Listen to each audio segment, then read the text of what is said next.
All right, my lovelies, how are you all today? Can you all see and hear me? Give a yes and a yes in the chat. Got my badass Yu Hakusho shirt on today. Feeling well rested. As some of you know, spent almost 36 hours at a clip being awake, working on our Game Jam project, but we finally got it done, and it was really, really cool. Getting a lot of good feedback on that. We'll check that out in a minute. I just get confirmation. All right, looks like we are good to go. So, the Pirate Software Game Jam 15 has ended, and we've got about 11 days before the voting ends. We have just over 2,400 entries in here. We are not going to get to nearly all of those. I'm going to filter through and pick the ones that look most interesting to me, the ones that really stand out.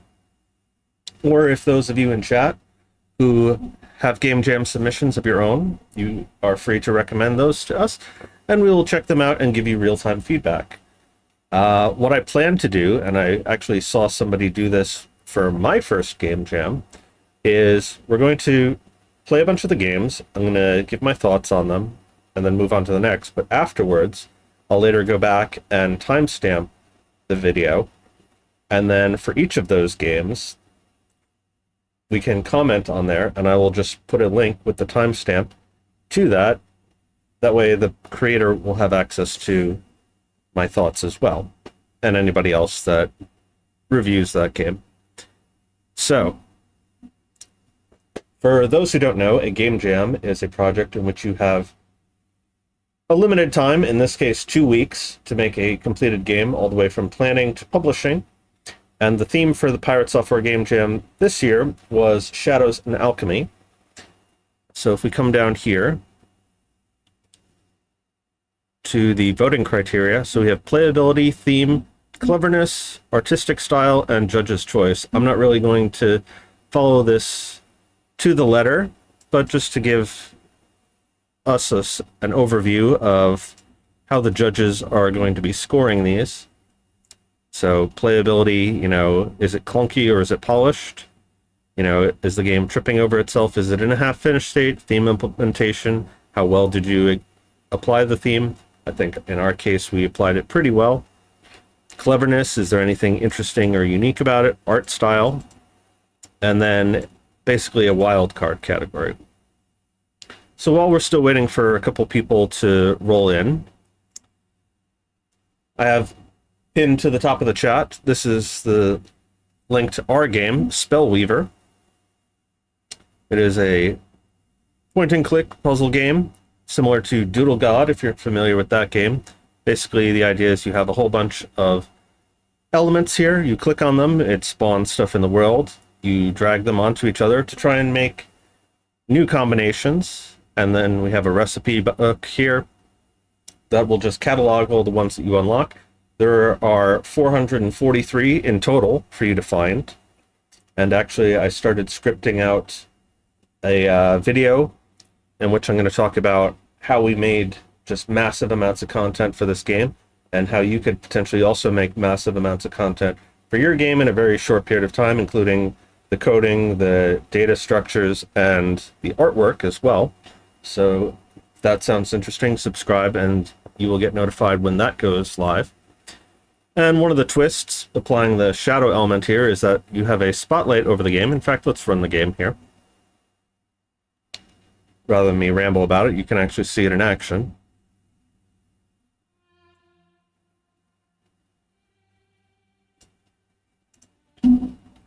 So we've got a spotlight over it, and if you wait long enough, eventually spiders and very rarely a scorpion will appear across the screen.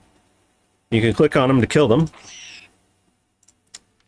If we go into full screen mode, start a new game. All right, this just explains how to do it. So you click on the items, spawn stuff in the world. You have a spotlight to hide the stuff.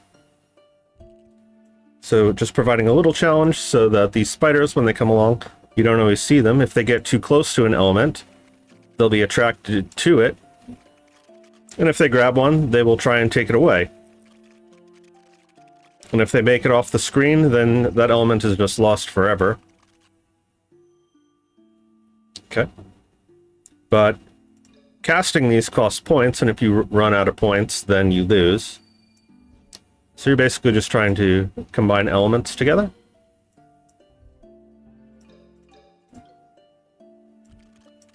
So we can kill him just to get him off the screen here.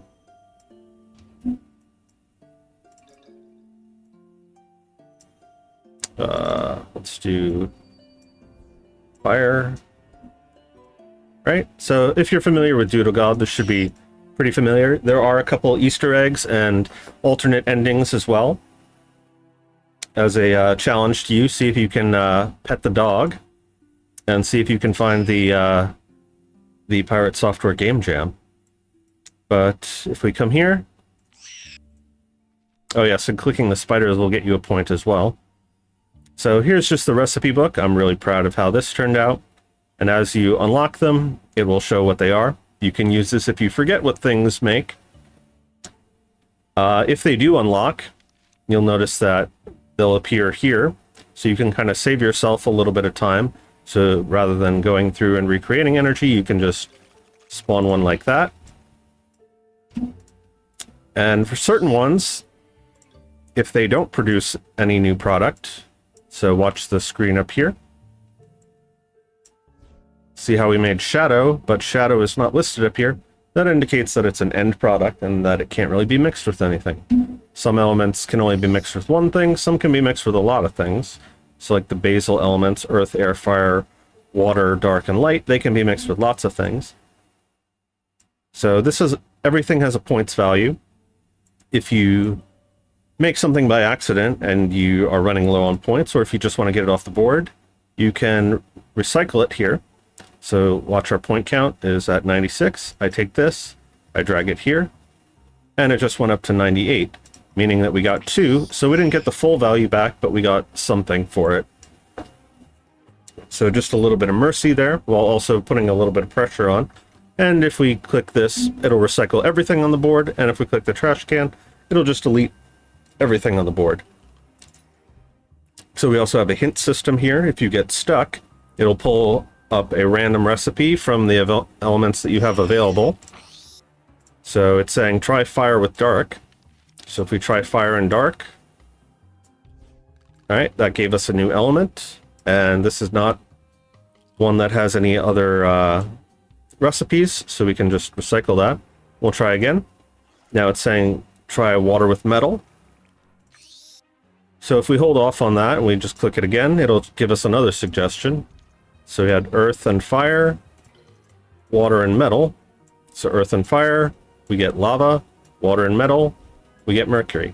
So that's basically how the game goes. And again, once you get all 443, then you win the game. There are also, as I said, alternate endings if you find certain items.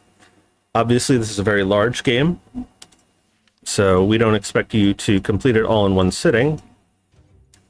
So if I were to go and I were to go back to the main menu, first of all, check out our points here, 215.10, and all the items that we have up top here. If I go back to the main menu, and then I click continue, if you have any saved data, it'll reload that.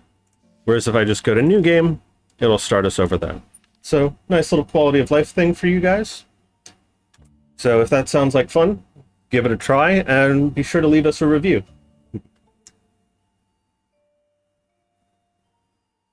Yeah, no spoilers there, Scapegoat. But yeah, so that is our game. And we are going to check out some of the other games here, which I believe is Scapegoat. You had a game that you wanted us to play, so why don't you give me the name of that, and I will take a look at it.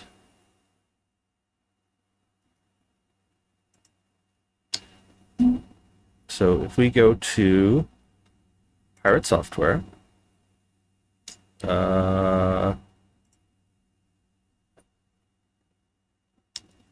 And just go to itch.io/pirate and click on here. Oh, I see. That wasn't just a joke. That was actually the name of your game. Super Hollow Celeste Silk Song. So let's see if we can find that. Super Hollow Celeste Silk Song 3. Okay.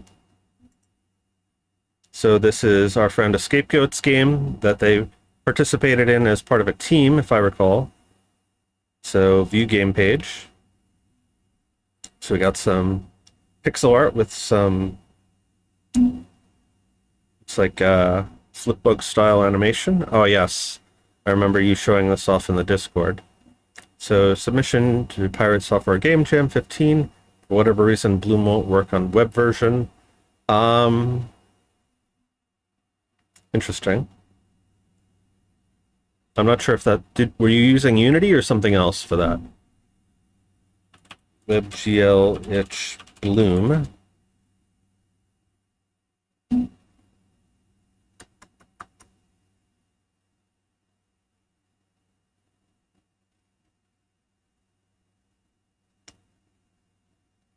Godot's built-in Bloom. All right. So I'm not sure what's up with that. I don't know how Godot's Bloom works, but let's see. If you get stuck, click is the shoot button. You can aim the bombs using WASD. Random buttons on the keyboard also shoot. Controller support is a thing. South button to jump, east or west. So do we want to try it with controller? Run this masterpiece. I didn't know you could change the... Can you change that? It says restore game. Can you actually change the... Let's move this over here. Oh yes, this is just our GDD and a bunch of the element stuff that we were working on. We don't need that right now. You didn't feel like making your own shader code either? Yeah, I don't blame you. So let's see if we can get it to work with controller. I have my little Logitech controller here. So we'll run this masterpiece in full screen.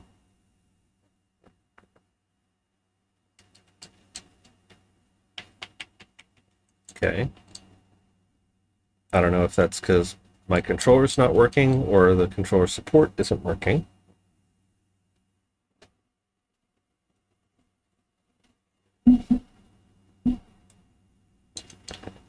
All right, let's just see. Here we have start, aim with WSAD. Forgot about the main menu. So you don't have navigation for the main menu. Okay.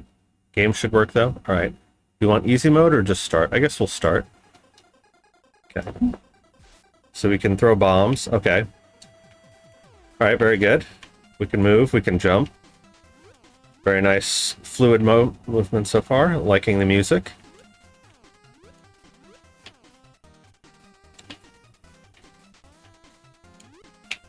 Something about this feels a little bit stiff. I think it's probably with the jump. The jump feels a little bit heavy, but otherwise not too bad. The running part is good. Yeah, the jump feels a little bit heavy, but otherwise it's working. And let's see, so we got east to shoot, west to shoot. So we got 3 different ways to shoot.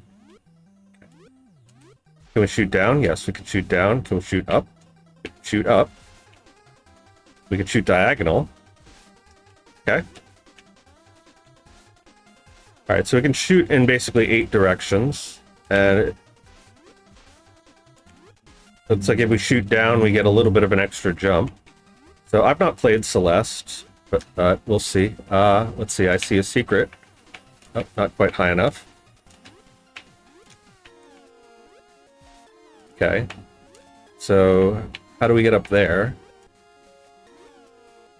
Obviously, that was some kind of secret. Okay. Can we jump up there? Nope. Okay, so we have to use that.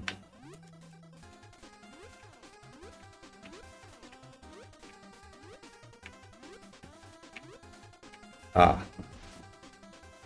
Oh, I see. Um, hmm. Was I not supposed to destroy that? There we go. So we got the Muffin MacGuffin. Now, Scapegoat, you said that you, were the one who designed the levels for this, right? Okay, so we got a little bit of momentum when we explode. Alright, so it's only when we hit the explosions that we have momentum. That's good. There we go. So we want to kind of time that to get like a really high jump. That's a nice mechanic. I like that. Alright, so now I'm assuming we have to use our jump to get across these. And die instantly. Can we just jump that? Yes, we can just jump that. Nope. That put me in the last room for some reason.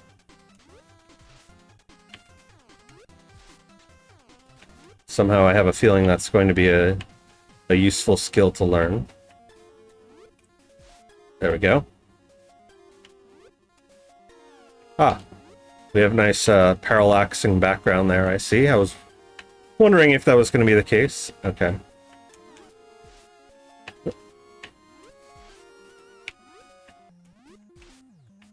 I want the muffin. I feel like I have to do it over this one.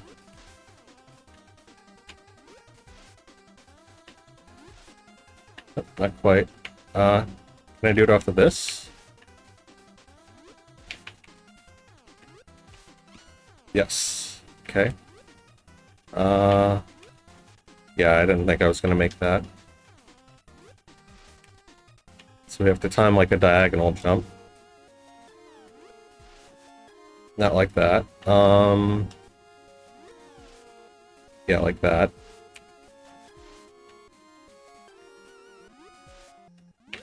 Oh. Alright. Okay, that's pretty tight there. Ah! Clearly this is a skill issue. I could see this getting a lot harder.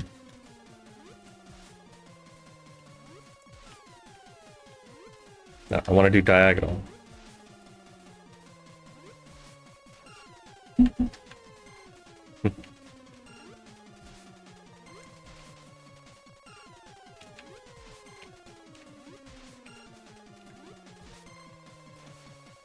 Alright, so I need to time it a little bit better, so like when I'm getting closer to the ground.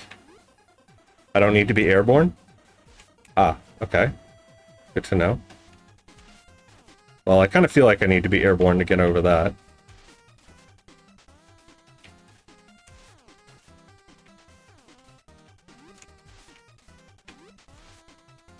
Hmm.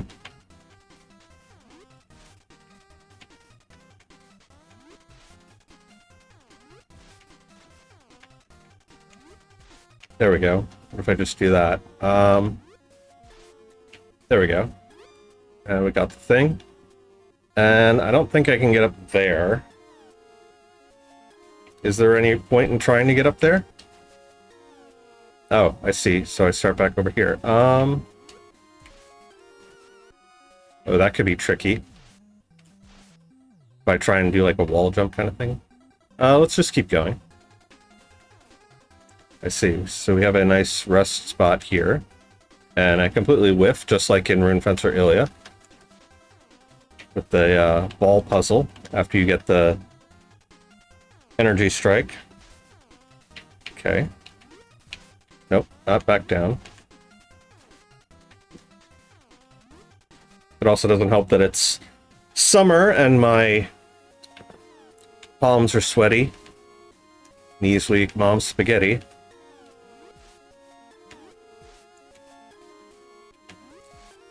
Okay, and we made it. And I see a thing over here, so that's probably the way we have to go. Although,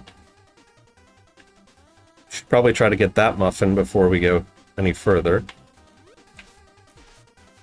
Nope. feel like I could make that. Yeah, the downward diagonal one is a bit tricky. Can I just do a regular vertical? No.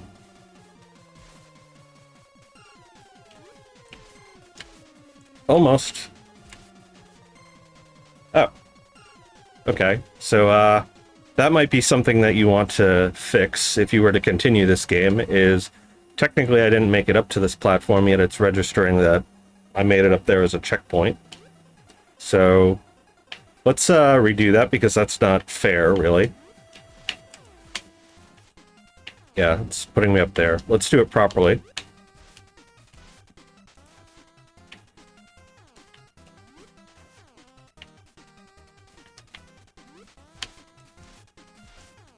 Almost. Come on. I want to get this. Nope. Come on. We're going to do it the right way, or not at all. Yeah, there we go. Alright, now we could say we did it. And we got the muffin. Alright, I guess we could just jump up there. Okay, we can kind of wall hike.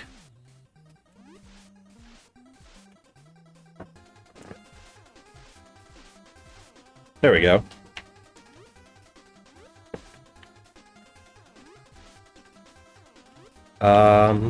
Is there any point to going up here?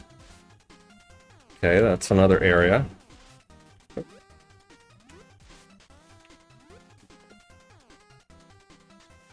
Hey, Doosan. Alright, yeah, we'll check yours out after we're done with Super Hollow Celeste 3 here. Alright, good thing we figured out how to do that, and I assume this just takes me back down? Yep. Okay. Boosh. It's kind of a fun mechanic. Again, I feel like the jump is a little bit heavy. Maybe that's intentional. I feel like you may want like a floatier jump. But I'm starting to get the hang of this bomb mechanic now. I say that as I whiff.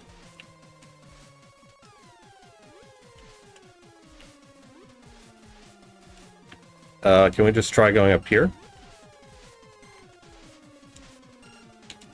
Apparently not.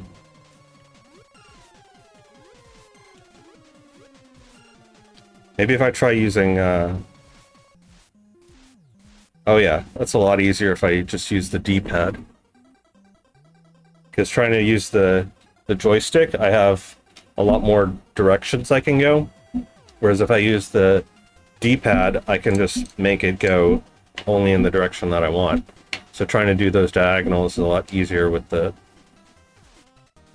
let's see, how do we do this? Clearly not like that. Got a pogo.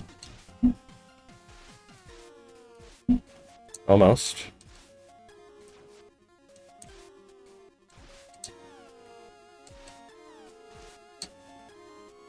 Interesting, it's conserving my momentum as I die.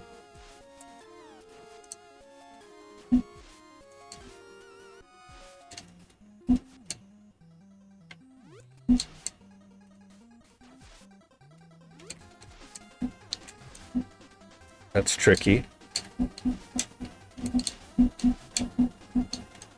Oh, what if I do,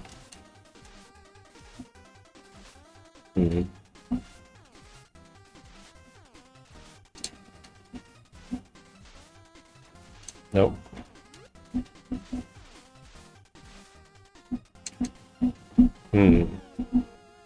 See a way out through the other side. Maybe we get it from the way back.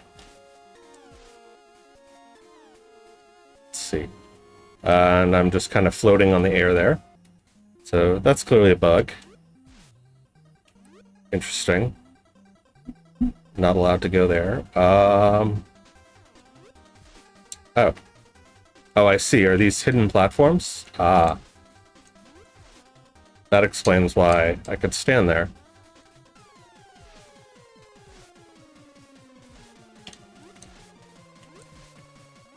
I see. So that was meant to teach me that I can throw bombs and find these platforms. So that's a good game design right there. Can I get up here? I can get up here. Are there any platforms? Yep. That's what I thought. Yes, clearly a bug. Ah, clearly a death. Let's see.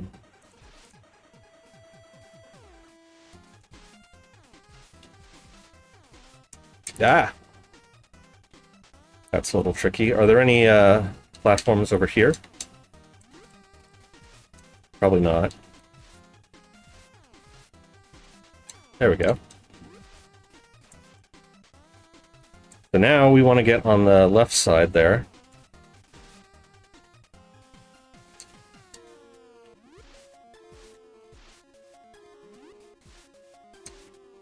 Ah. Pretty sneaky, sis. You baited me. Okay, so our bombs do have a little bit of a gravity affecting. So now we should be able to get this. If I were any good. And we made it back without dying. Excellent.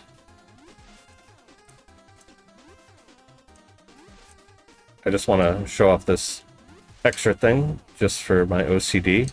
Do we have other platforms? Yes.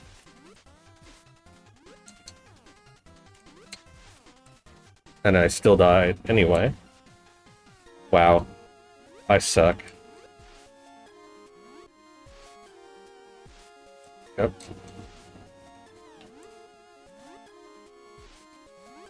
Okay, so I can jump here. Okay, platform is there.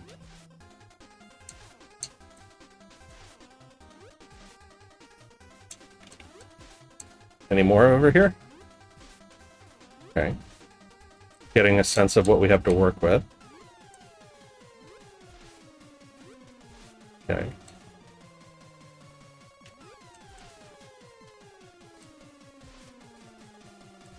Oh, I see. I don't even have to jump. Like, if I'm on solid ground, I can just press down and do a boost. Use the boost to get through. Yep, I see more over there.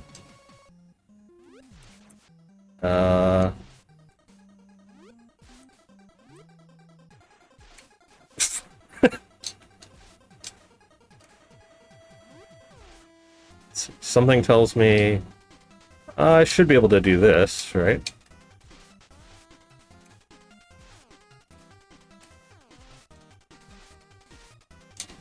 Nope.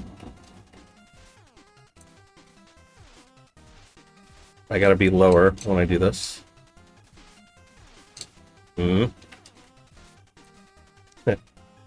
Up throws are bugged. Why? Because it hits you? I think that's just a matter of environmental awareness. Come on. Oh, do I have to do it from the other side? Change launch direction to be opposite throw direction. Okay. There we go.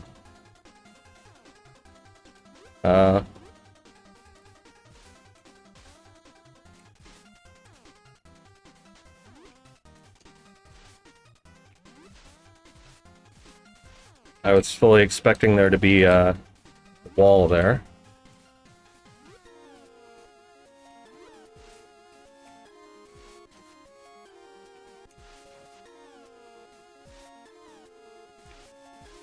Nope. Is there a wall here? No. Okay. Yep. I knew it.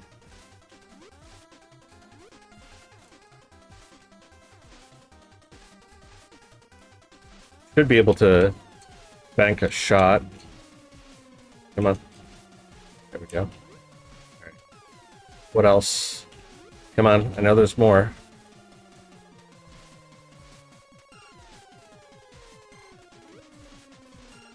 Just waiting to be trolled by some Kaizo blocks here. I assume this is here to help me up. Yep. Okay. Okay, easy. Yep.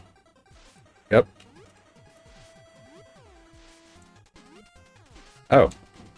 That was nice. Okay.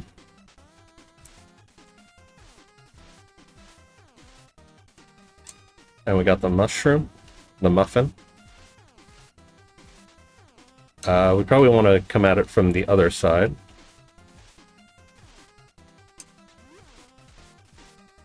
That was nice.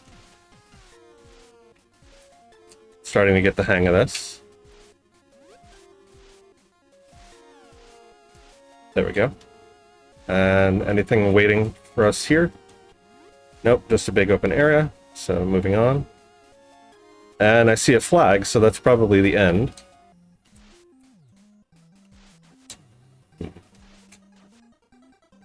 This is really tight here.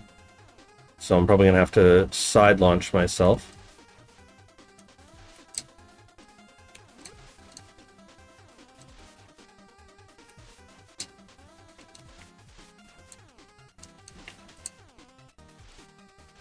Oh. No, I didn't want to go up. There we go. Anything here?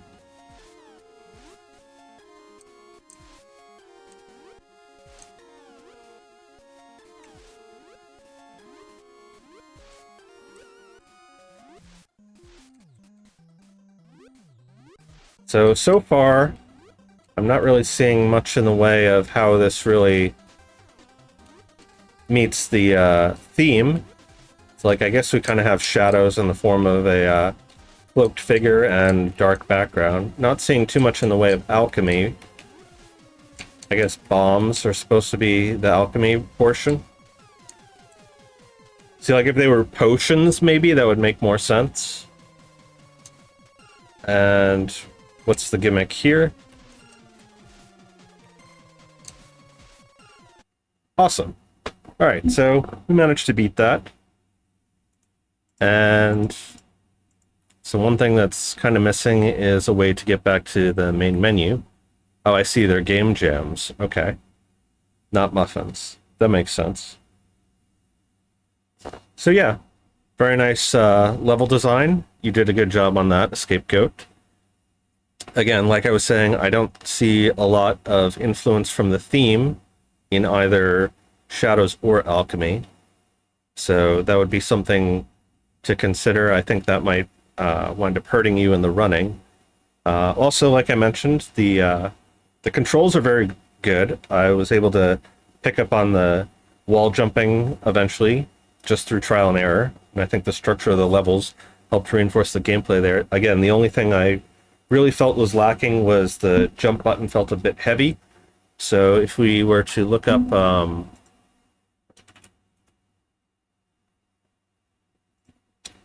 Unity better jump, and I know you're working in Godot, but there's the main principle behind this. So they've got what's known as variable jump height. So like the longer that you push the button, the farther you go.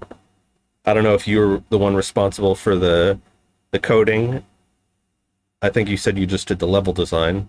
So whoever's doing the coding on this, definitely look at variable jump height and jump multipliers. And that just gives it a little better feel. It's snappier, more responsive, which is something that you definitely want in a game that's trying to be like Celeste, where you have very tight platforming. So that would be my recommendation for that. But otherwise, very solid entry overall. Very fun game. It could use something else it could use is a little bit more of its own identity. I know that from the title, you're just kind of making a parody reference to all the other Metroidvania platformers out there. And if it's just meant to be a parody game, since this is just a 2-week prototype, then so be it. But if you were to try and make this its own game, I would say give it more of an identity, or you could lean into the parody a lot more with other references to the games that it's satiring. So, all in all, very well done.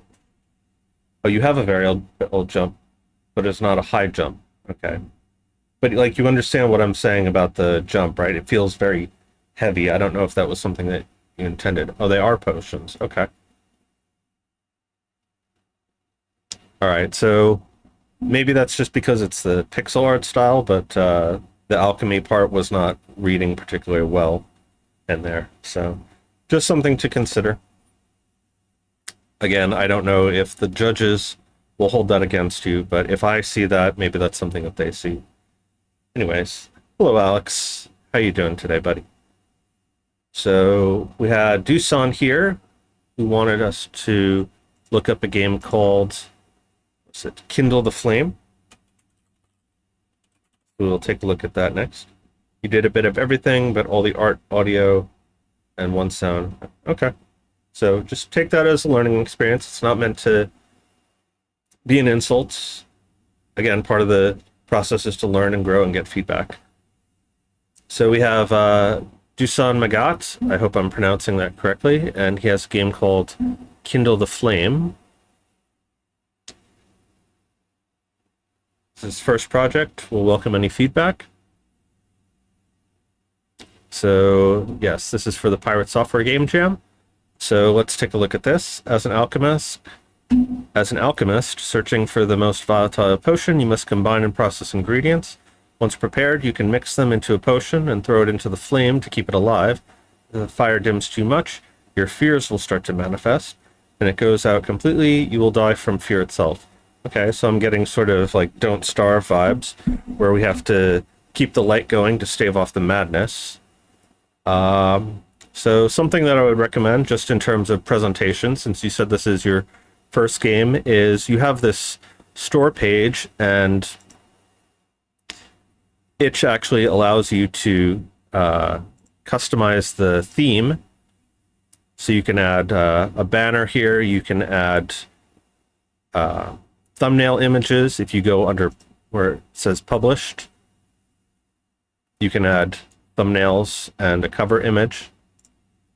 So that would be something you can do to help dress up the store, give players a little bit of initial feedback about what the game is about, because we feast with our eyes first. So let's see. There's no indication of controls, so hopefully the game will tell us. For now, let's just use mouse and keyboard. Okay. So we've got, looks like 3D low poly style here. I'm guessing you probably use like an asset pack for that, which is fine. That's what they're meant for prototyping. Also kind of reminds me a little bit of the feel of Outer Wilds. So we have easy mode and regular mode. So I'm seeing a little bit of a highlight over this. Something that you could do to help give player feedback is add a little bit more juice. So if you noticed in my game when we were playing, the buttons kind of popped a little bit, or you can change the color of them. So it is changing a little bit, but make that a little bit more explicit. Also, I don't know if this is intentional, but your text is going outside of your buttons here, whereas this one's very small. So trying to have a little bit of consistency in your UI. Yeah, the Cinti one, I knew it looked familiar. Does that mean, what engine were you using for this? Anyway, let's get into it. Fire is your most crucial resource as it keeps your fear in check. If the fire goes out, you will be overcome by fear and perish. To keep the flame alive, regularly feed it with ingredients and potions. Okay, so something you could do. This looks like it's just a screenshot. You could have it, since it's in an engine. Yeah, using Unity. Okay, that makes sense. You could have the camera just go over this, and then you could either have this be its own scene, or you can have sort of a game manager and wait until you press one of these buttons to skip or go through the tutorial before it starts actually counting down the gameplay. So you just have like a simple bool of like, is game started? Let's see, next. You can gather these 6 ingredients from crates that are placed around your camp. So we've got flowers, crystals, bugs, mushrooms, and some other kind of crystal, and water, it looks like. Yeah, it's a screenshot that you put into MS Paint. Okay. Were you working by yourself or with a team? Okay. Also, the text is not real. The font here is not something that to write home about. That's just something that you could add in the polish stage. Grind these ingredients in a mortar and use them to make more powerful potions. This kind of reminds me of that one tutorial that Code Monkey did where he has the crafting system. Just yourself? Okay, I'll take that into consideration. So far, it looks like the theme is very well integrated. So you got shadows being the darkness and potions. Ooh, we have this complex system here. To achieve the most volatile effects, distill either the whole ingredients or the grounded versions in the alembic to access enhanced potions. Okay, so gather the ingredients that are placed around your camp. So we're going to take the items and either put them in here or put them on the table. Then we're going to grind them up. Then we're going to distill them. Okay. So we've got movement, we have sprint. So I'm guessing first-person controllers. Interact with table for F. I would probably make that E, just because it's a little bit easier to navigate to the E than the F, but we'll make it work. Okay. Let's see. Pick up with left and throw with right. I guess we throw them into the fire. Okay. So, is this like our hood or something? Let's see. Doesn't look like it can... Oh, okay. So I have to actually turn all the way around. So let us grab some mushrooms here. And this looks like our potion. Okay. Okay, so we got some powder here. Named process flammability 6, so we can just drop that in. Okay. And minerals.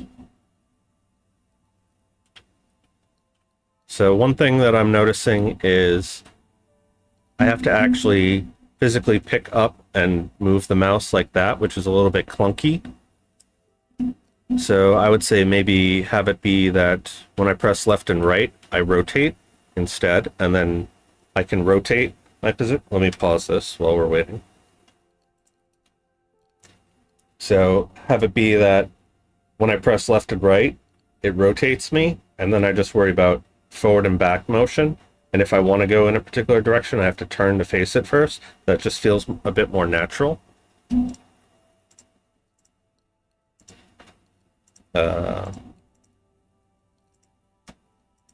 Okay, apparently hitting escape won't let me unpause. There we go. Yeah, having escape be the pause button for itch is a little bit clunky as well. Okay, yeah, here's the other reason for doing this is because as I move my mouse over, it's trying to take me off the screen. And there is a zombie creature over there who's just going to die.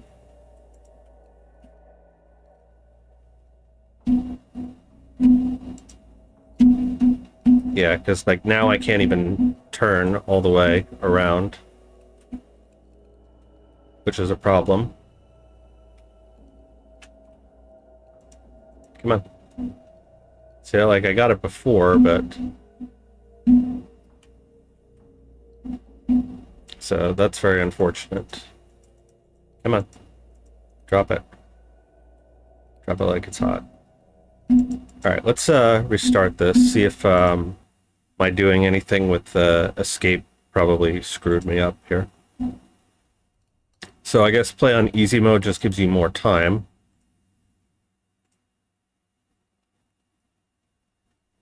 Okay, let's try flour.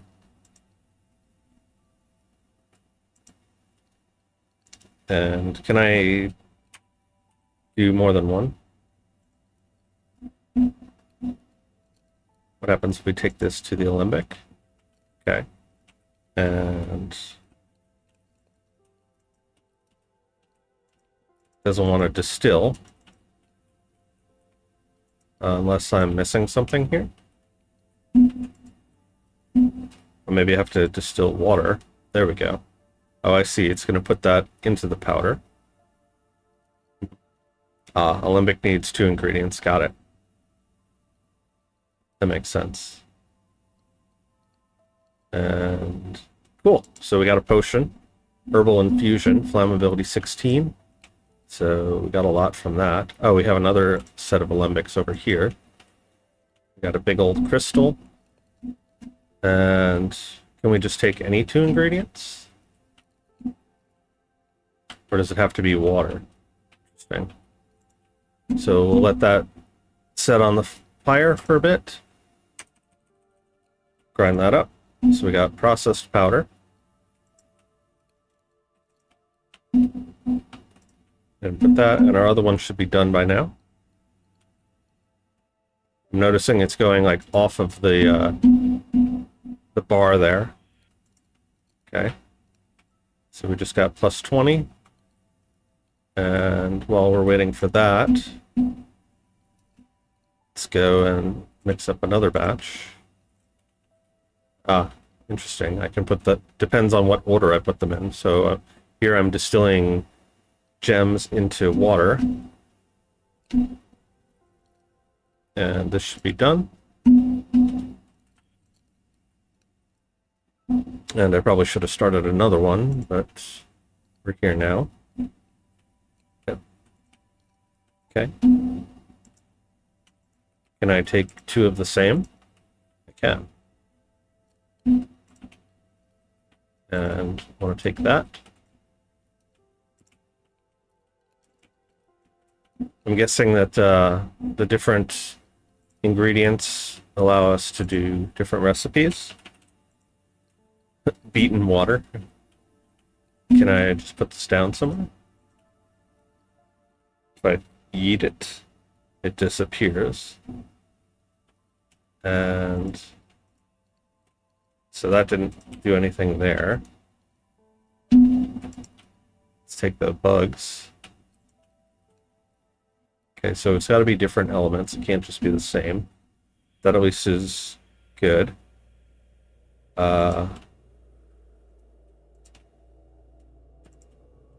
So that prevents you just from like completely exploiting it. And that one went really quick. But it's only 5 flammability. So we probably want to grind that up, I would imagine. So let's bring this over to our alchemy table. And we don't have another setup over there. Just got the one. Grind that up quick. Come back over here. Grab our potion real quick. Throw it in the flames. Get another one going. Okay. Run, run, run, run, run. Right, I know there's a sprint button as well. Let's grind this up. Okay. And where's our water? Let's grind up some bugs. Put that in here.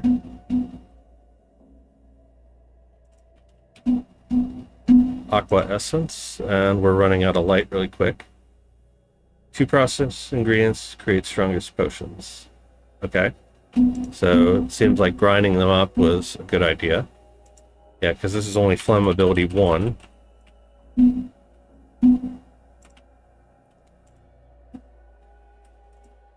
kind of weird that we can grind water, but okay. Let's just do it. So far, we're surviving. Haven't really needed to sprint anywhere.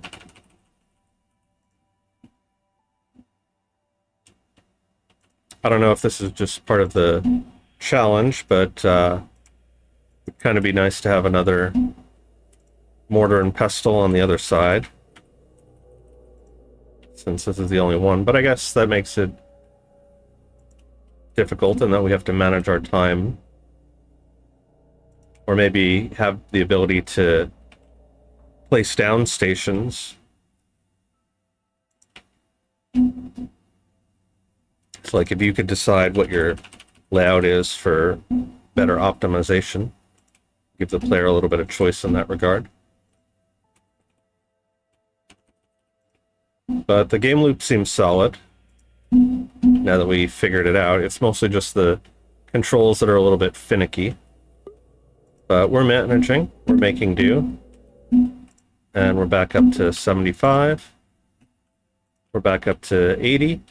So I think we got everything that we need to out of this game. All right. So in terms of the theme, you know, definitely got shadows in there, definitely got alchemy. You have a nice solid core gameplay loop. I think, again, the only thing that's really hurting you is the controls and a bit of polish stuff. But otherwise, for your first game and for working by yourself, I think you did a very commendable job there, especially doing 3D, because 3D always provides a little bit more of a challenge. But yeah, are you planning on continuing this game in the future, or are you just going to leave it as that and move on to something else?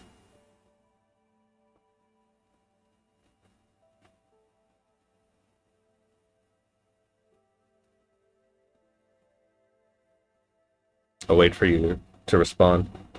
While you're doing that, I will look up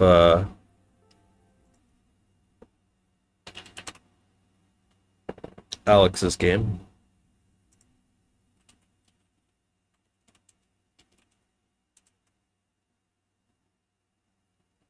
Definitely planning to continue. So what I would say, if you're planning to continue, some things that I would recommend is, number one, fix the controls. So like I was saying, make it so that when you press left and right, you can turn. Since you're using Unity, maybe also look into adding game control support using the new input system, so that I can use my joystick and the directional buttons and the bumpers in order to craft stuff. One thing also you might want to consider, like I was saying, is not just placing the ingredients, but also placing different crafting stations. So maybe you start out with nothing and you have to actually go out into the woods there, chop down some trees and build tables and get rocks and other things to make your alembics and your mortar and pestle, similar to like the progression system that you have in Minecraft, where you start with nothing and you have to build everything from scratch. It's like maybe in the beginning you're going and you're just gathering sticks to keep the fire alight, but then you discover potions and it can keep it going a lot better. And then also maybe there's a risk to going out into the woods, because we saw a little hint of those zombie characters. So maybe in the beginning, like, you have no way of fighting against them, but the fire keeps them away. And then over time, you develop weapons and potions even. So the potions don't just keep the fire alight, maybe they keep the monsters at bay.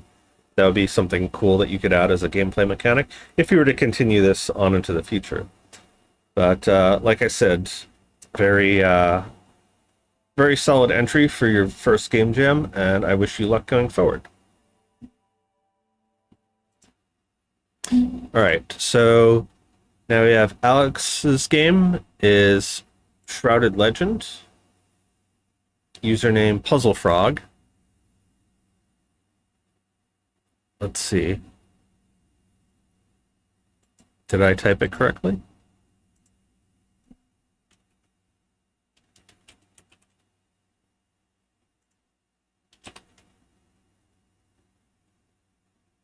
Hey, CRV.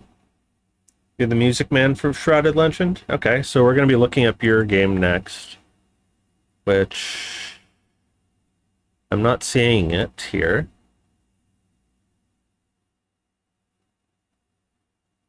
Did I type it right? Can you just put a link in the chat for me, please?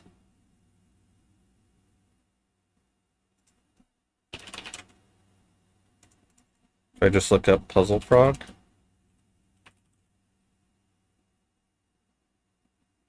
I'm not seeing your username on here. Pretty sure I'm spelling it right.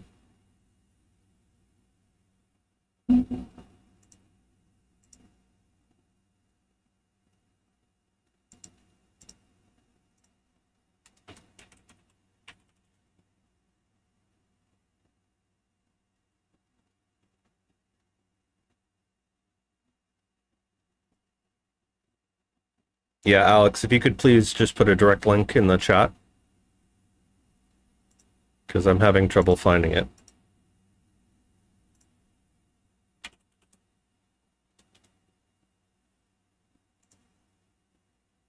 Can I search within this?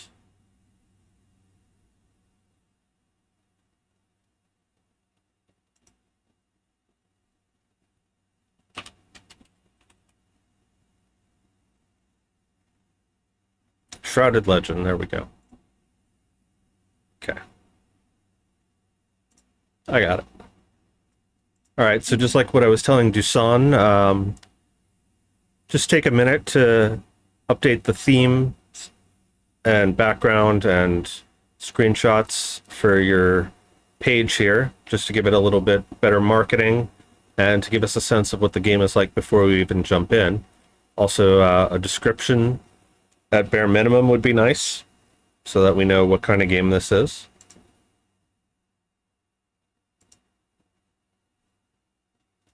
My nose is so itchy again today. Okay, so we got some it's like hand-drawn art in paint here. All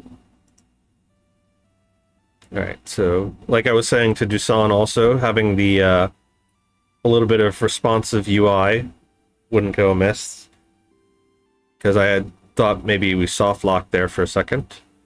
Use WASD to move, E to interact. Okay, so at least you're using the E key. I'm sorry, my nose is very itchy right now. Okay. Good morning, Kip. I've got to run some errands and won't be back for a couple of days. Can you help out with deliveries and watch the shop while I'm gone? Sure, no problem, Master Eileen. Thank you so much. I'll bring you something sweet back from the capital. Okay, so we can move around. Oh, we can go outside. Can I go back inside? Oh, I want to go back inside. Do I have to interact with the door? Oh. I guess that's a day-night timer? Or is that my stamina? Looks like if I press buttons, So this is like a minute? Yeah. Similar to the game Minute, where I have a limited amount of moves. Can't seem to interact with this person. Leah, thank you so much for bringing us this month's seeds. We can't wait to see what they will grow into. That deadly nightshade you gave us has done wonders at protecting our field from unwanted intruders. The animals won't go near that stuff. Let's hope it keeps the people that have been around here at night away too. Okay. Can I go in this house? I can't go in the house. Oh no, you ran out of stamina. Thor. Hey, thanks for bringing me your Game Jam submission. I'll get this mailed off right away. On a different note, someone was poking around the post office last night trying to find a way in. I wonder what they were looking for. Aw, that's cute. Heh, it kind of looks like Thor as well. I guess he's like a drow in a business suit. Irita, Oh, thank you so much for delivering my potions. I've been so drained from watching the kids these days. Mommy, I saw a gray man poking around our house last night. Stop making stuff up, Ren. Can I talk to you? No. So I can't talk to all the characters. And I ran out of stamina again. Evelyn. Thank you so much for delivering the varnish I ordered. We can finally finish the guest room now. Speaking of guests, I've been hearing rumors of some sort of secret organization lately. But I'm sure it's just Eureka's kids again. Okay. And can I talk to this person? And I ran out of stamina. Can I go around? Do I have enough stamina to reach you? Just barely. And I can't talk to you anyway. Alright, so I can't go in buildings. So it looks like all there is really is to talk to the people here. Do the delivery stamina for anyone that wants to. Is there a way to go back in the shop, Alex? Also, I'm noticing there's no option for full screen mode. How do I go back in the shops?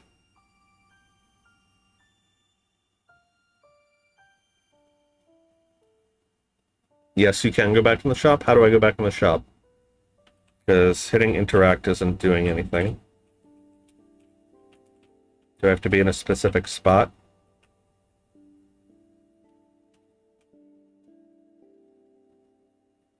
Let's just restart.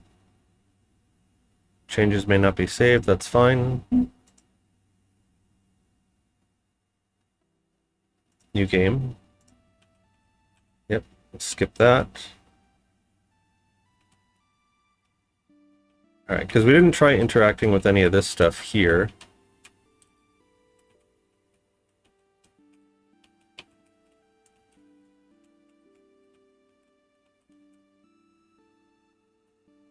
Goal is to get everyone for delivery before stamina runs out. Then the door unlocks for you to go back in. Okay.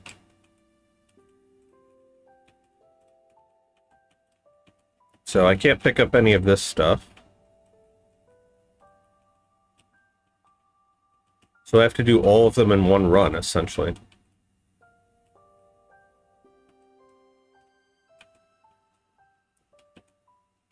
Okay, so we got you, your Nightshade. And then come to you. We have to talk to you from the side. Alright, so we gotta be... And I already botched that, so let's just restart and run out of stamina. Because we gotta be really tight, it looks like. Okay. What's the order that we want to go in here? Let's do Thor and you and you. Alright, okay, so now my stamina bar went away, which means I can go back in. Okay. Kip, the letter seems to be written in some sort of invisible ink. I'll need my candles to read this. Okay.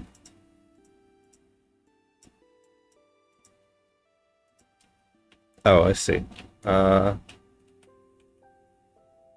I see. So turning one on turns on other ones. So I have to figure out the right order to turn these on.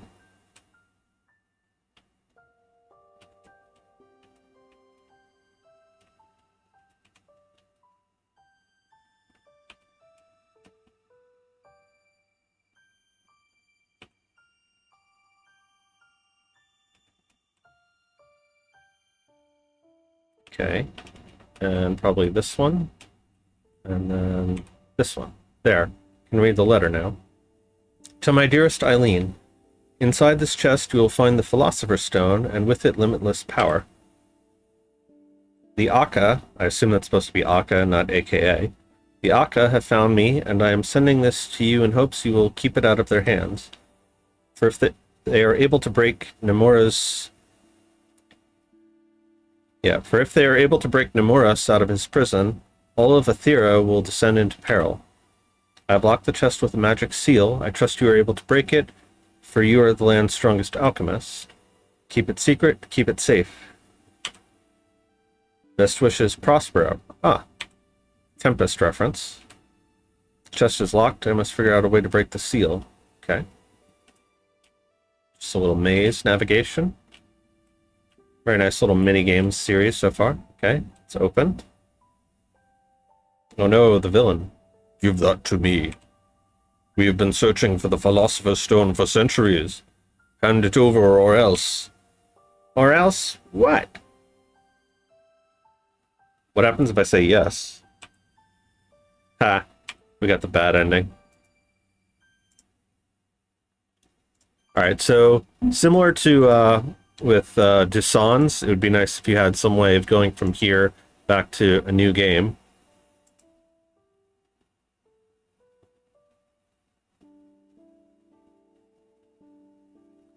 Yeah, to get back in, talk to all the people without running out of stamina. If you mess up, you have to talk to everyone again. Puzzle 1 out of 3 is done. It's a parody puzzle. We have to cut out a lot of content. Okay. So I have to restart in order to do that.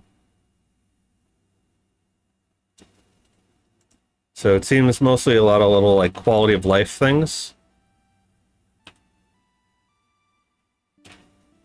So let's go out, do our deliveries.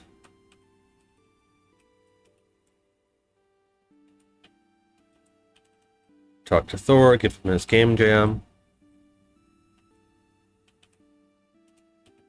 And you wanted varnish for your furniture. That's all your deliveries for today. Okay, so now we can go back. Yeah, it would have been nice to have maybe some sort of indicator to let me know, because I just thought that was unfinished and that was a bug. So like maybe if you come to the door here and you try to interact with it, it'll say, you know, like I can't go back in until I finish all my deliveries. And that at least gives me a sense of the direction and that this is actually the intended path rather than, oops, I screwed up. I was supposed to do something in the shop first. Okay, so we got the letter. So we got to light the candles. Oh, I got through everything? Saying no ends to finishing the screens? Okay. Alright, so it basically is just the same ending. Good to know. Let's just finish the puzzle. Yeah, some of the interactions are a little bit finicky as well.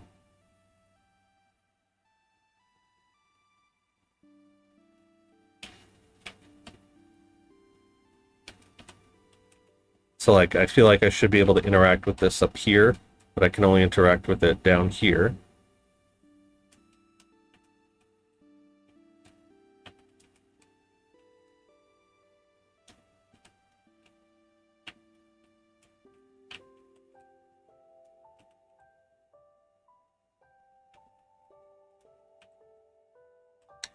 All right, so you said both endings both lead to the same result, so whether I said yes or no, that's basically everything? Okay. So, in terms of alchemy, you definitely have that incorporated. I'm not so sure how shadow is involved. I guess the shadowy figure and the fact that there's stuff hidden.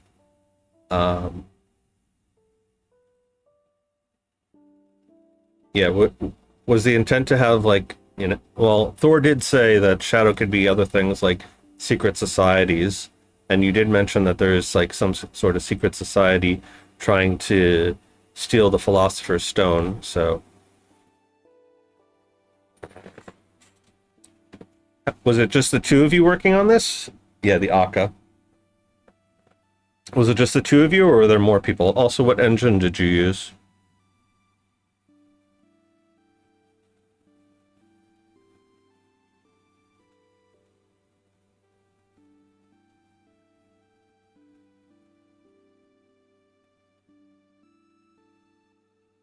But yeah, I would say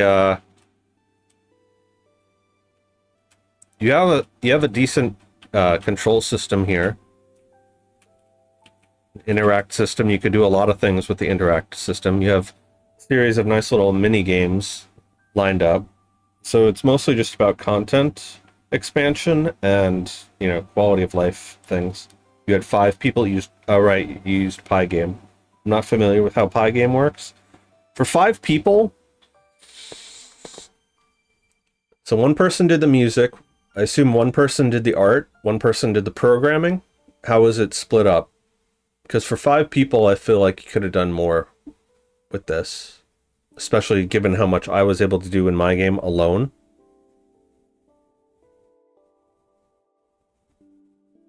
Also, like, were all of you new at this, or did any of you have experience programming in Pygame before?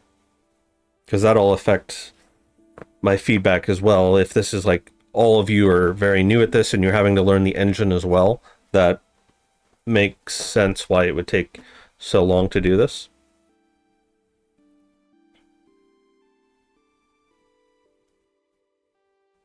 Because like you heard me during my development stream, I was saying, if I had even one other person, one person could be doing the coding, one person could be doing all the art stuff.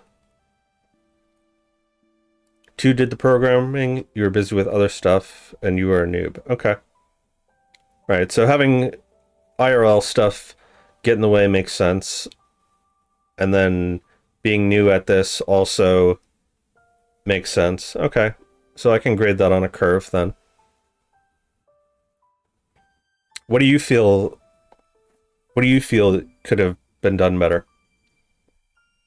You're new to music as well, hence the background looping. The menu has a 4-minute song. I think you went overboard on it. The music is nice. I like the music. So it sounds like pretty much everyone on the team was using this as like their initial learning experience. So with that said, I can't really grade too harshly then, I guess. Just the fact that you're able to make something that actually works. Like having an interact system in place, you could do a lot of things with that going forward. The other programmer did the core gameplay coding, you coded the puzzles. Okay. Yeah, the puzzles are nice. Like this little puzzle and then the maze.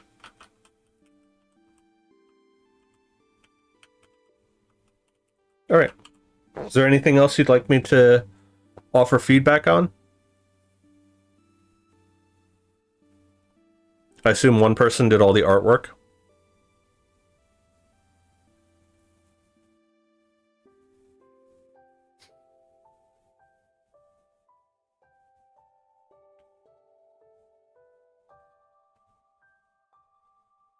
So Alex and CRB, do you have any other questions or things that you would like me to talk about before we move on to the next one?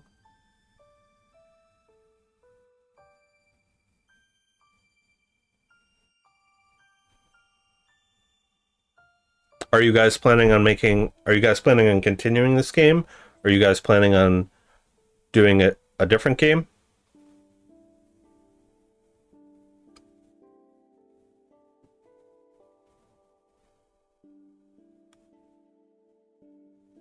You're good? Okay.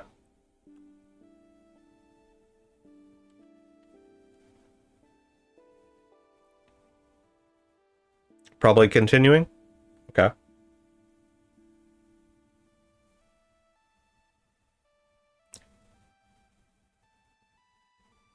So I'm trying to think of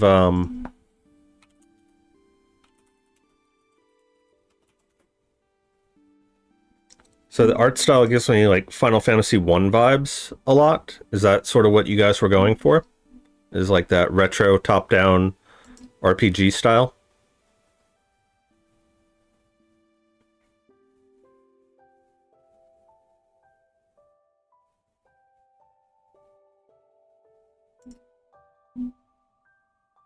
Because like I feel like the art could be a little bit cleaner. Especially that title screen, which I feel like that was just slapped together at the last minute with a button.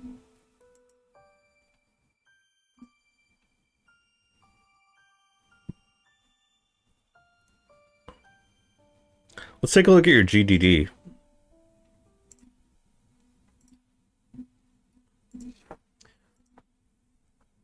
This is a skeleton reference for a game design document. Full design documents will be much longer. Game full of deception, trickery, heartbreak, and mystery, complete with daunting puzzles, fun mini games, and eye-watering story. Did you have one person do the writing? Or was it kind of a group effort? Because, like, I wasn't particularly moved. Like, the thing with Thor was fun. Like, there was a little bit of intrigue, but I wasn't particularly blown away by the story. Target audience, puzzle-savvy people and people who love a good story. Engaging story, beautiful audio. Who's the player? The player takes the role of the main lead in our story. After their master, Eileen, vanishes, they must continue to navigate their tasks until one day they discover a mysterious stone and they are confronted by an unknown organization demanding the stone from them. Setting is the Renaissance area, the town of Etheria. Emotions. Keeps the player engaged. Beautiful art, captivating music, puzzle, and alluring mystery.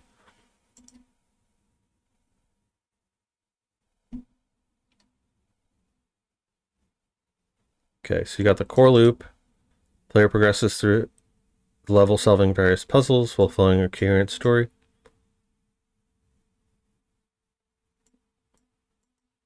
Yeah, this doesn't really tell me much apart from the solving puzzles thing.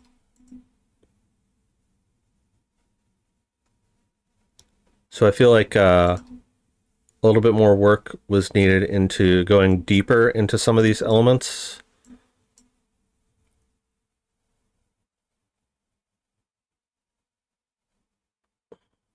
NPCs, okay, so you got a list here. So you have a writer, composer, puzzle design, pronunciation key, puzzle solution. Okay.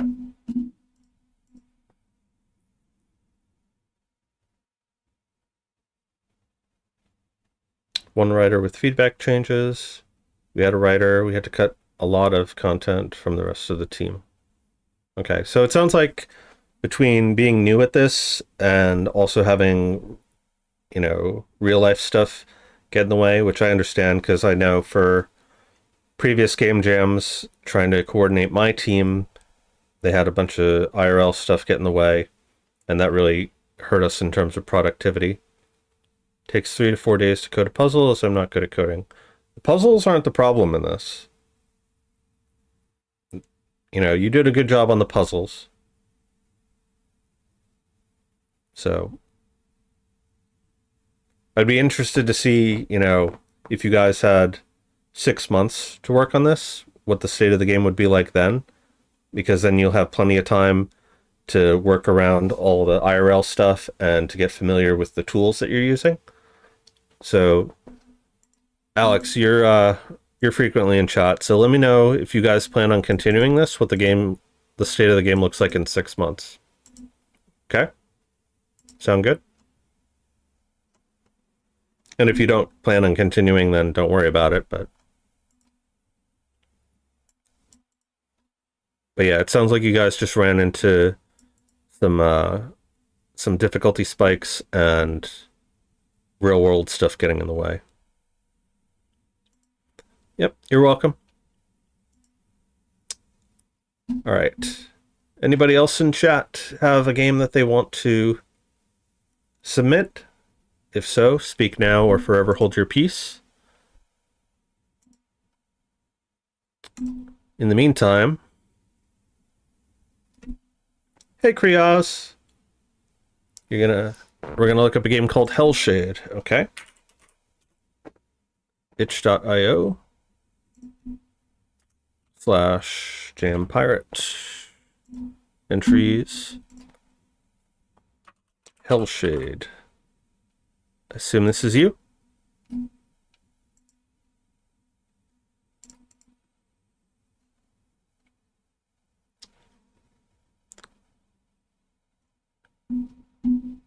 Interesting.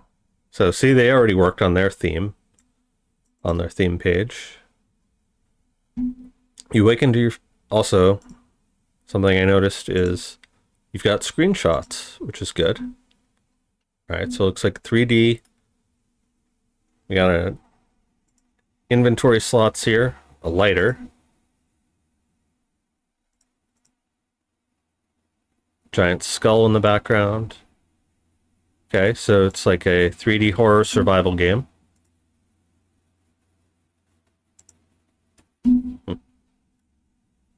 GDD is 50 pages? Jesus Christ. What was my GDD? Wasn't that long.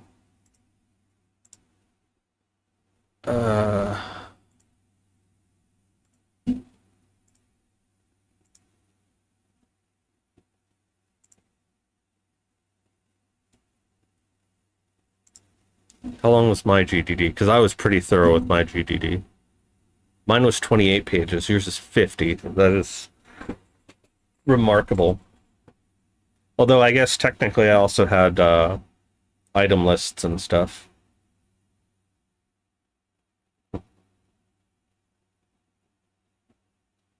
Hey, Draw Simply.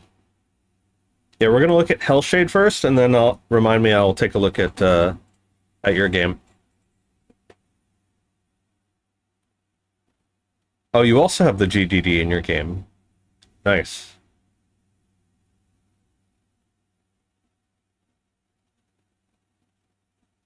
You made the GDD a collectible? Use big pictures and font. So something that I noticed is, so you guys had screenshots. I'm curious why it's not showing up on this page, but it is showing up on the submissions page, which is interesting. You awaken to find yourself in a realm cloaked in pure darkness. You find yourself immersed in a cramped, damp space with absolutely no visibility. As you explore your surroundings, your hands encounter the coarse texture of the surface beneath you, reminiscent of wood and dirt. Even in the absence of light, the realization hits you like a freight train. You lie within a coffin. Retrieving a lighter from your pocket, you ignite it briefly to confirm your suspicions, swiftly extinguishing it to conserve precious oxygen. With determined yet controlled movements and breaths, you begin to strike the ceiling, hoping the soil above is loose enough to yield. You burst through the lid of the coffin, instantly enveloped by the earth's embrace. Turning your head, you steal a deep breath before digging with all of your strength until at last you emerge, gasping for air and letting out a triumphant scream. You revel in newfound freedom, though your surroundings remain obscured in darkness. As you steady yourself and navigate the room, your lighter flickers to life, casting feeble illuminations. You can barely see ahead of yourself as the flame shimmies from side to side, yet your invaluable fuel is depleting fast. The ground begins to shake with such intensity that you lose your balance, falling back to the firma you so eagerly left behind. You hear the sounds of absolute horror in the distance. While you scramble for safety, it dawns on you that you have not the slightest idea as to how you came to be in this wretched and foul place. Amidst the chaos, one immutable truth persists. You face a blank canvas of a past, and the circumstances of your arrival in this infernal realm shroud themselves in enigmatic shadows. Nevertheless, amidst the uncertainty, your undeniable reality endures. You are alive. To unearth the truth of your past, you must journey through the ominous depths of this hellshade, repelling the relentless clutch of the darkness has upon you and this world. Okay, so right away, I'm going to pull a page from Chris Zukowski's advice and say that so this is all story narrative, right? This is something that would probably be included in the intro cutscene or like a title sequence. And you don't want to put story stuff in your description. The description should be focused on gameplay mechanics. So like, is this a survival horror? Do you have inventory? Do you have to collect items? Like, what is the end goal? Try to escape the realm kind of thing. Save this stuff for actually inside the game. It's your first game? Okay. Yeah, so then take what I'm saying to heart here. This is good. Maybe a bit purple prosy from a writing perspective, but I would rather see this like immersed in the game, maybe slowly rolled out. So like I cycle through a bunch of exposition, but definitely don't include that for your description, because for the description for marketing stuff, people are going to get bored by that and they're going to get turned off. They're here to play a game. They're focused on the gameplay. Some people don't give a crap about narrative. Some people do. Some people can find a compelling narrative to be gripping, but for the most part, a lot of people, they don't care about it after a while, right? So like people play Elden Ring and Bloodborne, right? Those have very complex, in-depth stories, but for the most part, people are just there to go swing a sword and bash monsters and collect items. So save that for in the game for people to find, and just focus on, at least for your product packaging, focus on gameplay mechanics. Tell me what kind of game it is, because I still don't know what kind of game it is. The same description, you could overlay that over a ton of different genres, and it would still work. All right, controls basic movements, WASD, I for crafting, C for interaction, E for inventory. Why are some of these crossed off? Hotkeys removed because of game-breaking errors. So what I would say for this is don't include that if it's not already in the game, right? I was actually just telling, who was I just telling this to? So Game Maker's Toolkit just dropped a video talking about the release of their game and the idea of done versus finished. And one of the comments that I left on there was that it's very important that you give people the impression that even if it isn't a finished game, you give them the impression that it is a finished game, right? Because people are going to look at stuff that's either broken or missing or, you know, as placeholder, and they're going to say, oh, this is unfinished, this is unintentional. Whereas if you don't tell them, they will never know. Okay? So if you don't have hotkeys hooked up because it's broken and you had to remove it, just take it out and don't ever mention it. And then let it be a surprise later that you added all these quality of life improvements. Okay? Just because people are going to tend to focus more on the anxiety and grief of the things that they're missing out on, rather than experiencing the joy and being in the moment for the things that are already there. So that's just a general lesson to a lot of you for when you're packaging and presenting your game. Let's see. Hold F to gas and right mouse button to ignite. Sprint, shift has been switched with Q due to complications using shift in the browser. So again, you know, don't tell me what your original plan was, just tell me what is actually here. And let's see. So WSD to move, I is consume. Does left mouse button do anything? Doesn't look like left mouse button does something, but right mouse button does. Okay. So sprint is Q. E is inventory. So I almost feel like I should be inventory and E should be craft.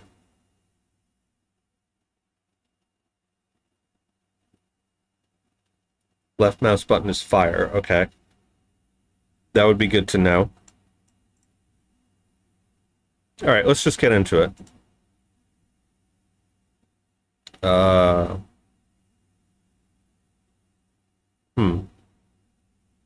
Oh, that's just a loading screen?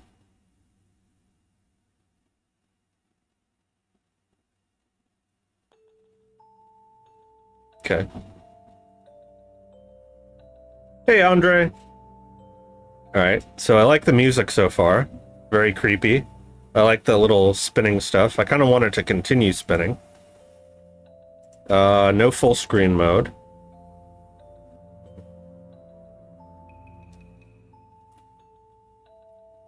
Inventory is completely disabled. Okay. I like the graphics here. Feel like it could have like a bit more texture to it. That's a nice little touch. Nice evil laugh. Okay. So we can look around. Find the keys to get to the end. Oh, we got voice acting in here. Spiffy. How many people were working on this?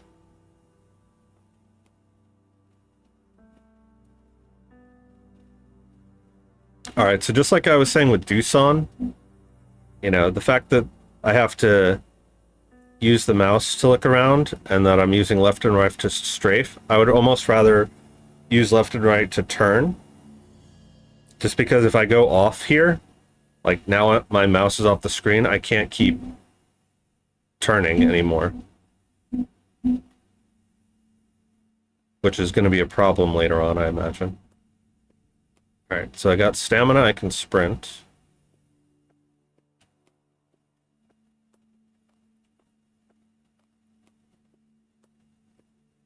So we have to find keys to stuff.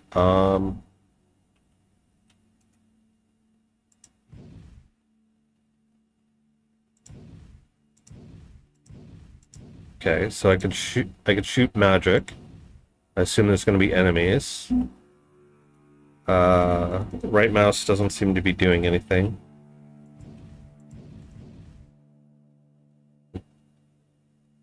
Five people? Okay. You had a hand in everything. So the environments are very cool. First of all, I would love to be able to do this in full screen, just for the ambiance. Because particularly with horror games, like having all this light around kind of detracts. So being able to just blow it up big and really experience all of that would be nice. What engine did you use? This looks like Unreal. Also, did you guys make these assets or did you use pre-made stuff? That's a very weird tree. Unreal 4? Okay, makes sense. I can jump. Okay. Can I light this tree on fire?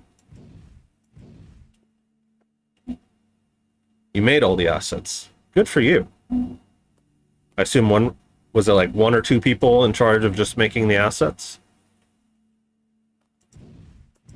Let's see.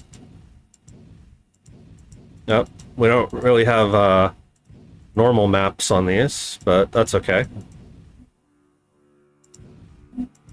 I don't know what if I know Unreal 5 they redid the way that they do lighting. But having some normal maps on here would allow a little bit more texture depth and displacement maps. 2 assets were modified. Okay. It's a very nice moon. I like that. Let's check out this skull here. Oh. Apparently we died just from checking out a skull. Keys to get to the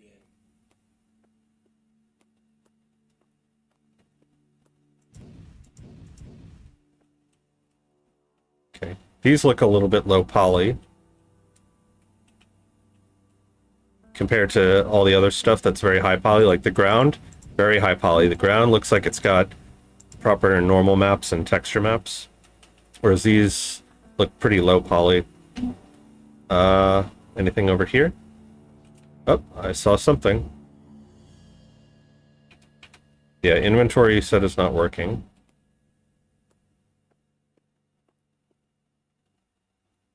Oh, I can hit myself. Okay. Oh, so the flame bounced off of it and hit me? Is that what happened?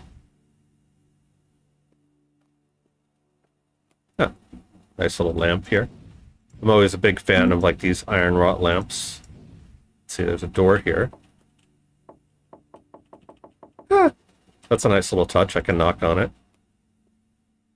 I guess I need a key to get in here. Also, that's a very big door. Like if I'm normal height, that door is coming up to like here on me. Yeah, it needs power. Okay. Alright, so let's go back to the skull.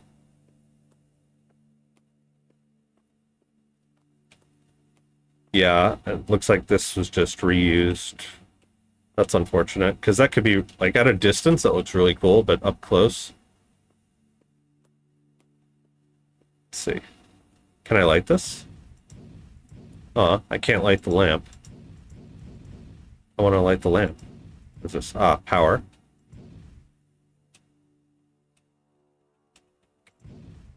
Can I interact with this? Probably don't want to ignite that. That would be bad. Let's see. Oh, did something. Okay. Now we have light. Cool. Oh, I see. They're electric, not gas. Okay. We got a poster. You said the inventory's not working, right?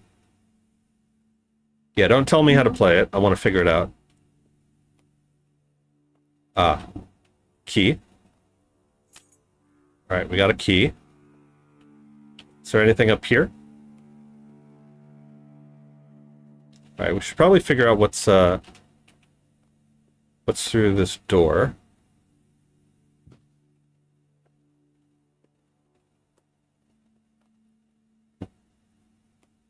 Yeah, inventory's not working? Okay.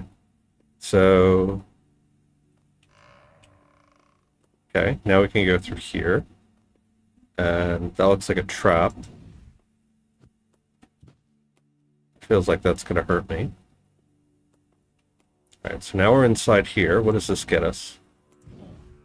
Oh, those are enemies.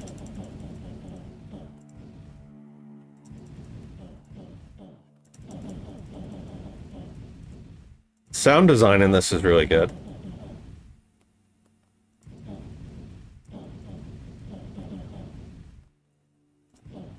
Can I not kill you? I guess I just knocked them out. Oh, here's another key.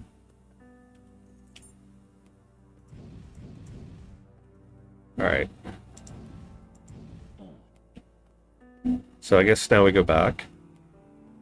I like the nice music. Something that I think I was just gonna say, it would be nice to have like little chings and creeping noises every now and then, but that right there was like perfectly on cue. Maybe like little monster groans or something in the background. You did sound design before programming and modeling? May have to have you join on one of my projects. Let's see. Is this anything? Storage. Can I interact with that? Another poster. Yeah. It's just a shame that the inventory is not working, because I kind of want to see all of these things that we're collecting here. Alright, so I guess let's move on to the next area.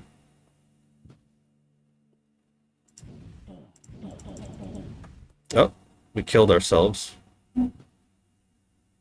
So, do I have to go through all that again, or does it save my progress?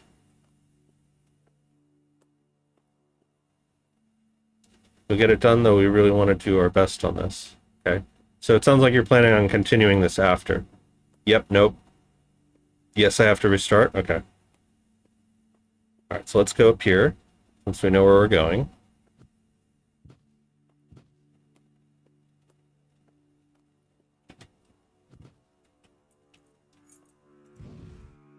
Alright, so open the box. Flick the switch. Flick that switch. Can I close this again? I can. Okay, that's good design. And there was like another poster or something here? Yes. Alright, so we gotta go back down here.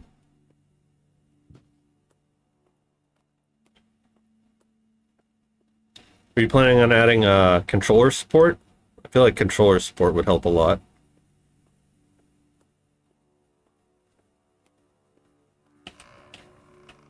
Does this actually hurt me? No, okay. So I don't have to jump it or anything. You, get away.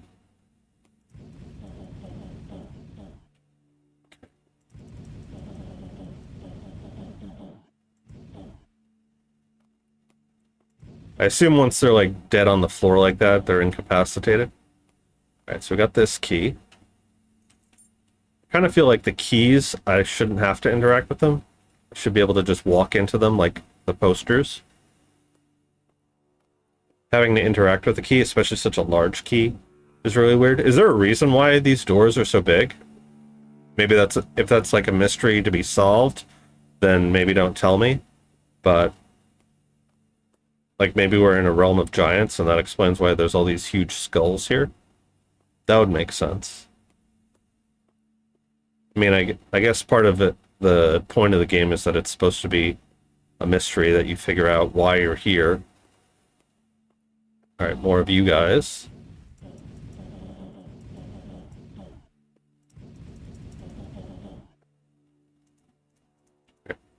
Remind me again, what did right mouse button do?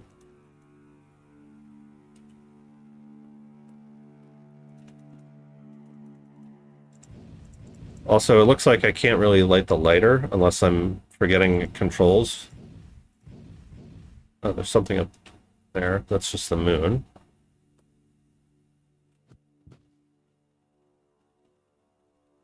F, then... right?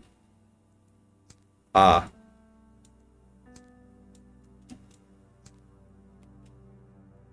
Okay. So that's just a static flame, it looks like. So I assume for the full game you'll have nice flickering plasma effects. Like more of an animated flame. It seems like something that would be pretty easy to do in Unreal, right? Let's see.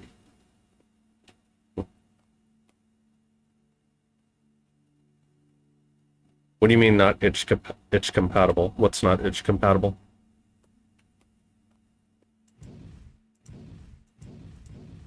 Here's another switch. Okay. Let's go through this. Material animations are not itch compatible. Got it. Okay. Again, the sound design is really good in this. You got combat music.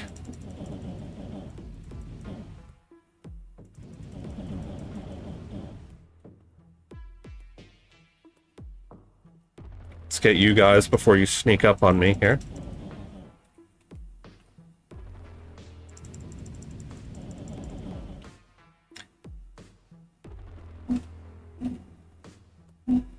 You know, I was saying before about the aiming stuff with the mouse, but so far it hasn't been a problem. I feel like it would be more of a problem if we, for whatever reason, exited out of the menu. Oh, I see you there. Some kind of a maze thing. Oh, poster.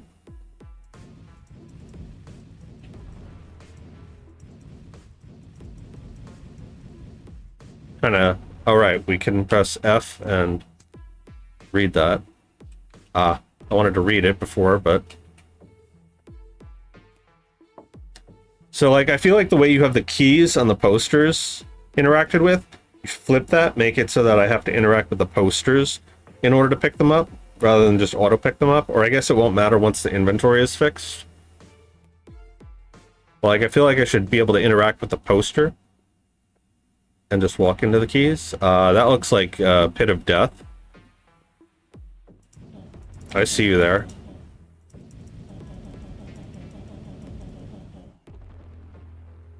Flame mover, left, right, front, back, and react it to mouse movement. There is a wall in the end. There's a wall over here. I don't want to risk it. Oh, you mean like when we beat the game, there's a wall that shows all the posters that we got? Okay.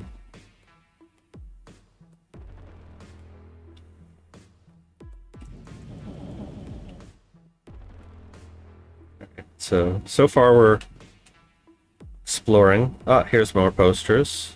I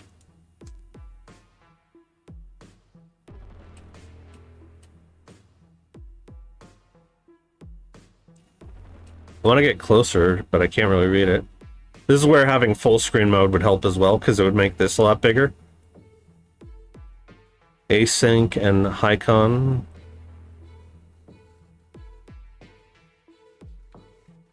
Okay.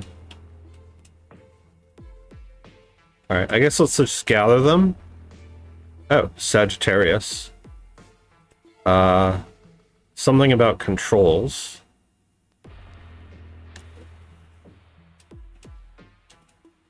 I'll have to see what that says. Something about gamepad controller. Full screen from itch window will do it.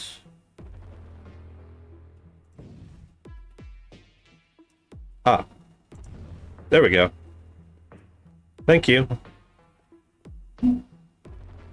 Wish I'd known that before I picked up all those posters. But now any future ones we see, we should be able to identify and read. I see you bouncing there.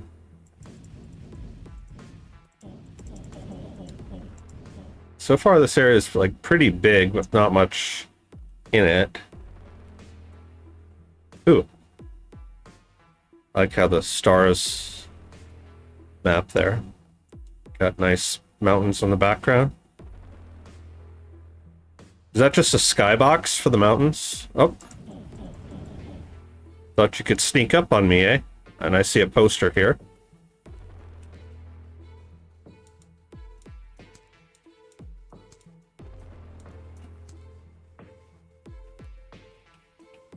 This looks like Ares. Main tools. Oh, is this like Tunic, where you have to find instructions for how to play the game?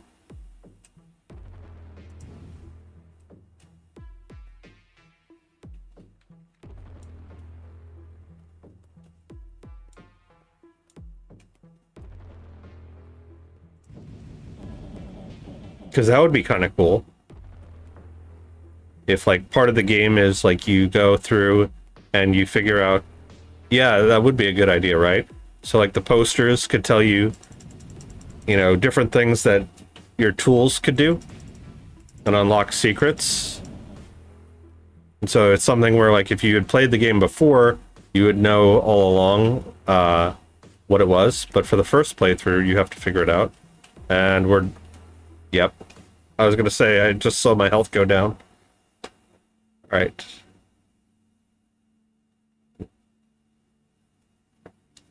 Alright, how long is this game? Like, was I anywhere close to the end?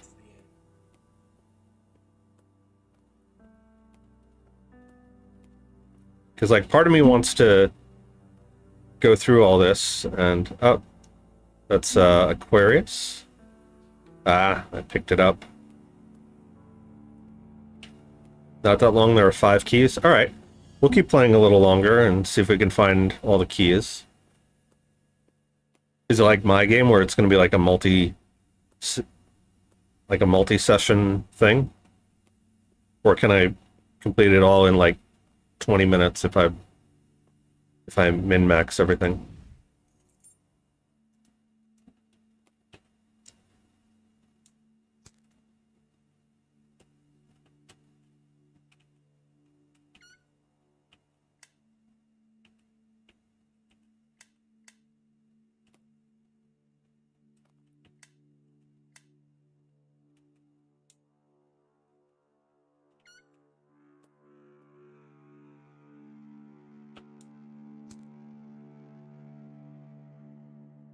Novus Lotto Creations. Okay, I assume that's you guys.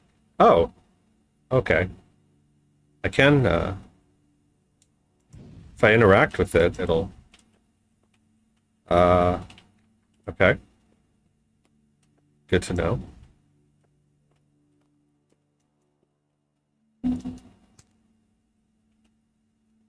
Spoiler alert. Uh-oh. This is your final warning. Ah. So they aren't working. Again, if you do not wish to read spoilers, we strongly advise you first play the game. Okay. Alright, so it looks like the read texture isn't working. But good to know that you actually did plan for that. So that's good design, just unfortunate implementation. Oh, I didn't even see this light here.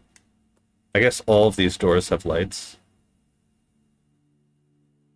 took forever to add all 50. Yeah, I hear that. My game has 400 things in it, so I completely understand. All right, let's just sprint for the key. Not even worry about these guys. Is there health in this game? Like healing packs?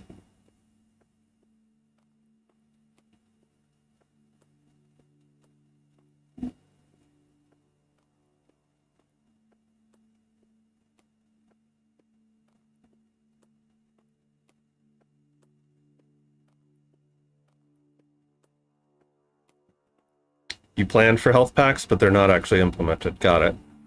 So I should be careful. I can't remember what was up here. I feel like there was something up here. That's missing a plane there, sir. See right through that.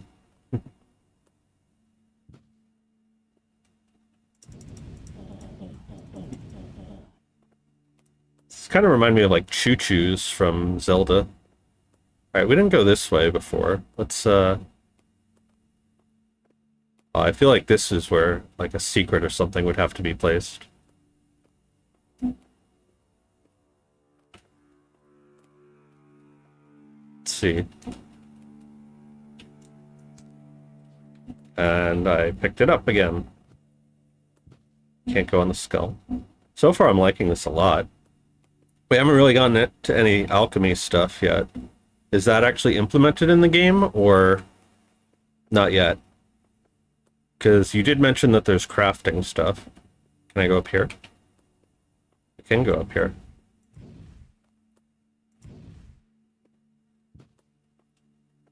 Is there anything up here? There is something up here. Alright, we got another poster. And it's like missing geometry here again.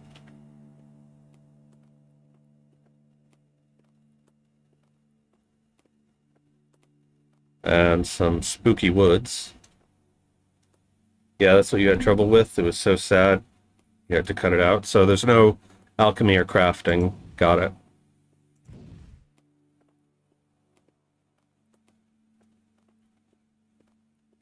So, like I was saying before, what I would recommend in that situation is if it's not in the game, don't tease or promise that it's there. Because then the judges, just like me, are going to be looking for it, and they'll be like, well, you said it was here. Oh, we got Gemini.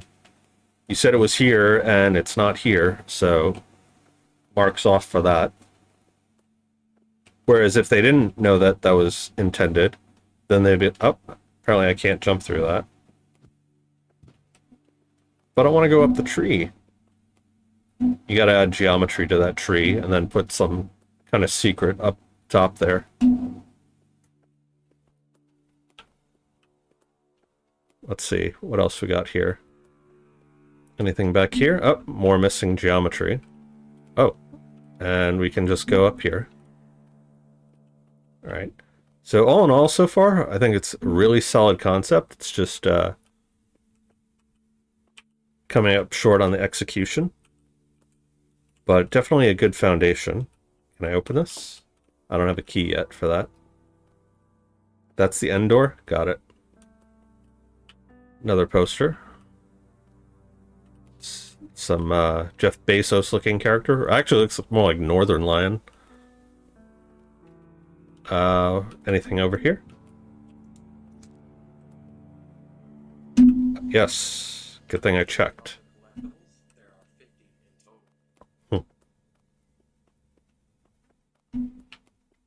And I wasn't really keeping track of how many we found so far. Probably not going to try and 100% this game, but... And I'm getting stuck on an invisible wall there.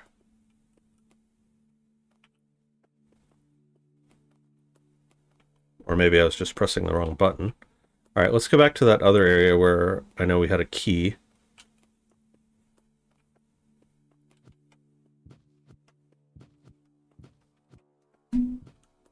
I assume in the full game there's going to be more areas to discover besides just this one, right?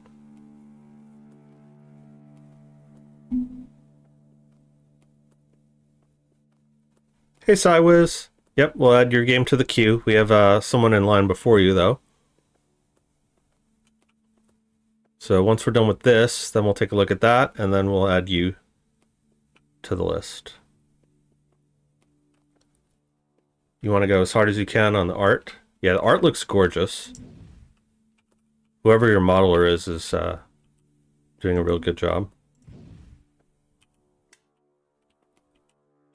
Just, like I said, got to get those displacement maps and bump maps down.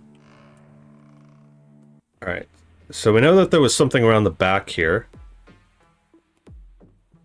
So let's go get that.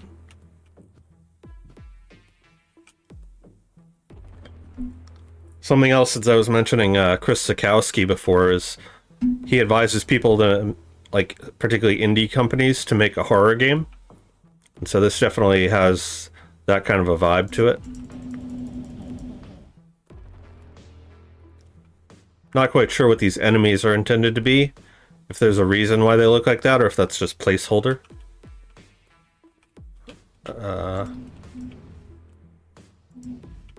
Thought there was another one over here.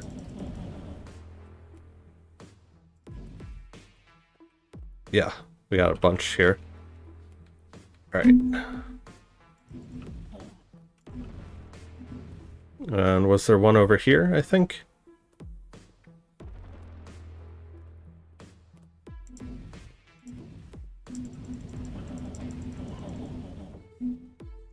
Okay.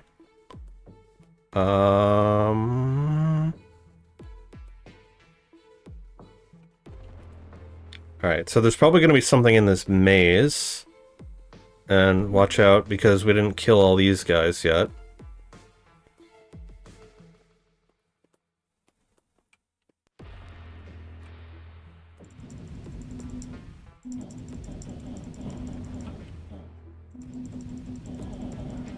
Just want to focus on not dying so we don't lose all our progress. You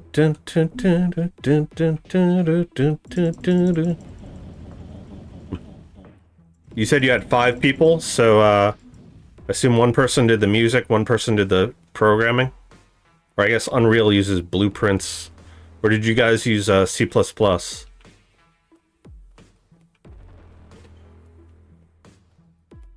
Ah, here's another door. And another poster.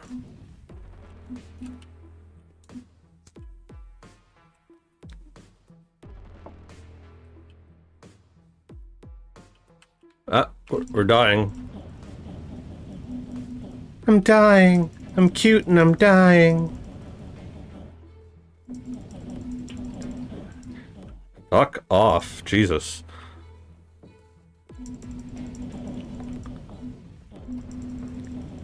They're on me. I'm getting careless. They're everywhere. Alright, here's another poster. More control stuff. Make sure nobody's sneaking up on my 6. Alright, I think we can turn this on. Can we open this? We don't have a key yet. So we found 2 keys so far. You did a lot of everything? Okay.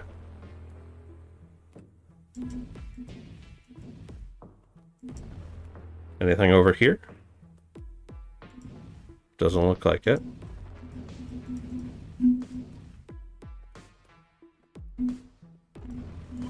Ah. Alright. So, I think it's going to take me a fair bit longer to get through the game, but I think we've seen most of the stuff. The ending, I assume, is just going to show you what all the posters are? Or is there something else on the other side that it's actually worth me going through all the doors and getting? Or is it more of just the same?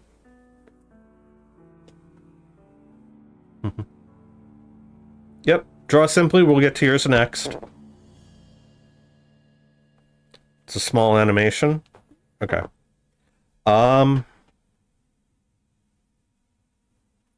All right. So overall, I think this game has a lot of potential.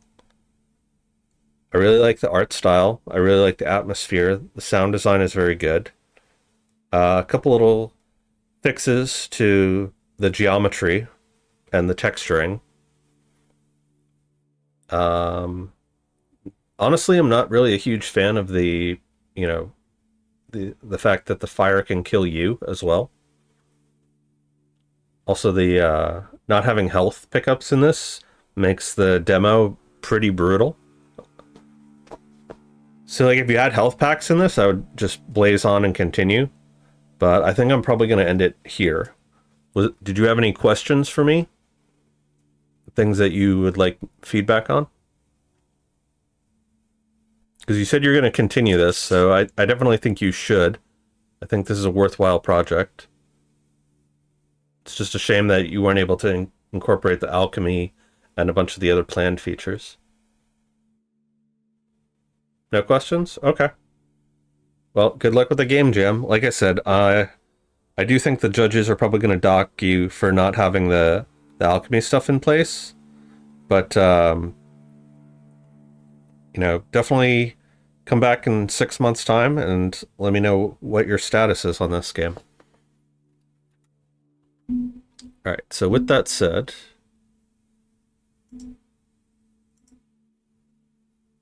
oh yeah, I should probably be liking these too. I'll do that when I go to post the reviews. Yep, no problem.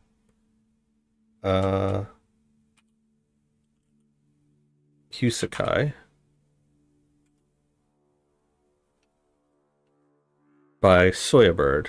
All right, before we get into that, I'm going to take a 30-second break to just use the bathroom, just so I'm not anxious while I'm working on this, and I'll be right back.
And we are back. So we are going to take a look at Husacal, I hope I'm pronouncing that correctly, by Soyabird. And then after that, we're going to take a look at Crywiz's game. So, Cywiz, remind me after we're done with this to take a look at yours. So, on to Husacal. So, once again, spruce up the description page. So, if I go to my submission here, again, just work on the packaging a little bit. You can go here, edit theme. You can add a banner. You can go into published and add screenshots. Just to give us a little bit more of a sense of what the game is before we even play the game, because there's no real preview. But having like in-game footage describing what the actual gameplay is, that would help a lot. Player Abu is a cat with a condition where his third eyelids are black shaded, which is why he can't see much in the dark. Luckily enough, he has a robot companion, Mr. Fish, as his light source. At the start of the game, the player is plummeting into the sewer. The player can strike enemies with various guns and weapons that can be found throughout the levels. You also gain permanent power-ups by drinking alchemic potions. The levels are dark but little to no lights. Okay, so keeping what I said with the last game, you know, players, for the packaging aspect of it, aren't really concerned with story so much as they are with gameplay mechanics. So you do a little bit better with that here. I feel like this could be tightened up even more. Yeah, so like we don't really care about at this stage, like definitely in the game we care, but at this stage for the packaging, we don't really care, you know, why he's like that. You know, just say like you play as a character who can't see in the dark, but you have a light source as a companion. Like we don't care that you start out at the sewers. We'll figure that out in the game as we go. You know, striking. So we got running and gunning. So again, a lot of these descriptions don't really tell me what kind of game it is, because you can take that same description and apply it to a bunch of different things. You know, is this a first-person shooter? Is it a third-person shooter? Is it a side-scroller? Is it a top-down shooter? Right? All of those are different kinds of shooters, but I have no sense, without looking at pictures and without seeing any kind of splash art, what type of game this is. So working on the packaging.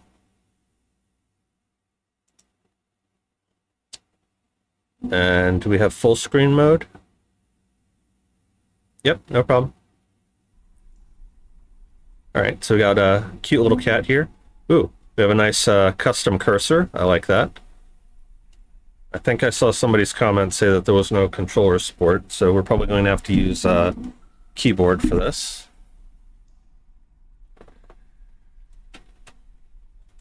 Okay, so you do have menus. So it looks like the arrows work, but WSD doesn't.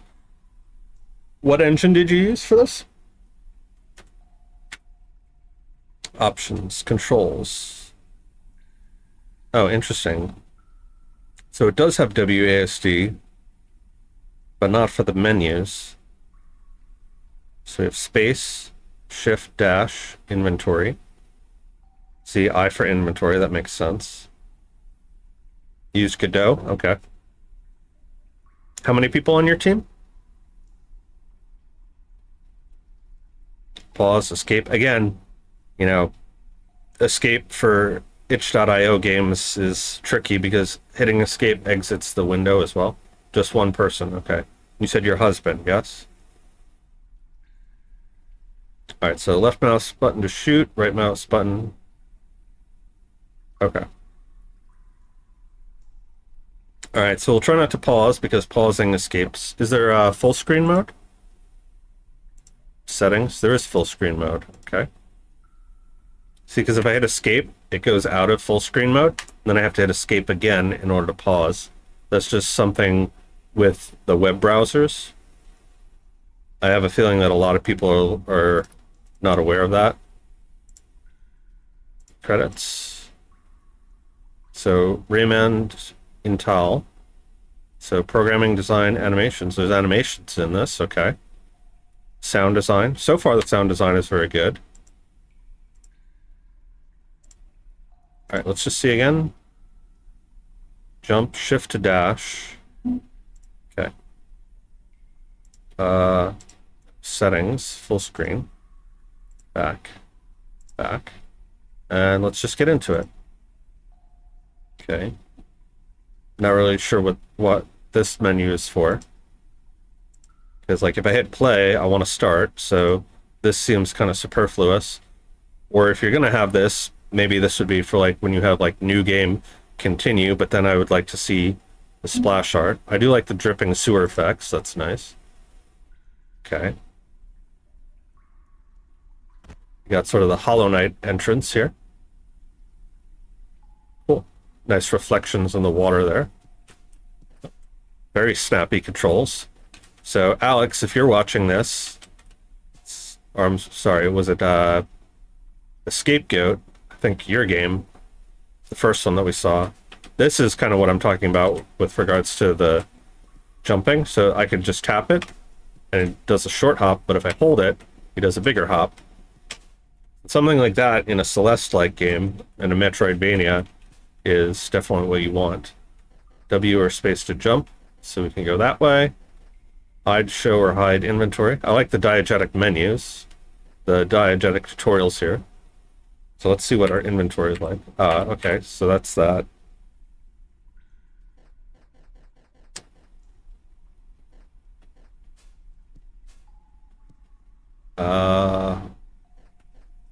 We have a dash. Do we not have a dash? I thought we had shift for dash. Let's go up here. So far I'm liking the shadow effects. I like the little slime effects on here. The art style is very nice so far. You've even got light reflecting in the light. That's really nice. Look at that. Look at that gorgeous lighting in the water. And transition. All right. That's it's a little hard to tell that that's a transition there. I thought maybe that was just a wall. So a little bit better indication of that. Long press for jump. Oh, what does that say? So that's our dash, and there's a potion there. Tap jump. Okay. Good level design. Huh, we can run backwards.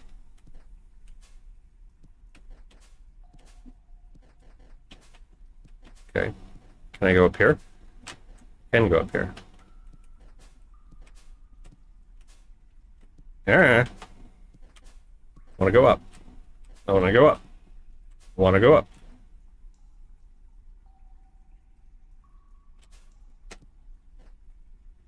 Pick up. F. Okay. Okay, so it looks like does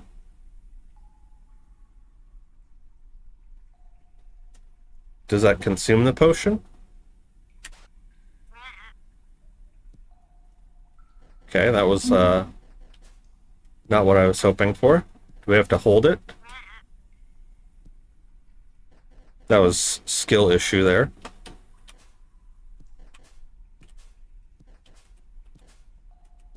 Come on, get up there.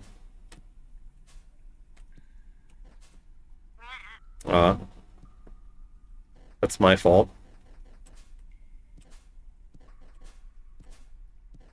All right, we're getting better at this. Ah! We'll get this. So far, these controls are really good. I'm just being a doofus.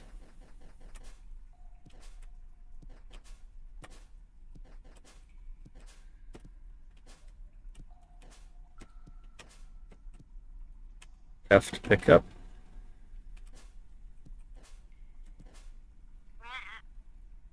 Do we keep our inventory items? No, we do not. It's making me wonder if this is going to follow us to the next level. I guess having information is useful. Or if it's just only to be used in this room.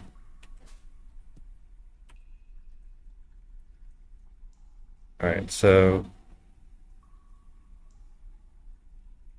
Hold on, it's saying S and shift to dash. I think that's supposed to be D to go left and right. Yeah. I think that's supposed to be D. So just a minor correction there. But yeah, these controls definitely feel snappier. They're really nice and responsive. I get nice tight controls. Okay, so Yeah, so I do have to hold it. Okay. Good to know. All right, let's keep going.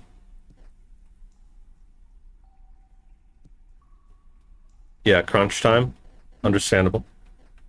It's not a big deal. It's just like I could figure it out. You just need to. And there's something up there that we can't get to yet. Okay. So this probably wants us to take the dash ability to that other side. Ah! Okay, good design putting us on that side.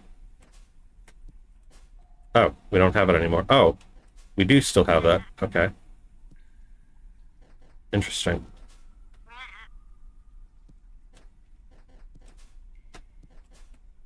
Alright. Let's just familiarize ourselves with the controls.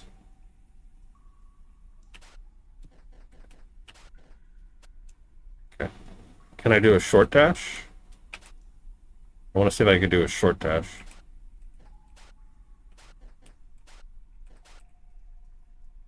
Alright, so we're at the jump here.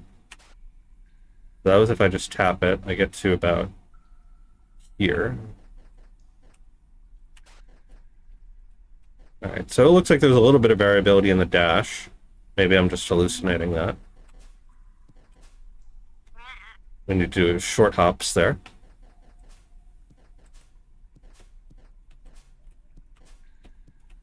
Okay. Alright, so now we should be able to dash across here. If I were better.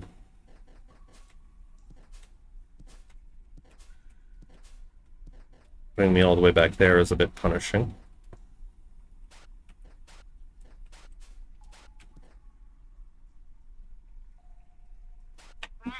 Ah.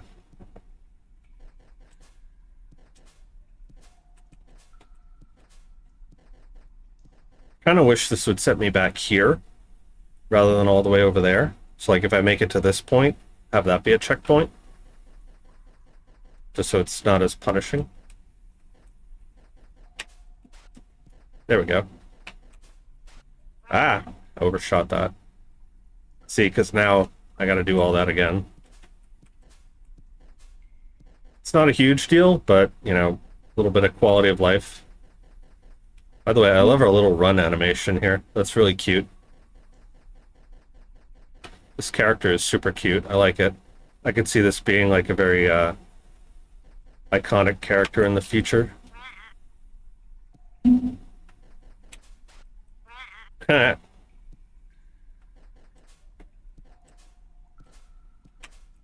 of want to know what his name is. I don't know if that was mentioned in the description. Maybe it gets mentioned later in the lore.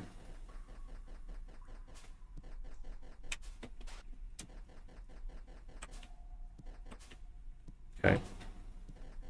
Alright, thank God we made it across there. Oh, here's our gun.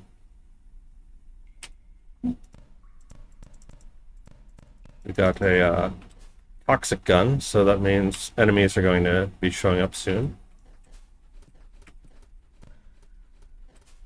I love how I could hear the enemies before I see them. Again, nice lighting effects. There you are. Ah! I'm getting flashbacks to playing Rune Fencer Ilya in the, what's it, the Ghost Grotto. Come on. I know you're up there, you bastard.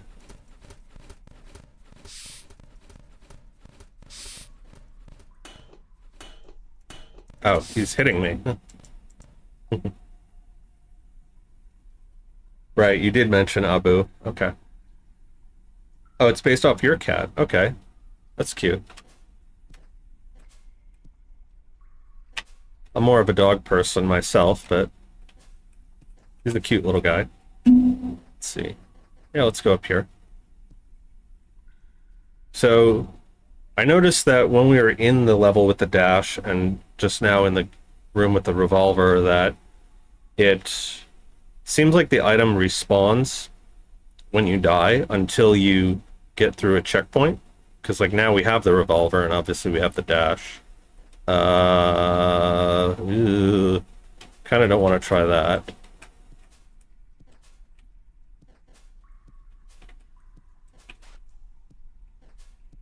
Yeah, I noticed somebody in the comments was saying they want controller support. This game kind of begs for controller support. Can I make this? Well, not if I do that. I can make that. What is the point of this?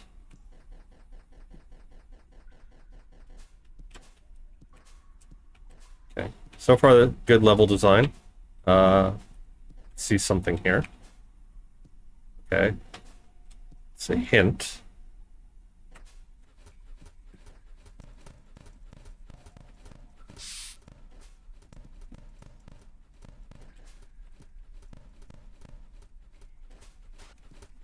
Ah, another potion.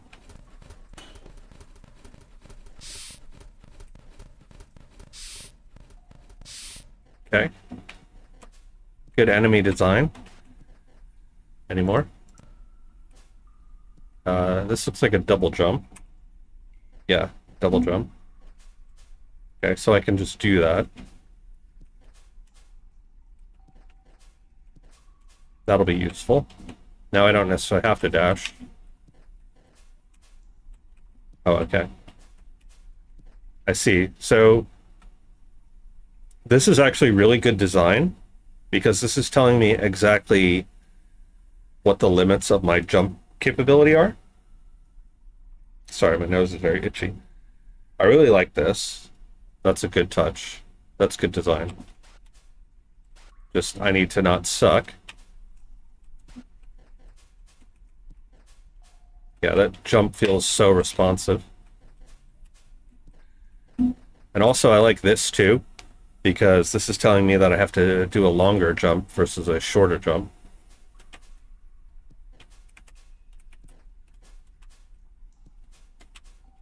Yeah. Having the shift key be on the dash, you know, I think this would be a lot better with a controller.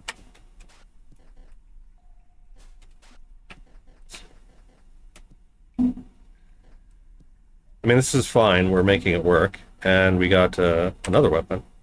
Sword gun. Can I switch guns? I can switch guns. See that? Like, I feel like that would be something for the L and R buttons. So, like, one would be to shoot, and maybe the back ones could be to cycle weapons.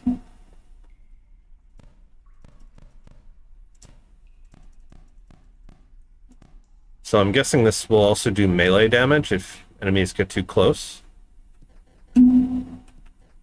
Alright, cool. So, glad we went that way.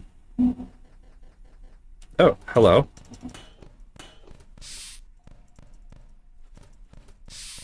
Interesting, they respawn.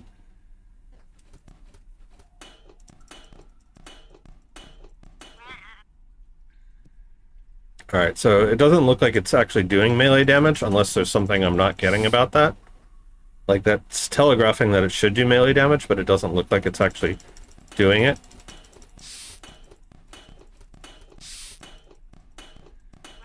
Do you know if that actually is supposed to do melee damage, or am I just being stupid?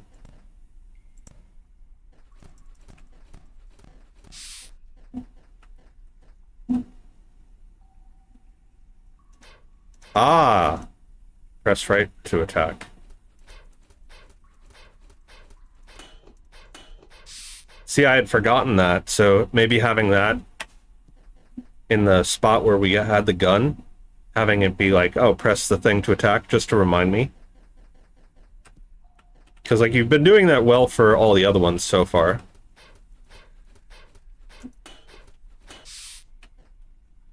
People need to be reminded more than they need to be taught. See, like, here you have left mouse to aim and shoot, but I didn't... Maybe I missed it. I didn't see a text hint about the right one. Can I go over here? Can. Crunch time, understandable. It's not a huge deal. These are just things to improve. I definitely feel like you want to continue this game, right? Going forward. Let's go to the right first, and then we'll go up. That double jump feels nice.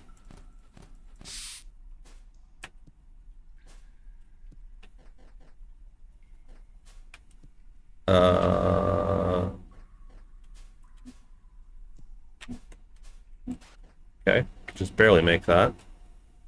Definitely needed the double jump for that. Glad we went to the left.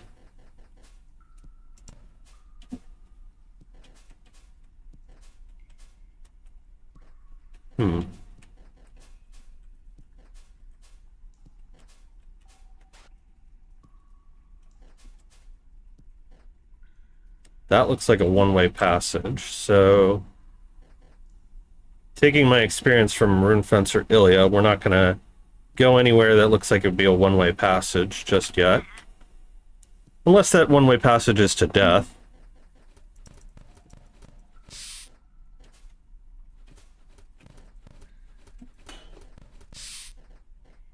I also would like it if, when I change weapons, it remembers the weapon in between, rather than restarting me back at the revolver every time.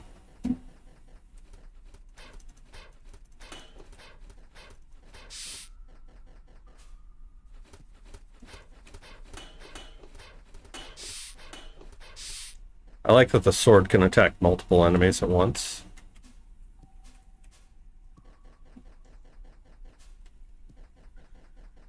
Alright, so let's go back over here. Ah! Getting swarmed. Ah, I was afraid of that. Yeah, because now I start all the way back here. Alright, let's just run.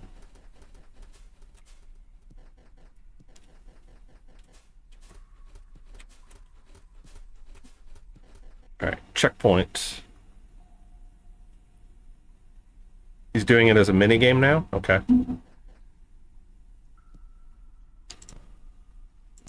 Yeah, so overall, this game is fantastic. Very responsive. It's mostly just polish, really, and little quality of life things. The level design is good, character design is good, the environment, the lighting is fantastic.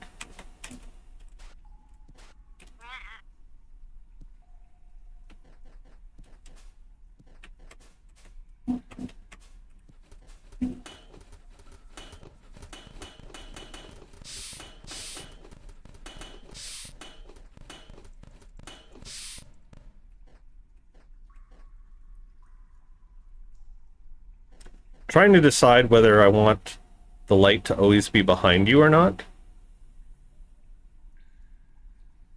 Because if I stand here,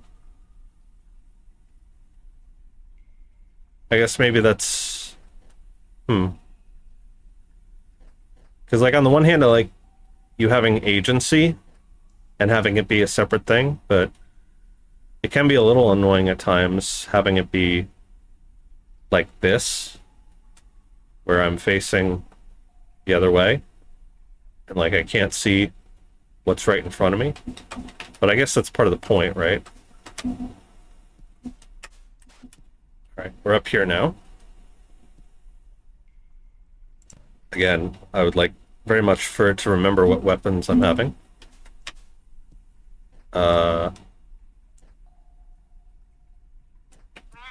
That was just dumb on my part. I should be able to get that.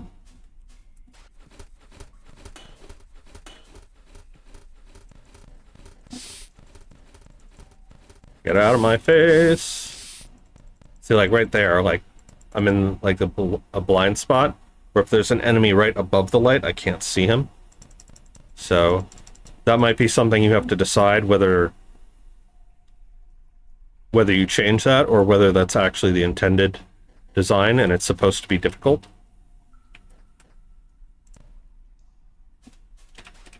Ah, now I gotta fight those guys again. Oh, I don't think I even need the dash for that.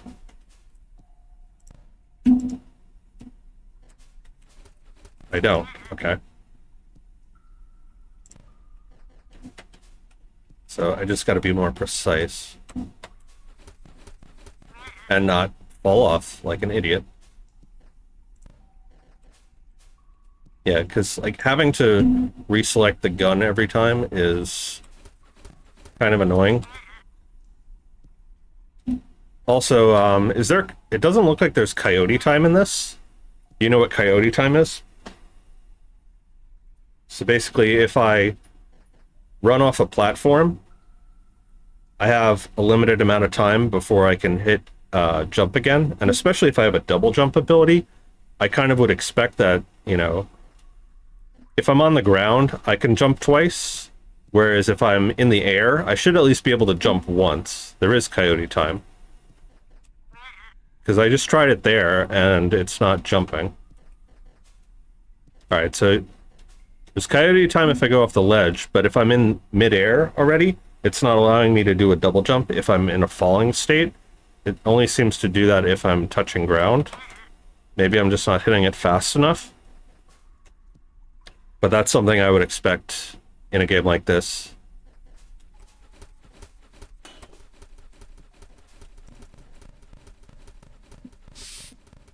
Get off of me! Okay. Okay. What's up here? Ooh, another gun. That one's out of reach. Looks like we'll get a triple jump at some point.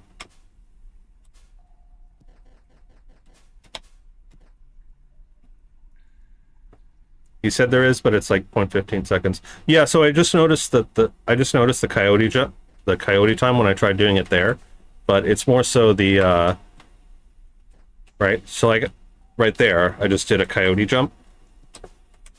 But if I fall off this ledge, I should be able to press jump, at least when I have a double jump ability, and be able to do one jump in midair. And it's not doing it until I hit the ground again.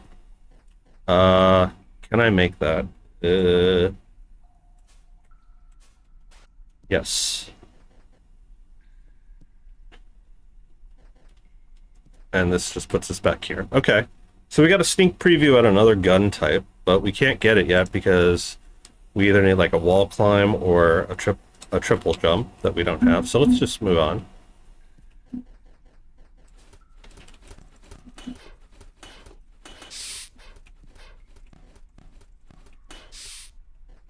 Okay. Okay.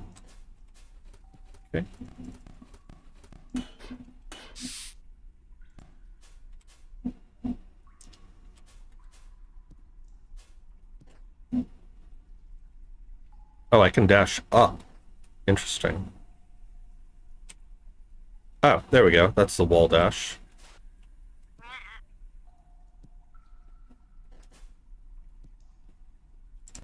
So that's what we needed. So after this, we should have 3 potions and 3 weapons, which looks like all that's in the game.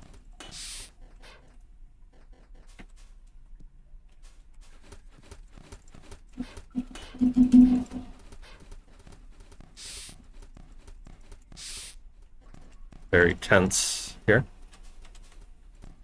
Hear you.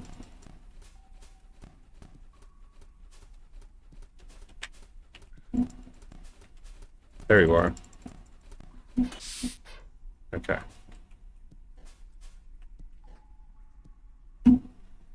All right. So we need to be careful here.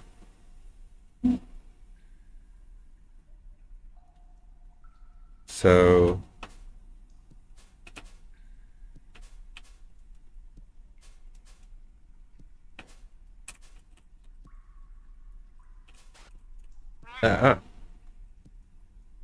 that's pretty unforgiving.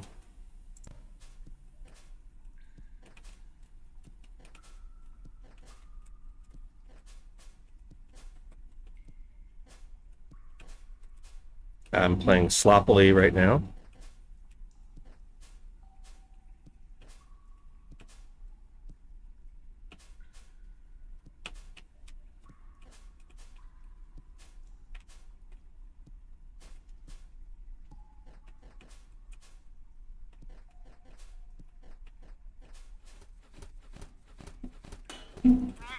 Ah.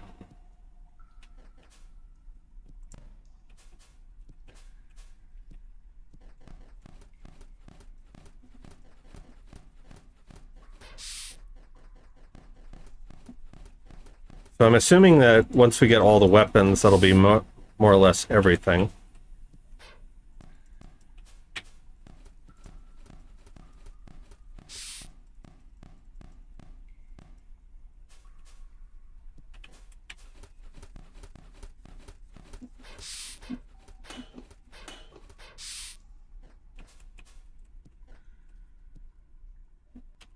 All right. So jump up. So we jump up, we wall dash, and then we dash again. All right. See, I'm really nervous about this because having these spikes over here, I get the point, but it's very unforgiving if I mess this up. Just the fact that I have to start all the way back there rather than at this spot. I would say once you get the wall dash, maybe have this be a respawn point. Because I know, for instance, in Rune Fencer Ilia, once you get the energy strike, then you always restart back at the boss area where you got the energy strike. Is this going to be uploaded so we can review it again?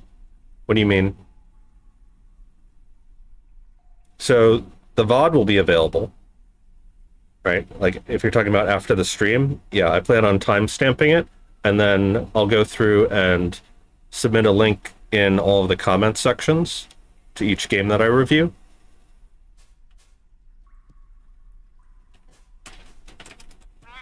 See, like that's really punishing. And the fact that I gotta fight through this gauntlet again every time. So I would make it so that after you get that potion, make the potion point a checkpoint.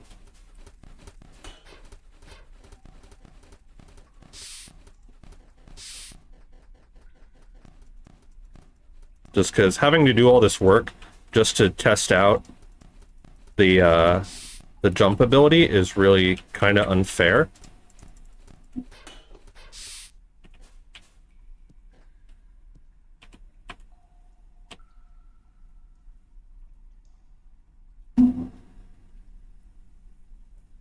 Because, like, not knowing if I'm even pressing the right things. See, like, there. Now I gotta do all this again. That's really, like, my only main gripe with the game so far. Otherwise, this game is amazing.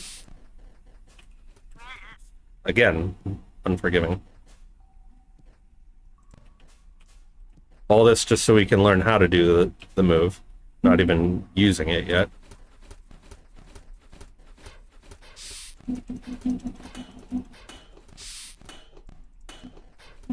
Get off me.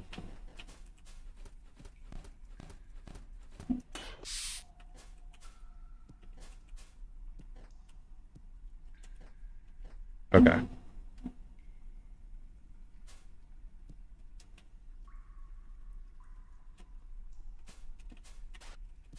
Ah! See, I had it.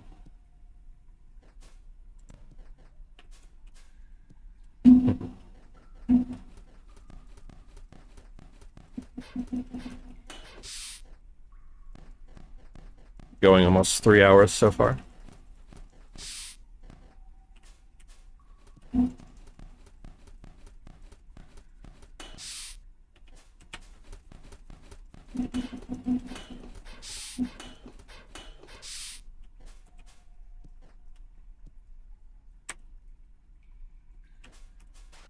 Yeah.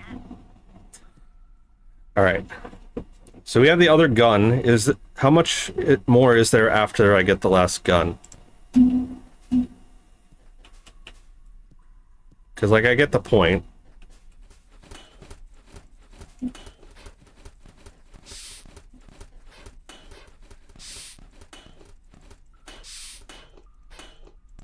That's it? Alright. So we'll give it, like, 1 or 2 more tries.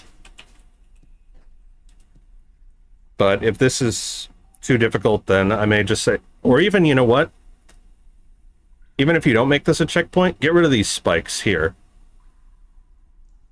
Because that's way too punishing. Like, it's already punishing enough to make the player have to use the move in order to get out. I don't think you need this set of spikes here. Maybe this set. Actually, I don't even have these spikes here.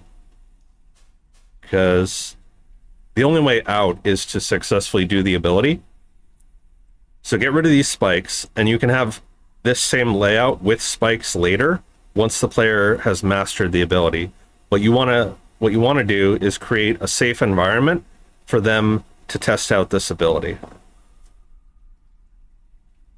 And maybe the same thing with the dash when you first get that, rather than have it be over a pit of acid, have it be they have to cross a mandatory gap that's that distance, but it's safe underneath, and then you add the complexity of the danger afterwards.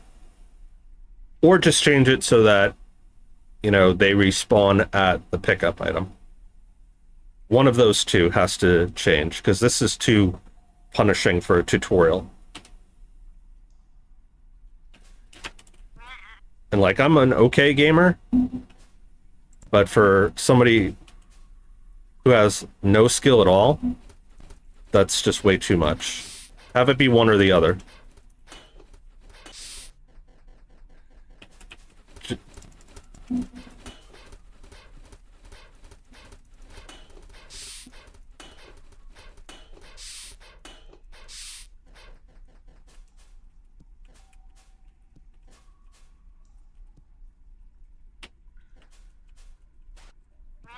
See, every time I mess that up, I have to do all this again, when the focus should be on mastering that micro skill, not my ability to platform and fight these guys. That comes later.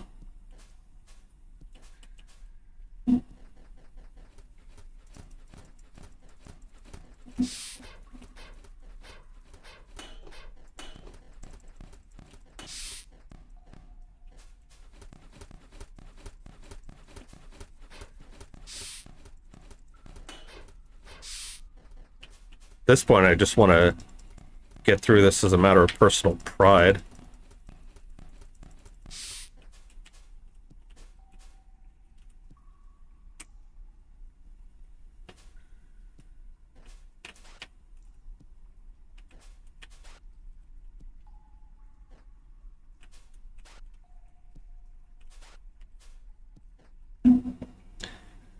Oof.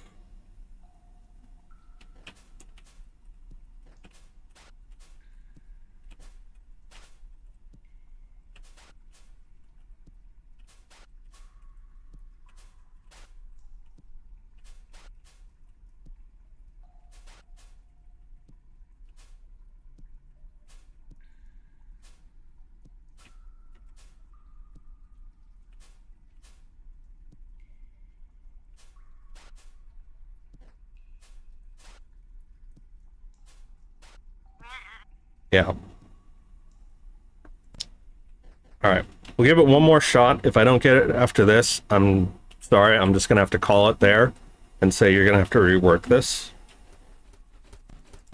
Because, like, I get the point. It's just...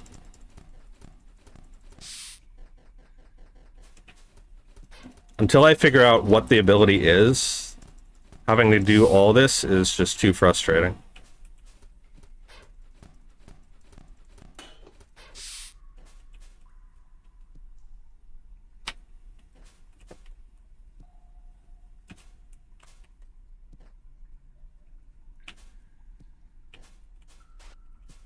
All right. There we go. So like here, right? Obviously I need the wall jump to get out of this.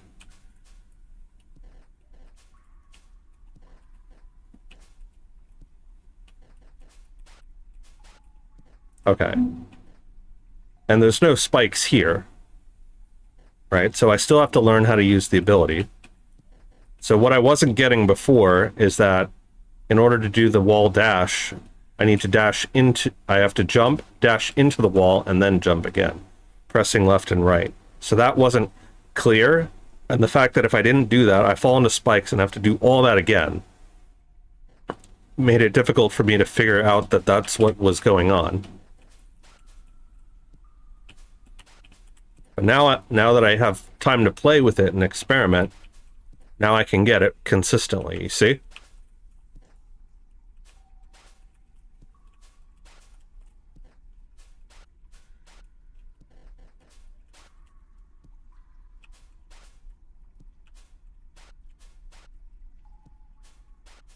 See, like, this is what I needed. It's like something like this where I can just practice.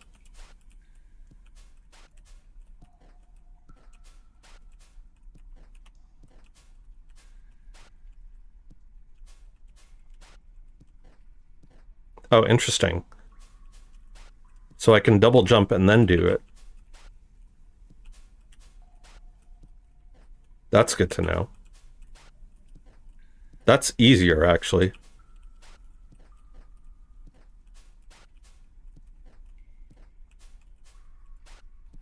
Yeah. So basically just giving the player the opportunity to experiment in a safe way, right? If you keep the spikes there, just have them respawn or get rid of the spikes. All right. So now we know how to do that. And now we go back up here.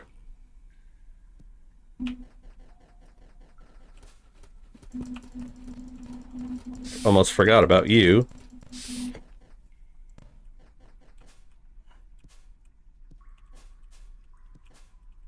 But otherwise, I'm loving this game. Just that little bit of frustration.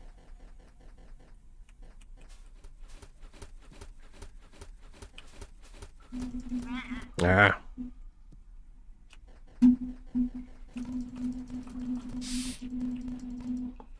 Also, I really like the visual effects there on the respawning.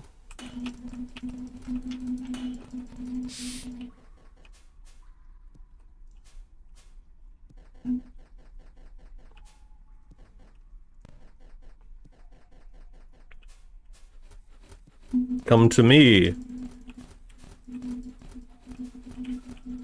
Come here.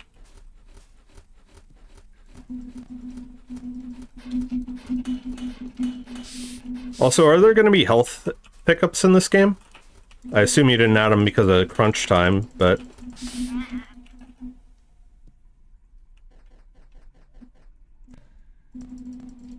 yeah, that's a really cool clock effect. I like that.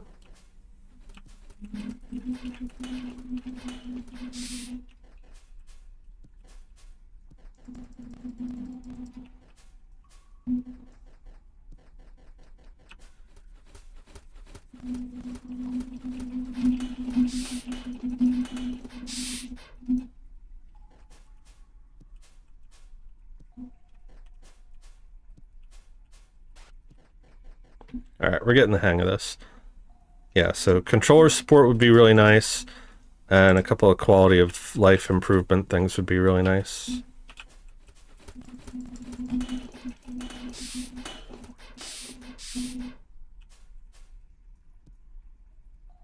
Alright, so we should be able to dash up there.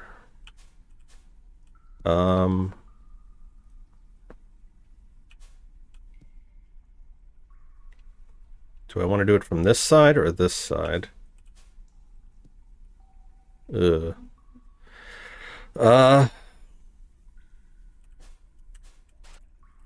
Nope.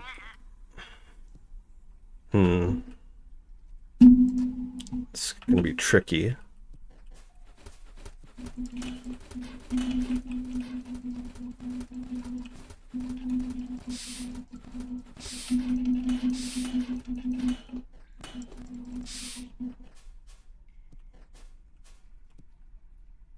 feel like I need to do it from this side.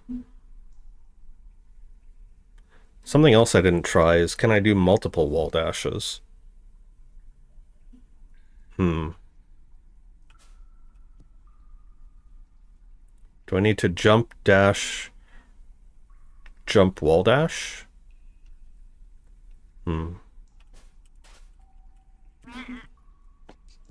Yeah, that's tricky.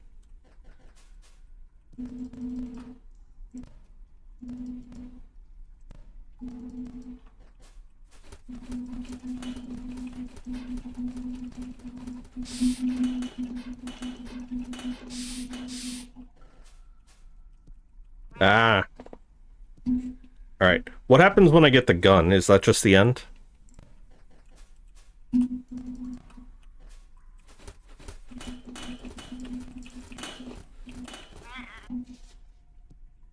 You still there?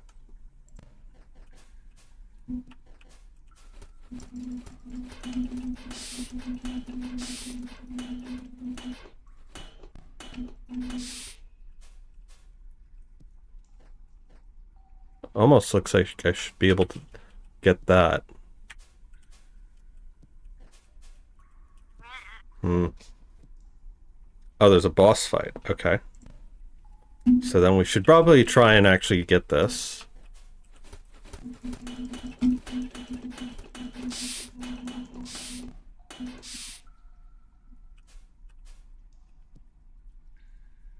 Question is how.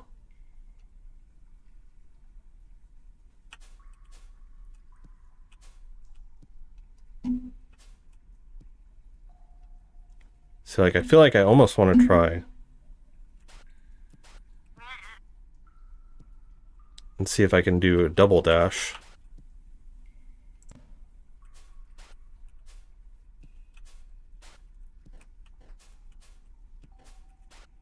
Ah, interesting. Okay. So if I dash into the wall from the side, it'll keep going up.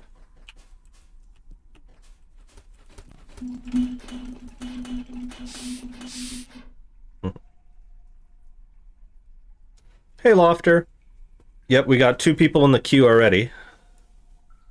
But if you want to submit your request, we will add you to the queue. Alright, I just got to do this really tricky platforming here. And I think I might have just screwed myself.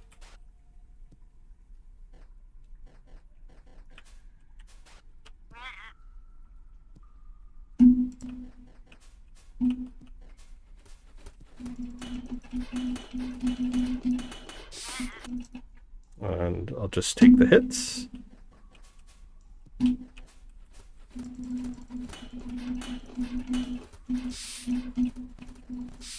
Tactical retreat.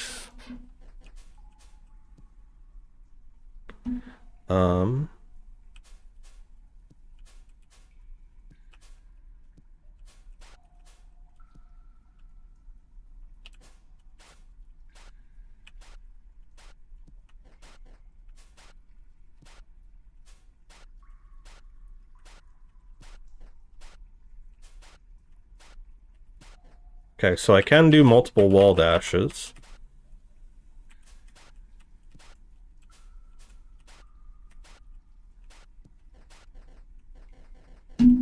Man, that is so tricky.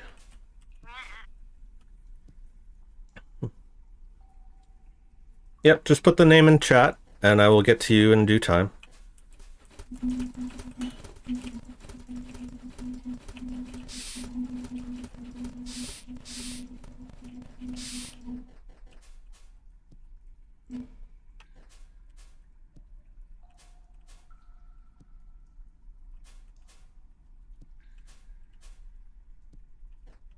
So like it's kind of pushing me off that one corner.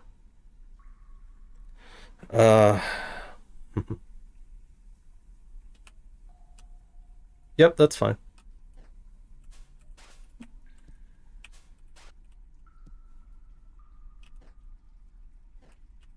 Oh, I did not mean to do that.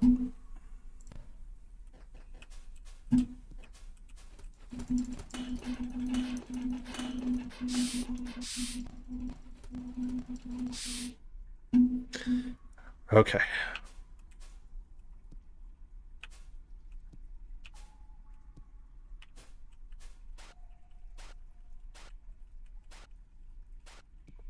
Not quite.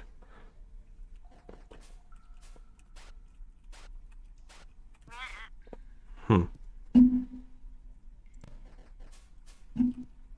Like I said, I want to get this because I want to see what this boss is.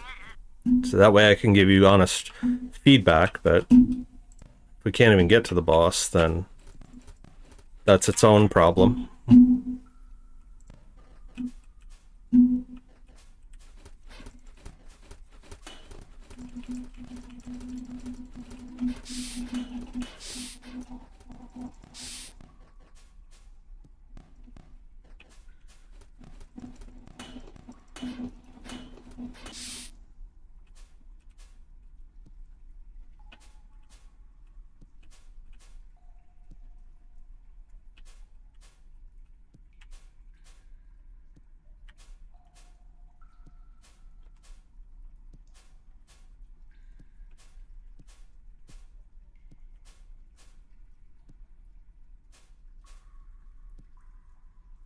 You can also fight the boss even without the last gun. Okay.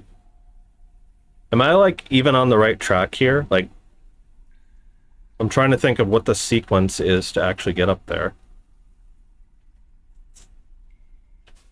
Because I want to see what the gun does. That way I can give you feedback on the gun.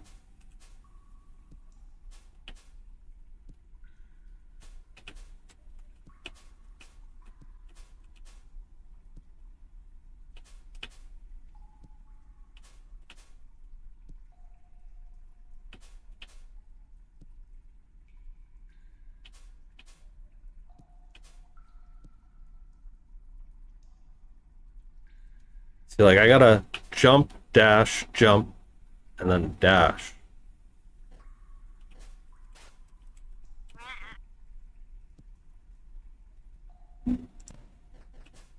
Can I get a hint as to, like, whether this is even, like, how I'm supposed to be approaching this?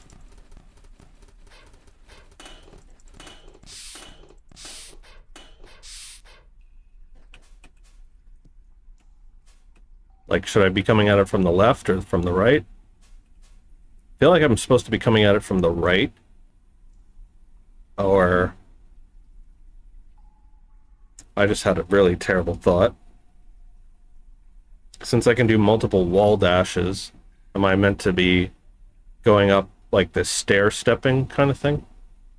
That's a terrible thought. I guess it'd be easier to do it on this side.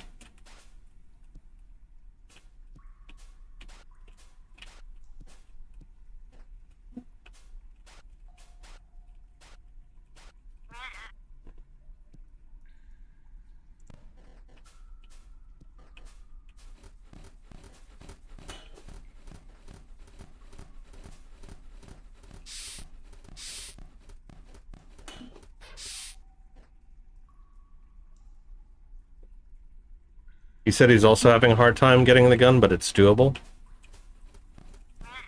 All right.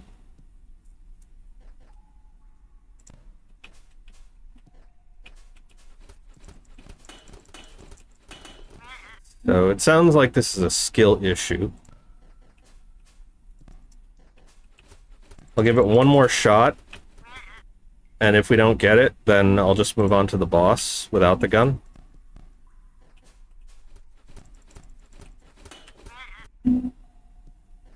By one shot, I mean like actually getting past these guys and up there,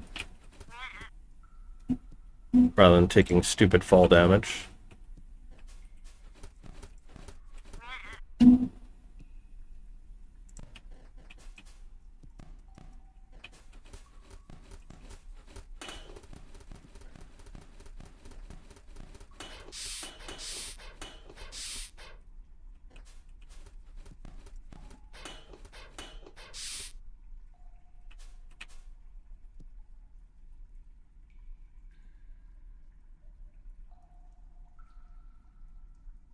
See, like I noticed, see how it's like pushing me a little bit? I almost feel like I should be able to go up there.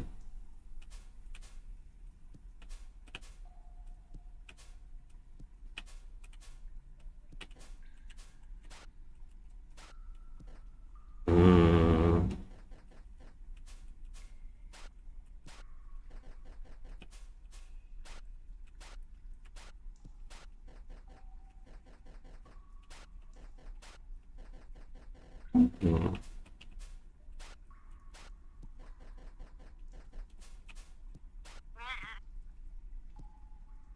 All right, last try.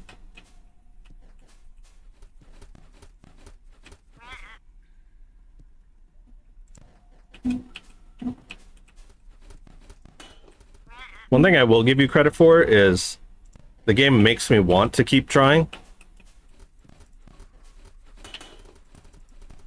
Because it's like each time I get there, it's like, oh, just one more. So close.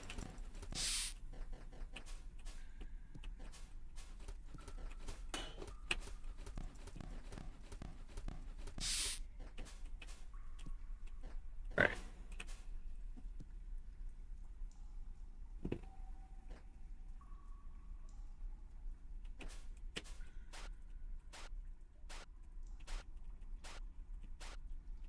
Nope. All right. All right, we'll leave that for somebody else to figure out. So how do I get to the boss? I guess we go back to the beginning, maybe?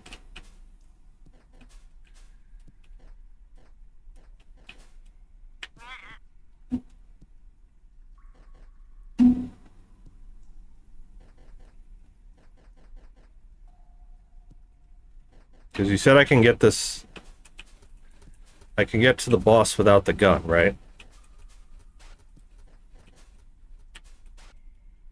Well, not that way, I can't.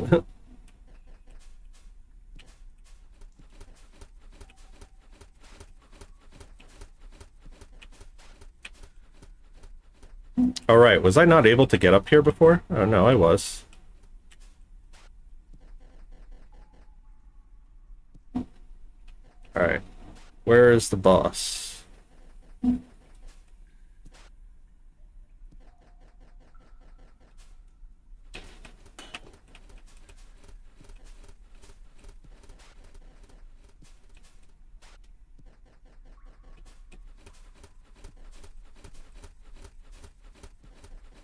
Is he back this way?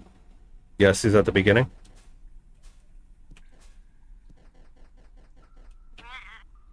That was dumb.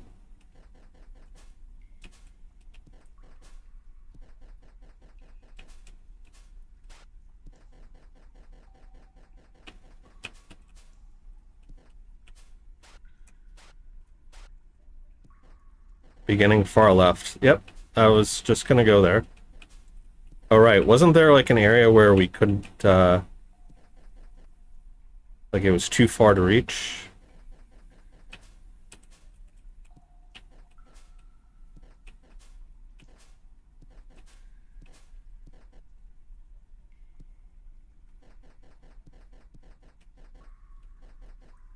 Right, this.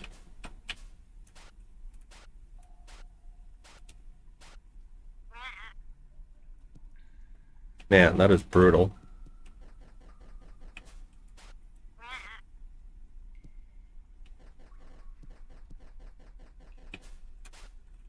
Oh, what? The heck? Did I just do a diagonal jump?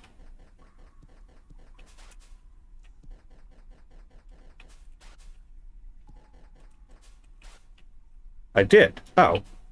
Is that how I get that? I have to do a diagonal jump? Alright, now I want to try this again.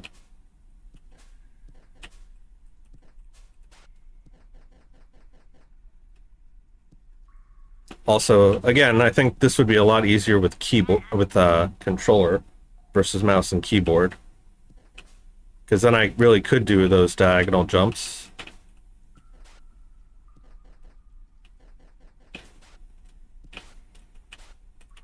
Yeah, look at that. Look how much height I got there.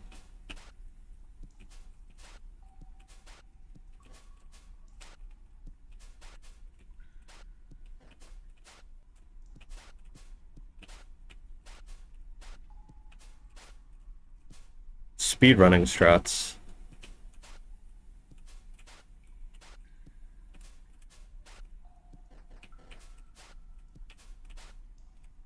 Like when I found the triple jump in Rune Fencer Ilia.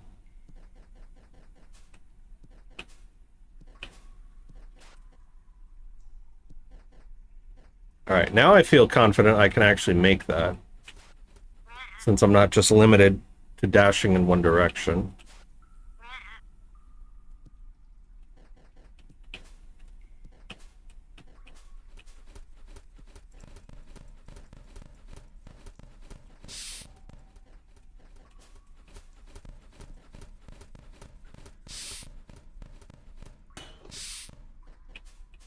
Something else.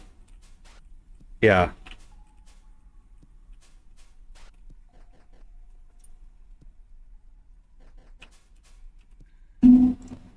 Get this one.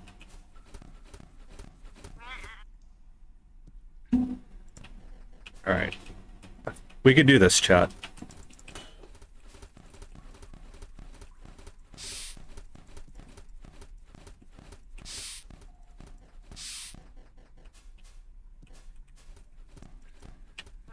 Well, not if I take stupid damage.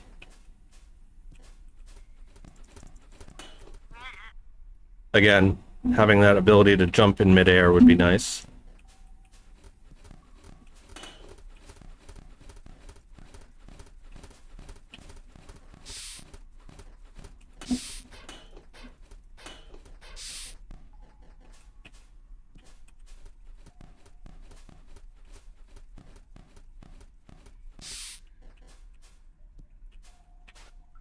Ah. All right.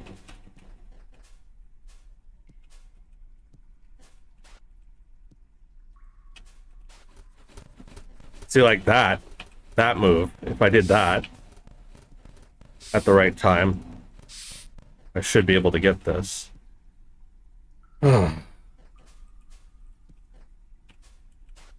Nope.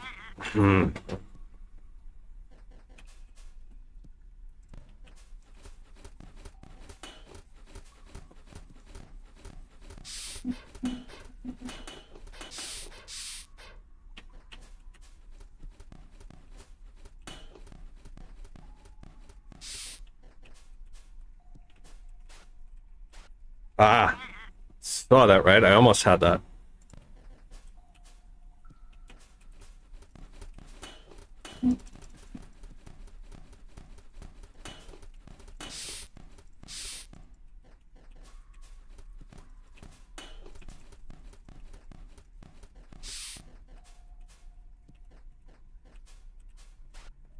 Ah. Almost. We're gonna get this.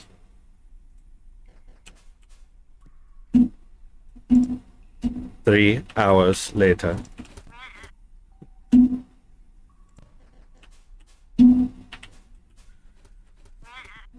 Ah.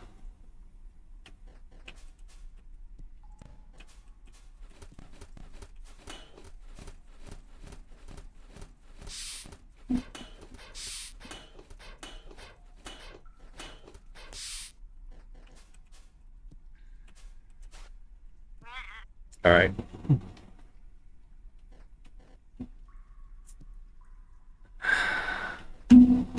One more. The words of every gambling addict. One more try.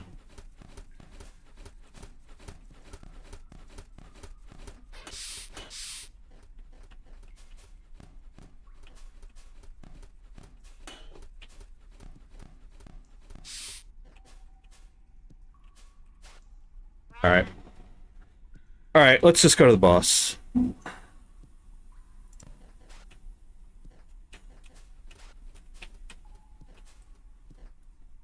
That's obviously a skill I will have to practice at some point.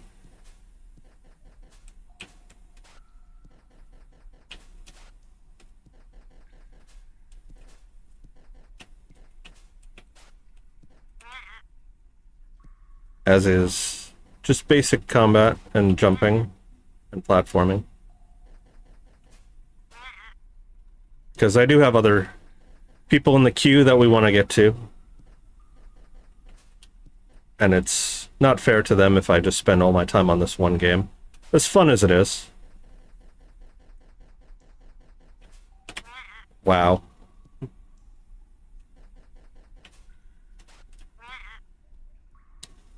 Alright, now I'm just tilting.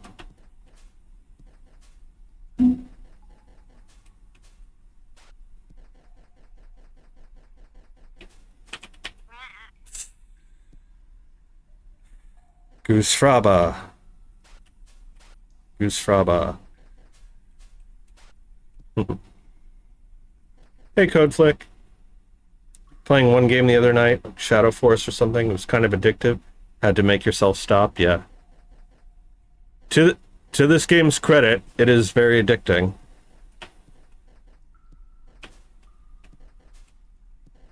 All right, thank God.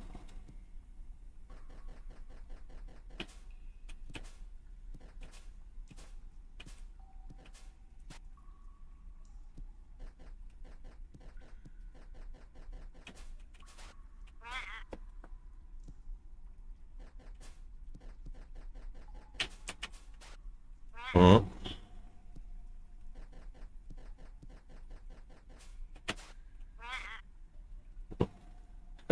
Yeah, exactly. I know I could do this. Next try. Ah! We just got to get over it once.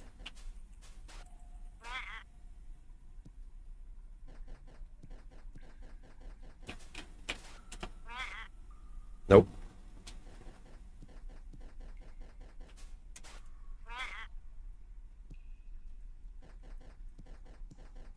Is there anything else here? No.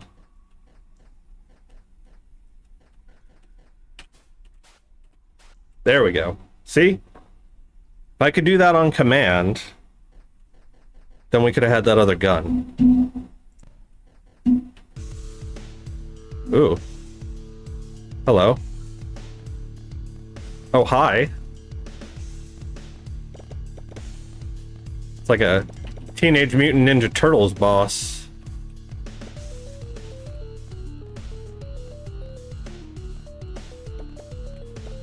It's like what you would get if you combined Krang and Master Splinter. I feel like I should be able to pop the bubbles. But now we have to start back here. Boo.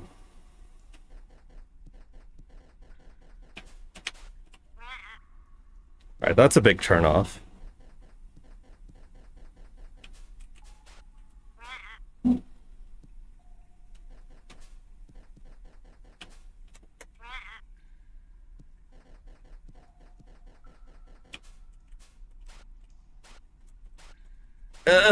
It's so close.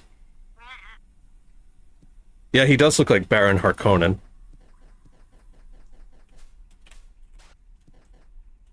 It's my Sua, my Abu.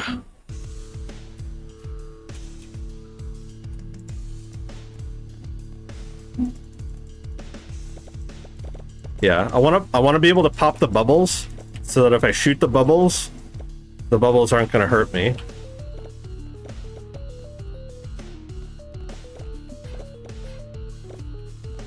Maybe that's what the third gun does. Because right now I can tell we're just gonna eat shit here. Yeah. Dr. Eggman inspiration. Alright. We're gonna do the one more try thing, chat. I am the Eggman. I've got the master plan. I am the Eggman. Alright, we'll give the boss one more try. Because having to get over this is kind of burning me out on this.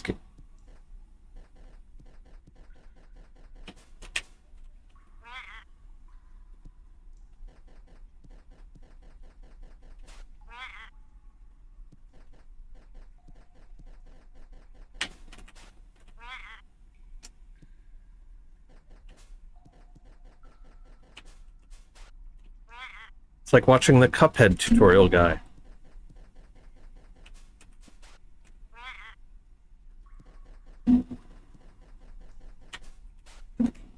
There we go. I feel like there needs to be like one more transition zone before you get to him. If you're gonna keep that punishing entrance, then just add one more zone. Also, something that I always say is, in terms of good boss design, you as the developer should be able to defeat him without taking a single hit. And maybe I'm just bad at reading this guy's telegraphed attacks, but I'm having a hard time seeing how I could avoid like that without taking a hit.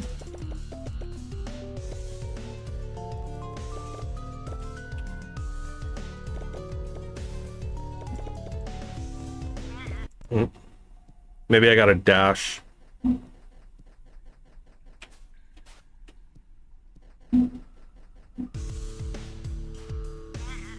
See?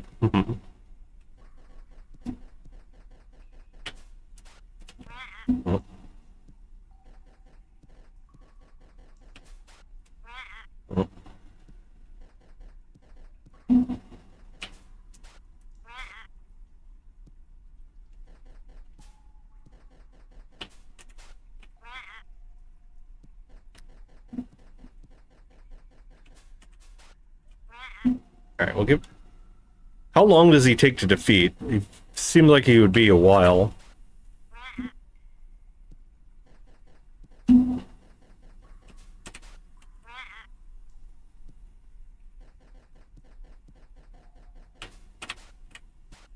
There we go. Alright, here we go. Interesting, that didn't start right away.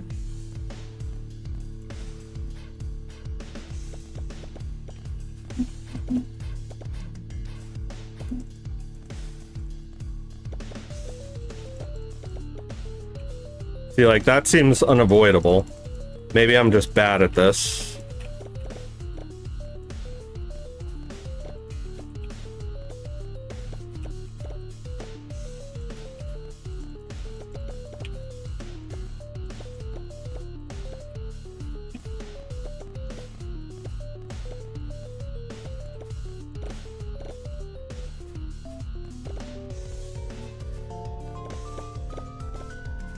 Maybe give the boss a health counter? I don't know, does Hollow Knight have health counters on their bosses?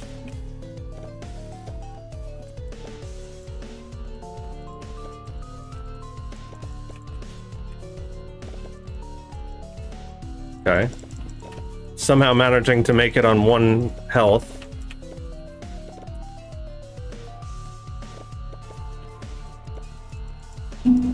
Also, is he like multi-phasal? I sure hope not.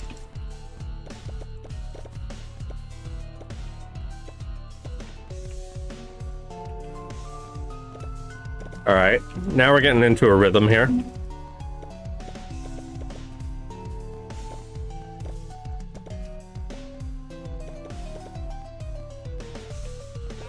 Ah, so close. Alright. I think we get the idea here, chat. Alright, so... Draw simply. You may tell your husband this is a very fantastic game overall. Just needs a couple of quality life improvements. And I look forward to seeing this as a finished game. I think if the rest of the game... I don't know what his plans are for this, if this is going to be a full feature project, but I think it's definitely worth the time. I think everybody should play this, and yeah, I think he should go fully committed to this and put this on Steam. So just like I said, put in controller support. That's number 1. Add a couple of quality life improvements like the respawning stuff that we talked about, and polish up the Steam page so that we can actually see what the game looks like here.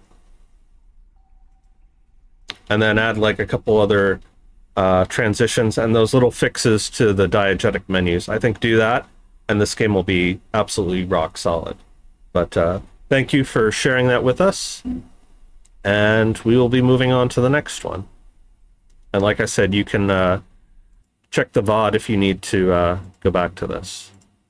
All right, so who was next? Let me scroll up. Cywiz, you were next. We're going to look at Kanji's tomb.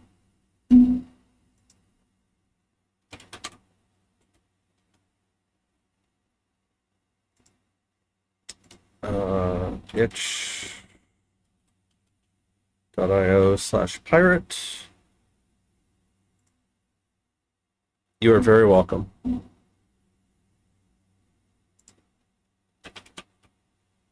Kanji's tomb. All right.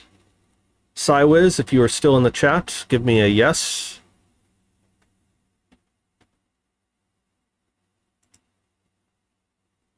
Okay, so you do have a cover art here. No in-game screenshots, but that's okay. So WASD movement, right mouse button to attack, left for UI interaction. Kanji's Tomb is an isometric tile-based pixel dungeon crawler.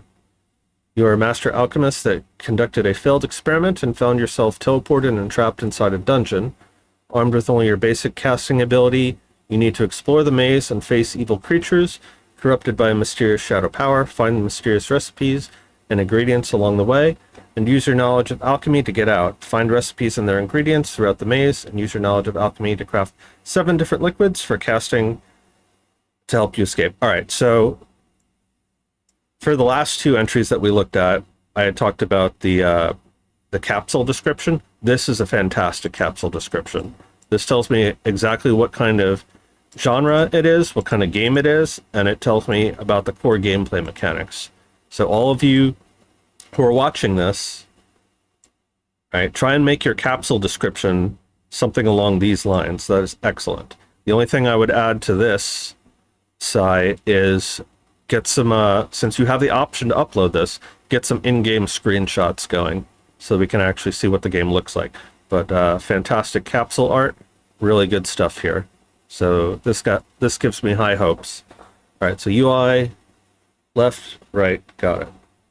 Okay, let us start the game. Full screen mode, excellent. We have soundbar options, nice. We'll turn that down a little bit. All right. Hello. Okay, so we can move, excellent. So we got a crystal here. The shadow altar requires cleansing. Select an item to perform the ritual. So we have, we need 3 sacred stones. We have 1. All right, so we got to go find the Tears of the Kingdom. All right. Isometric view is giving me Hades vibes. In fact, the art design is like a pixelated version of Hades. All right, so we got 5 stones. We only needed 3, so let's come back here and cleanse this. All right. You can now use the altar to craft various liquids. Find recipes for these liquids in the world. The altar blessed you with a new recipe and some ingredients. All right. Cool. Emerald liquid. Speed, cooldown, distance, stun, damage, consumption. Okay, so we got a, this very much is like Hades in that we have a roguelike battler, isometric. Excuse me. So we need a few more sacred stones. Oh, we have 7? All right. Now it's saying 2.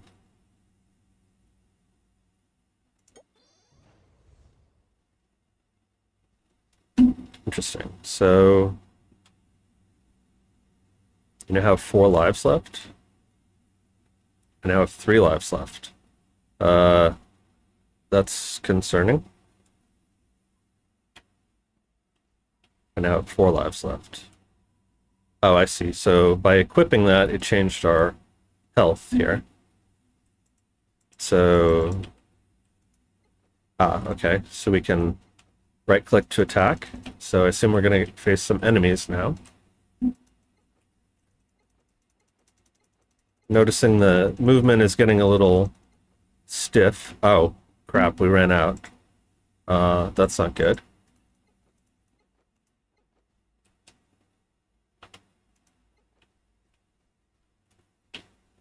Alright, so what is this?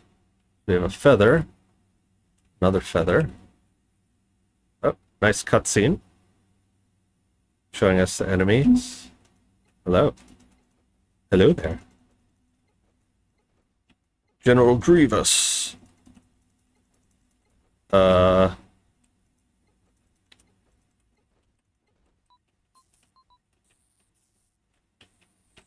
a big rat. Can I not kill you? Oh, there we go. I just took a bunch of damage. Alright. Before we do that, let us see if there's anything else that we can craft. So far, this is really good. I like the environment art. Sai, how many people were on your team, and which engine did you use for this?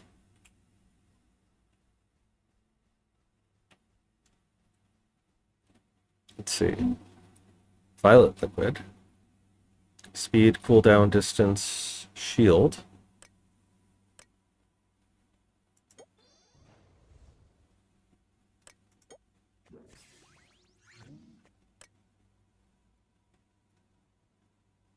So that does 10 damage, 10 damage.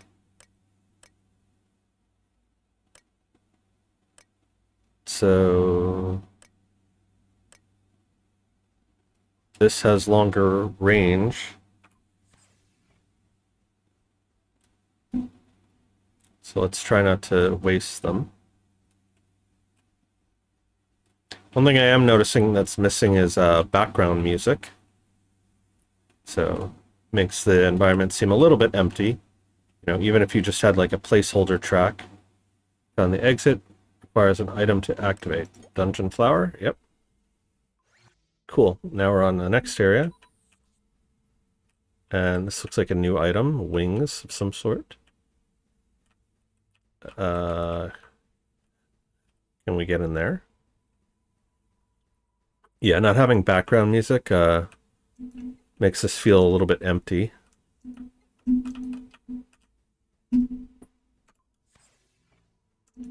Also, it looks like our spells can stay reassigned when we transitioned into the next room. Alright, we took care of him, and we got a new item. It's like a stick. Hello? That looks like a new recipe. How far can we go over here? Ah, here's some stuff. And, ooh. It's a nasty boy.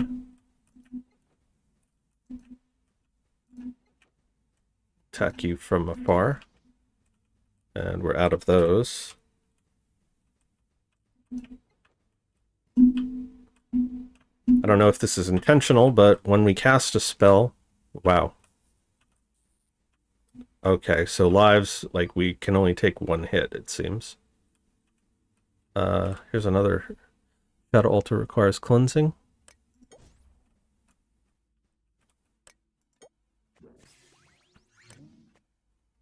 Ruby liquid.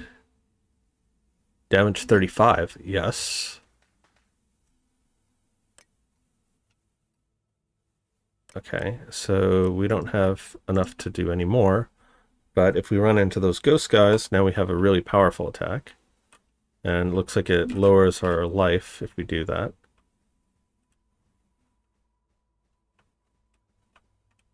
There's some more items. For Mr. Wendigo here, or the Chupacabra guy. We'll go with this. But yeah, as I was saying, it looks like when we attack, our movement is temporarily slowed. I don't know if that's intentional. Like if we have to do risk-reward type thing. Oh, another item. And how do we get in here? 5 people and you used Unity. 5 people over 4 countries was a challenge. Yeah, I understand that because my team is across different countries and states. Let's kill this guy. Oh, just one-shotted him with that. Excellent.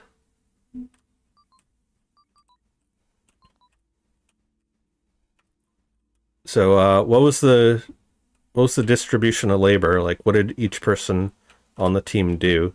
I assume you had probably like 2 people for coding, 2 people for art, and then 1 person for sound effects. Maybe. Where are those other big ghosts? I want to. Oh, I only had one of the 8 ruby things. So let us see if we can go craft some more of those ruby spells.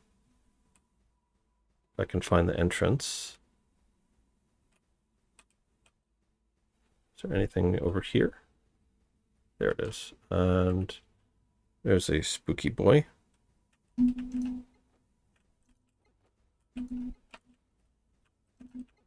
So is the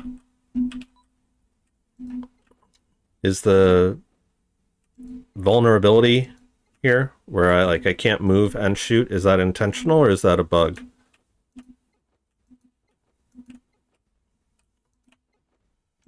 There is ambient music, might be too low. Is there a way for me to get to the sound from here? Like, is there a button I can bring up the options menu?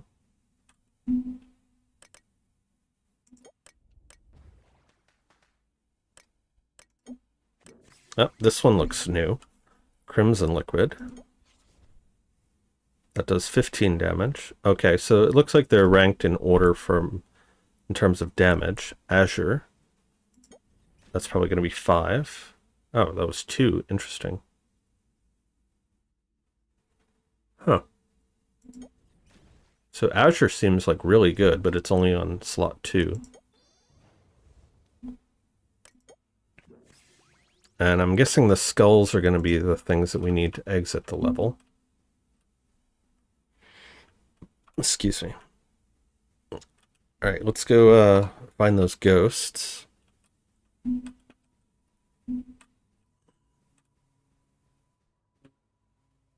Yeah, I can kind of hear like a little like howling stuff in the background.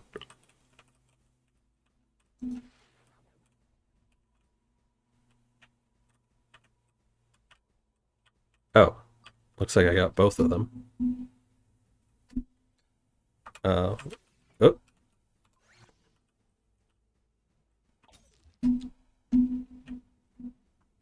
This is your last chance.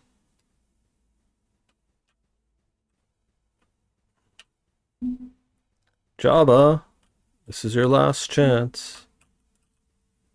Free us or die. Where is he? Where is he? Where is he? Where is he? Oh, interesting. Like our head changes to match our spell. It's like if I do green. It's a neat little touch.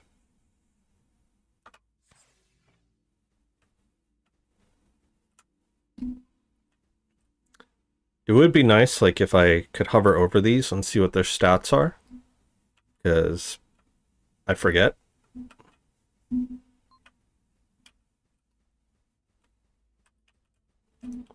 Oh, the chupacabra.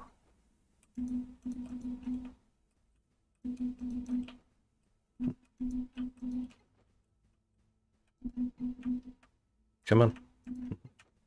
100% correct on the team composition? Yeah, I figured.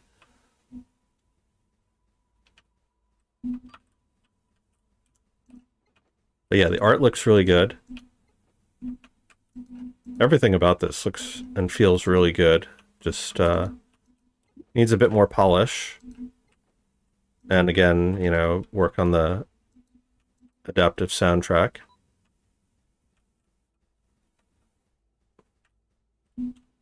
All right, so that should be everybody. Is there an exit? Need to find the elevator. Maybe if you clear out the entire floor, maybe it tells you that where the exit is. If I hit escape.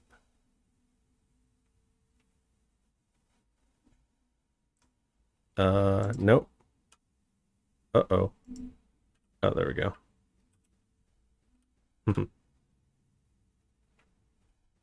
Yeah, he said press escape to bring up the music volume, but as we found out from the other games, that doesn't quite work here on itch.io. Alright, so we need to find the exit.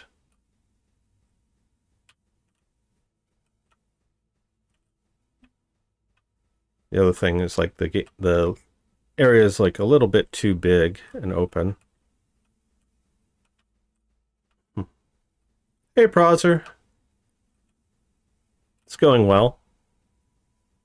Been playing a couple really good games so far. Am I just blind? I'm not seeing it.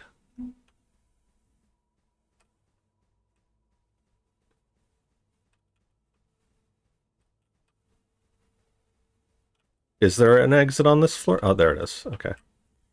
Yes, we found a stick. Okay. Just light the thing. Okay. So let's do Azure for Mr. Chupacabra here. Uh-oh. It's gonna trap us in the corner. Okay. I guess the skulls are like a running total of how many guys we've killed. Alright, what fresh hell awaits us?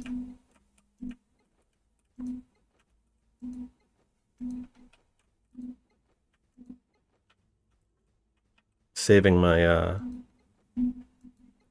good, we could target him from here. Just cheese this guy. Yeah, so Azure seemed to be a pretty decent spell. Okay.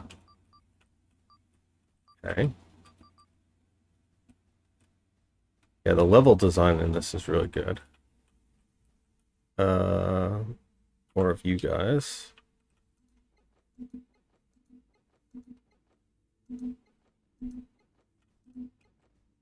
Ah, another ghost hand. And he's fast.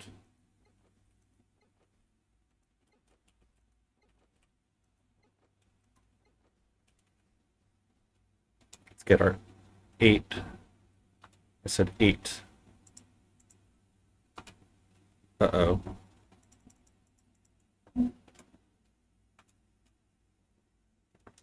Alright, we'll try 7. That wasn't quite enough. Thankfully we got him. Did we get any more stuff? No, doesn't look like it. Gold liquid. Invisibility. Okay, so we've only got one more to try. Yeah, it'd be nice to know how many of these we had at any given time and what their effect does. Escape twice. Ah, there we go.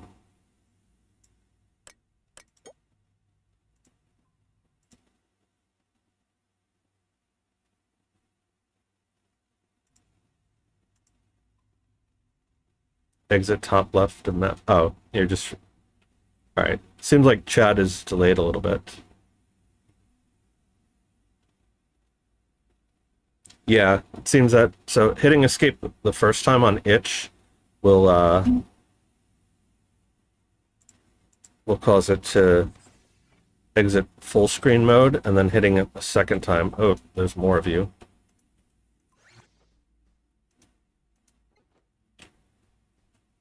I don't like those guys. Also, it seems that the 8 key is bugged. Thankfully, we got the 7. 4. Ah, interesting.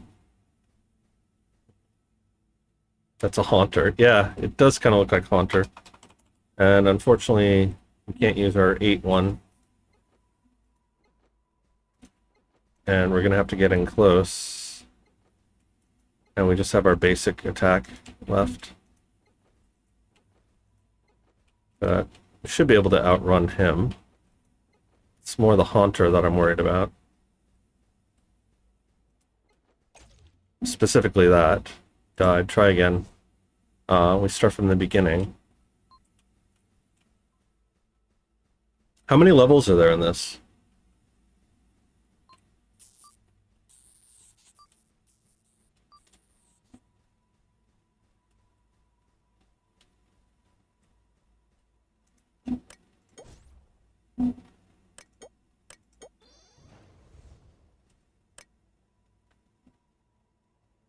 Let's see.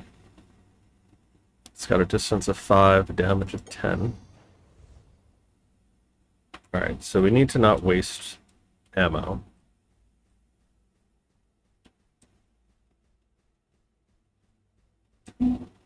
Yeah, even though I turned up the sound, I'm still not hearing any music. Play the cutscene again.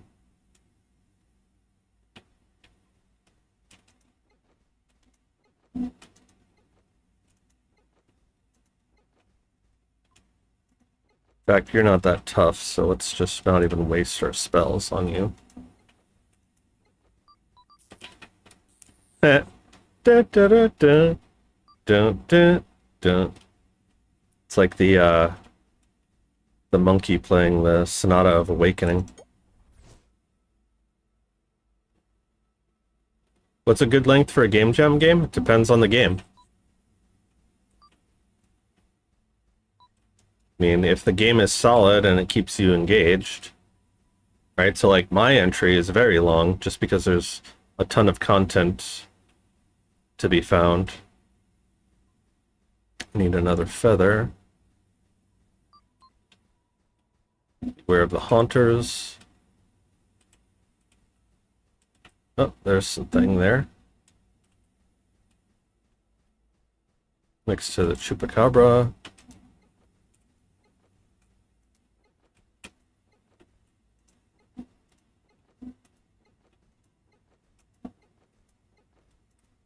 Like a minimum? I don't know. If you can keep somebody entertained for 20 minutes, that seems like a good length.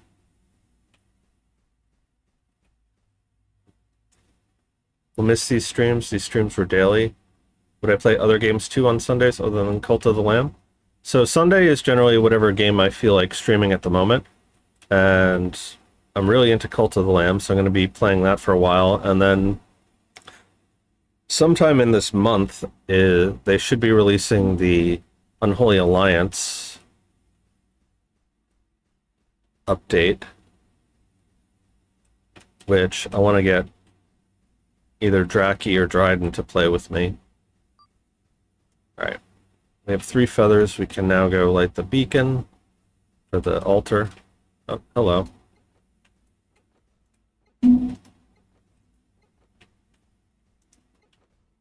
Yeah, it's a shame because number 8 is like the best spell. It takes the Haunters down in 1 hit.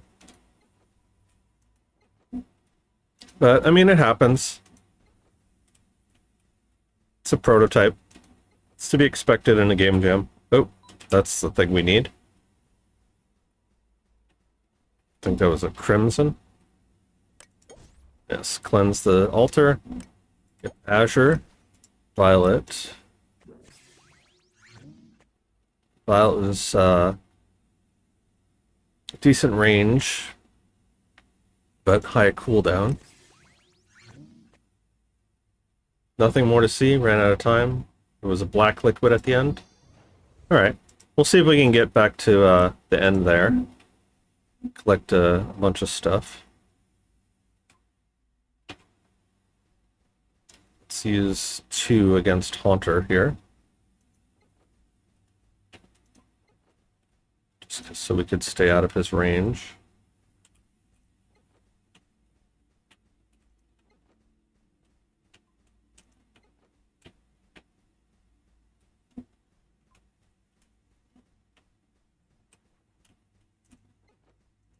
Oh, I missed. It's okay, we got him. Yes, get all of our loot. Alright, I think now we get the Crimson spell, now that we have the recipe for it.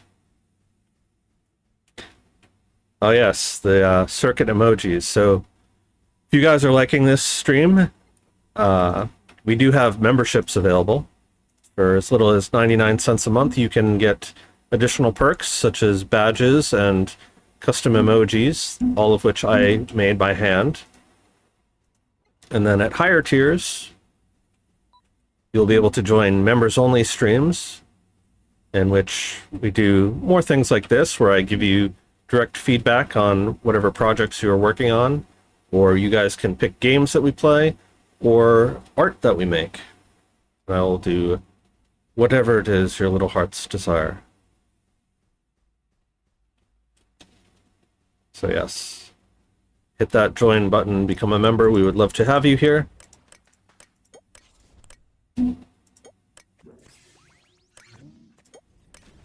Alright, now we got lots of spells. Daddy don't know, mommy's casting spells in her cauldron well, doing something unholy. That's a really good remix of that song, by the way. Alright, so we know Haunter is coming up here. I think we only had one of these. Alright, where are you? I know you're coming. Coming for yous. Whoa, buddy. Slow ride. Take it easy. Alright, that wasn't so bad. Oh, seems we missed some stuff down there. I think there's like another haunter around here somewhere. It's a chupacabra.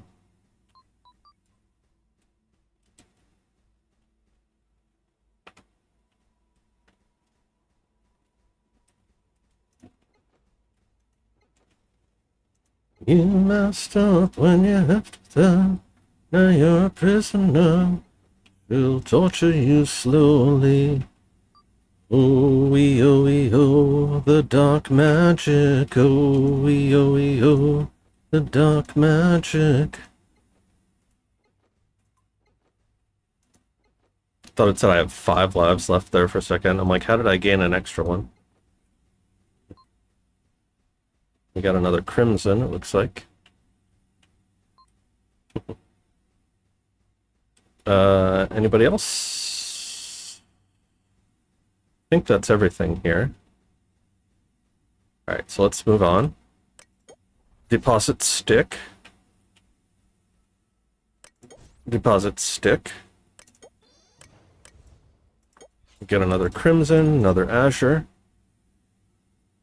Yeah. This game is really good.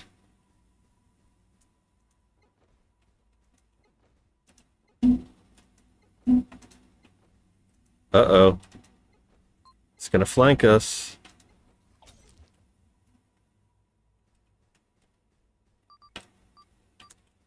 It's kind of my fault for using, like, the weakest weapon. There we go. Alright, let's get something a little more potent.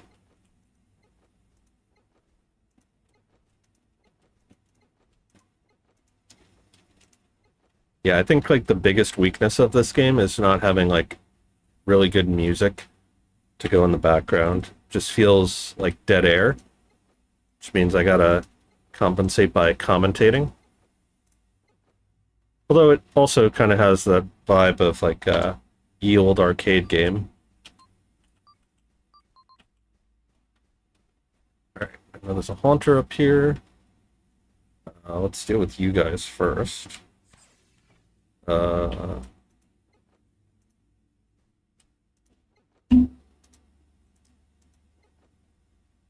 Use our range advantage here to just kind of take them out. It seems that Haunter is alerted to our presence. So now that we actually have a working H key, and he gave us a, looks like a crimson for that.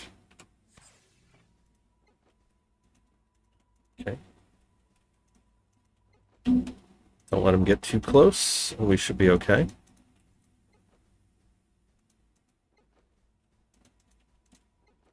And I think we got a gold one as well. Yes. Gold string. Oh, it's a string. Okay, I thought it was a stick. Oh, we can make... Oh, this was the black liquid you were talking about. So that's what we use the skulls for. And that does a fairly decent amount of damage. So it looks like most of these do 15. Alright, so that's everything. So now we're fully kitted out. We found all 7 liquids. Even though we have... Oh, I guess one is standard, so... Oh, let's deal with Haunter first. Boosh.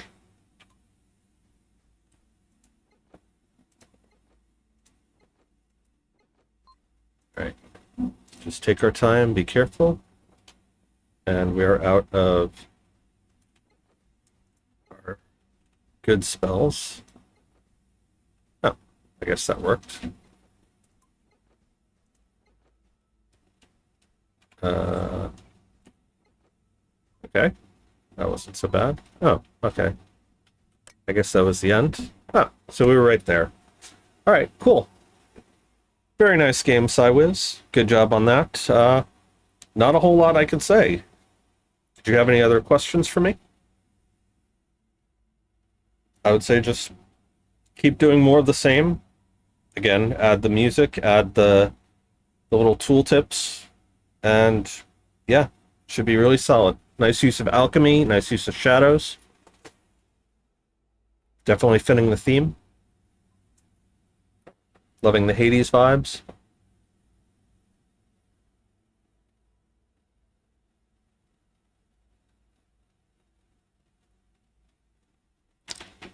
So just escape out of there.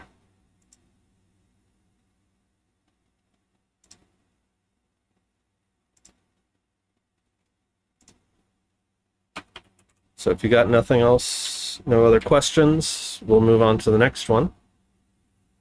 All right, take care, Prosser. Thanks for stopping by. Sure we'll see you again. All right, so who is next? I think Lofter, you were next.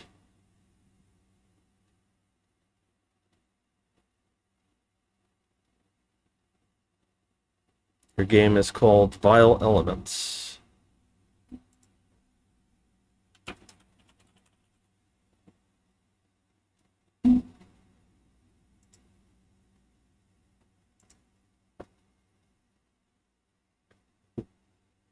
All right, so again, packaging design. Take advantage of the fact that you can edit the themes, you can upload thumbnails, you know, make your store page look good. We didn't get to include the voiced version in the game, but there's a prologue and an epilogue. It can be found as text in game. So I had mentioned this earlier, but maybe you weren't here for it. I would avoid trying to explain away the things that you didn't do. Just focus on highlighting and making the best of what actually is there. Because if you had never told me that there was voice acting in the game, I never would have known. I never would have bothered to look for it. But now, right, what you're doing by setting yourself up with this is saying like, okay, you know, this was the expectation, this is the reality. And so people are going to be focused on that gap rather than you saying like, this is what our game is. And so people's expectations will be here. Maybe they'll be even higher, right? So for instance, that, what was the one that we had played before? Paliku? The one with the cat? Let me see.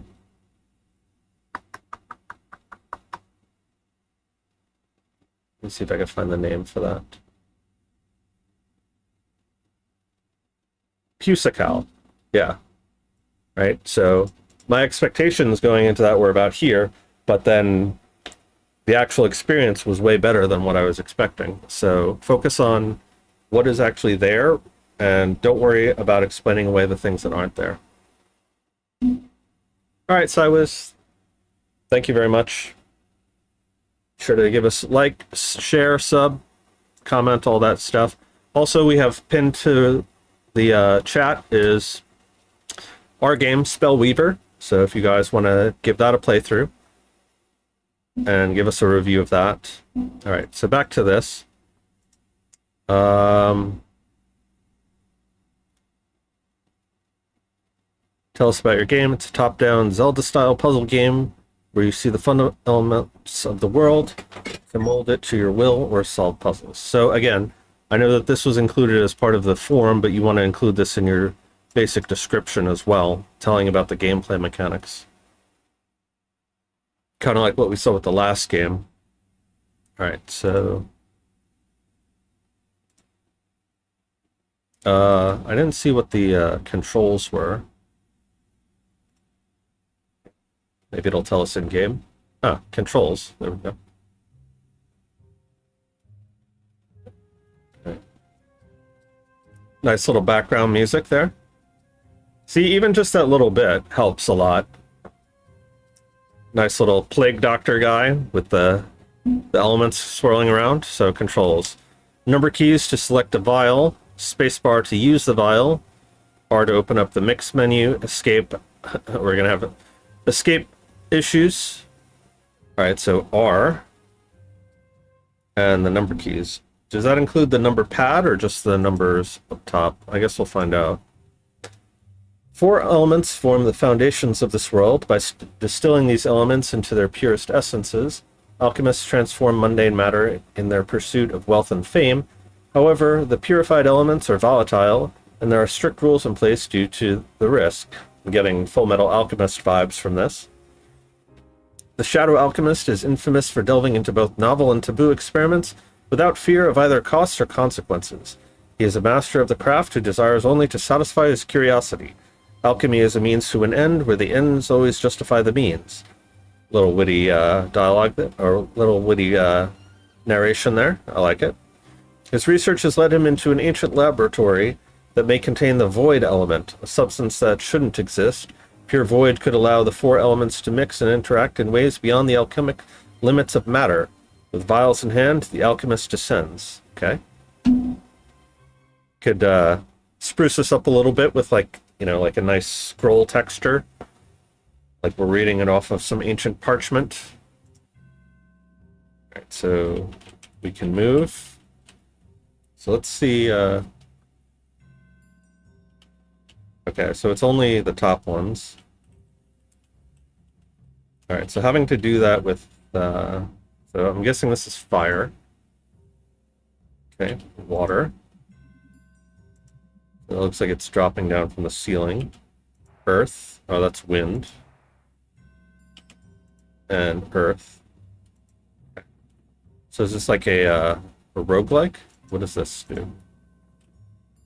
Mix menu. Press space to confirm selection. 4. And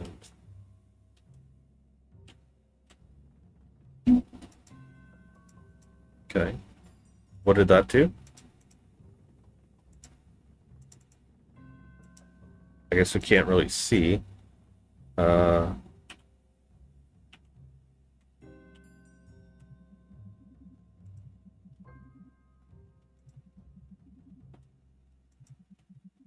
So are there synergies in this?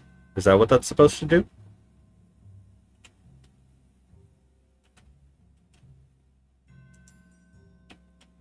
Ah, it's a puzzle. And I think we worked it already.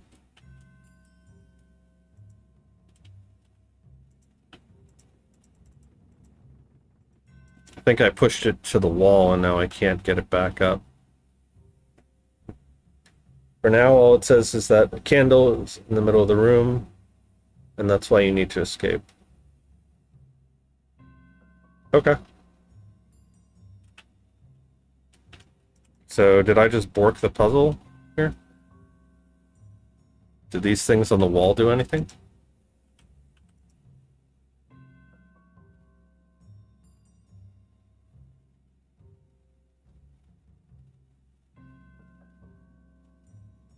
Oh, so I need this to restart. Okay, I see.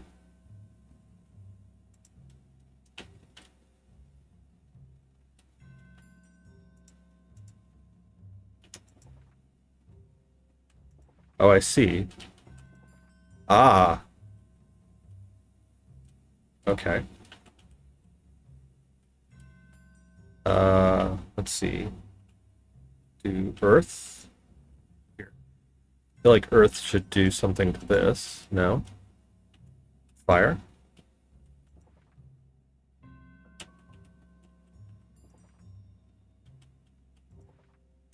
I feel like we want to push this onto here. Yes. Okay. Does this really not do anything? I feel like it should. It looks like a classic bombable wall.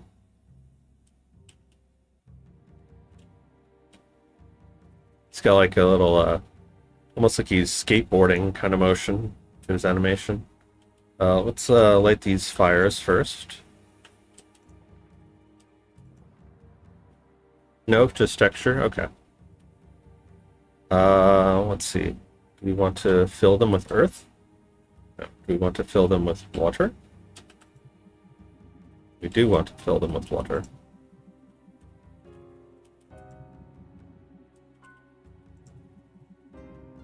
Okay. Do we fill them with more water?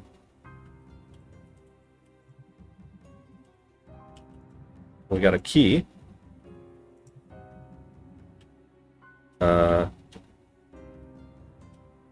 Did we miss our opportunity to get the key, or was that just indicating that we unlocked the puzzle?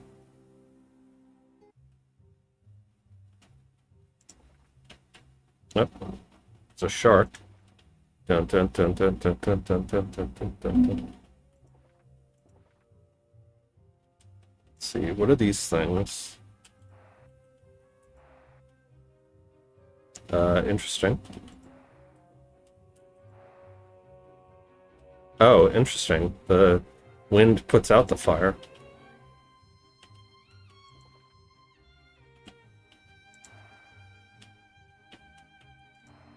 Oh, I guess they're like piles of leaves where you have to.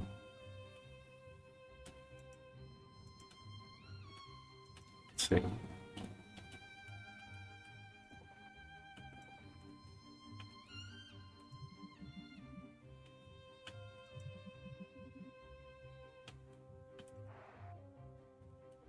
So obviously we need to get across here somehow. Do we turn you to stone? Hmm.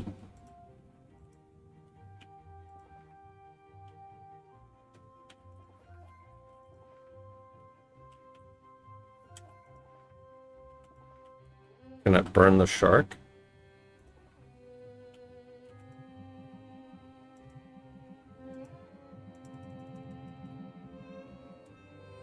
Hmm.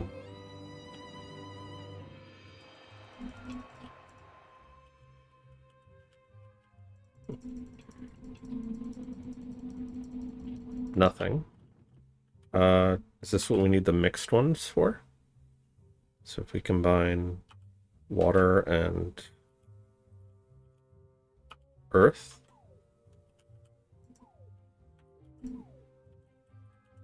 Okay, so it does look like they synergize. Water and or fire and earth. Ah. So that makes like a platform. You died, the shark got you. Oh no.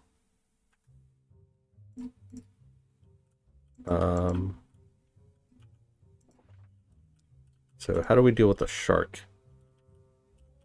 So we can't just walk across.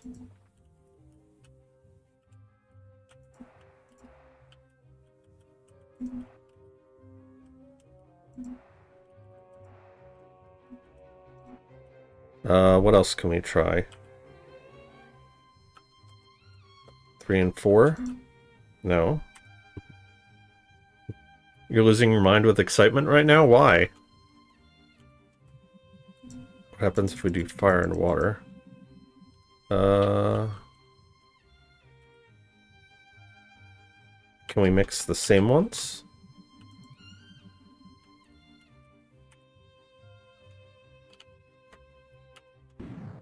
Oh. Apparently that made lightning. There we go. That killed Mr. Sharky. What was it? Fire and earth.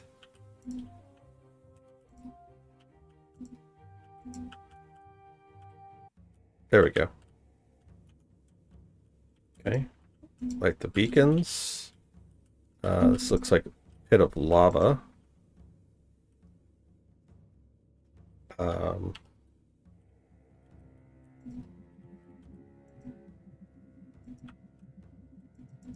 Alright, so we can't cross. So it's not like it's going to hurt us. Okay, there's a thing on the wall there.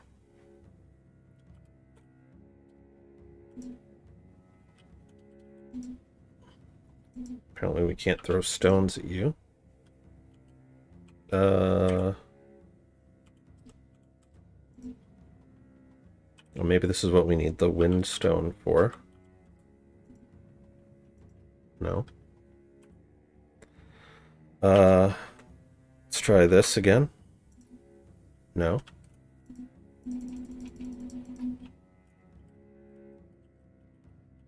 Apparently we can't cross. Maybe this thing? We need that to go farther. Okay. So that revealed a button, but how do we hit the button?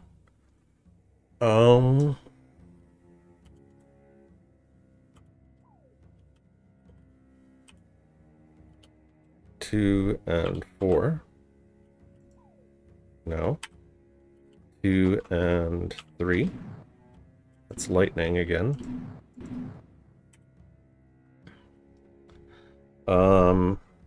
Which ones haven't we tried? Wait, that was correct. The first shot hit it. Oh, so if we did, oh, I see.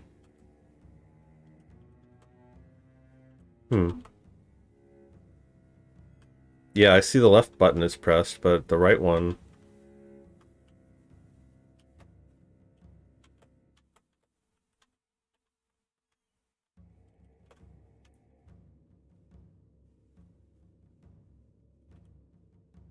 How do I, is there a way to get rid of these?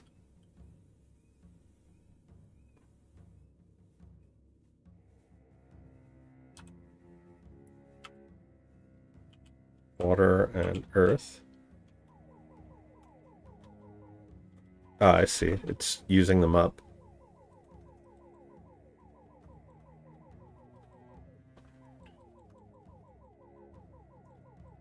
So is it like using an object pool, I guess? Ah, there we go. Cool. What?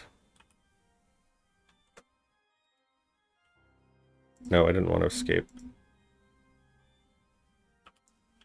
Put it out.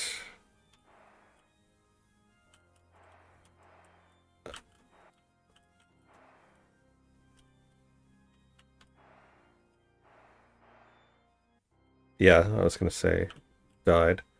What do we do? Oh, this is the void, probably.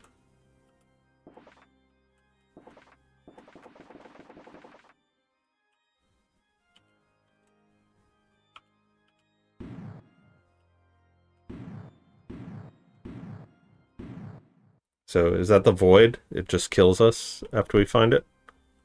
Or is this actually a puzzle?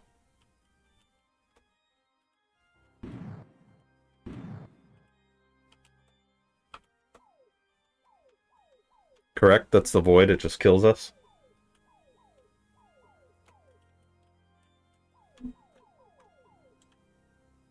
It's also a puzzle. Okay.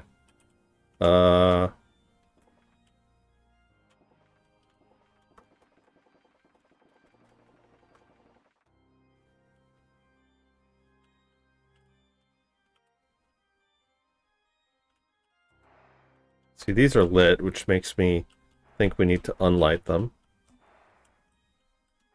Because we can still see the void. Is it still growing? Oh, we got a master mixer.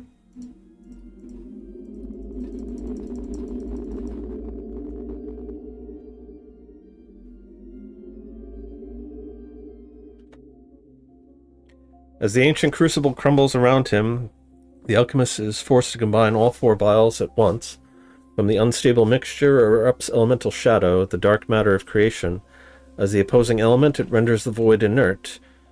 The shadow alchemist claims his prize. Now with void, the essence of potential in hand, the shadow alchemist is no longer limited by the laws of nature or indeed those of man. A new world dawns on dreamlike works of otherworldly beauty alongside nightmarish horrors beyond any the world has known. Very nice. Nice short little puzzle game. I like the different what do you call them? The synergies that you had there. That's actually something that I want to try and do for my game Alchemask when that comes out, which, by the way,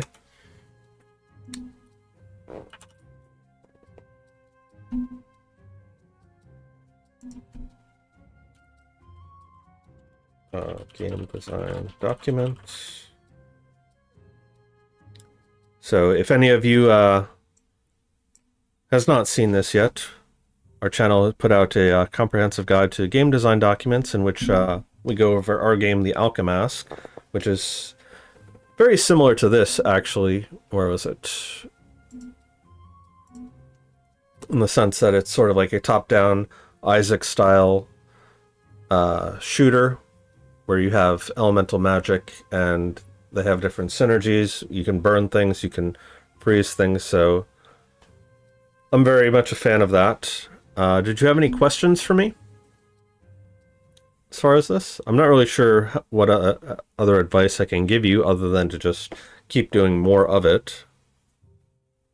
Yeah, keep expanding to a full game, adding in enemies, health, etc. For now, just wanted to keep it as a puzzle game so you didn't get out of scope. Yeah.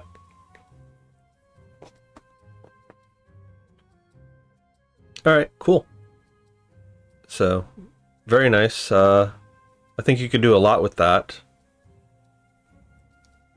Was it just you? How many people worked on it? And what engine did you use?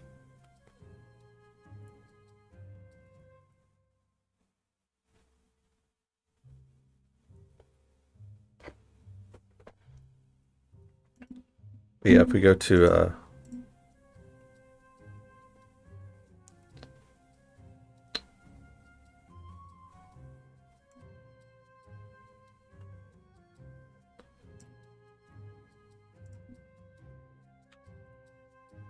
So this is sort of the look and feel that we have for our game, Alchemask. So much more vector rather than pixel art. You used Godot, there were 5 of you. You were the PM, level designer, and director. Okay. So I assume one person did sound, one person did art, one person did level design, one person did coding. PM, I assume, means project manager.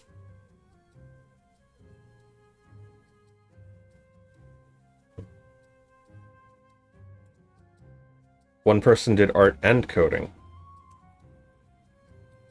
Did you have a bunch of newbies on your team?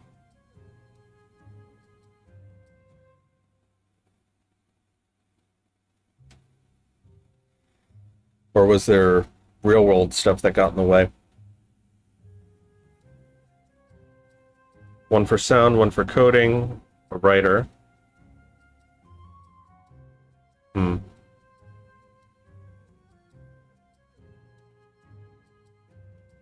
Kind of feel like this was a situation where probably real-world stuff got in the way, because 2 weeks to do the writing on that game.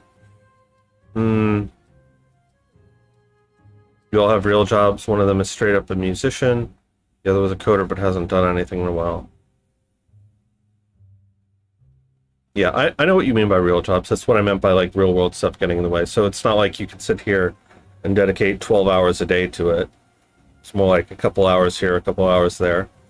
So the reason I ask that is because it allows me to grade on a curve and get a sense of like what expectations I should set for you in terms of how much time you put into it versus what the final product was. So if you're just doing it where it's only like a couple hours a day, then okay, that makes a lot more sense. That's more understandable.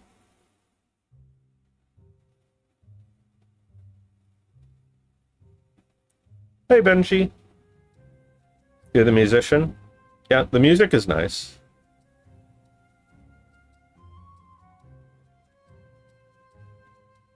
There were 5 drafts of the story. Coders got to work 2 to 3 hours a day. Okay, that makes more sense.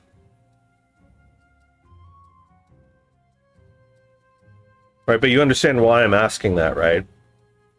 It's because there's a huge differential in terms of input versus output.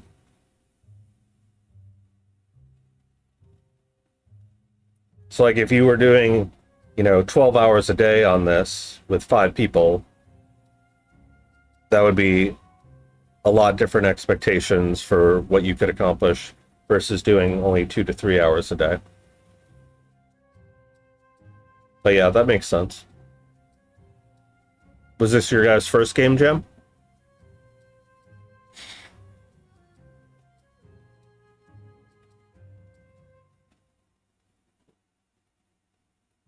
You wrote all the music in one day? Do you do sound effects too? Because that's something I noticed there wasn't really a lot of in the game.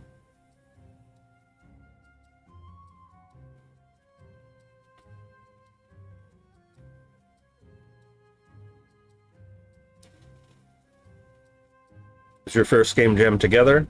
You worked on one other one before. Okay.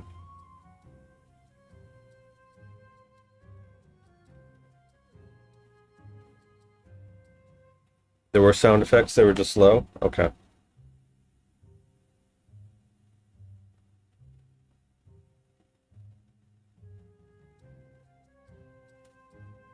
Let's see.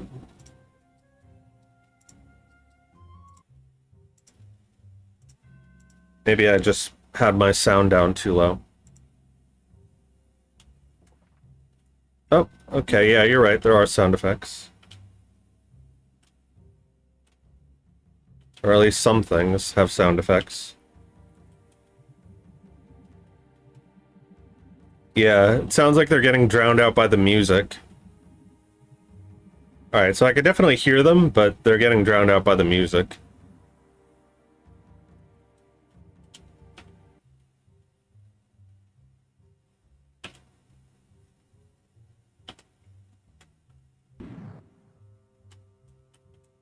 Alright, that one's loud, though.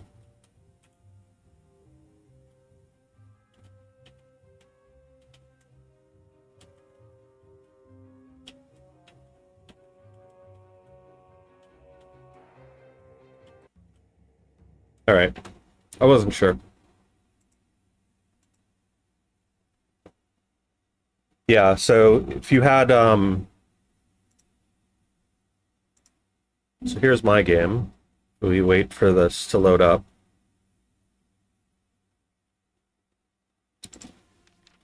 So for the options, see how I have sliders here?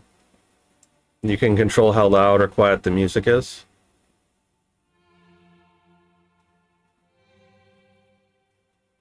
And same for sound effects.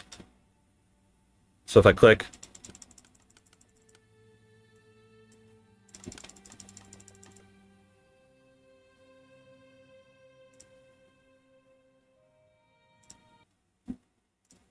so just quality of life, things like that, having options menus, being able to change things around. Put screenshots and stuff, but they don't appear on the landing page.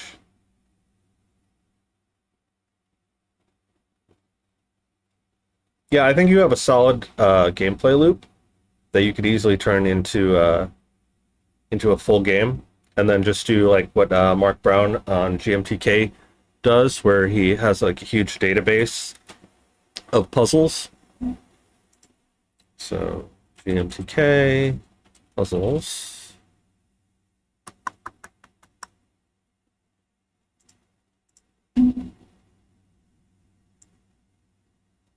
So I'm going to send you this. You can take a look at that for puzzle design.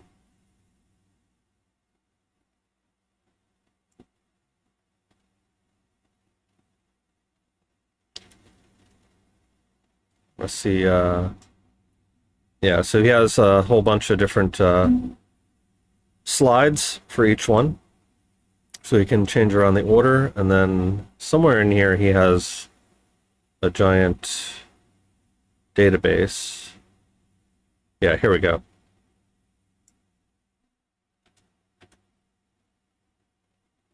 Put them into an empty room in Unity, alongside some other bits and bobs like the character, maybe one of the magnets, some buttons, some floor tiles, whatever. And then I just start playing around, experimenting, just kind of messing with the system and looking for interesting interactions or interesting consequences of these two mechanics. Like, for example, if the drill bit is over the electromagnetic beam, then my little magnet gets stuck. And then if you retract the escape to the parts to add a few drill bits, the beam like that, something giving me it didn't difficult with some kind of structure to help us drill Here. form the electromagnet, the laser, and so on. And then I put them along the top of a table. I took those same mechanics again and put them along the side of the table and got rid of all the duplicates. This left me with a matrix where every cell is at the intersection of two game mechanics. This one, for example, is at the intersection of the electromagnet and the drill. I would then take those two game mechanics and put... Anyway, so that's something that you could look into later, since you have a number of different mechanics there, and just a way for you to iterate and generate more puzzles. So, you have any other final questions for me? Drag and drop kind of things is how I pictured it. Not sure how they did it with Godot. Yeah, I'm not really able to answer that because I don't have a lot of experience with Godot.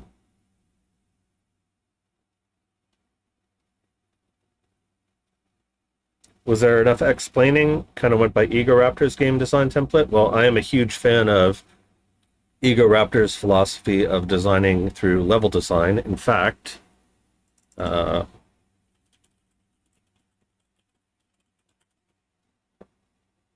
I have 2 whole videos dedicated to that very topic here, you know, using good level design to teach through gameplay, and then using enemy placement to teach through gameplay. So I think in terms of the diegetics, you did it very well. Yep. If you want, I will paste those in chat.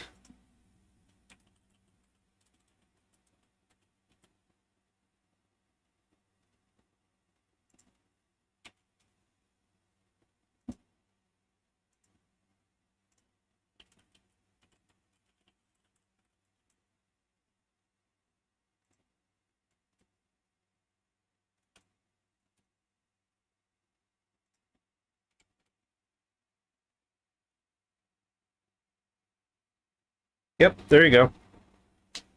You've got the links. By all means, share them around, spread the word.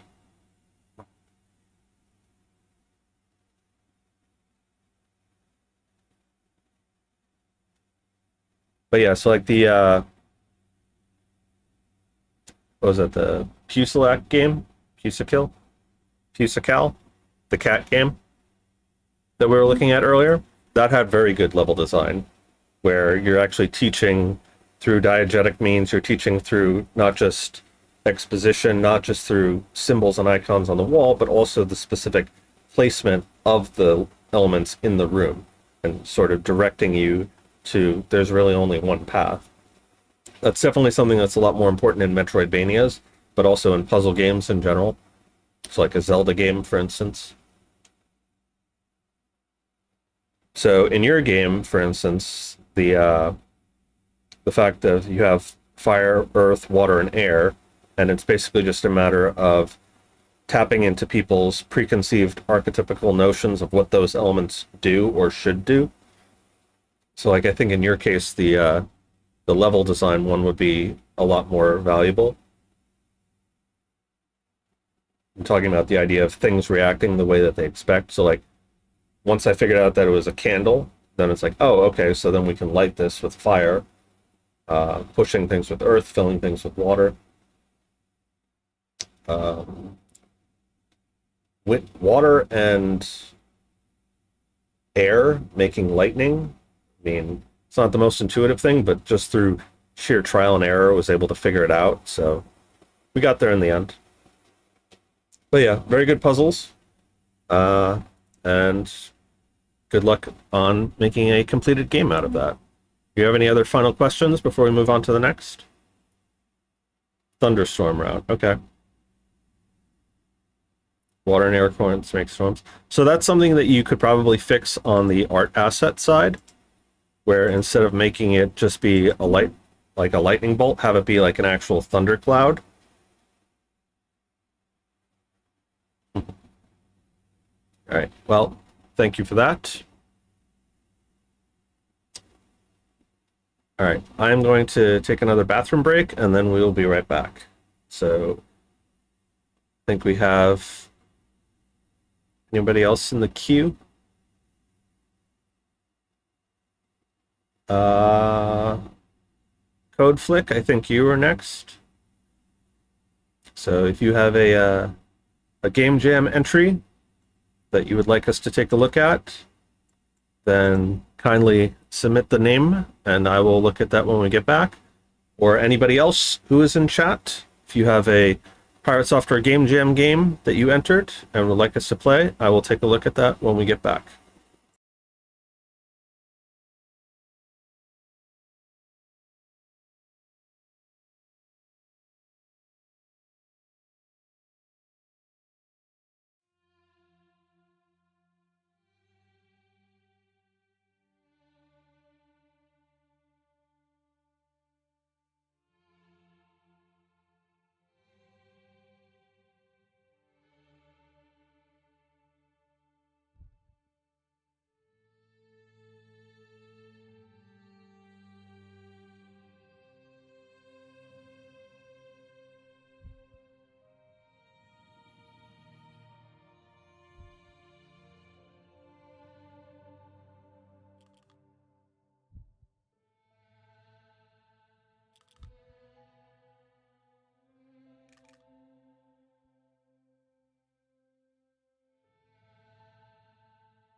We are back.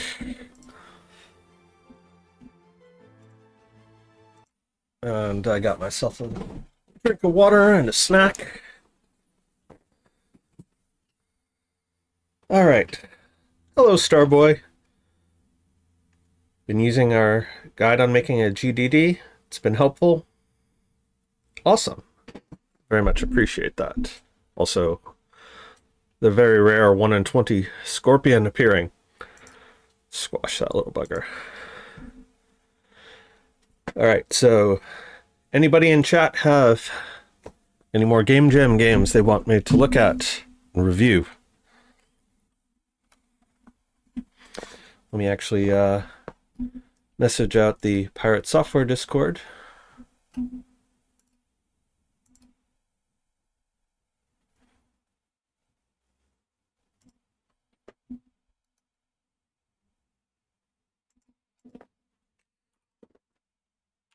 Anyone?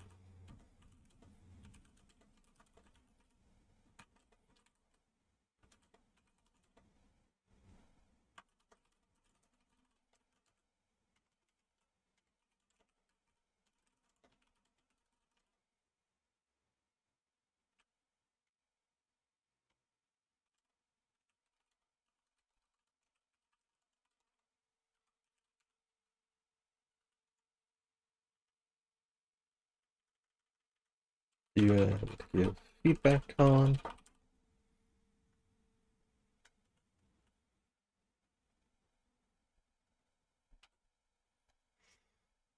Okay. See if anybody shows up.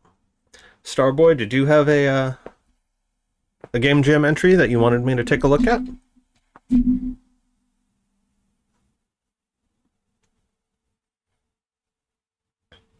And also, Codeflick, if you're still in chat, did you have a game that you wanted me to take a look at?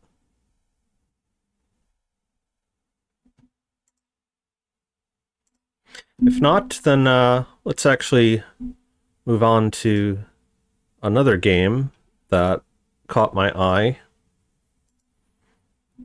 So this is Aurelia, and this one, really nice custom title. No, you just came by to say thank you for the guide? All right, well, you're welcome to hang out. You can watch me review other games. Or if you want to play our game, Spellweaver, there's a link to it pinned in the chat. Would love for people to review that.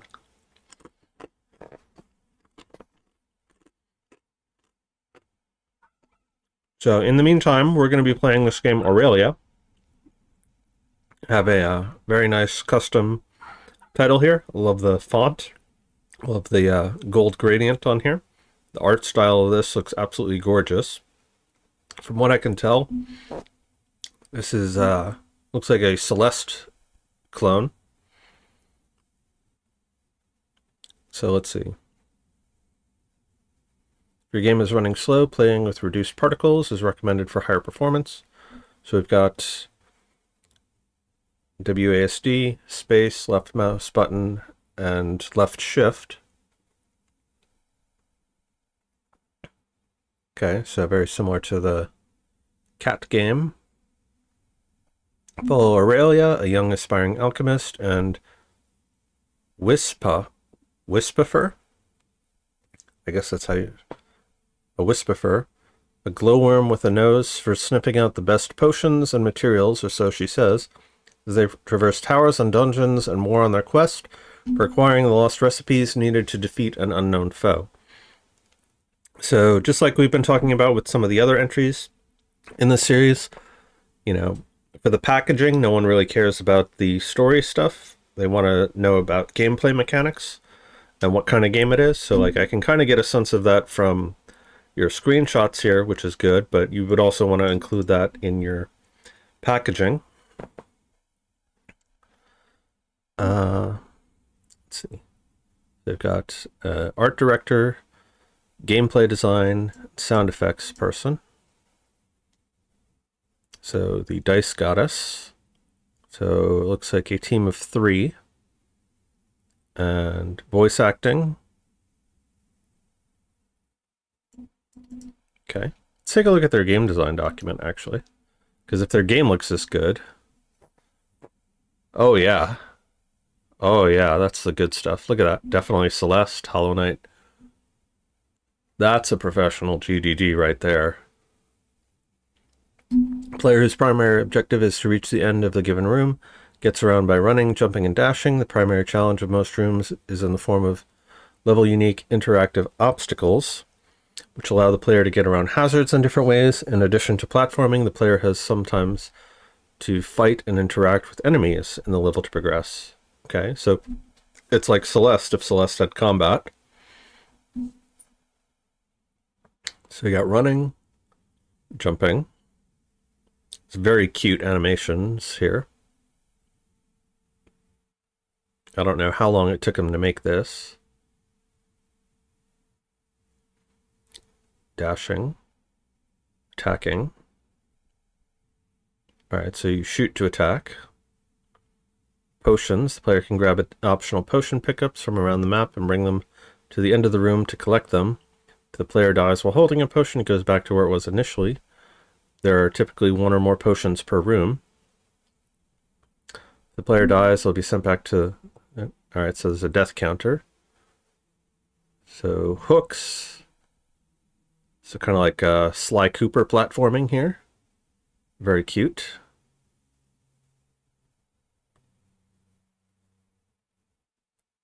Crystals. After attacking or touching a crystal, teleports the player inside the crystal, which launches the player in the direction they're holding. Okay. Spikes, cracked walls. Look at this. This is... Mwah. Chef's kiss. Beautiful. Enchanted busts, springs. So these are like all the different puzzle elements and obstacles. They're like little Medusa heads here. Slimes. Timer. Look at this. All this is gorgeous. Is this all hand-drawn, or did they use...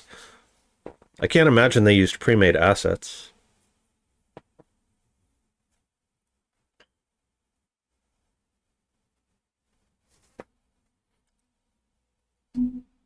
Audio, game experience. Did they say what software they were using? Pitch summary, platform, development software. So they're using Godot for this. Assets animated with spine. That makes a lot more sense. So this was made in Godot. Right. Lofter, you want me to go back to the landing page for a second?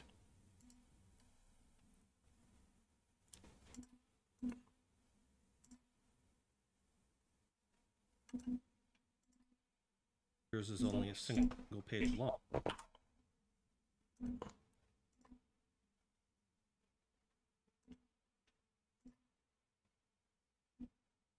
So this one?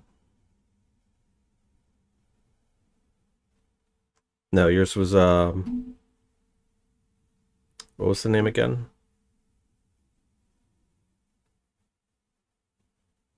It's the Void one, right?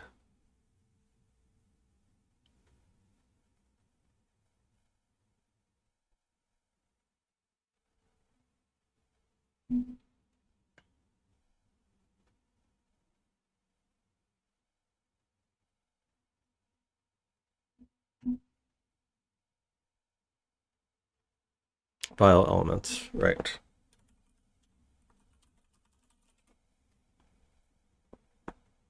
All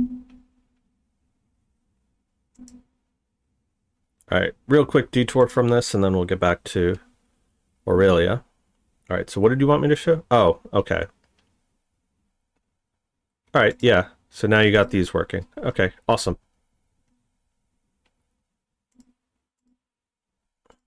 Probably just didn't hit publish or something. All right, so with that detour out of the way, I'll just try Aurelia. So look at this. That's gorgeous UI. Look at that nice texture work here. Looks like stone. Play recommended. Particles. Alright, so use WASD.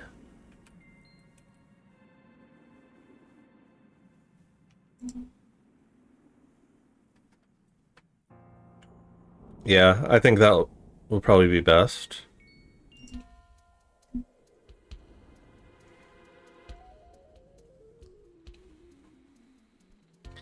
I don't know, Wisp. Are you sure we're going to find what we're looking for this time? Alright, that music is really loud. Alright, so I'm gonna turn that down a little bit. That's cute. He's like a little dragon firefly thing in the lantern. I don't know, Wisp.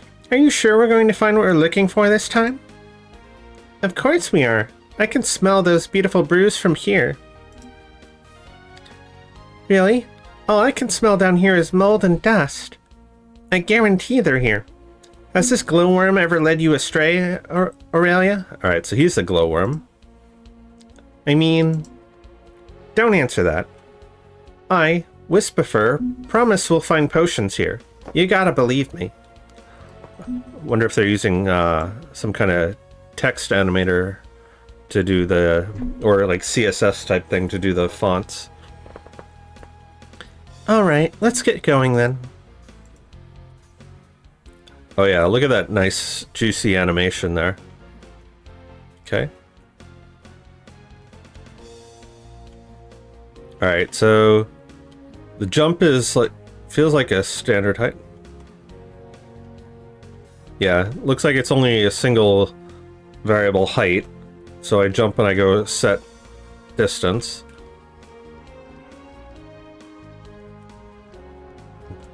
A little bit of sticking on the turn animation there.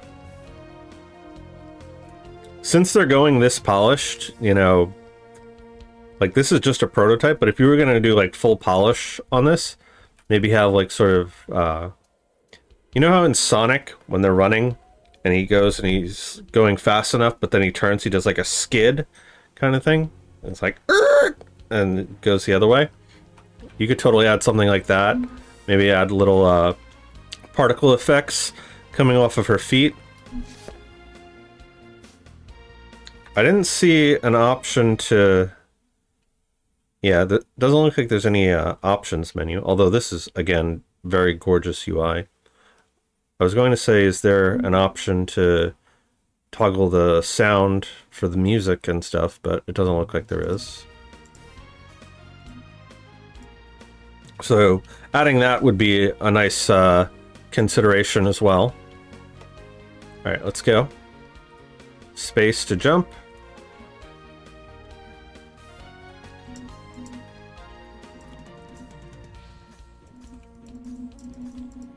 All right, so it looks like there's a cooldown period for our attack. Oh. I should have dashed there. Nice transition effects. I like that. Now our UI is showing up here. There we go. Okay. Eee. Very floaty.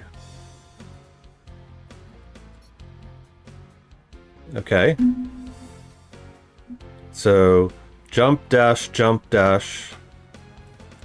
and too far.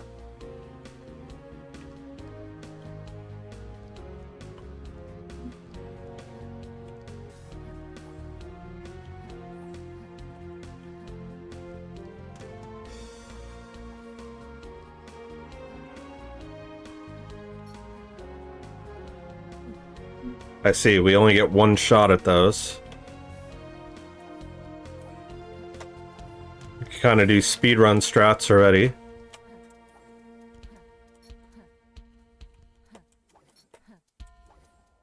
Nice. So it's not until we touch the ground. I kind of would like it if, so in the cat game, if I press W, I could jump as well. It'd be nice if I could do that here.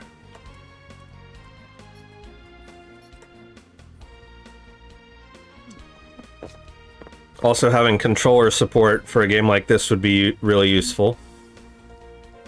I don't know what Godot's abilities are in terms of having different input modules.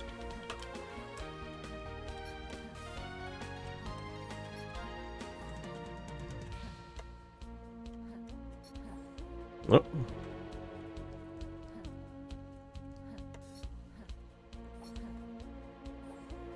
Nope. I want to get that. Nope. Too far. Also having a bit more control going in the air, because that basically just puts me into a pit and I have to go all the way back here. Hey Nemesis. Vibe and gameplay really reminds you of Rayman Legends. Yeah, a little bit. I really like that hook mechanic a lot.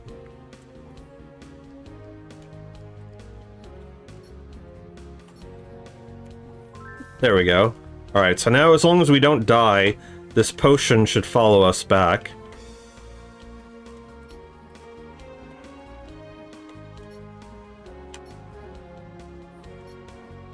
There we go. Alright, so now we have a potion. I'm not exactly sure what those do. Oh, I guess those are like the strawberries.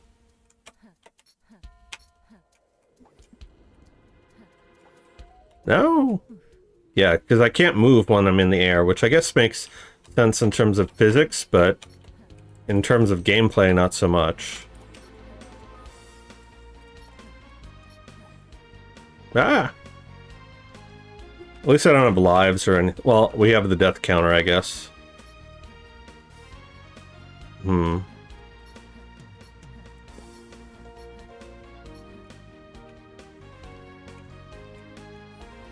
Oh, I could probably make that. Yeah, trying to do this and do tight turns back and forth is really finicky. That's where I think a controller would be a lot of help. Oh.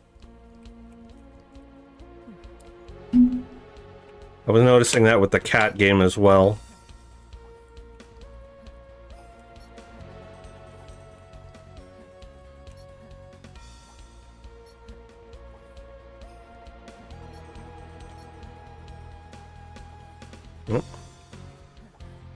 Ah! Yeah, slippery there.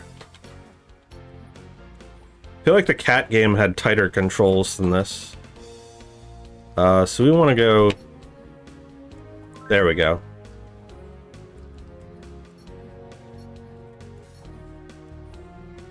Nice. You got so involved with this, you forgot you were working. Okay, so now we can shoot things. Alright. That was a bit, anticlimactic there. I would have liked to see maybe, some particles and destructive effects, but this is only a prototype after all, so there's only so much we can expect. I like this little waterfall effect. Oh, Jesus. I didn't know I was gonna spout out there. Alright, so we want to hit W and D. Alright, I guess we can dash over to that.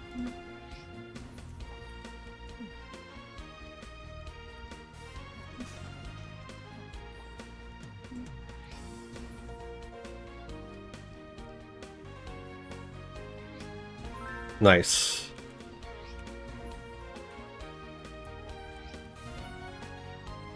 Gotcha. Awesome. Oh, I see. Some of them only have a limited number of directions that you can go. Aw, someone knocked down this bookshelf. How inconsiderate. Have I mentioned how cute the character is? Also, I love that this has like a glowing effect on it. So like if I turn and walk away, see how there's just her regular face color? But if I turn and I'm in the light of the potion, she's got like a bluish vibe to her. Nice little detail. And if I go in front of this light, nice lighting effects. Also, look at the lighting on the between the boards there. That's really good. And it follows this light too. So it's reacting to the light from our lantern as well as that. That's such a nice touch. I love all the little details in this game. Oh. Here we got some spikes. I need to shoot that.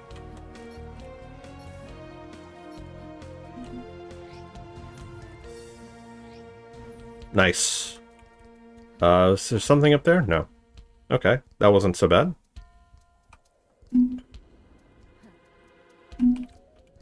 I could almost see this being like a mobile game. What's over here? I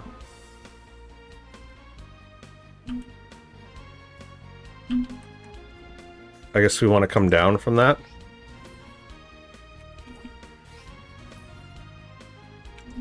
Ah, no, we want to jump there. Oh.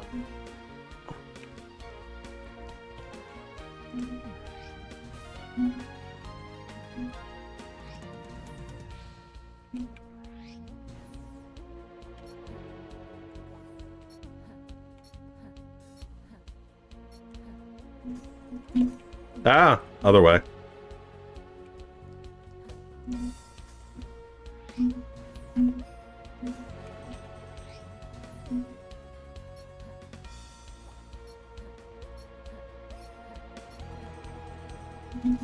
Ah.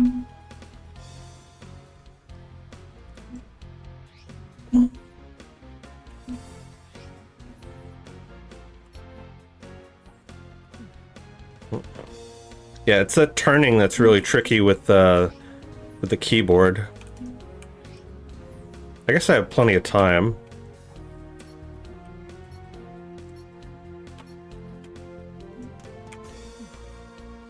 Too high on the shot.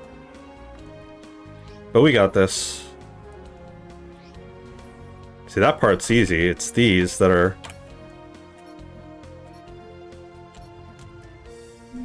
There we go. Gotcha. Very nice. And down we go.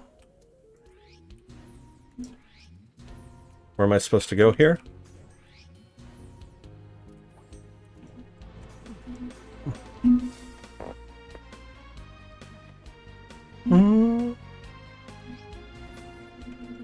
Nope.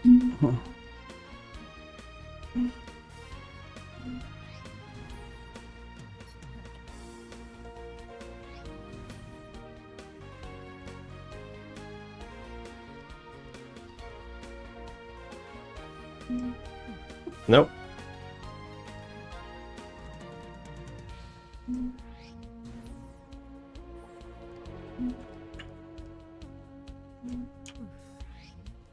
Too far away.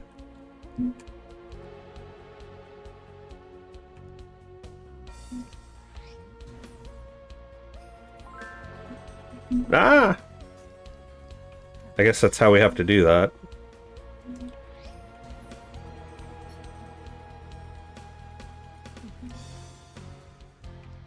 That's tricky. Alright, we got this. I guess we don't got this. I kind of want to wait for it to go back.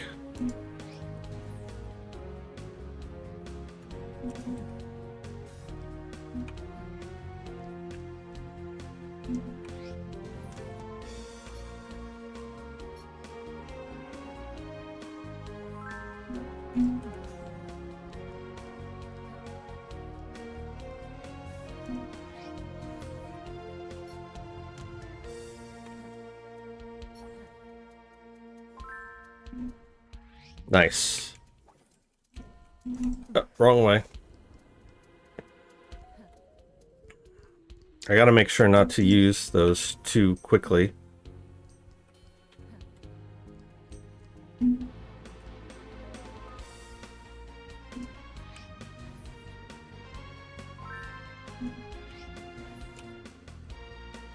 Nice. I didn't even need those. Alright. We're about a third of the way through the game. And we got spikes here. Looks like S allows us to go down. Okay.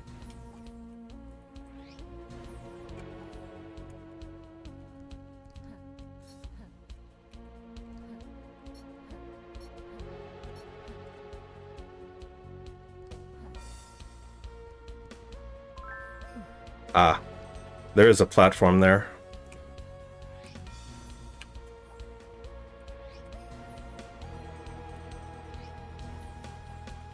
Okay, that's not too bad.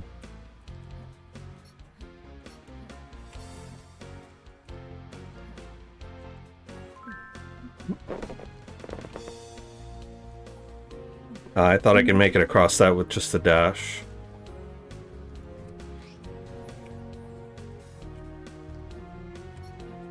I could see people doing a speed run of this game easily.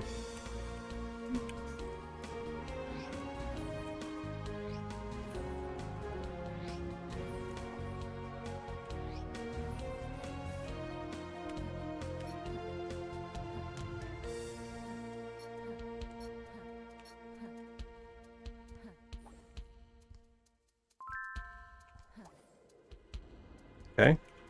Now just don't die, and we'll get it.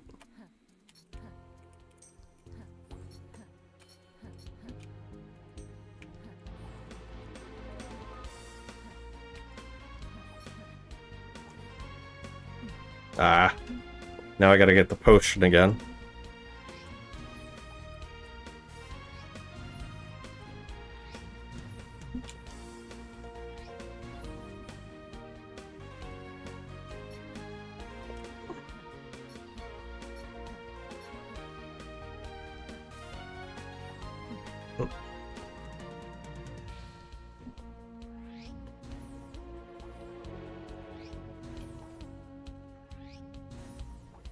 Okay. All in all, I'm really liking this game. Nope.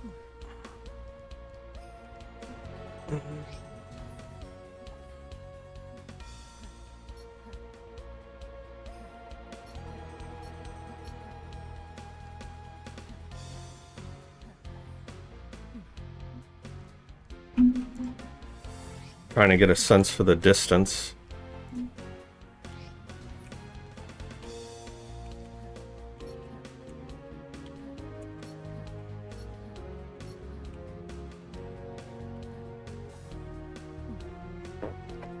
I should have been able to get that.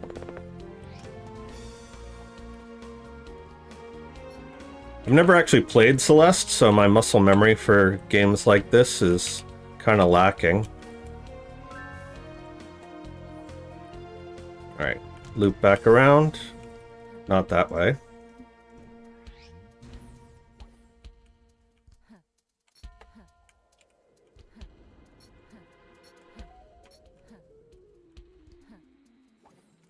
Ah, I wanted to stay up there. Alright.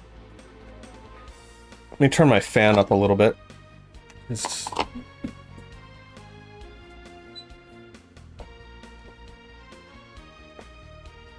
Sweaty palms not helping.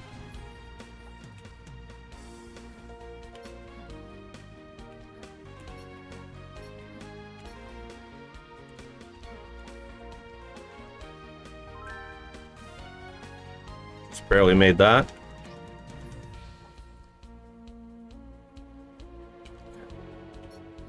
So how are you guys all doing?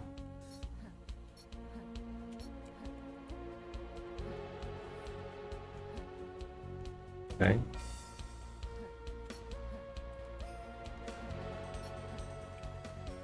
Alright, we're almost there.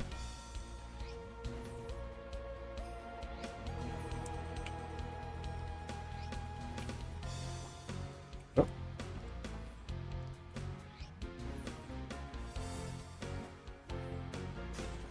Ah, got 2 potions for...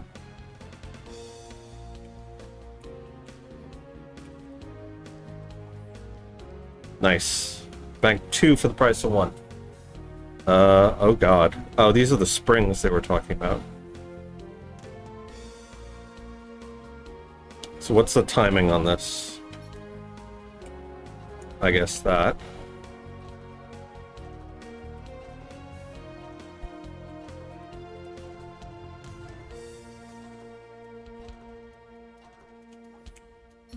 Nope.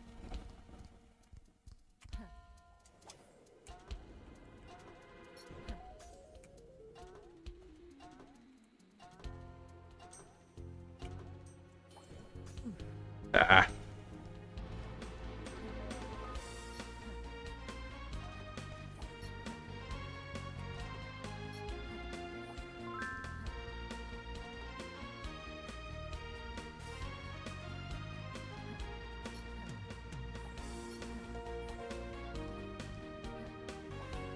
No.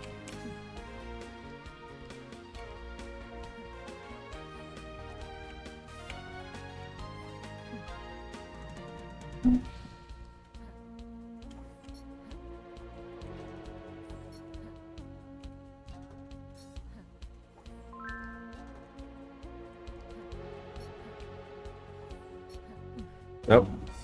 Should have hung on a little longer. I hope she holds on a little longer.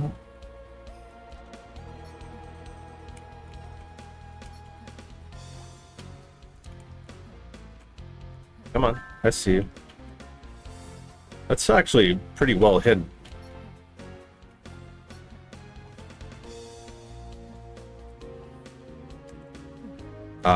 I could have saved that.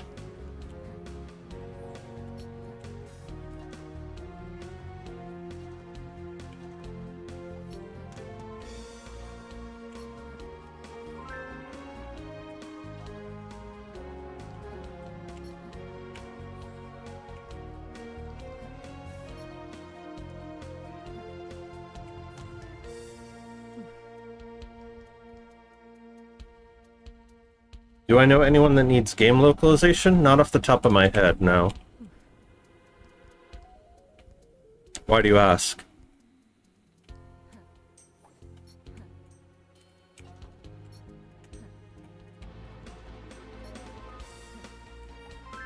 Yeah, I gotta learn how to, like, hold on to these a little longer.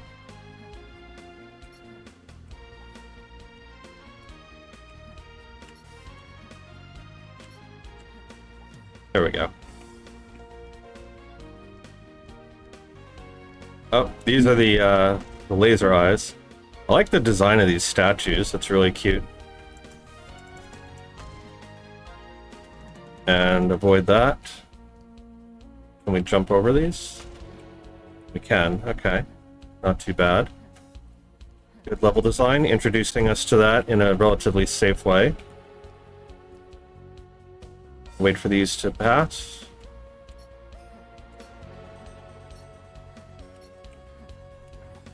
Okay. Ah! Should be safe here, right? Yes, good design. And wait. And jump. And, loop. Was there no potion there? Hold on. Oh, we're not allowed to go back. I feel like I missed a potion there.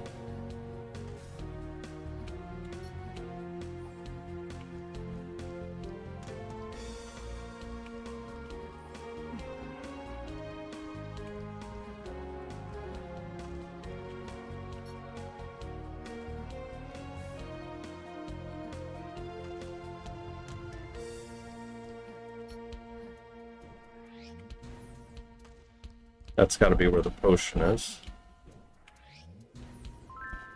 Yep. Barely made that. What happens if I go down? That's death, okay. So don't go down.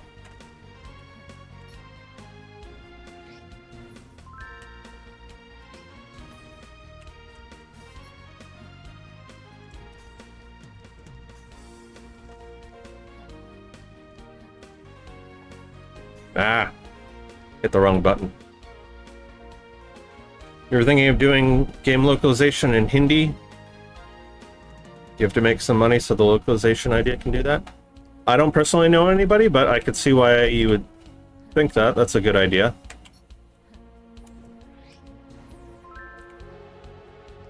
I might call upon you when it comes time to do our game's localization. Ah, should have waited.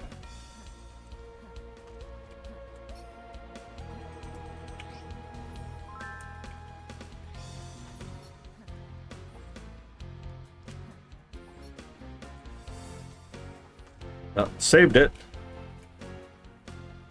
Alright, come on, shoot.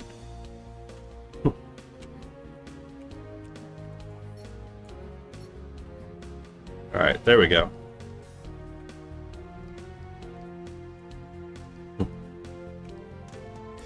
Lobby monsters.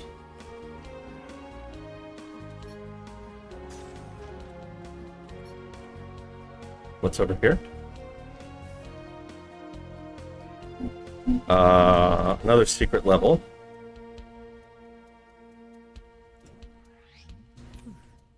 I gotta be real quick on that. What?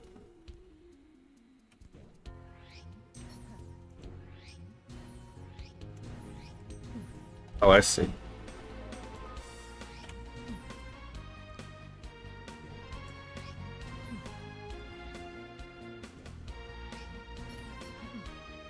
Right, don't jump there.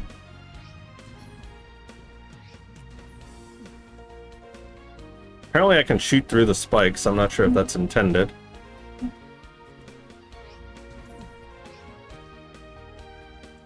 I wonder if I can just cheese that.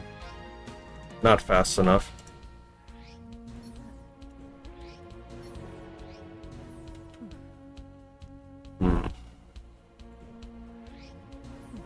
Slow is smooth, smooth is fast, right?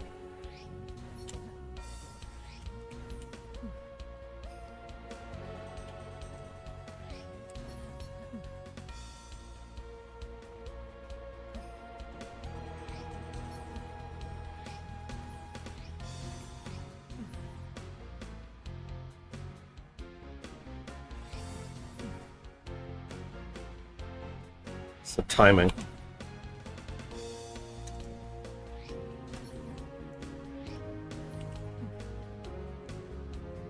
Yeah, that's really hard.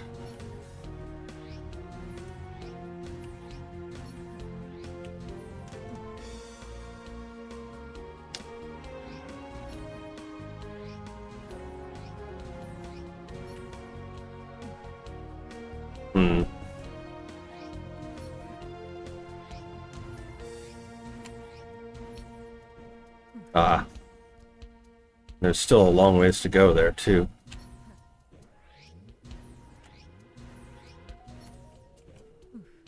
That one I think I want to jump, actually. Hmm.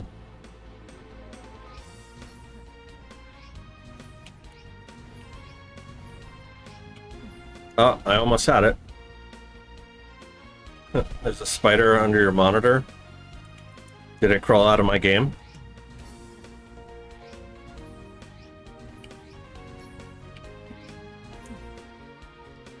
Alright, so I have to grab that.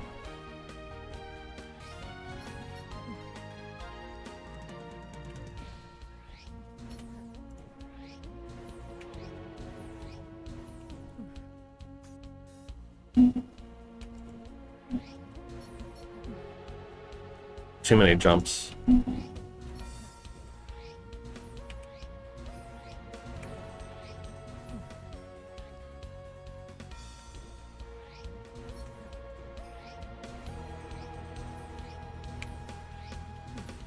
Alright, don't go right.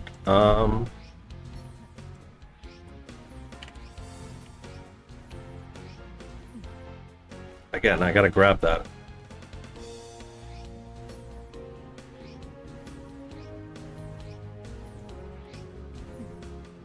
Not quick enough.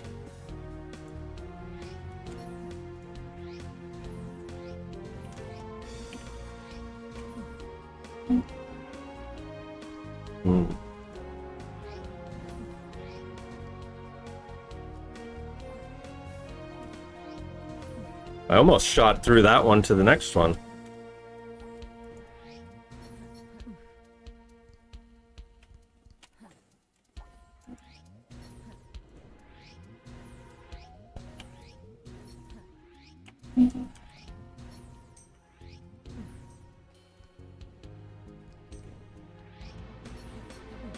Ah.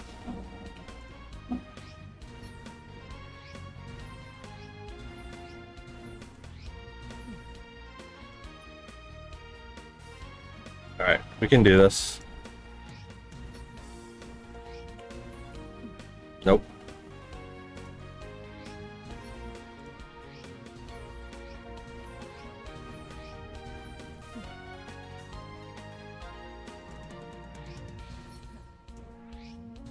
Yeah, get it. Down. Mm-hmm.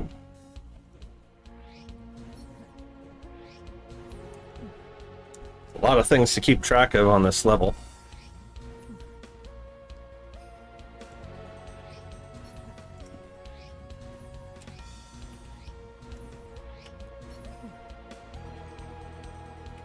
Alright, I need to hold that.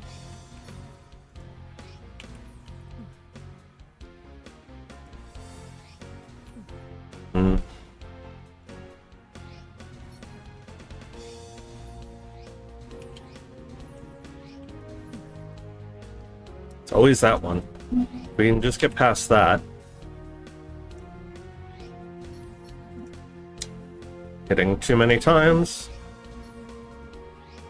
This requires very precise inputs. Maybe what I want to do is diagonal on that last one.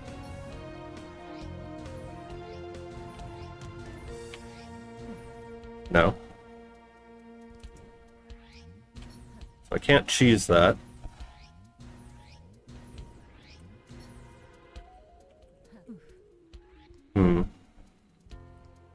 Not sure what I'm supposed to do here.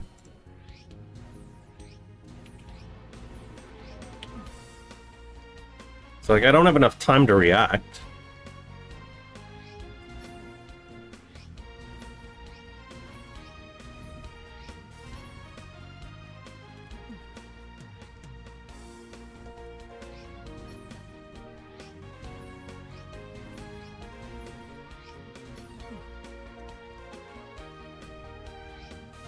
Getting more consistent at it.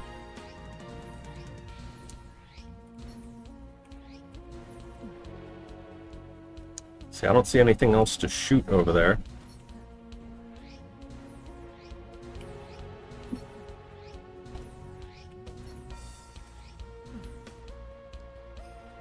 I think maybe we skip this one.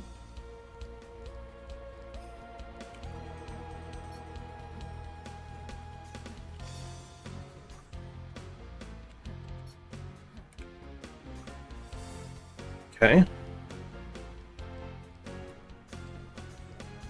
Apparently I can't shoot you. Can I jump on you? I can.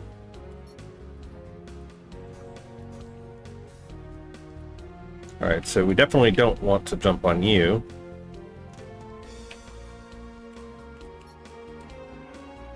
Definitely want to jump on you.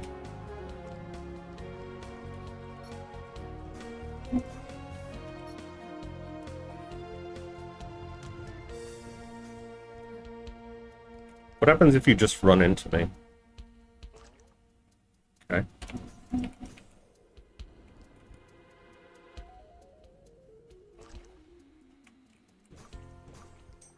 have a feeling if those ones touch me, it's instant death.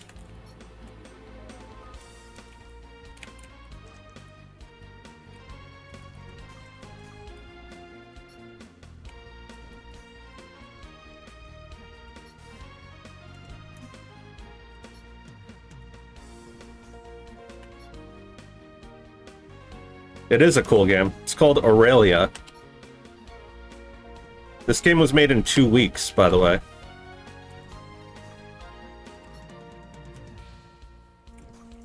See, this is what I would expect a game made by a whole team of people who are professionals at this. Like, this is what I would expect them to make. Now I can turn the fan back off. Now we got big jellies. Oh boy. Oh, I see.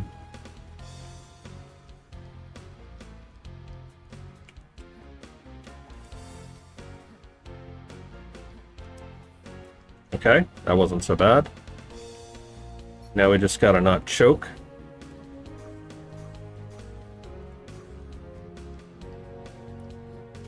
What's the play here?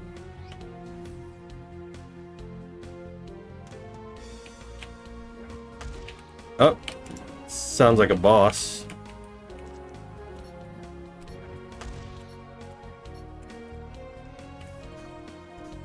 Ah, get away from me.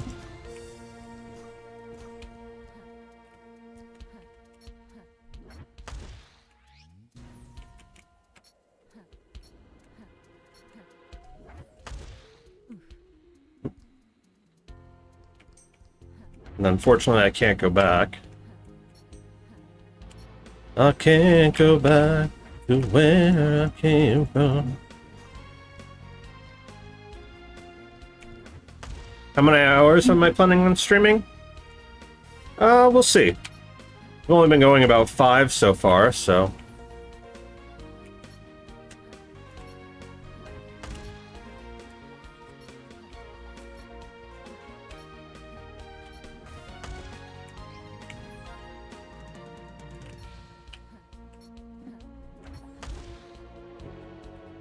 Thankfully, we got a nice little rest point here. Good design. So it can just reset.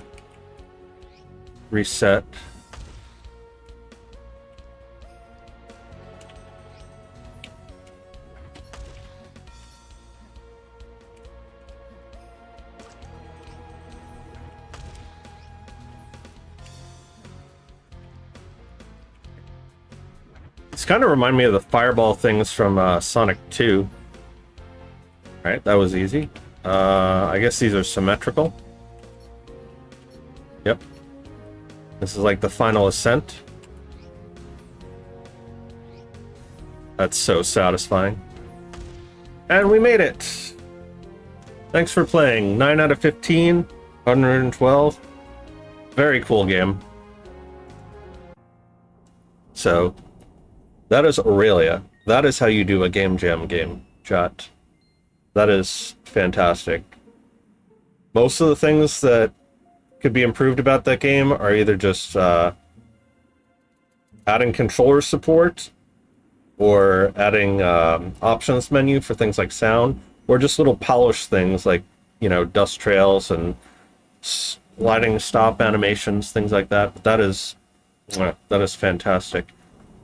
You know, they had alchemy in terms of the potions that you gather.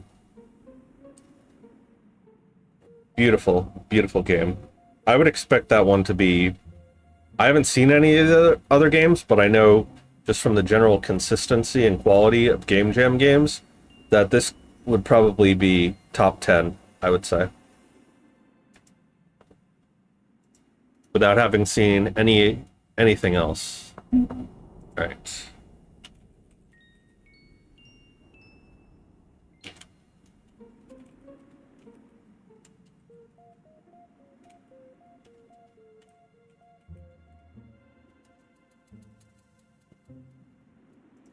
So that is put out by Pepper Fruits. So, in fact, I'm actually going to recommend that one in the Discord.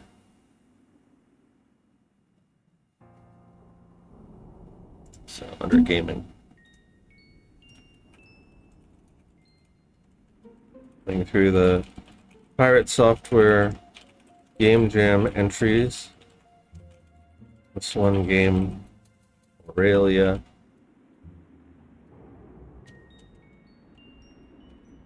Put out by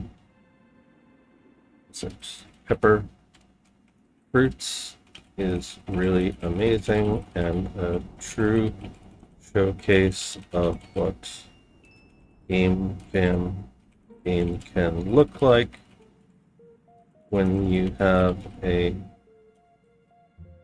full roster team dedicated non-stop to making it. Even their PDD looks absolutely professional. The art style, level design, and mechanics of this game are all top tier.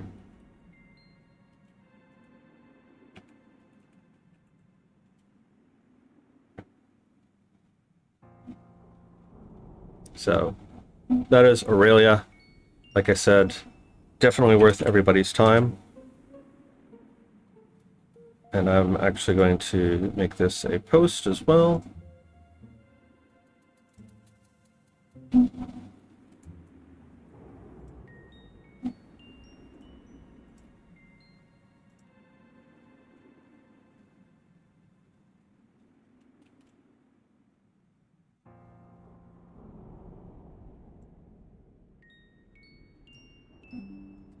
Screenshots here.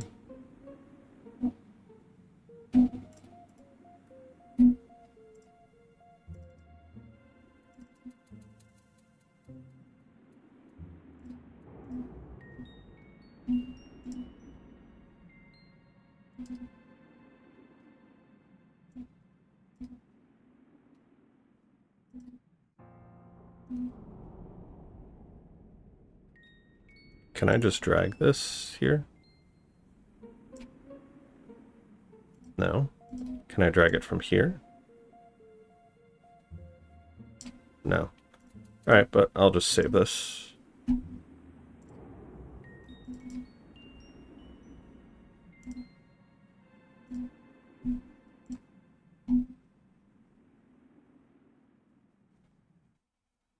And where did you save to? Somewhere under O. There.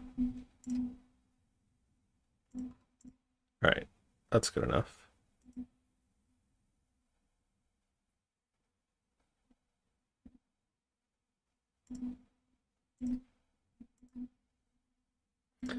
Alright. Moving on.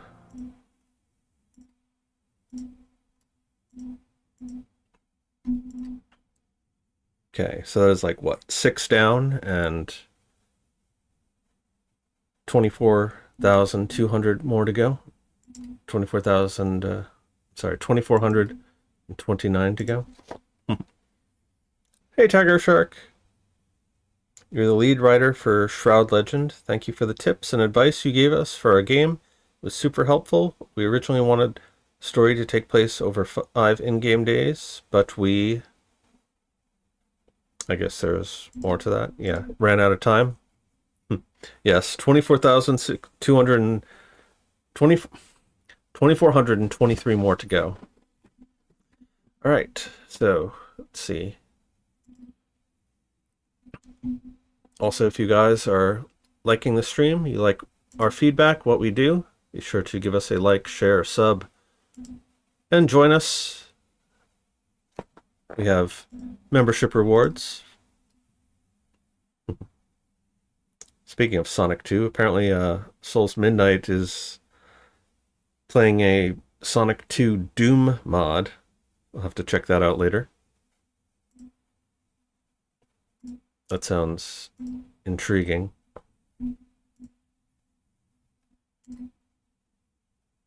All right, what shall we play next?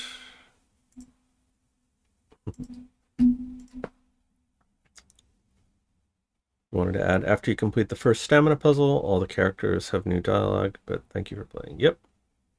Most cool membership reward is your name is different colors. That is certainly a reward. All right, let's just scroll through here, see if anything particular stands out to us. Tria Prima, like the brimstone reference there. Spectre of the Board. Looks like a top-down RPG. See, this is why you guys need screenshots on yours, because when I hover over them, if you have screenshots, it will show up and give me a better sense of your game. So like this one, for instance, I can see exactly what the in-game world will look like.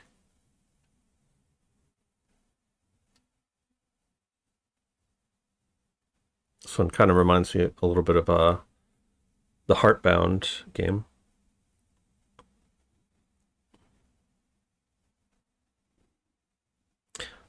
So even though I had set a different capsule on our game, it's not uploading for ours, so I don't know what's up with that. This looks intriguing. Let's see what this is. Spectre of the Board. Okay. See? Look. In-game screenshots, chat. Yes. You didn't know about the screenshots thing? If you go to your page under Published, or even when you originally load up the game, over on the right here, there's optional but highly recommended. You can upload as many as 5 screenshots. Well, I guess you could upload more than that, but they recommend 3 to 5, right? And so then this is the cover page. I don't know why ours is not showing up. I'll have to check that. But yes, you can add screenshots. So if I go to our game, I look up spell. Oh, it did update. Okay, cool. So yeah, having good capsule art as well can really attract people to your game. Versus no image here. No image here, right? Like, that's just like the bare minimum of marketing, guys. Right, so now I have to spend my time and energy clicking on this just to see if this is even worth my time to play, right? So, bad practices, guys. So, marketing is part of game design. As much as we all hate it, as much as we don't want it to be, it is. Okay? So, very important. See, like, look, this guy's got screenshots. Lights mixture. And also the description, this is why it's important that you put what type of game your game is here, because look, this is how much actually shows in the little capsule here. Okay. Light Mixture is a roguelike top-down shooter about surviving in a dark cemetery with the only aid of your lantern. Okay. That tells me everything I need to know about the game right there. Right? Between that and the screenshots, I know what type of game. It's basically Vampire Survivor. Okay. So you know what? We're going to reward good practices. Light Mixture. Congratulations. You're getting free publicity. All right, look at that. I got nice inventory system. Beautiful screenshots. All right. Let us play. Try my first kind of complete game for free. Oh, this is my first kind of complete game, so feel free to leave a critique or a suggestion. Leave a critic. Don't leave a critique, leave a critic. Or a suggestion if you have one. I will much appreciate them. I don't know, maybe this person, English isn't their first language. I have not looked at our game's analytics yet, but we will. Let me just get through this first. So let's see what your game design document looks like. Okay, this is taken from the Mass Effect template, clearly. Yep. What did I say, chat? Vampire Survivors. Okay. Yep. All good stuff. The next part of the document explains the mechanics of the game, which includes a list of the power-ups and their effects. If you haven't played the game yet, I strongly recommend skipping this entire part. Cool. So we'll skip that entire part. Just skim through it. Yep. They got nice Look, adding visuals to your game, chat. Adding, not to your game, to your GDD. Very important. All right, cool. They even filled out their timetables. Excellent. This person is definitely on the road to success. All right, so we'll take a look at that one later. Let's go back to lights mixture. Do we have a controls list? I guess the game will teach us. Full screen. Okay.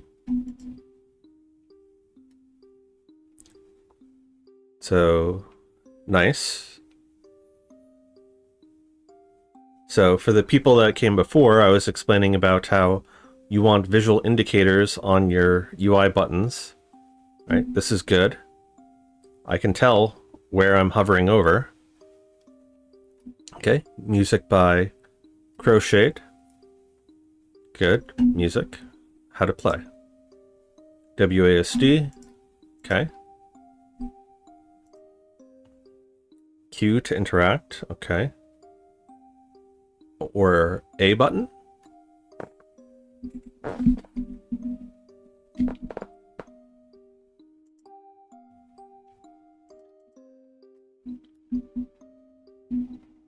Does that mean it has controller support? Oops, I didn't mean to hit quit. Restart. Sorry. Ah, okay, that's what that is. That's the joystick. Okay. That could be a little bit clearer, but I get it. Alright, survive as long as possible. Decipher the tombstones to discover the effects of the alchemy ingredients. Okay, so interact with those. Every few kills, you'll get an alchemical ingredient. Equip it to activate its effects. Okay. Alright, seems easy enough. Look, they have settings. So, Aurelia, you can learn from this. Add sliders. Look, they even got screen resolution. That's something I didn't even put in. Alright. So.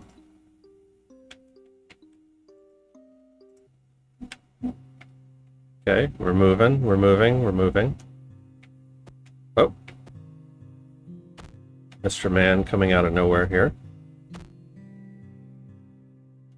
Very dangerous. We're going to die, yes. Okay. So, again, no controller support for the menu. It's not so bad. At least they have controller support. Oh.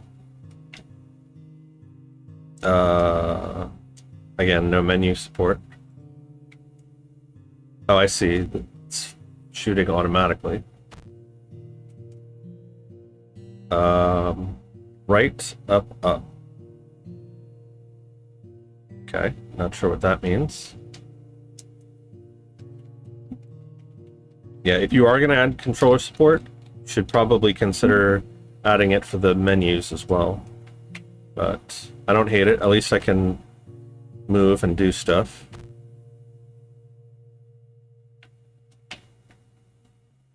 Oh. Choose an ingredient. I guess we just have to guess. Because I know in Vampire Survivors it'll tell you what they are. In a lot of roguelikes it'll tell you what they are. But maybe that's not the point. Maybe the point is we're not supposed to know. Kind of like in Binding of Isaac. What do we want to go with, chat? Do we want to go with petroleum, raven's feather, or mercury? Kind of curious to see what the raven's feather is.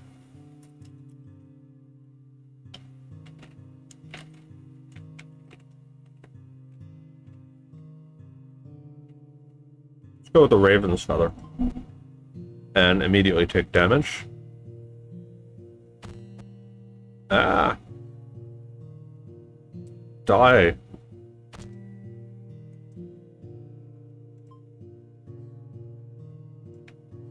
Okay. So let's go with the lens. Is there something that'll like increase our light radius? Let's retry. Hello?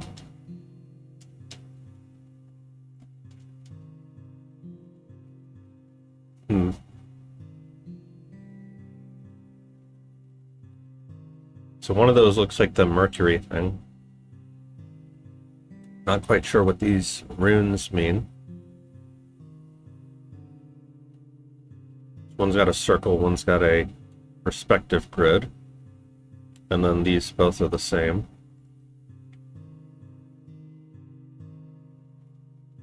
Let's just see how long we can survive. First I was afraid, I was petrified. Kept thinking I could never live without a brighter light.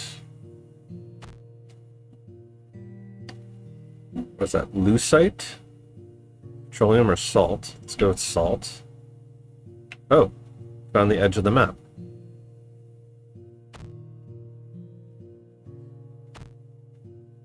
Ah! Down, hourglass, and perspective grid. Okay, I'm not really sure what these all mean. Let's just keep going. Ah.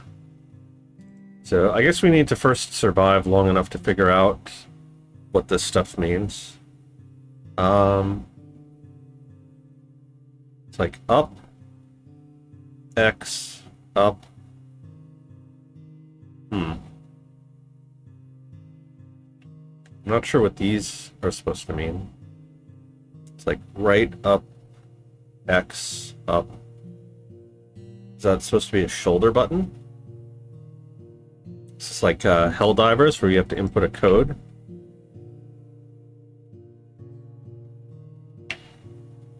Not really sure what we're supposed to be doing here. Oh, here's the edge of the map. Getting completely flanked by Skelly Blues.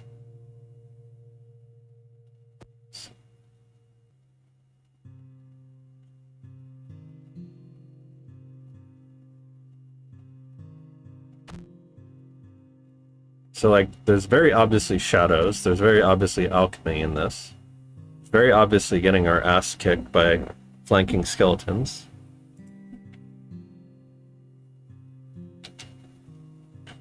Fly. Okay. So, like I said, we need to survive.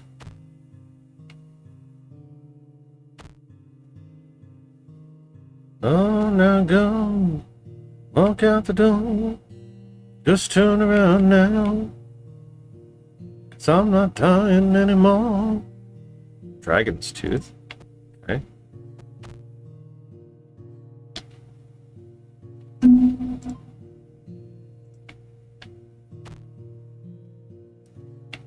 Yeah, so these items are a real mystery here. Kind of wish my light was just a little bit bigger. Maybe there's an item that allows us to do that.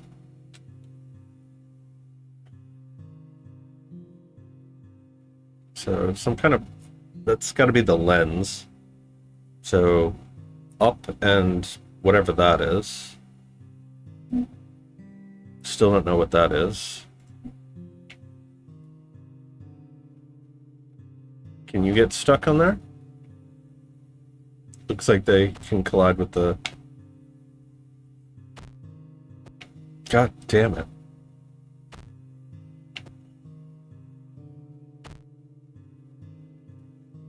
Gold.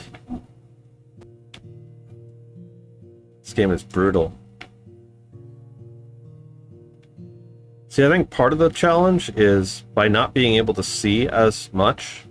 Like in Vampire Survivors, you don't have this shadow effect on you, so you can see them coming from a mile away and you can actually plan a route. With this, there's no way to really plan because they'll come out of nowhere. So you just kind of have to get lucky. Ooh. Ah! That's what that means.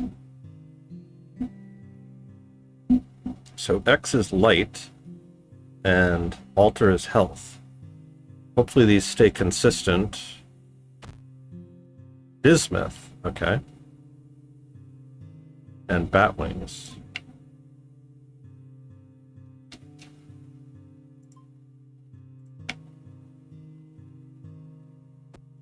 God damn. Maybe a little more variety in the enemies wouldn't go amiss.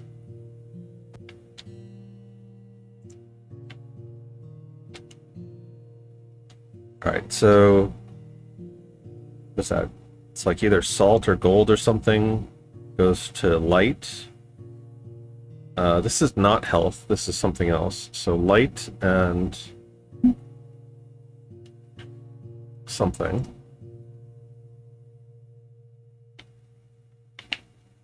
Yep, I saw your message, Prozer. I'm just trying to focus on the game here. I'll answer that in a minute.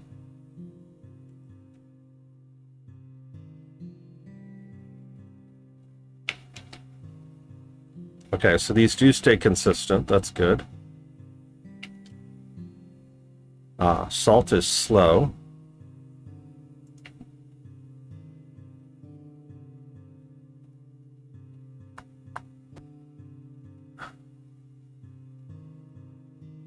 Alright, we're learning. Still don't know what the arrow one is.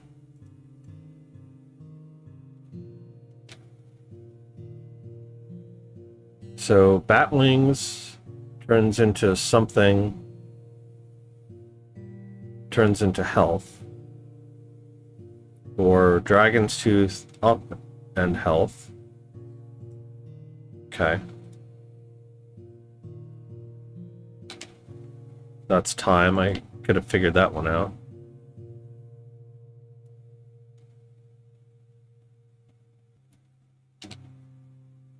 Okay, that doesn't really help.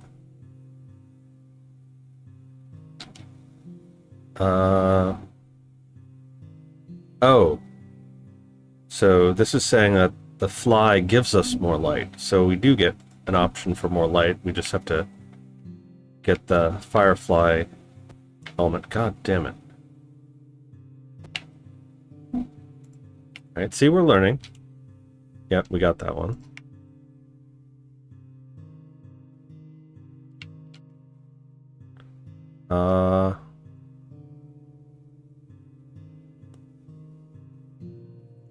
Oh, this tells us what the effects are. So... what was the X again? I can't remember. But this is saying that it increases. Okay, so this is actually a perfect example of what I'm talking about with diegetic menus. Because even if you took out the text for describing what the element is, you can figure out what all of this means.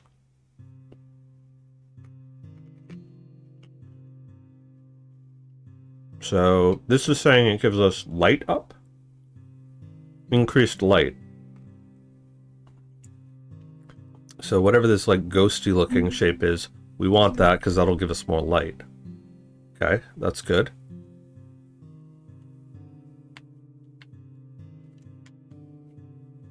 And this is increasing whatever that is. That might be like range or shot speed.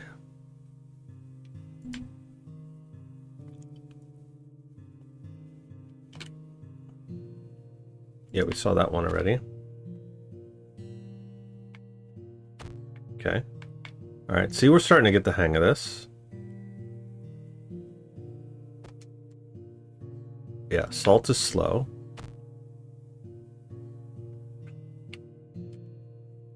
Time. Sulfur. That should give it... oh, firefly. There we go. Now we've got light. Now we can see. Very cool. Ah, that's damage. Okay. And projectile. Alright, so damage up is good, and projectile up is good. So shooting more and more powerful projectiles. Yep, we got that. See, now I can actually tell from a distance where they're coming. That's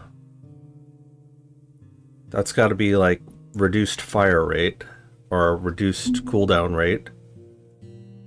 Like downtime projectile.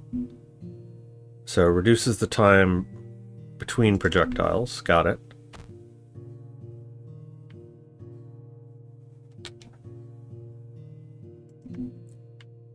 See, this is coming together. This is very well designed. I like this. So damage and slow something, or light and slow something. Yeah, that firefly. Whoa, Jesus! Look at all these guys. But now I can see you. All right. This I think gave us light, which we have to equip it.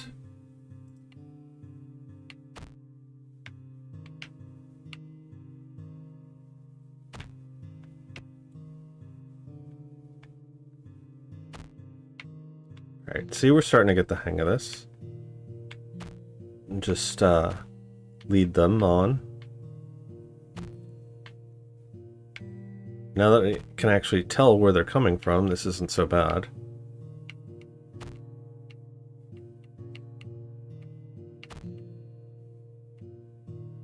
Yep, see, I see you there. I would have gotten flanked if not for the firefly. And can we get another firefly? This is silver. Oh, of course we died right at the end. Alright, but now we're starting to get the hang of this.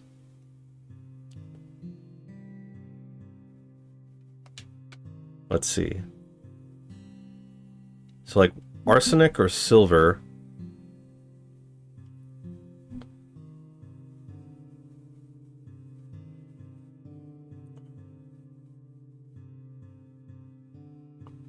See, I don't know which is which, but one of them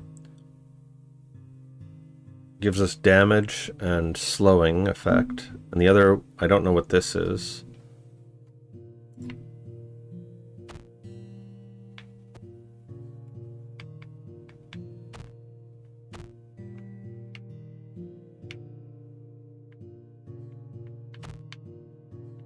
The other thing that I'm noticing is, ooh, salamander skin.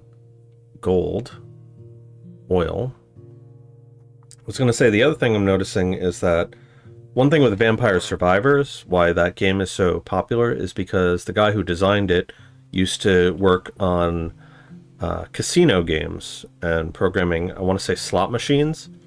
And so a lot of the juice of that game comes from all like the flashing lights and the sound effects and just all the streams of particles and gems and gold spewing forth and like all the numbers flying throughout, and there's just like a lot of visual stimulation, a lot of auditory stimulation, and that's something that's lacking in this.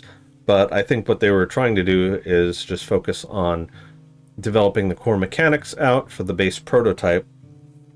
But if this person were to try and continue this game further on, that would be something that you should want to look into, is how to add all that extra juiciness. Because like you got the random reward structure down pretty well. So that's keeping the main game loop going. So that's good. Right, remember to equip these. I kind of wish these would like auto-equip almost. Oh, I see. So the enemies will light up.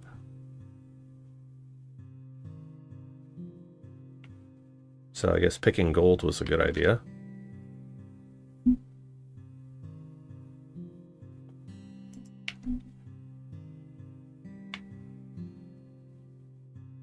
At least I can kind of tell where you are.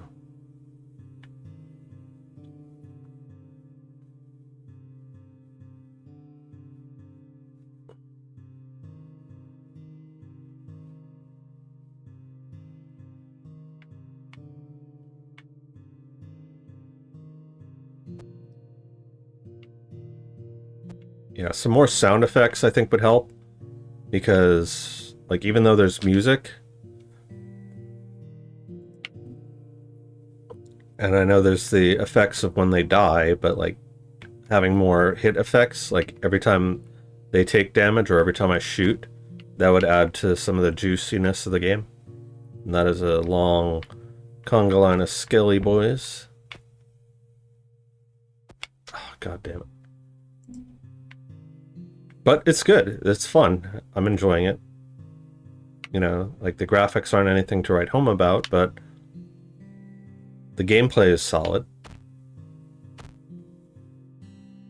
So kudos to this person.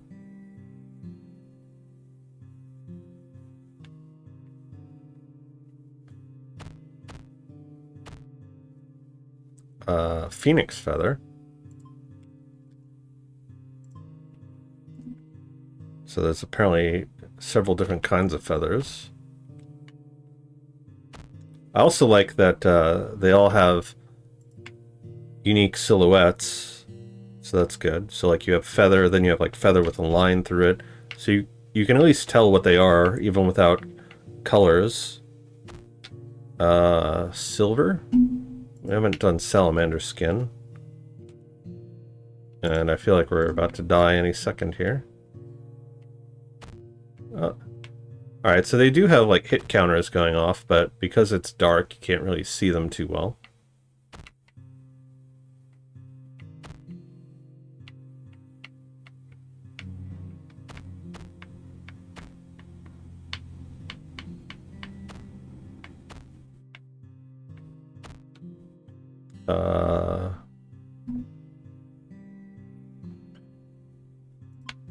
Gold, I remember, was a good one to have because it gives us some light.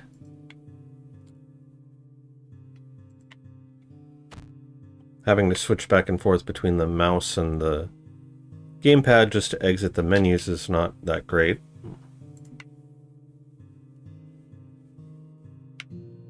Anything up here?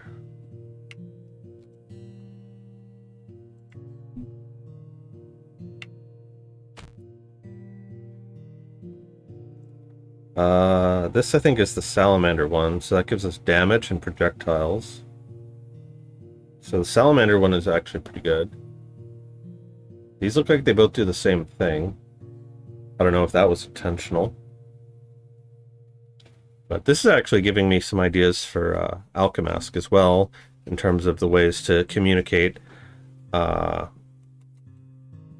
information. This is kind of what I was thinking of doing, actually. Because you have things like in Isaac, for instance, you have speed, shot speed, health, and they're all telegraphed using icons.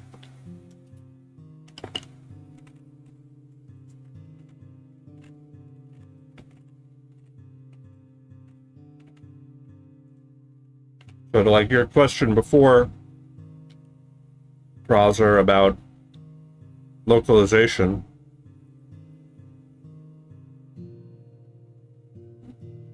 this looks like oil. Right, so to your question before, browser, about localization, if you do diegetic menus, then you don't need localization. Which is one reason why I'm a big advocate for it. Alright, so this looks like the Phoenix feather. So, damage up, light down. Or maybe this is the Phoenix feather. This might be the Raven's feather, actually. Because it makes more sense that the Raven would have light down. Phoenix feather, light up makes sense. Yeah, because this is light at the bottom.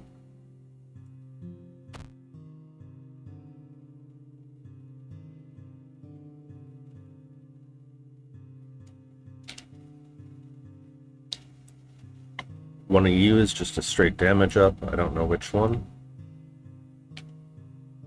Ah, that's enemy. Okay, that's new information. Oh, so maybe maybe that was saying like it makes enemies glow. So Bismuth looks like it increases the abilities of other abilities. Interesting. So it's like a synergy.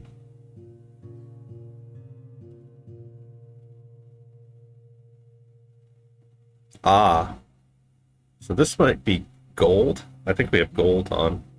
So this is saying enemies light periodically. Right? Yep, that's gold. We have gold, and the enemies are lighting periodically. So what was the other one? Silver? Oh, Jesus. What if we just do like a big drive-by around all of you? Alright. Alright, I think we get the point of this game, but this is actually a very good, very solid base. I think this developer is well on their way to greatness here. So this is Crispero, right, with the game Lights Mixture. So very good job, Crispero. And like I said, just mostly figuring out the art stuff and game juice, but you've got diegetics down, you know, you have the core loop down, you've got some considerations for UI and player feedback, so very solid performance. Right, we were going to look at Spectre of the board next.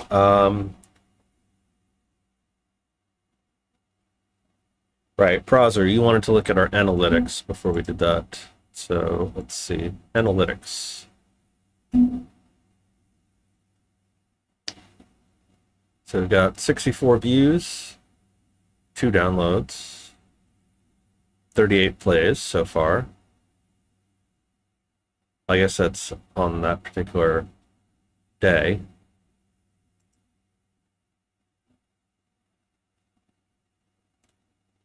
Saying a whole bunch of people referred to it through YouTube.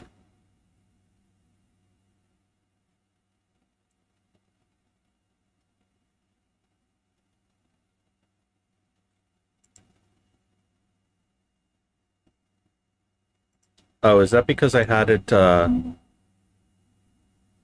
might be because I have like the link in the chat. People are clicking it through there.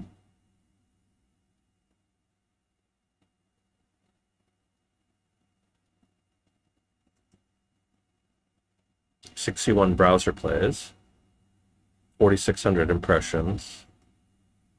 Click-through rate is not that great, unfortunately.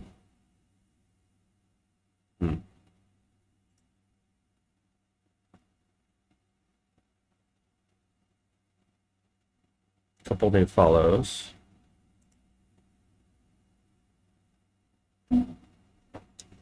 So, Scapegoat saying our game is extremely well made for a game jam. Did a great job. Things that bugged you about the game after playing it were how hard it was to find elements until they realized they were in alphabetical order, and how long the game was. Glad you watched some of the streams. Thank you very much. And Novus Ludus Creations, NLC. This game is awesome. Happened to catch the development live. And Circuit helped my team a few things as well. Props. Thank you very much to both of you.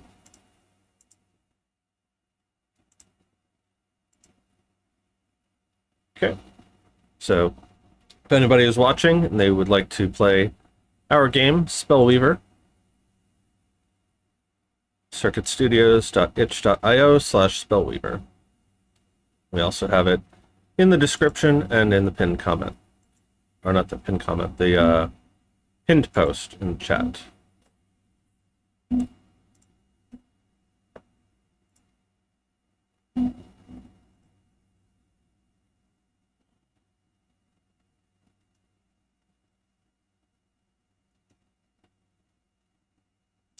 Just check the pirate software.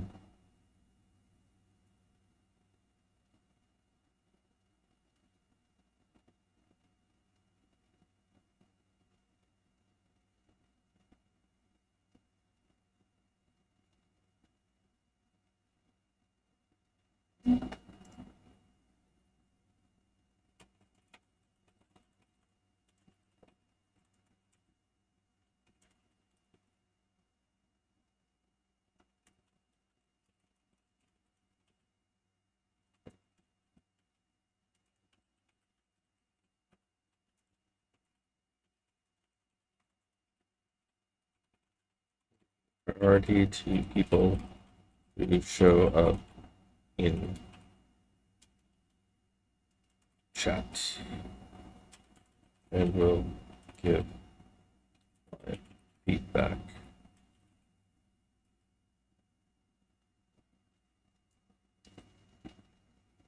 All right. In the meantime, let us check out Spectre of the Board. In a mystical world where light and darkness battle for supremacy, Spectre of the Board invites players to navigate a unique chessboard where every piece holds a secret power.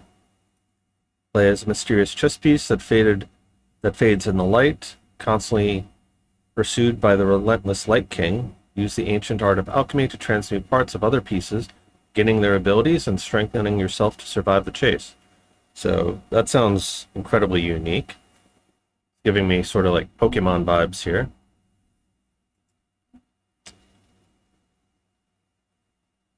I'm also kind of reminded of Dryden's game that he did for the Blackthorn Prod Pass the Game Challenge, having a different battle style of chess pieces. So let's do full screen mode. Cute little Bobby pawn here.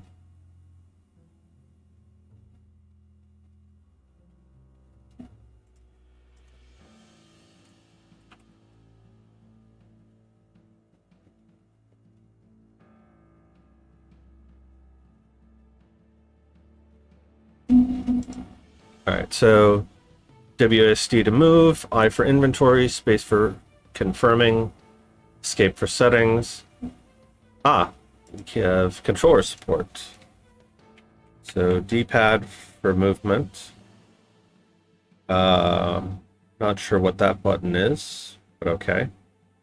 I guess we'll figure it out. X for confirming, options for setting. Oh.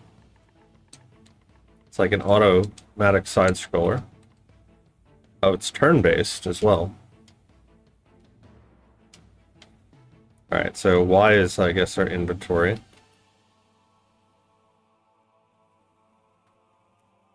Okay. This tile set looks familiar. I feel like I've seen this before.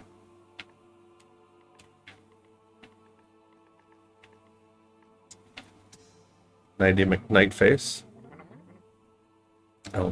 You shall not fade with honor. I already prepared your permanent resting place.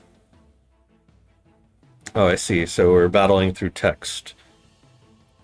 Honor is a luxury only the light can afford. You underestimate my power.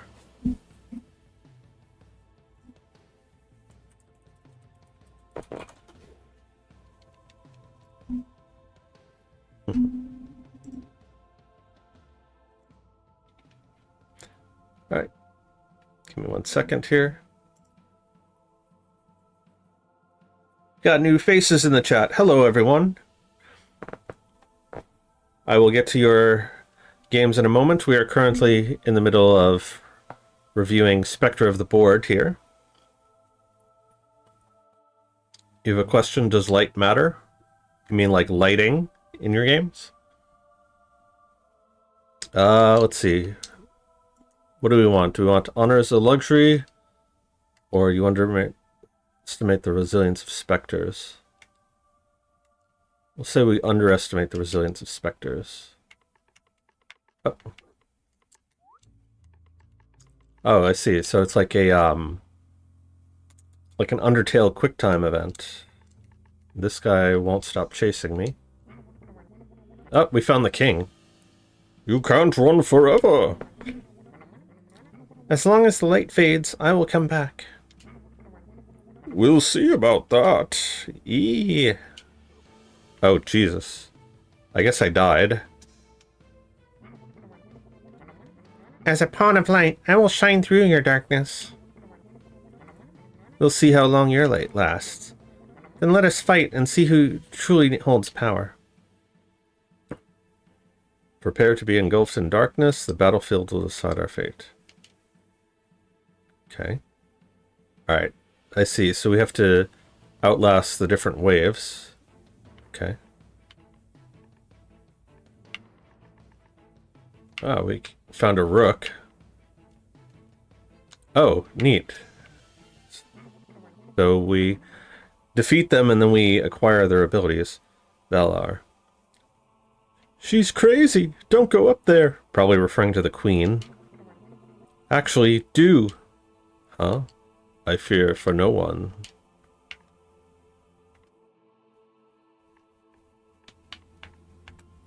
Okay. I don't know why that other one was like so fast. Is that like a difficulty rating? How do I use these?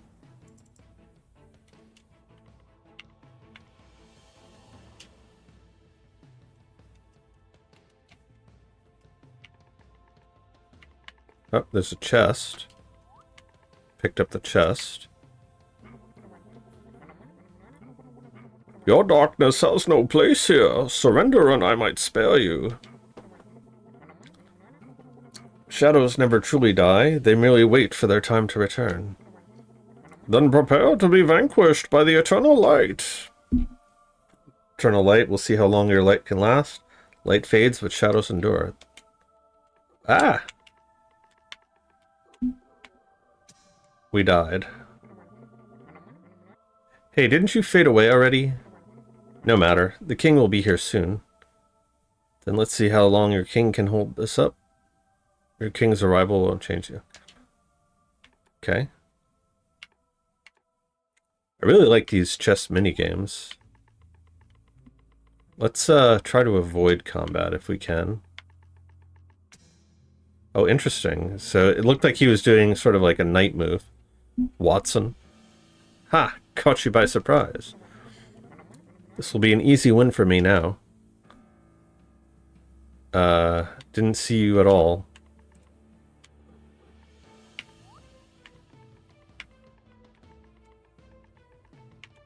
We have a bishop.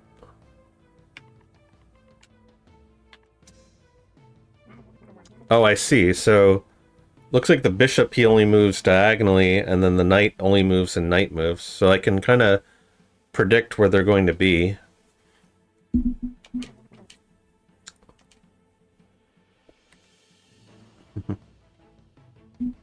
Let's see. Just checking chat real quick.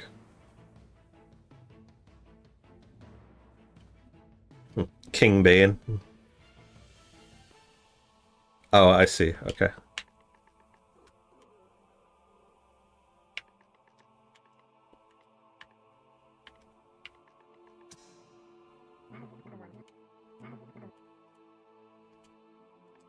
Alright, this should be easy to defeat. Curious why the rooks move so slow, but the knights move so fast. It's because the night is dark and full of terrors. Don't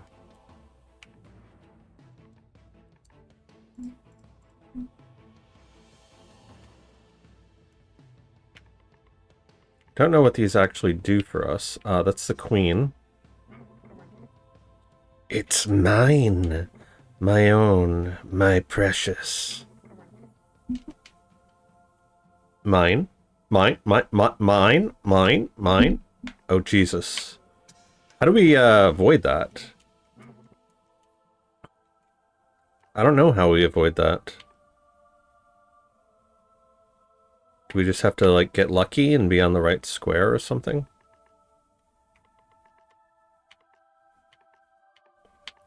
Interesting. So he didn't see me.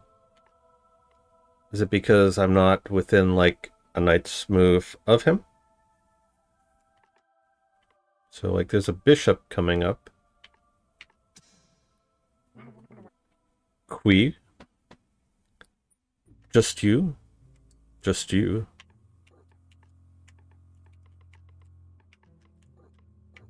I got kind of lucky there.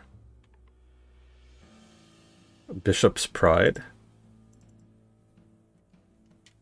Again, I'm not really quite sure what those do. How long is this game? Also, what happens if I get caught in the corner there?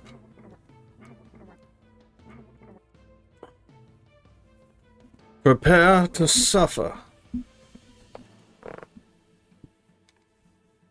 Okay.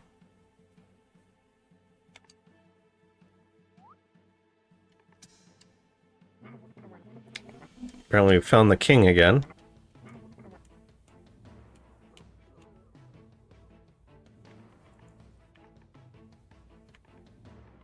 Alright, let's avoid you. I wonder if we have to battle or if we can just avoid everything.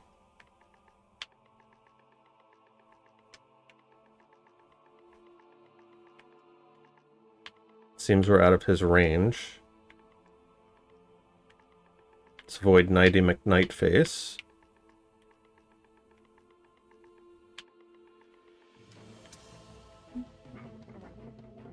Let's get some pieces off the board and play an ending. This reminds me, I've been watching a lot of Gotham chess videos lately. That boy is well on the road to becoming Grandmaster. It's like he's it's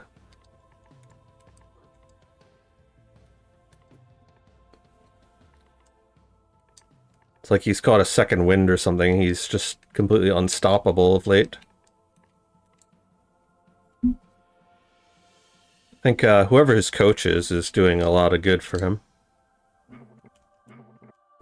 You are the smart brother? What brother?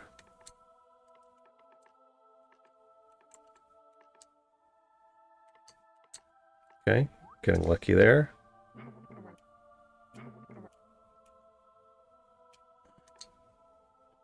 Okay, easy dodge, easy dodge. I don't know how we're going to deal with the king.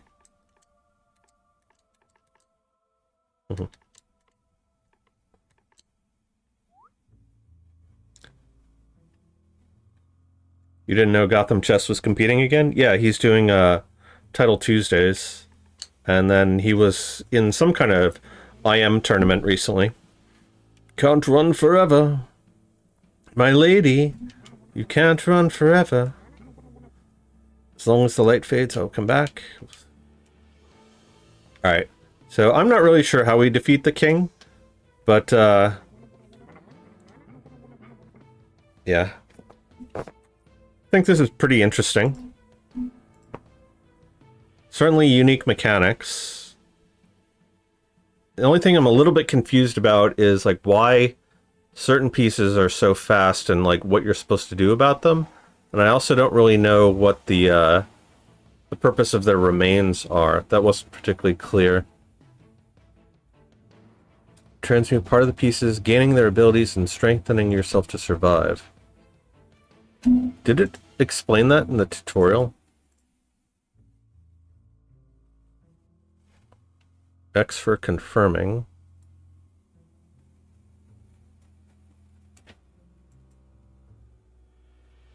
Yeah, we'll try one more time, but I'm not really sure that the parts do anything for us.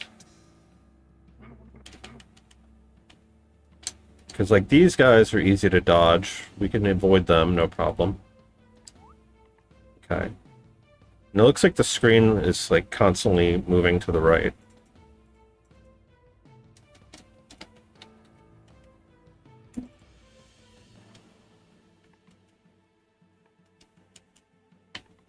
Alright, let's see if that does anything for us.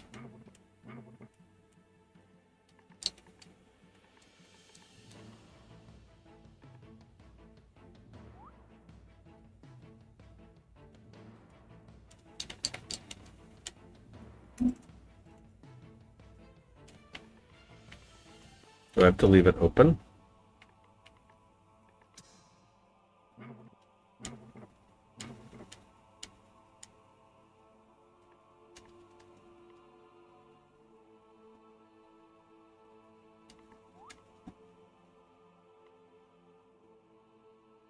Hey, Matthias. Yep. We'll get to a bunch of games. We'll add you to the queue. One at a time. Bishop.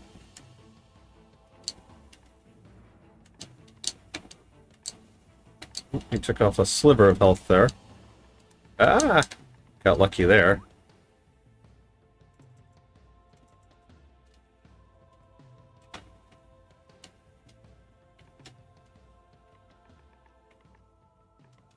Saying combine them.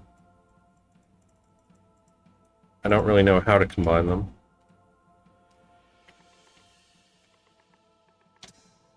See if that did anything for our pawn here. Seems like we can go in any direction regardless. Maybe take on a knight and see if we get a knight ability.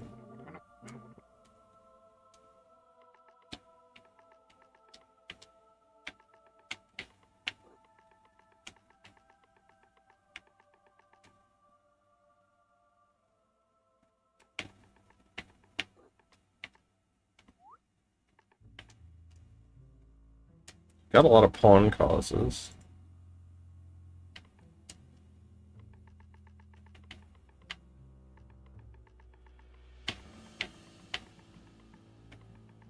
Can we take you on now? Even kings bleed. Aretha? Aretha Franklin. Alright. I think that's enough of this one for now. Yeah, I don't know if it's just because it's a prototype, but, or if they had to cut stuff due to time constraints, but I'm not really sure I'm getting the whole point of the body parts that we're collecting. Like, I get what they're supposed to do, but I don't think it's actually doing the thing, or I'm just stupid and I have no idea how to figure that out, but either way, it's a really fun concept, really unique among all the stuff that I've seen so far. Glad we played that one. Alright, so pirate software. If you can dodge a bishop, you can dodge a ball. Alright, so next up is Computer Queue with Alchemist of Shadowland.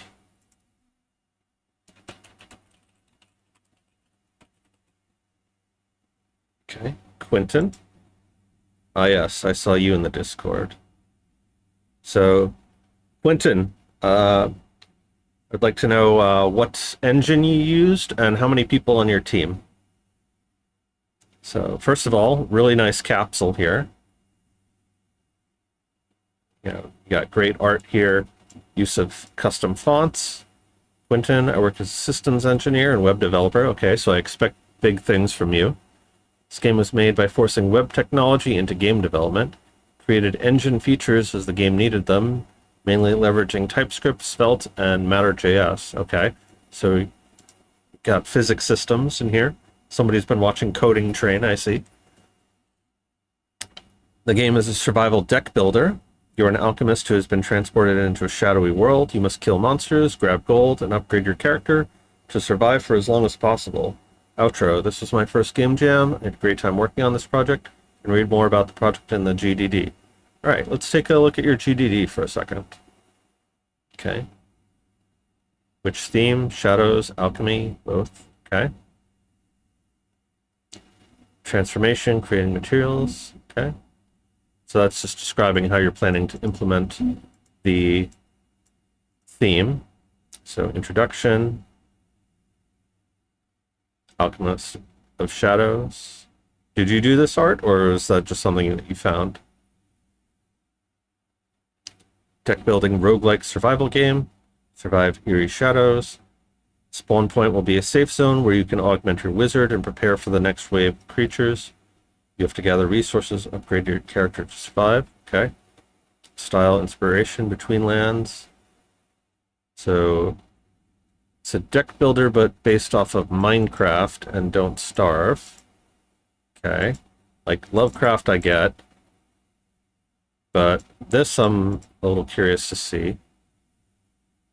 Made all the art except for the title background because it's CCO. Okay. Oh, I can widen that. I didn't know I could widen that.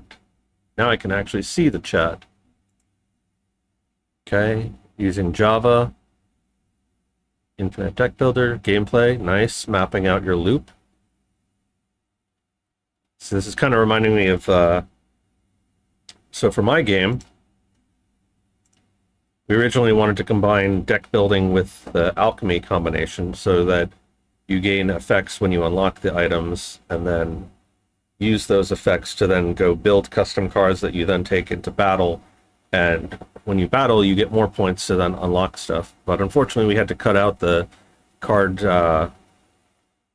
battling and crafting section due to time constraints. But this is reminding me a little bit of that. Shoot shadowy creatures, gather resources. So again, I'm a little confused here. Is it like a survival game? Is it a card builder? I guess we'll find out. But it looks like it's having a little bit of a conflicting identity here. Art, mostly drawn paint. Okay, audio, just random recorder app. Music. Made the experience worse. So I would avoid trying to say stuff like this and just, you want to put your best foot forward in this. Like, I as the reader, as the audience, don't need to know that you are not necessarily the best at this. Let your work speak for itself. So I'll give you an example, since I am also not the best when it comes to music. In fact, I have less than 0 talent when it comes to music. So I'll show you what we put for our GDD under music. All right. Background music while crafting or when battling will have to rely on royalty-free assets. So nothing self-deprecating about how we suck, we're awful, we've never done this before. Okay. Game dev document isn't really for the audience, no, but as a game dev, I'm looking at it, I'm giving you feedback on your game design document, right? Because the stuff that you include here is stuff that you ostensibly are going to be coming back to over and over and over again, and putting negative self-talk in here isn't really going to serve you. Also, if I was another member of your team, I would look at this and be like, you know, what the F, man? Sound effects, recording your phone, that's fine. Okay. Controls, mouse, WESD, and E. Okay. All right. Do you have experience doing GDDs before, or is this your first time doing this? Is it your first time in a game jam?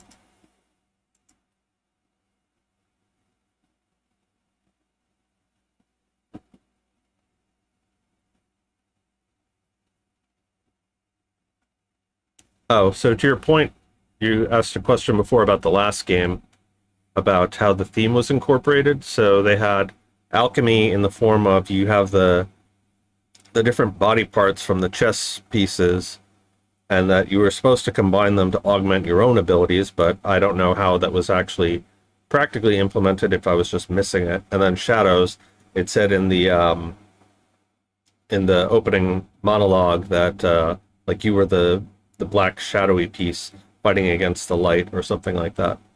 So you notice like you were the only dark piece fighting against all the white pieces. First game jam and first GGD. Okay. So I don't know if you have seen this yet.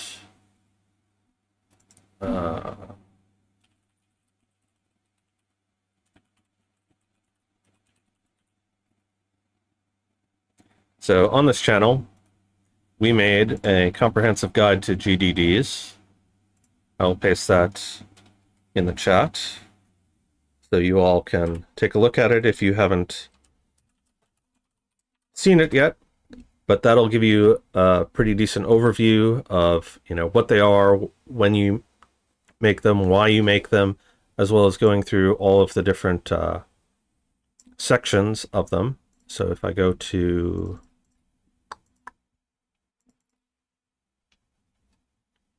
outline,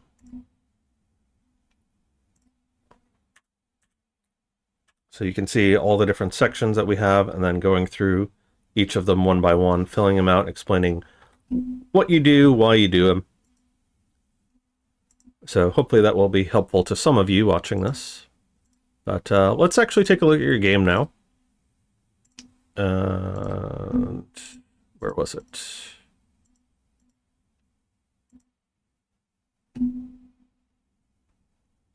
I think I might have closed it out. Alchemist of Shadowland.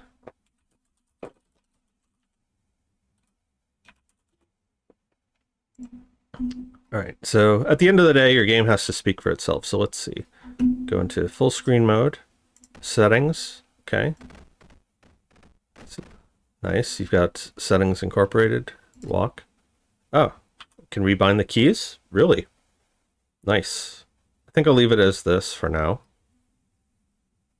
But that's impressive that you were able to get key rebinding done. Nice little zoom in effect there, I like that. As you wake, you find yourself in a strange place. Text is going by way too fast. This place is dangerous, you feel protected by the light. Presence tells you to use WASD to move, the mouse to aim and shoot. I'll go easy on you, but not too easy. So, first of all, I would say if you're going to have text like that, either make it so that it stops until the player presses an input, or have it be slow enough so that you could theoretically read it 2 to 3 times before it progresses to the next one. So like that's usually the standard that they have for closed captions. Just because going through that, it was way too quickly. I couldn't really follow everything that was saying.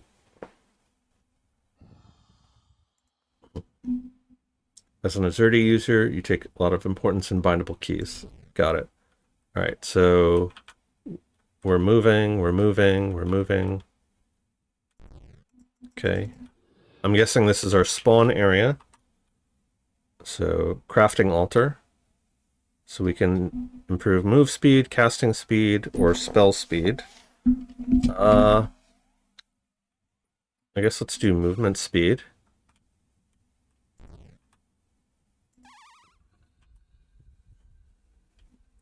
Let's do spell speed.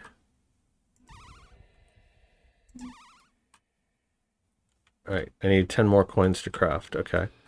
So we've got spell speed, movement speed, and health. So let's see, we go... Alright, cool. The arrow is telling us what direction our home base is in. Alright, so we got vampire survivor kind of thing going here.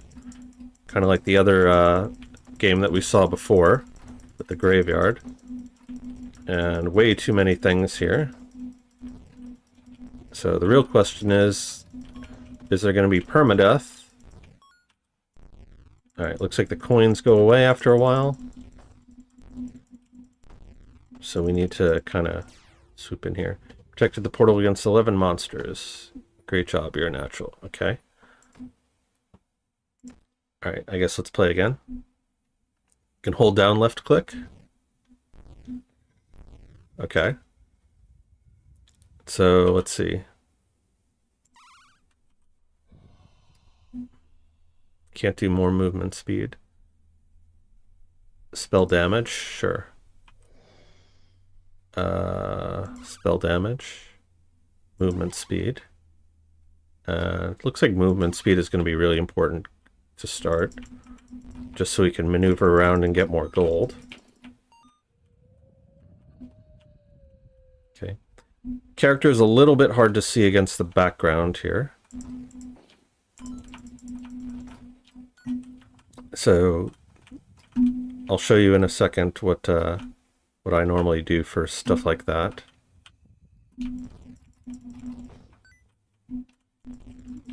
Get this big guy. Wonder if he gives us more gold.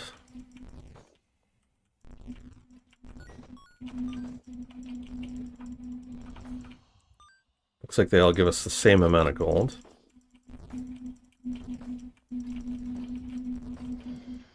Of course, you got the obligatory goblins in the pirate software game.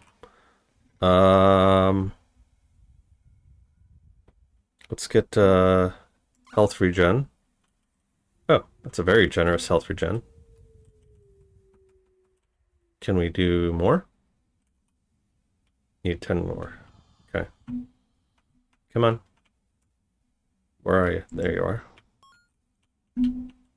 Yeah, so movement speed seems like it's really an OP power to have.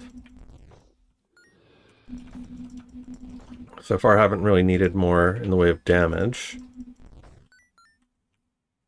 Even though I'm normally all about the best defense is a good offense.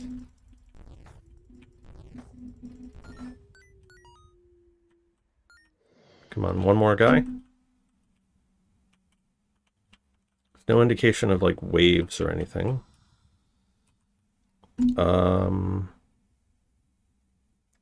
Spell piercing seems good.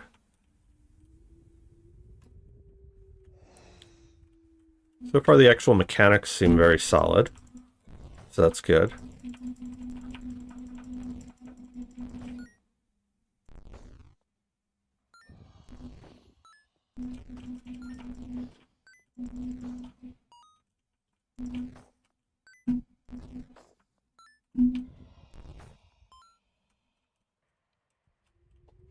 Come here, Gabo. Almost feels like I'm being like pushed away from this.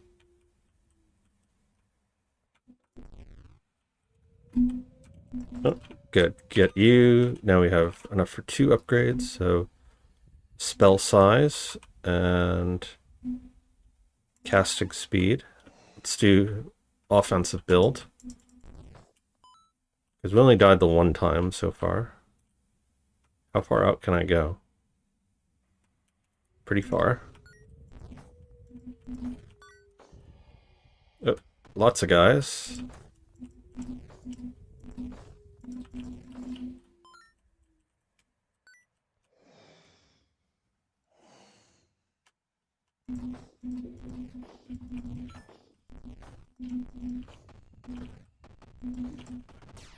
Can't tell if I'm running against the wall there.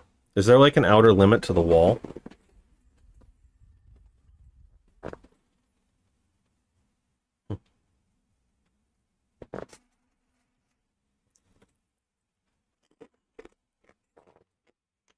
I don't know if there's an outer boundary zone, because it feels like at times it's, you know, like how when you take 2 magnets of the same polarity and you push them together, and like you can kind of push them, but there's a little bit of a repelling force. That's kind of what the movement feels like at times. There's a movement penalty for walking backwards. Try walking backwards in real life. Helps against kiting too. Now the map is infinite? Okay. So is that just it? It's the moving backwards thing? Is that what's causing that magnetism? Let's go another round.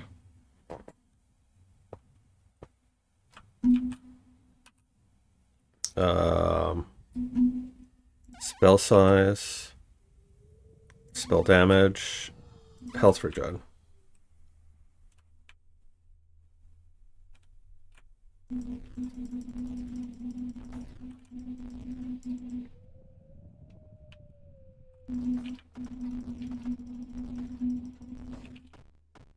Right, we have no movement speed.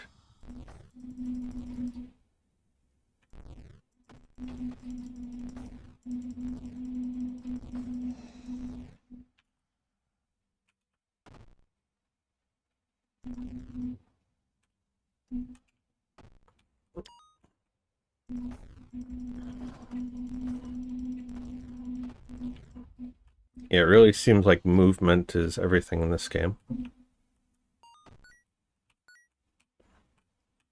Let's go back to base here.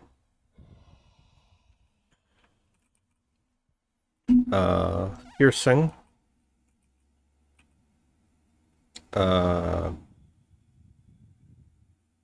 Piercing up.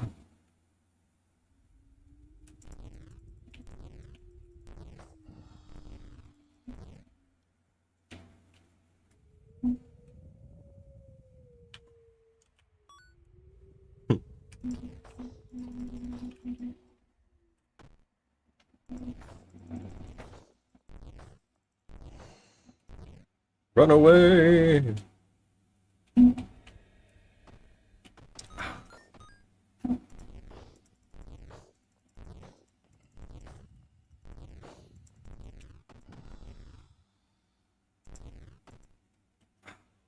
Can't get in there.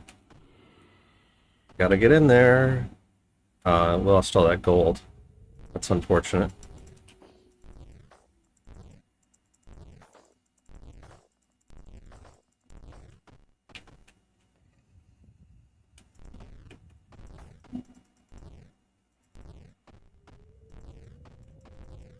Big ones are getting in my way. That was without the movement speed, it's pretty difficult. Let's try again. Health regen, spell size, casting speed, piercing, and damage. Cover the mouse direction should get going.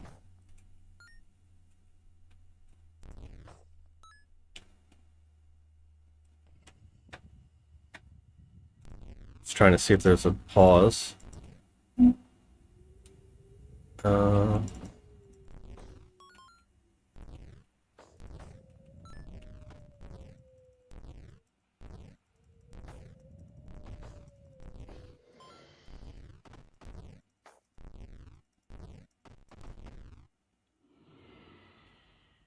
let's get away from you. Use all our gold. Fantastic.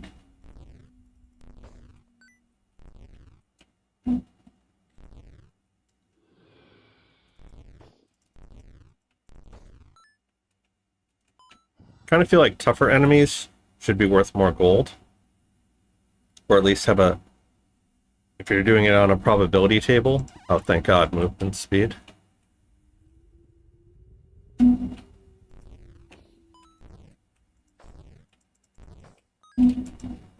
See, like, even just one movement upgrade makes all the difference.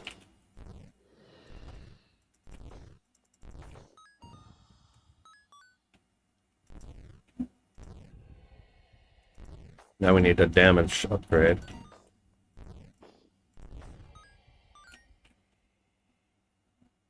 Let's see if we can get one. I'll take more movement. There's a pause when you upgrade, okay. But unfortunately it requires gold to upgrade, so it's not like I can pause without gold. Movement is so nice in this game. Basically screwed if you don't have it, but you're a god if you do.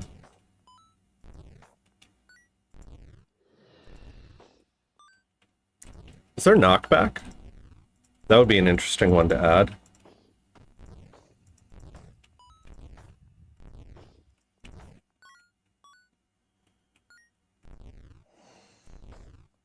It's like you got piercing, but like I see that it is doing some knockback to them, but I mean, like, is there a stat for that?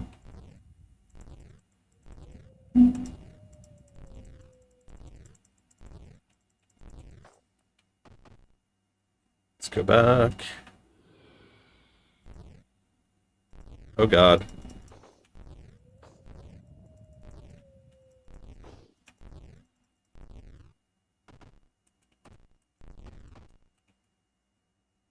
Um...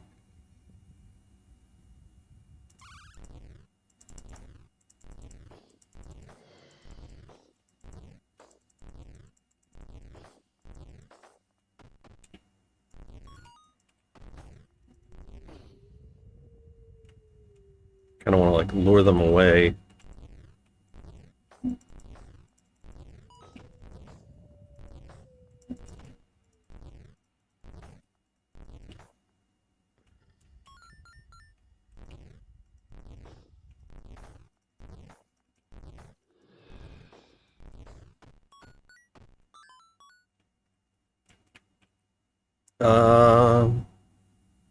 More damage and casting speed.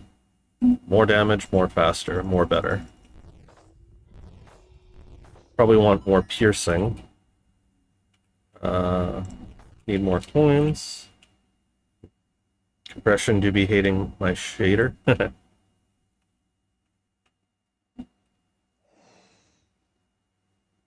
You talking about the portal here, or something else you could have done is like the background using because it looks like it was generated using a noise texture.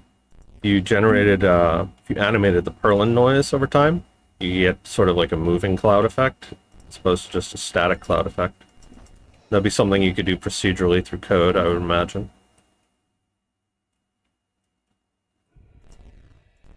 But yeah, I would say the core game is pretty fun. The mechanics are solid.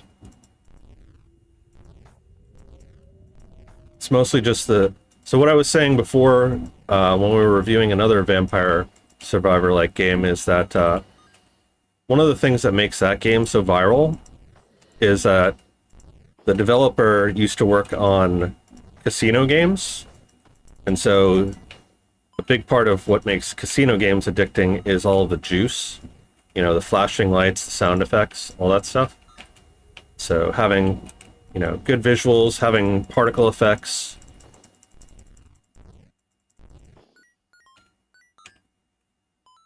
flashing lights, that kind of jazz. More damage, more piercing, more damage. Okay, so we should be a tank right now. YouTube compression hates the background. Yeah, it looks pretty dark on the background. I could see it fine on my screen, though. It's got like a green, cloudy texture.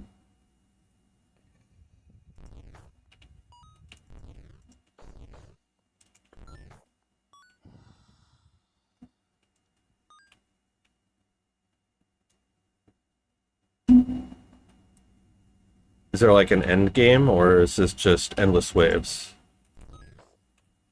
And try and survive as long as possible, kind of thing. Because we're one-shotting those Dark Priest things now. We're shotting those. So pretty soon we'll be unkillable.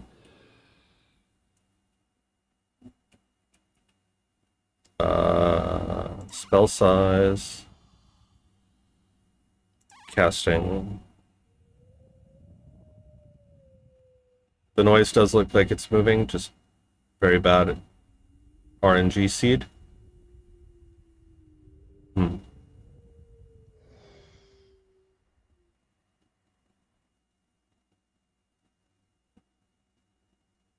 Okay, yeah, it kind of looks like it's moving, but it's very imperceptible. Maybe you just need to up the speed a little bit.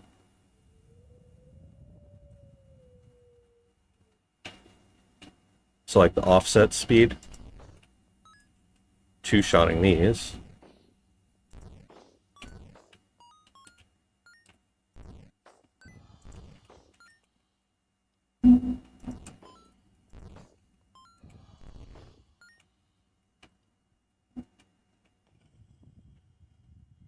Set randomly each play. Okay.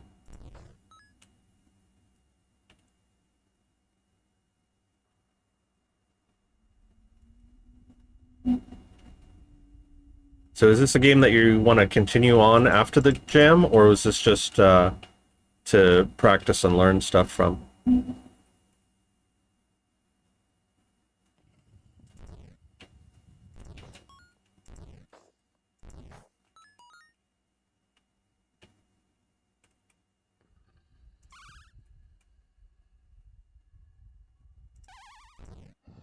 Big old fireball now.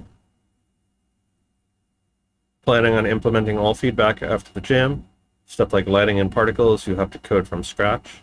So one thing I would recommend highly, because the gameplay mechanics are very solid, I would recommend either learning how to do the art yourself or teaming up with an artist who can give you better visual assets, because in a game like this, like I said, it's all about the juice. It's all about the look and feel.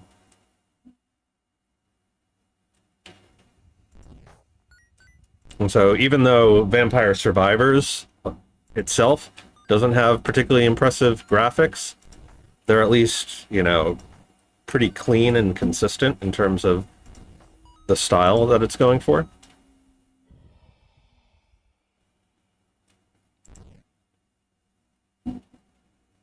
just knock that guy into next Tuesday.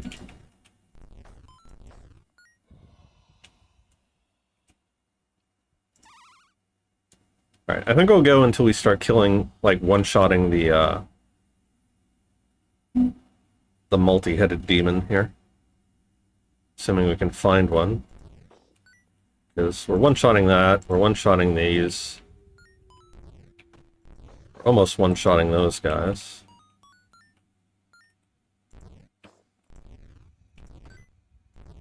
Basically two-shotting them.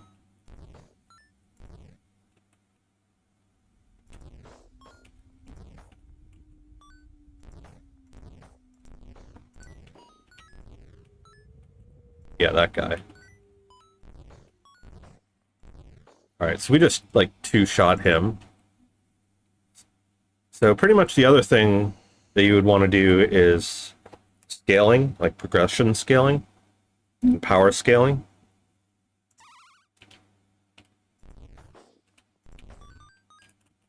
Because, like, all the enemies are the same throughout. Nobody's getting stronger, or they're not getting greater in quantity.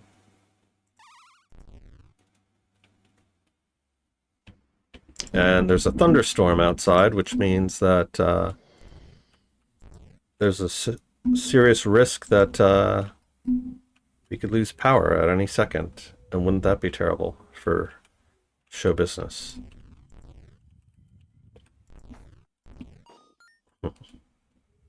There's unique death messages for amount of kills. Interesting.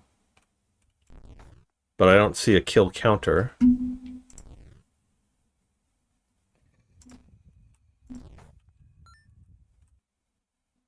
So that might be something else, is keeping track of how many mobs I've killed. Alright, I think we get the point of this.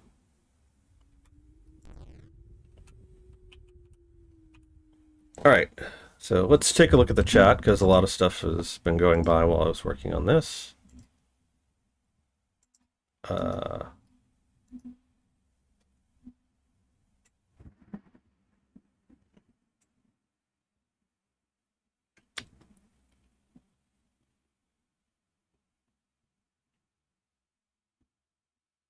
Yeah, spell size is a pretty fun tool. Yeah, anything that increases shot size. I remember that from Binding of Isaac. That was good because it increases the collider size and makes it more likely that it'll hit things.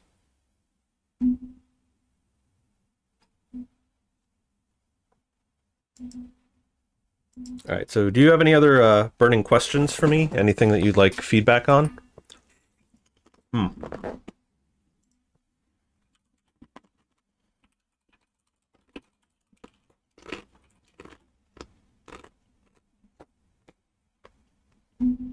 So this is something that I looked up in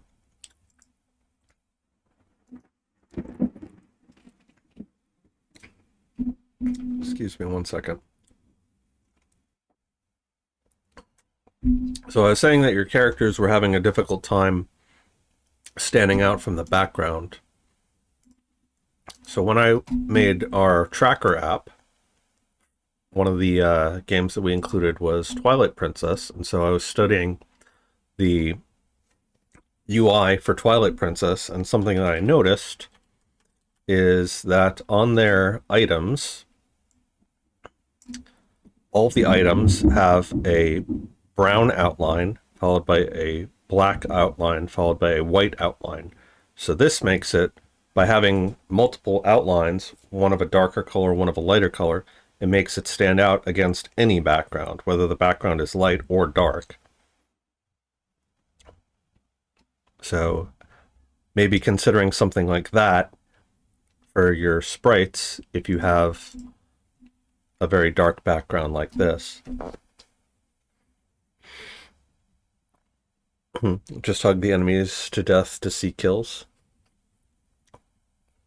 What part of my game was my most and least favorite? So I think the core gameplay loop, the actual motion, the move and shoot part, is very solid. I like that a lot. Definitely wanting to keep me constantly playing. But terms of least favorite part, I didn't like the backwalking penalty. It really just felt unnatural and unintuitive. Like, I get you're going for realism with that, but just from as a game mechanic, it felt really punishing. Maybe if there was a way that you could buy upgrades to lessen that effect, I think that would be better.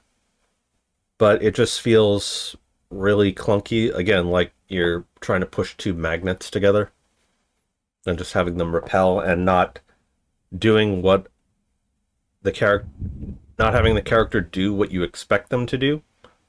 And that made maneuvering a little bit difficult. But I guess, once we figured out that we can bypass the enemies just by buying movement upgrades, then it became all right. But without the movement upgrades, it's really hard to gain any traction. Something you might also want to consider is making different different costs for different types of abilities. So we were talking about power scaling before. So at the moment, everything costs 10 gold regardless. So maybe instead of increasing the enemy difficulty or the enemy number, you could increase the conjuring costs of spells. So your first movement costs 10, your next movement cost would cost 20, 30, 50, and in some sort of exponential curve along those lines. That might be something to consider. Yeah, your capsule looks really good. I would say maybe get some screenshots as well. I don't know if you know this, but you can add screenshots to your game on itch.io. If you go into your publishing page, you can add those, and that just helps. So like when I'm hovering over them, for instance, I can tell at a glance what your game looks like. All right, anything else? Does that about cover it?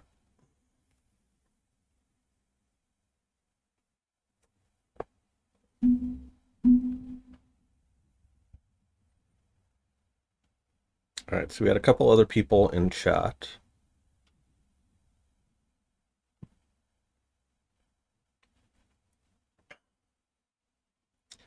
So Will Raggett, I don't know how to pronounce your name.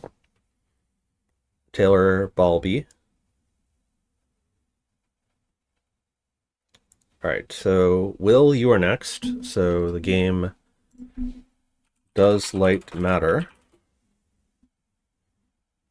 Okay. So we're going to check this out in a minute, but before I do that, I'm actually going to go to the bathroom. And I will leave you with some lo-fi beats to indoctrinate your fans to while I'm gone. I will be right back, and then we'll continue.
Oh, you're very welcome. Thank you for taking the feedback. Also, if you guys are enjoying this content, please make sure you like, subscribe, and share this out with others. You can become a member as well and join our ranks.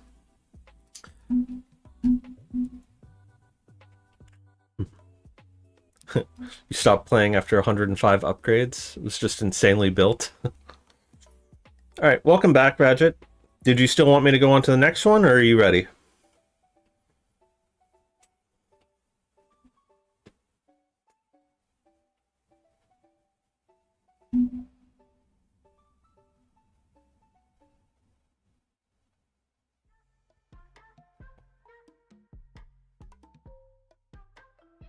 You ready? Alright. So, we're going to take a look at, does light matter? I hope the answer is yes. Air, water, earth. First of all, really fire background here. Loving the identity that you have here with the black and the orange. Dark lettering. All right, you got screenshots here, so I can see what your game is at a glance. So, air, water, earth, fire, light. Philosopher has been busy. He's toiled at this task for years, and he's finally had a breakthrough. His hypothesis will be proven true. Light is the fifth basic element of matter. Apparently he didn't study alchemy, and he would have learned that spirit is or ether is the fifth element, but nevertheless, he also probably didn't watch the movie. What he has created has the ability to bring matter into existence or cast it back to nothing. Use alchemical concoctions to illuminate your surroundings or cast them into shadow to change the layout of the world. Interesting. Just make sure to watch where you step. If light is a tangible element, nothing in the shadows can be touched. Okay. So that's making me think that we have different areas that we have to illuminate, and that we have to stay within the light, and then presumably something is going to happen.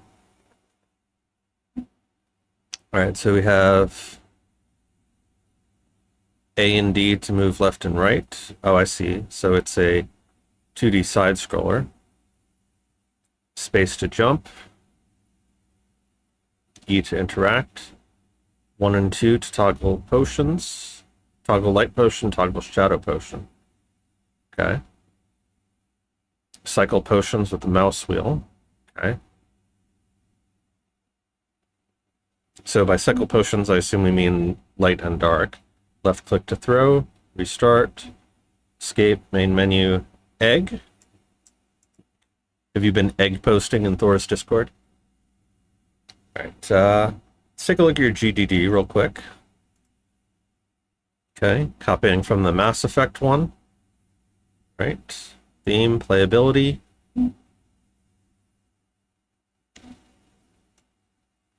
Oh, these are just the judging criterias. Inspired by Super Mario Galaxy. Monty Hall's Galaxy. One mechanic introduced in this set of levels is Bulb Yoshi, which casts light and makes platforms visible and collidable. Also kind of like the those Easter Isle statues with the glasses from Mario Odyssey. Light shrinks over time and you need to collect them. Limbo, use of shadows. Okay. Man with the invisible trousers. Strange gravity and striking noir aesthetic. Celeste, everybody following Celeste these days. Player experience. Gameplay loop, get to the end. Exit 9 levels. So you're using Godot, Ace Sprite, so pixel art, and MuseCore for music. Did you work by yourself or did you have a team for this? Target audience, people like simple gameplay. Gameplay overview, 2D platformer. Can only stand on platforms that are illuminated by light sources. Player has several powers themed as alchemical concoctions. Phosphorus projectile that causes a light source to spawn on contact. Activating collisions. An occluder emitting block. Okay, we got that. Shadows, alchemy. Yep, we got that. Nice. Incorporating animated GIFs into your concept art. Very nice. Light projectiles. And light occluder. Okay, cool. Decaying projectiles. Okay. Great. Seems pretty good. Let us take a look at Does Light Matter?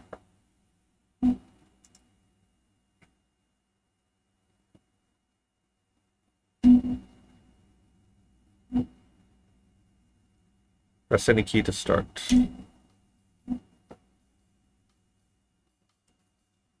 Nice hi-hats going. For the James Bond spotlight going across.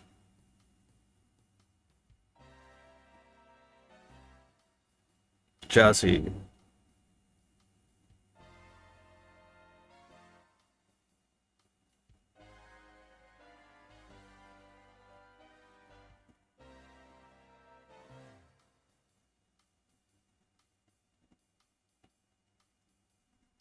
Very nice opening cutscene. Like that a lot.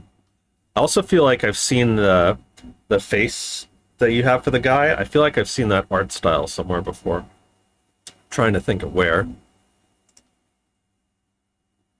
Love that opening cutscene. Alright, basic alchemy elements. Air, water, fire, earth, light. Light cannot be touched. Okay. So we can jump back and forth. Light cannot be touched. Ah. So this is just a gap that we have to overcome. Okay. Warning, electrics are faulty here. So we gotta wait for that and rush across. Okay, and we have just enough time. Don't stop to smell the flowers. I like how the don't is hidden there. So this is basically trying to give you mixed signals and trick you, so you have to figure it out. I like that. Very clever. We should be able to stand in here. And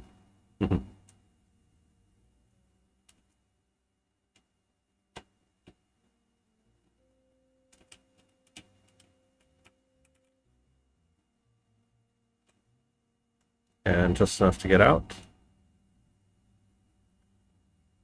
His face. Press E to speak to the face. Phil, there you are. Your new commission is ready. Took me a while to gather all the blue phosphorus I needed. Alchemy is super hard when you're stuck to the wall. This is a weird one to be sure. Sticky, glowy, and smelly. Have fun, I guess. Press 1 to toggle blue phosphorus potions. Left click to throw them. Okay. Alright, so we have 3 left. Okay, so they will disappear.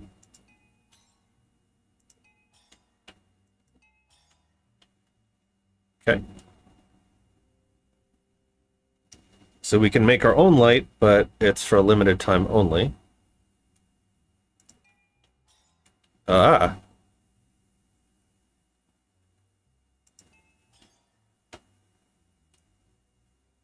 Interesting.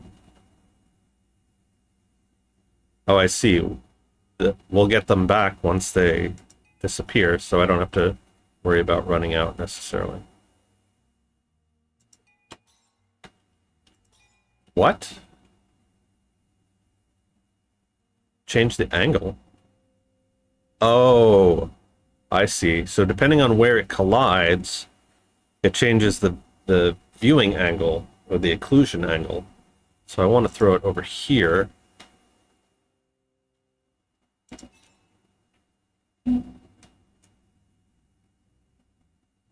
Yeah, light occlusion.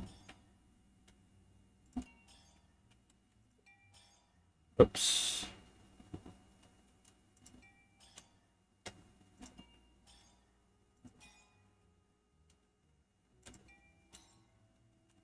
I gotta throw it farther.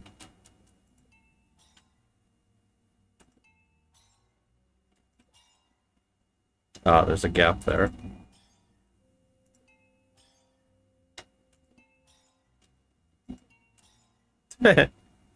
This is fun. I like this.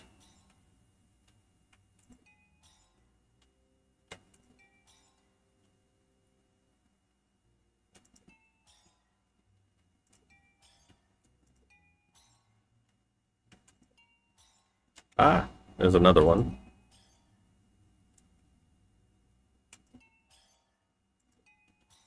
Actually, really curious how you did this from a technical standpoint. Gotcha. Use a second on the platform you're on to give it more time. Yeah, don't tell me how to do it. I want to figure it out myself. Look before you leap. Okay. The whole point of puzzle games is you want to figure it out for yourself. That one just got yeeted into oblivion.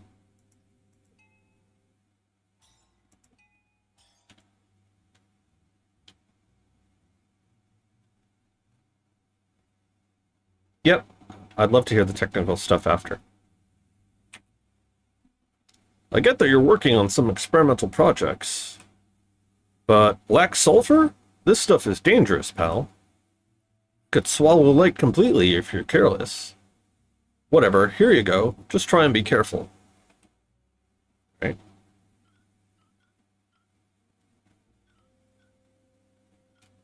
Okay, so I can use the mouse to toggle between them.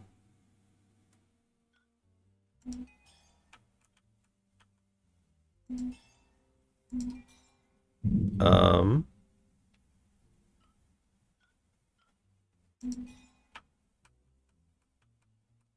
Hmm. Oh, I see. Hmm.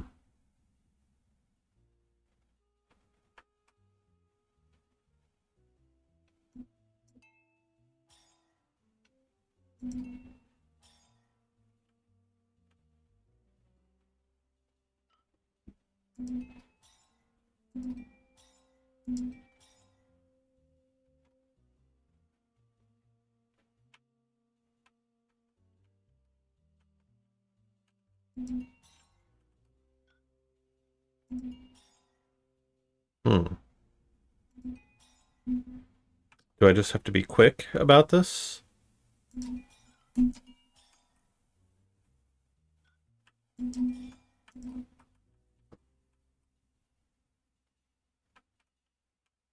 Oh, I see what I have to do.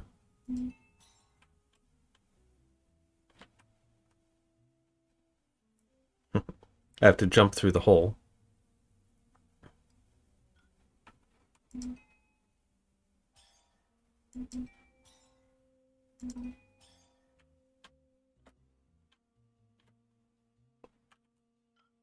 Alright, so I need a bridge.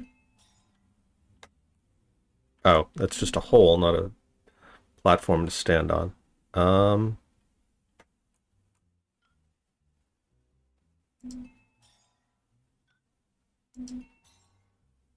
Hmm.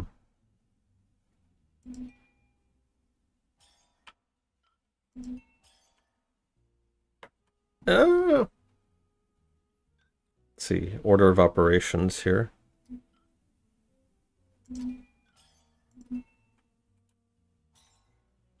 No, I wanted the light one.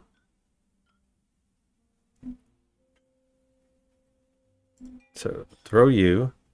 Throw you.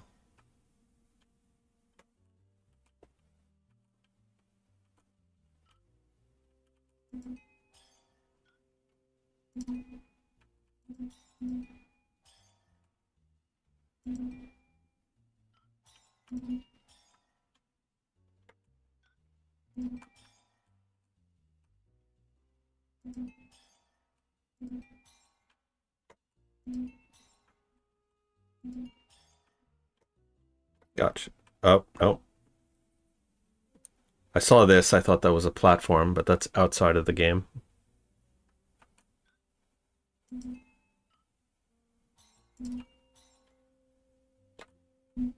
not close enough. Yep, we'll take a look at the egg after. This is very clever. I like this.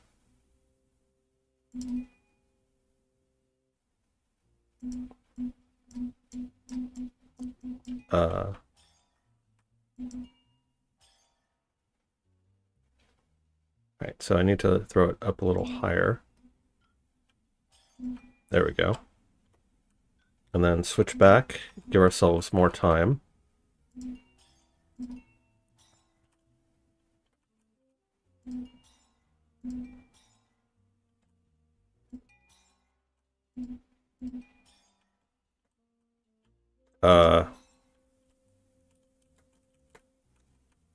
Apparently he glitched out through the floor.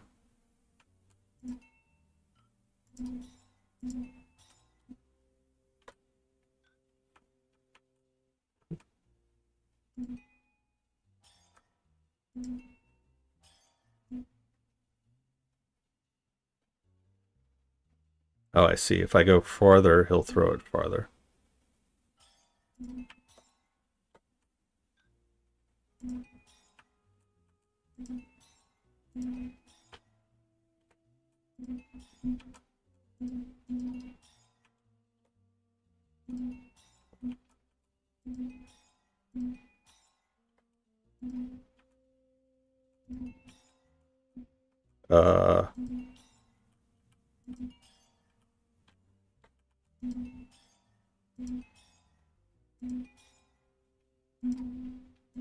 This could be a problem.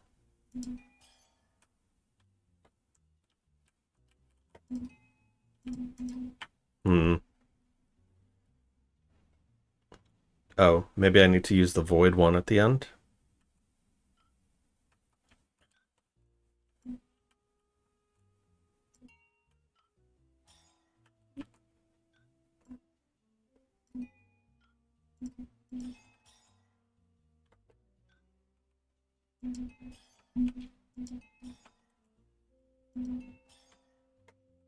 Okay. Get to here, no problem.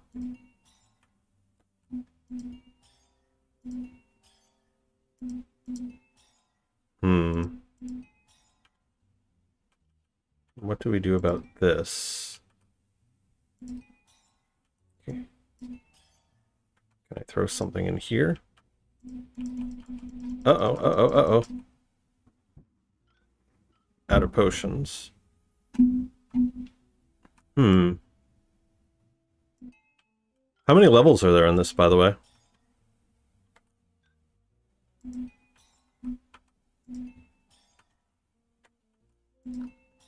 Is this like near the halfway point, or?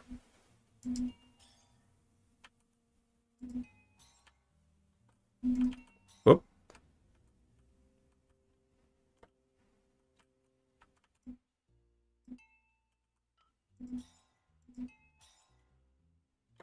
See, that part's easy.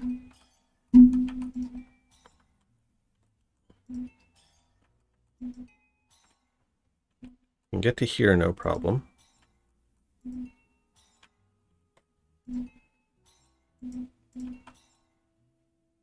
Then what do I do about that?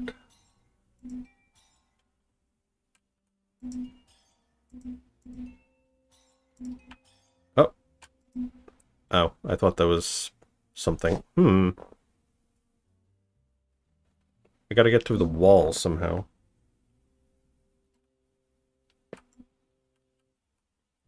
Like that one episode of Popeye.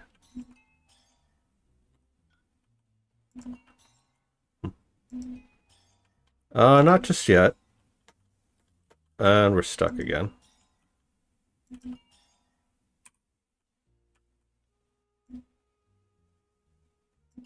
I have a feeling I gotta use another dark one to do something like that.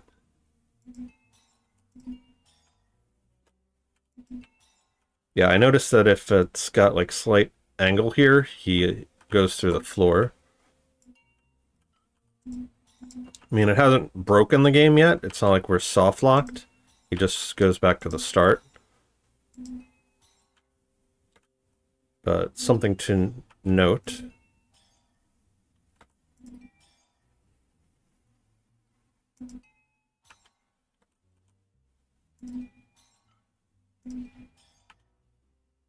Ah!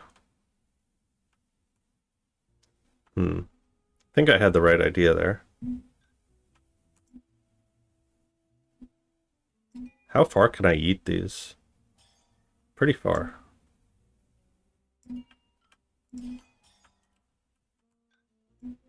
Also not very far.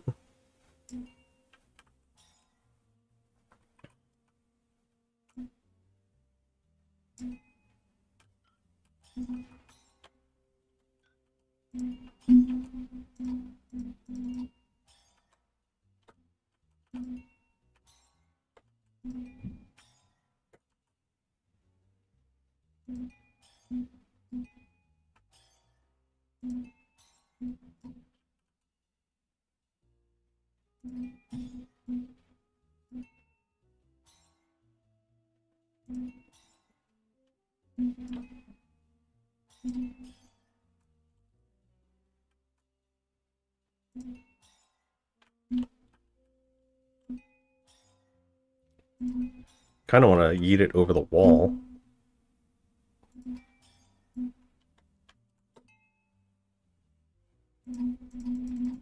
I'm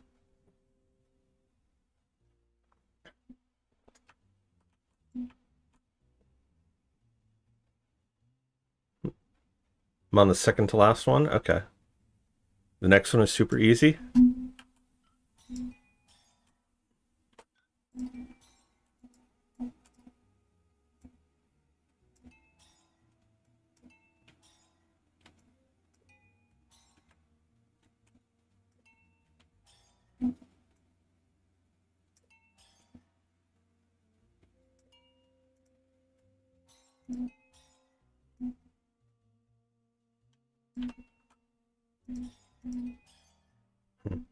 Am I close? Do I have the right idea? I gotta fling it over the wall at the end? Because if I throw a dark portal, it's just gonna consume it.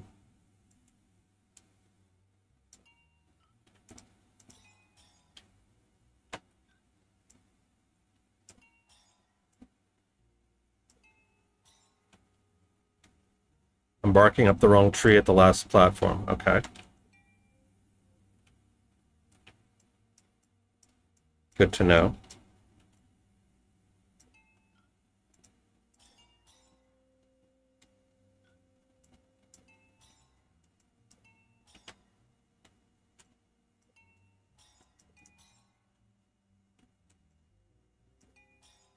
Alright, so then I just have to make a hole, really. And it's just a matter of positioning the hole correctly. But I don't feel like I can... Oh, maybe I can jump on where the hole is.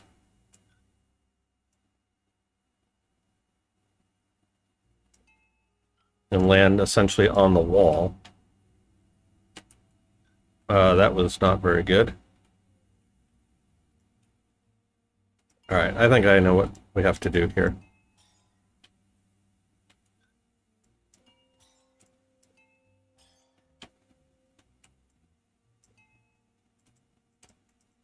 Ah! Alright, it's just a matter of can I execute it? And that is the wrong potion.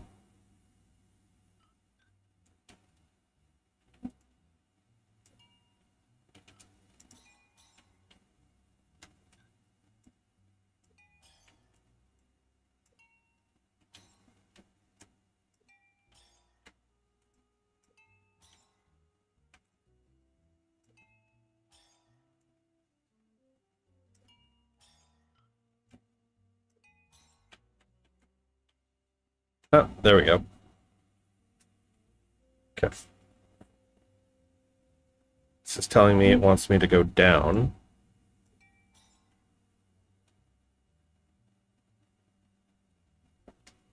Awesome. Thank you for taking the time to play my game. This game wouldn't exist without everyone in the Discord who offered advice, support, and encouragement. Thanks to all of you. Yeah. It's been a hectic fortnight. I need a nap. Yeah, I feel that. Pulling 48 hours on the last 2 days myself.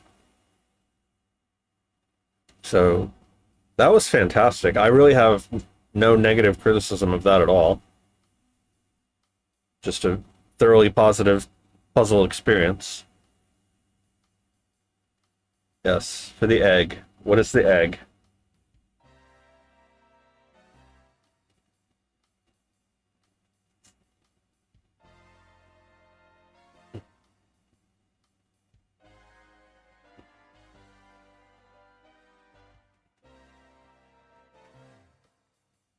"48 hours?" Yeah.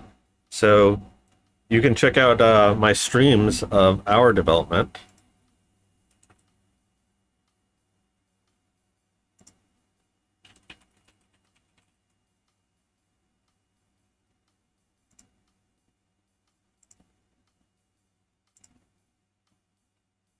So you can see all 14 days that I streamed.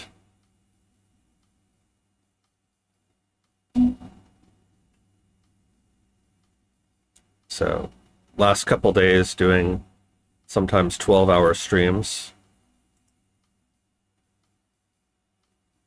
But yeah, that was a very thoroughly enjoyable little game there. I'm very, very pleased about that. I'm gonna share this one out actually as well.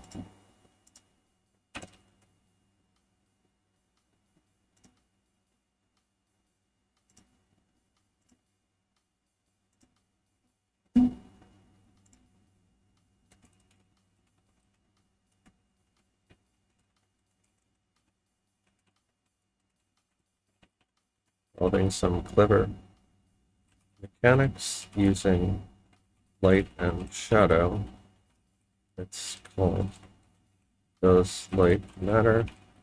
And it's got a really jazzy feel to it.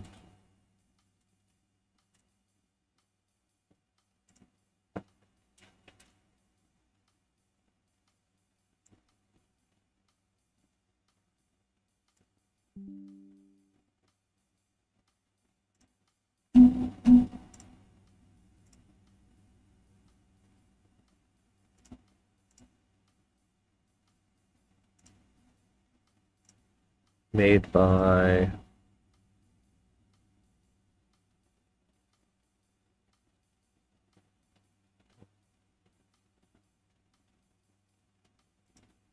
what did you want me to credit you as? I guess Will. Made by William Bradgett.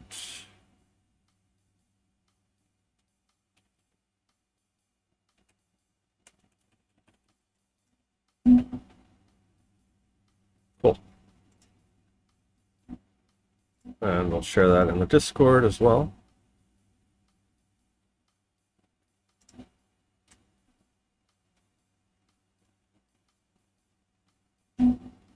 Nice. So the art style. What was that guy's name? Philosophy is a scoop cartoon.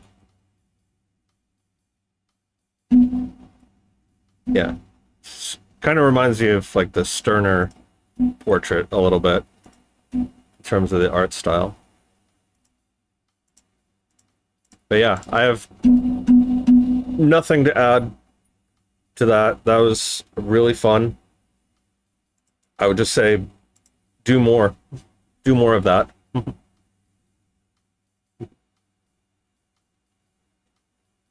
Right. For the collisions, every light casts 4 raycasts to the 4 corners of the player. Depending on the raycast lengths, and if the raycasts hit something on the way, player has their collision turned off. Ah, interesting.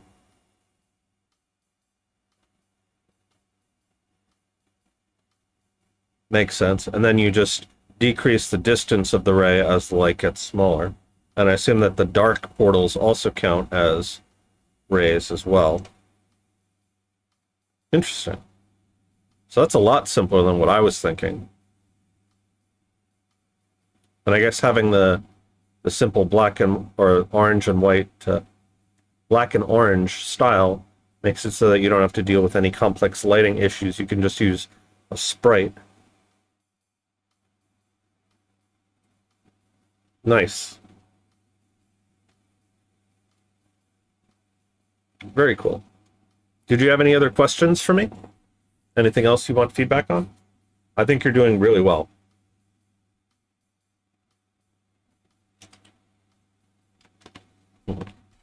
Egg.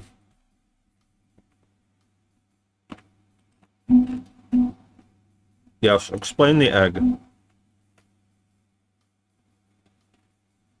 Is that like an Easter egg I have to find? Konami egg. Meaning I have to enter the Konami code?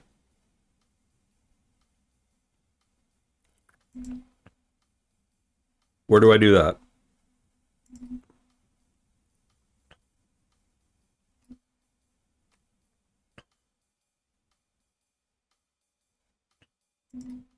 Do I just do it in play? I'm gonna have to remind myself what the Konami code is. It's like up, down, left, right, A, B, start or something.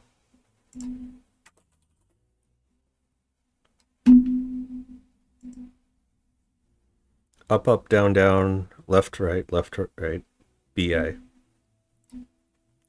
Do I do that with WASD or do I need a controller for that?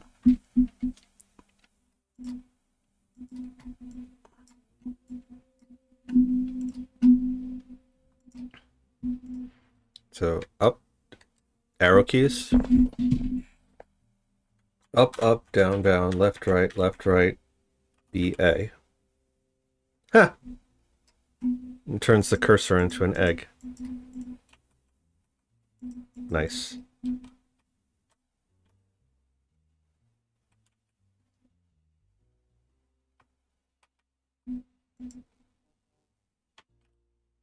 Wait.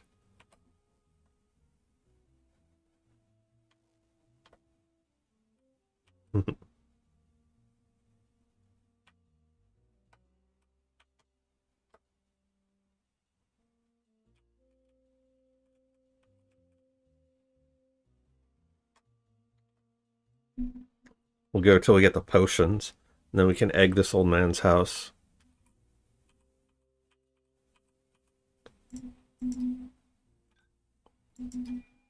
Get egged, idiot.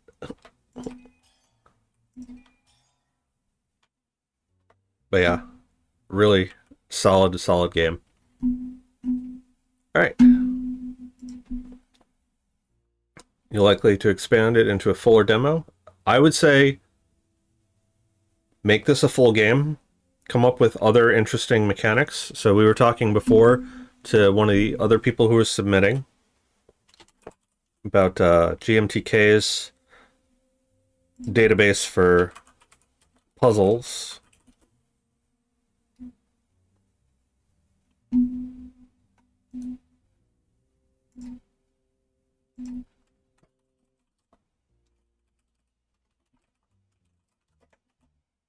So if you haven't watched that already, give that a look through to come up with ideas for even more puzzles. And then I would say put it on itch, put it on Steam.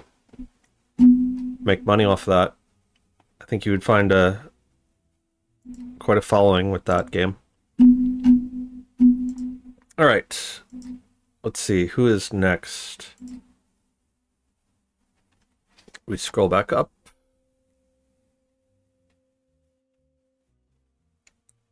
Taylor Balby, I believe you were next in the queue.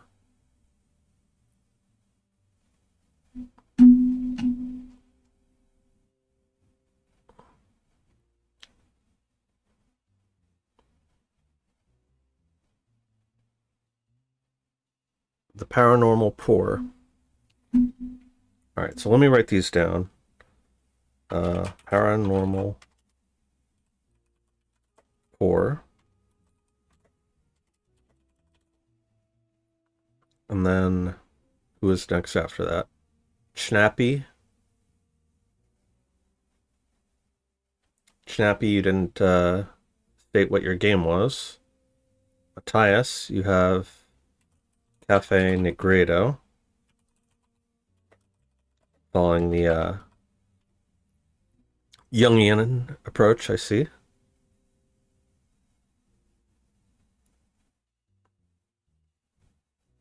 Let's see, who else is here? And then Gron, you have Witching Rush Hour.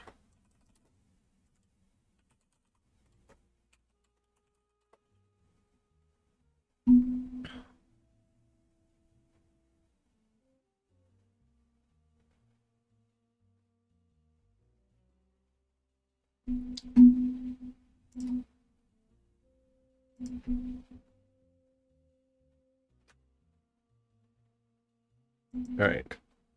Snappy, just remind me again, what was the name of your game? I'll put you in the list.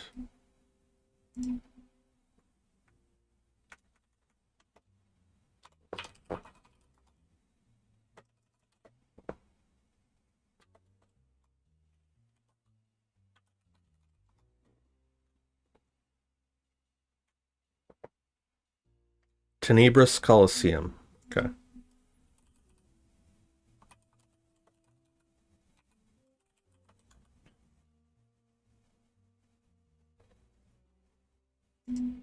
Overshadowed? Sure.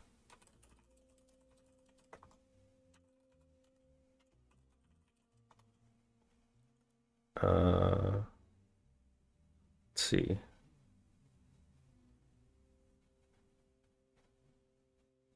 Just make sure I get everybody's names down.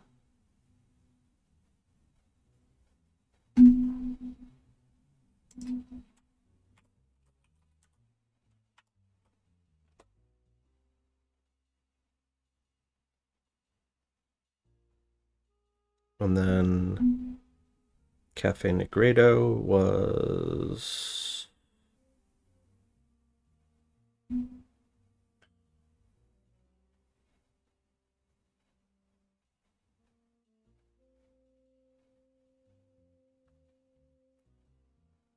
Matthias.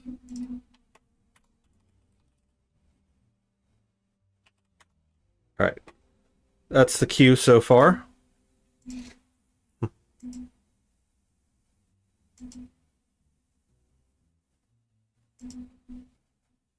No, you're going to be second.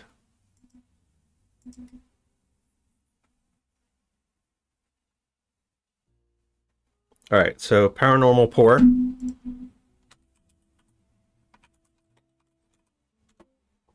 By Taylor. This looks like a tavern game. Very nice artwork so far. Love the splash page. Very nice font. Nice hand-drawn little tavern here. Love the background. Very nice capsule. Very detailed description. Welcome to the Paranormal Pour. Step into the mythical world of the Paranormal Pour, where the clock strikes midnight and the tavern comes alive with an array of supernatural beings craving their favorite concoctions. As the new bartender, you find yourself in a whimsical yet challenging environment during the witching hour, where every pour and shake could lead to delightful tips or dire consequences. In this enchanting tavern, your primary task is to craft the perfect drinks for an eclectic mix of customers, from charming vampires to mischievous goblins. Each patron brings their own unique personality and drink preferences, making each interaction a blend of fun and challenge. But beware, not all is as it seems. The tavern has a strict no-mimic policy, and these deceptive creatures are notorious for sneaking in, masked as regular customers. Your keen eye and sharp instincts are your best allies in spotting and vanquishing these tricksters before they cause chaos. Master the art of mixology. The variety of ingredients at your disposal, you'll need to perfect your mixology skills to satisfy your supernatural clientele. Each correct drink mix not only earns you generous tips, but also boosts your reputation as the best bartender in the otherworldly scene. Spot the mimics. Serving a mimic is a costly mistake that can turn your bustling tavern into a scene of mayhem. Pay close attention to the subtle hints and quirks that give away these imposters. Maybe it's a slight shimmer in their eyes, or an unusual request that doesn't match their character. Use your wits and observational skills to detect and expel these menaces before they wreak havoc on your shift. Survive the night. Each shift at the paranormal pour is a test of your speed, accuracy, and intuition. Can you keep up with the growing demands of your supernatural patrons while keeping the mimics at bay? This sounds really awesome so far. No screenshots. -1 demerit. Okay. You are the new happy witching hour bartender. Various types of monsters. The request favorite drinks be warned, mimics, and okay. Shadows. Devious creatures known as mimics. Got it. Alright. Counters, orders, mimics, rules. Got it. Yep. This all looks really good so far. I'm guessing you cross these off because you finished them, not that you're cutting them from the game. So a bunch of different bottle types. UI, very grunge-inspired aesthetic. Nice. Character appears from the left while the dialog box appears from below. Mixing, hovering, and clicking over the bottle mixer. Okay. Fire and shift end. Okay. I'm just glancing over this to see if there's anything that stands out. Ooh, very nice. Tint masks. I like it. How many people were working on this? And also, what engine did you use? I guess there might be a section here talking about that.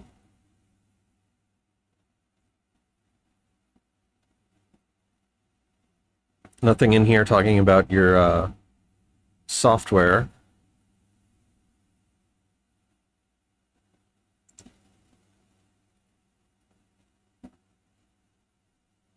Under the table of contents and team members.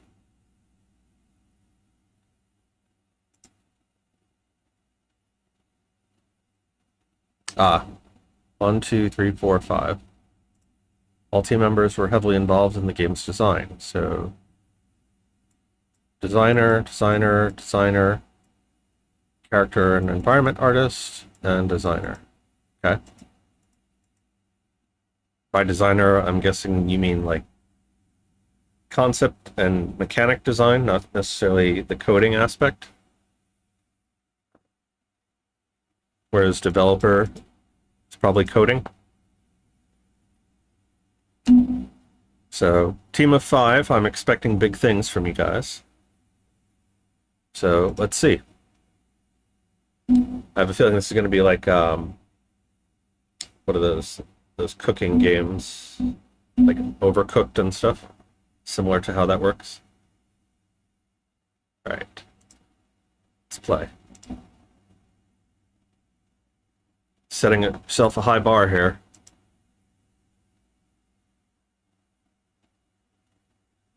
Pun intended. Avoid the tutorial. All right, so I'm guessing this is settings, this is tutorial. I like the transitions. Background on this, I feel, could be a little bit more stylized, given how aesthetic everything else is. This, I would make this a nicer font, especially since that's the first thing we see. You could make it this font, even. That looks just relatively plain. Same thing with this. You could make this stylized font. Drink colors. Let's turn drink colors on. Okay.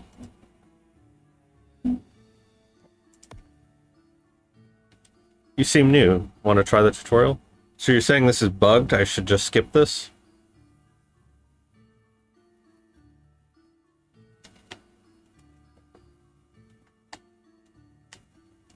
Let's just find out.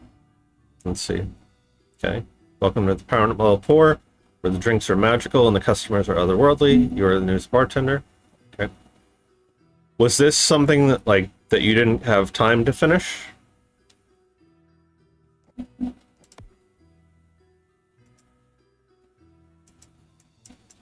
I see. So it doesn't go to the next event. Okay.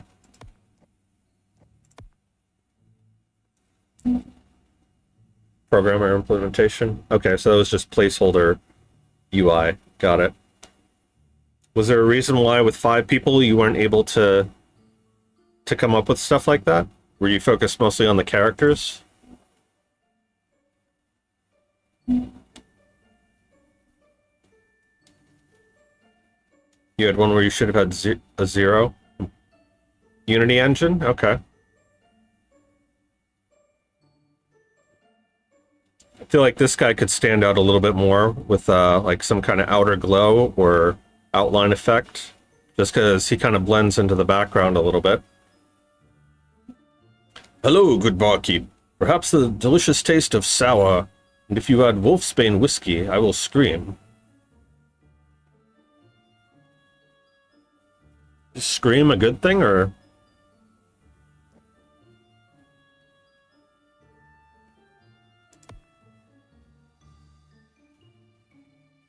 Alright, so sour and Wolfsbane. So I'm guessing that part of the difficulty in this would be learning all the things. By the way, I love these custom labels for all of these. That's just absolutely outstanding. That's our tip jar. Anti-Mimic Club Soda. Highly poisonous black liquid of unknown origin. Serve only to mimics. Interesting. Love the Ace of Swords there. Magic Bubbles. The Wizard's Fizz. So I'm probably going to spend like a turn or two just kind of learning what these are. Because I know in like real bartending, part of the difficulty is learning all of the recipes. But I can imagine you would get pretty quick at this. I'm guessing the X's here are like 3 strikes and you're out. So if you serve 3 mimics. Not for drinking, for playing. Finding Fishbone. Fable of Fencing, Fumbling, and Fantastical Findings. Requires dice and a pencil. I'm guessing this is like a little mini game within the game that you can play eventually. So flavor pours, optional mixers.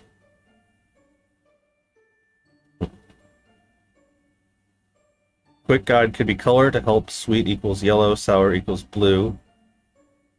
Spicy equals red, savory equals gray. So sweet and sour is green. Okay.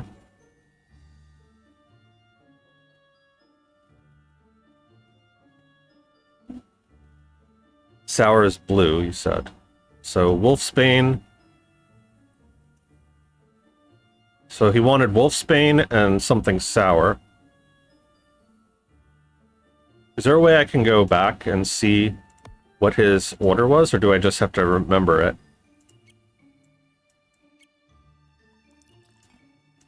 Okay.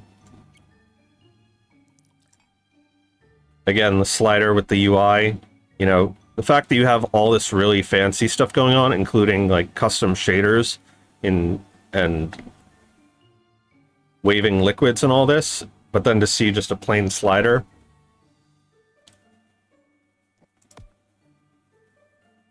That is gross. Oops. Okay. Alright, so you are a witch. You would like something sour, savory, and spicy, and for your own good, no sweet. So you want... Alright, so they color-coded here. So, blue, gray, and red. So you want blue, gray. What was this? Zombies' favorite. Poisonous to humans. And red. Blood orange.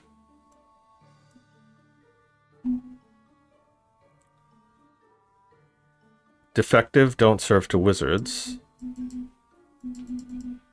Does that mean it's broken?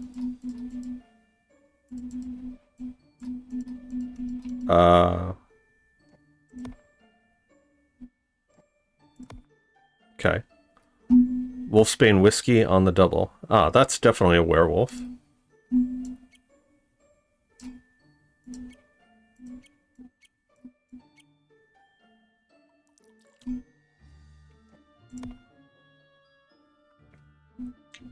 If there is a next time, you better pay attention. Ah, so he was a mimic. A werewolf shouldn't have Wolfsbane whiskey. Got it. Makes sense.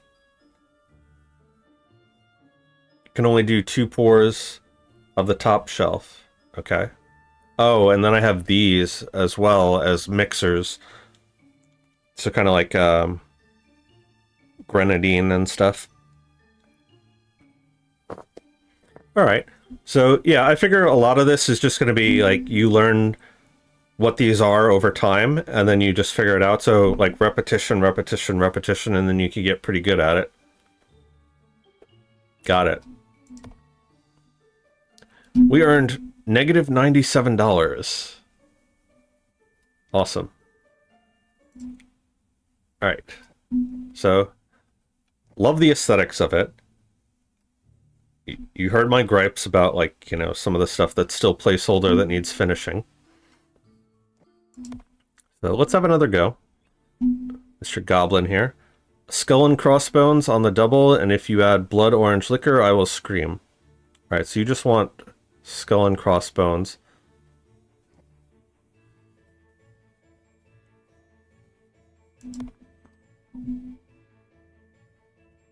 Zombie's favorite.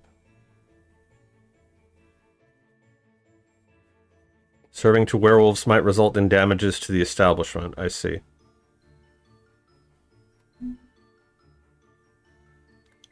Alright, so sunlight syrup, don't add that because that's goblins hate that. Do not serve to vampires. Don't serve to witches. Don't serve to trolls. Alright, so you wanted skull and crossbones. I messed that up. Okay. Delicious. Got it. Cool. I'm feeling wild, maybe spicy and sour, and if you add sunlight syrup, I will scream. Okay. So a witch wants spice red and blue, but no yellow. So you want red.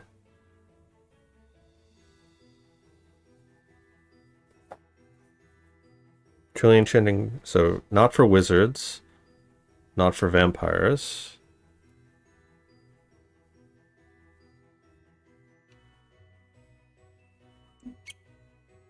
I guess we could do that. Oh wait, you wanted spicy, right? So you said this has no flavor. That should be okay. Last time I trust a human? Aw. So you must be a troll. Hello, good barkeep. Perhaps the delicious taste of spicy, how about you hold the Wolfsbane whiskey? So you don't want Wolfsbane whiskey, you just want something spicy.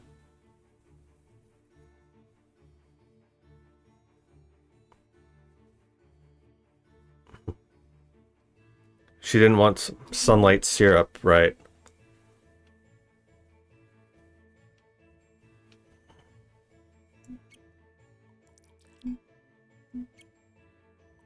So red and red should be good, right?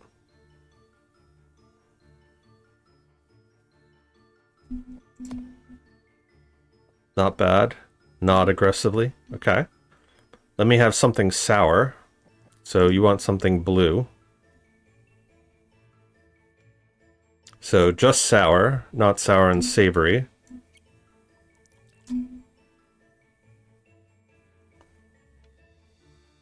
So that should be good, right? Hooray! What are you? You're like a moblin or something?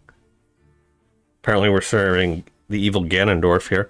Holy Spirit and on the double. That seems sus. I mean, you're not a vampire though, so...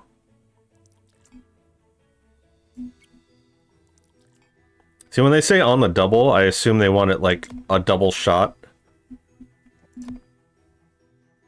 Vampire. That's a really cool look. I like that. Haunted honey and on the double. Okay. Trolls love mead. So like if I were to add the... So if I made him a spicy... The troll guy, if I made him a spicy one with that, he would like it even more, presumably, right? So you wanted sweet and spicy, and then something that vampires like. So probably a bloody orange, right?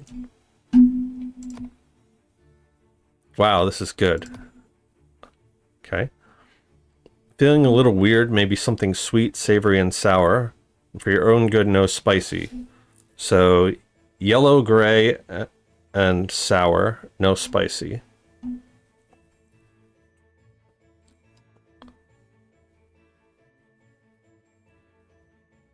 So sweet and savory, that'll count for 2.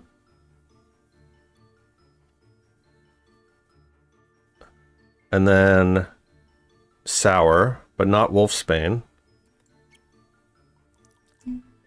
Okay, and no spicy. What do werewolves like? I guess we'll just go with that. At long last, a drink for me. Awesome. So we did much better that time. Yeah, so it seems like it's all about learning the recipes. Alright, let's see what chat has to say. Yeah, the art is nice, the music is really nice.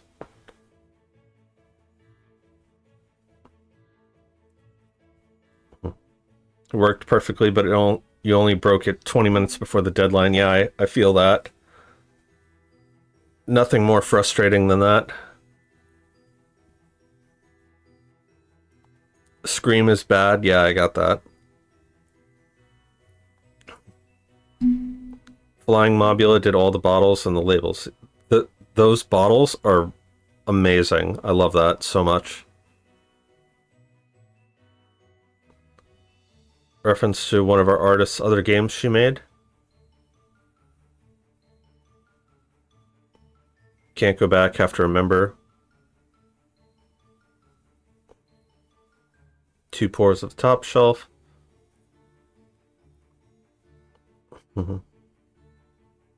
Employer took from your pay for the drinks that went wrong, yeah. Okay. As long as the flavor they requested is present, it's fine, so you should do sour and savory for that, yeah. It helps that I was trained as a real-life bartender at one point in my life, so...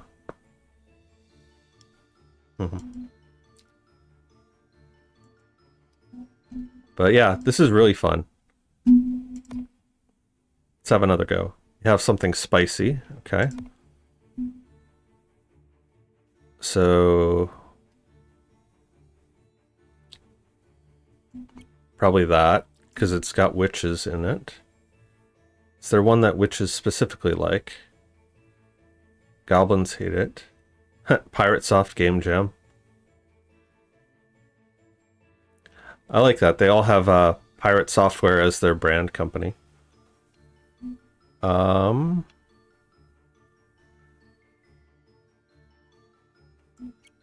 go with that. Anything here? Wizard's Fizz. Rejuvenating if you're alive. We haven't seen a wizard yet. It's gross. Aw, what did I do wrong there?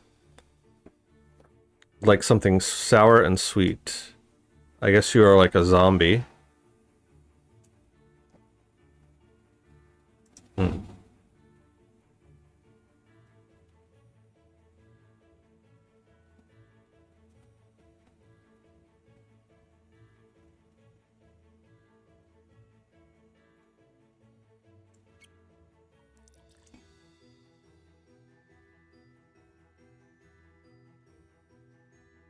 So that was savory.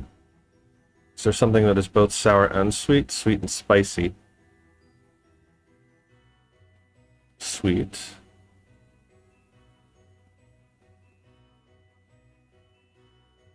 And these have no flavor, so I think I screwed this up. Because I'm only allowed 2.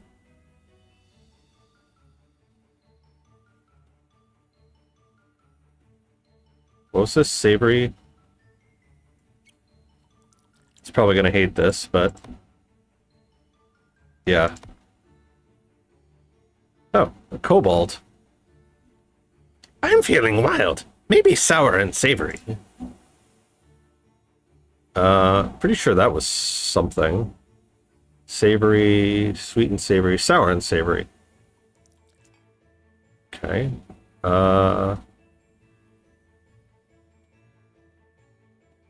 Goblins.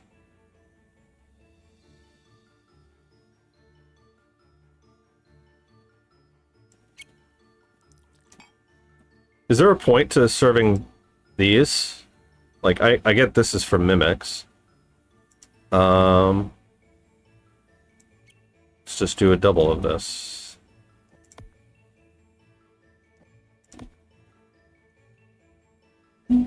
Haunted honey and make it quick. Trolls love haunted honey. Okay.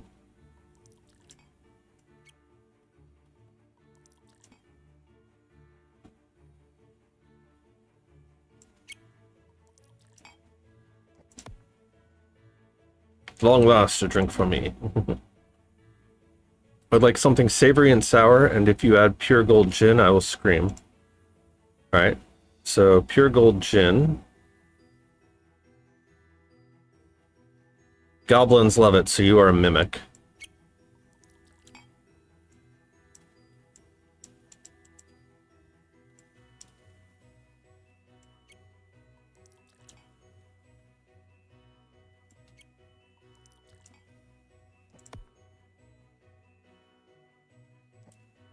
Was he not a mimic? He said if I add pure gold gin, he'll scream, but they love pure gold gin. Unique drinks is a bonus. So the other two mixers, even though some customers can't have them, are for helping the player make more unique drinks for a bigger bonus. I see. So that affects your tip count.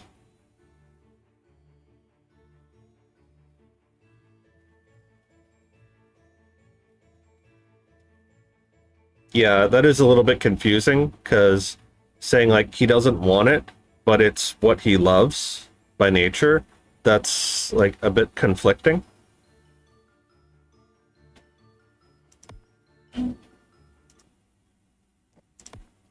But yeah, this is fun.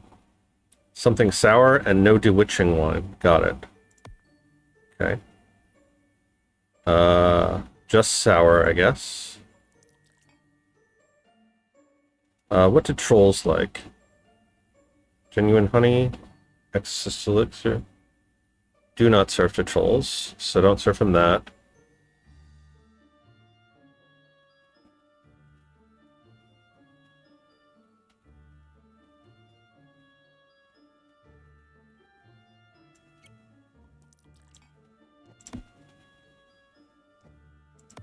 Okay. Feeling wild, maybe spicy and sweet, no sunlight syrup. Okay. So none of that. So what's sweet and spicy?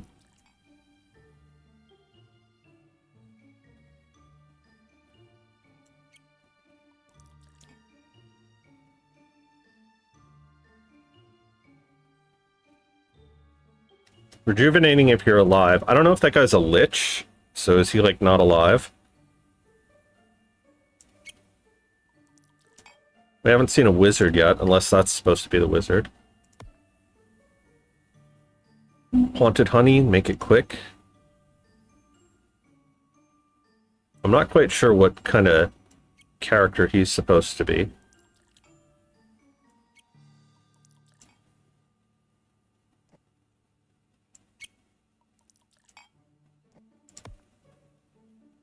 Witch equals wizard, miscommunication. Got it.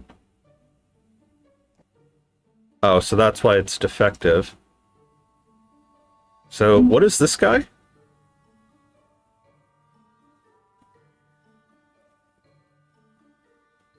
What type of creature is he?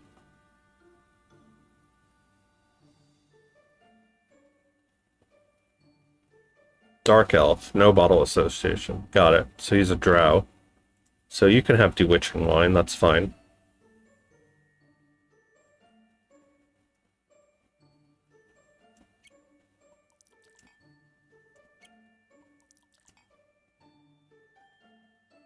So I guess you are alive then. Dark Elf and the Pig Orc don't have any bottle positive or negatives. Got it. So, full Moonshine and on the double. Moonshine can actually be really good. Especially like apple pie moonshine.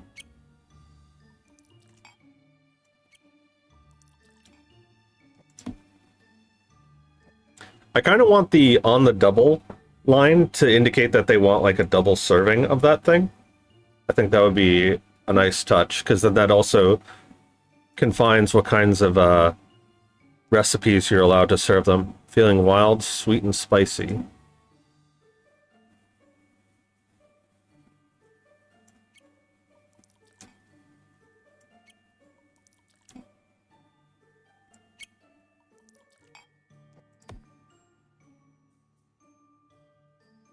Can really get you on the back end, though. Spicy and savory. Was there one specifically that was spicy and savory? I mean, we could just make this.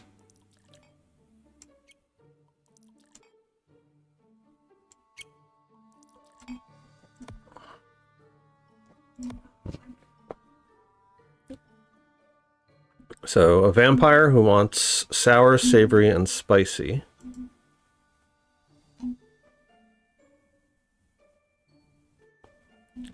Alright, so that's sour and savory. And spicy. There was one that vampires liked, I thought. That's clearly not for vampires. This one.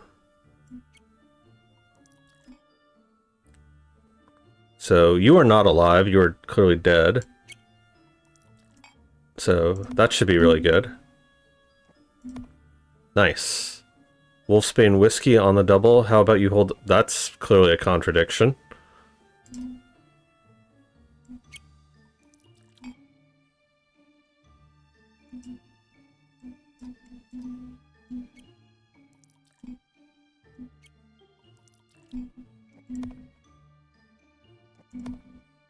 Yeah, I don't know what I was supposed to do there. Not a mimic, just a bug. Automatic fail, unfortunately. Aw, womp womp. But we did get a high score. I think that was our best round yet. I think I would want like some kind of feedback to know whether a drink is unique. So like maybe have some kind of like pop-up, or even make it diegetic where they tell them it's like, you know, this is, I've never had this drink before. Not serve, he was drunk. Yeah, so I would say that some of the instructions are a little bit unclear. You need to be clarified. But yeah, having a little bit tighter feedback, I think, is the main thing. But overall, I'm really liking this a lot. I really hope you guys continue this on in the future and do a lot more with this. Did you have any other questions for me or anything else I should try? I assume you're going to continue this on after this, right?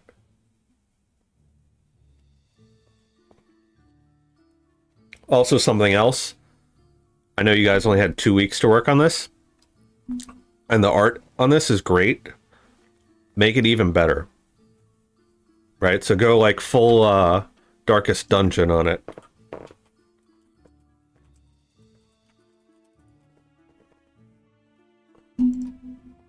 Right? Just go all out with that.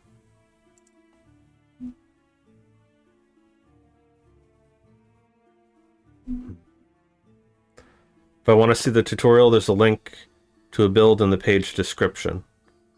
I'm not going to download that, but it's okay.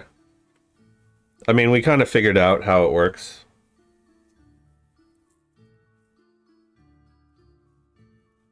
Anything else?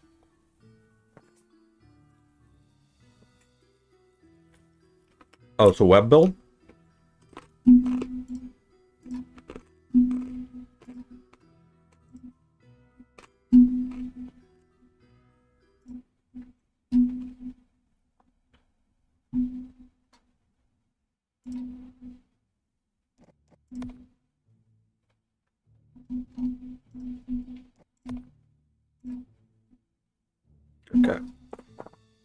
Welcome to the Paranormal Pour, where the drinks are magical and the customers are otherworldly.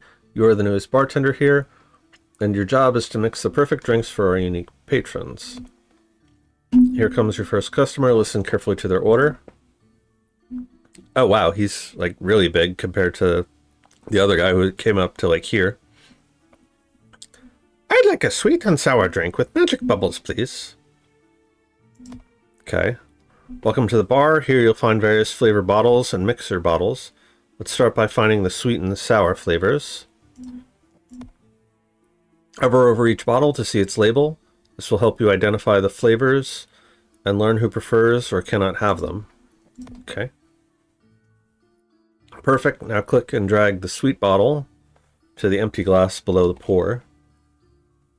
I think I would have wanted it to let me pick that one, or like, you know, maybe gray out all the others and just highlight over that to indicate that that's the bottle. Continue holding until the marker is inside the highlighted area to receive a bonus. Okay. Well done. Now let's add the sour flavor to the same. Perfect. Great. Finally add a splash of magic bubbles. Okay. You're almost done. Click the serve button to give the drink to the customer. Thank you. This is perfect. Excellent job. You've successfully made your first drink. Show your gratitude by clicking on You're Welcome. Be cautious though. Mimics sometimes disguise themselves as customers.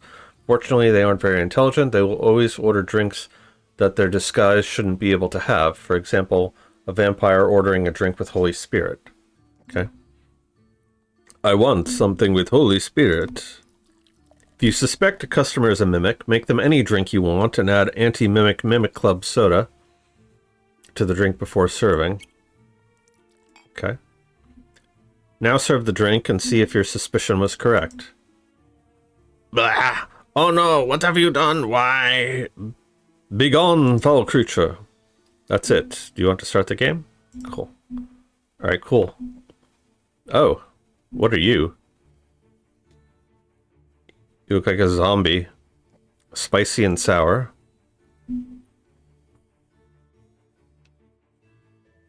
Pretty sure there was a spicy and sour one.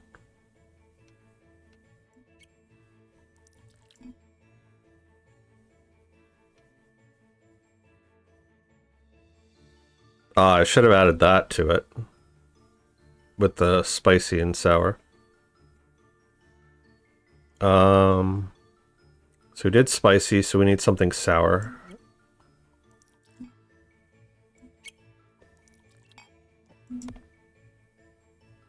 What a waste of money. Aw, what did I do wrong?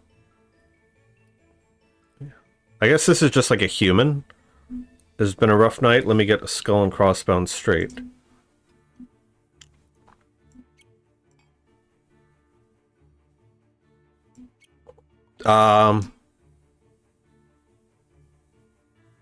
No, you're a mimic.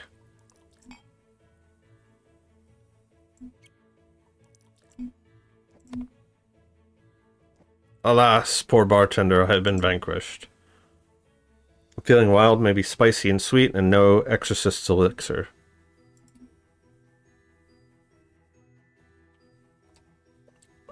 Which one is exorcist's elixir? Alright, well that's spicy and sweet.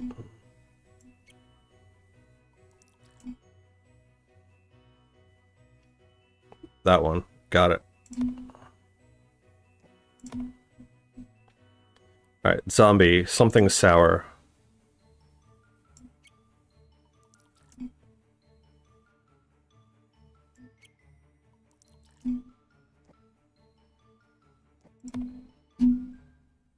Nice.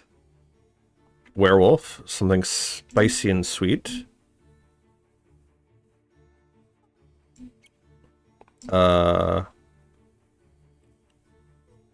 Sweet and spicy. Sweet and spicy. And you can have that.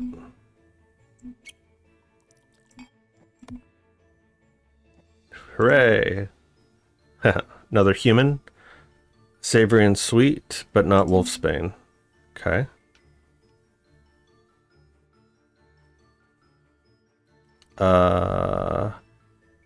Savory and sweet. And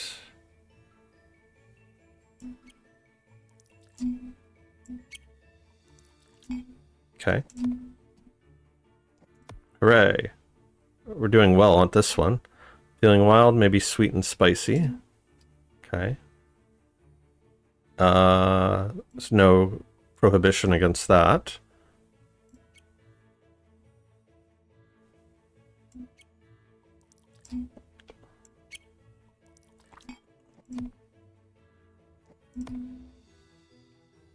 Goblin. Would like something sweet and sour, no haunted honey.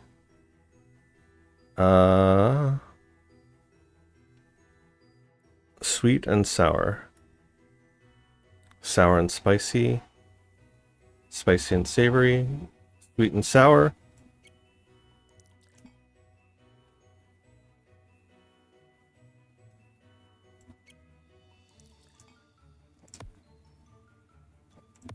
Okay. Vampire wants skull and crossbones with Wolfsbane whiskey. Easy.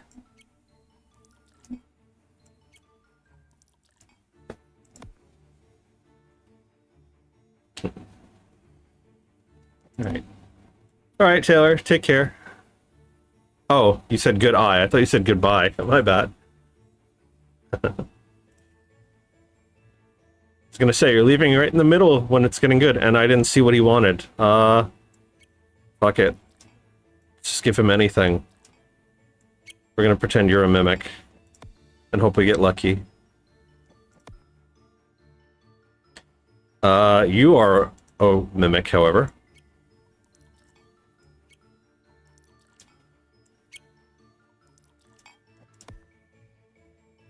I'm melting! Pure Gold Gin and Exorcist Elixir.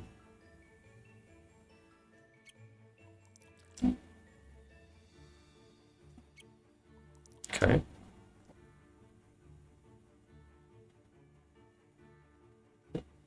This label is also made of gold. We're that serious about gold.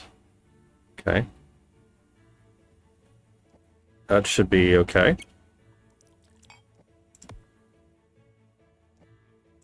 What did I do wrong there? Alright, so I think we get the idea. Something else that you could add long-term would be have different kinds of glasses. So for instance, like a if you serve something neat or on the rocks, you would put it in a rocks glass. If you have like a multi-tiered drink, maybe put it in like a highball glass. Or you could have like martini type things where you have to actually shake it. And then you could have garnishes as well. So like each of the different monster types could have their own preferred garnish. Trying to think like what stuff would be. You know, like somebody could like want an eyeball through a toothpick or worms or something. You're planning on adding garnishes. Nice. Could add a difficulty option with more and less prereqs per client. Yeah, so I would say add garnishes, add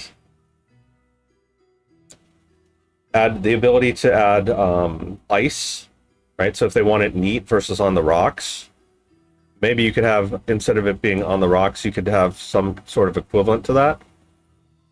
But have like the actual, like, you know, I want a double, I want it neat, I want it straight on the rocks. Like have those actually mean something as different varieties of drinks.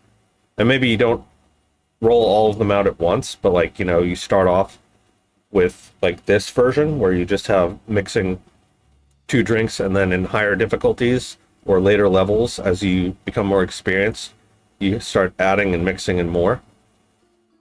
I think that would be really cool.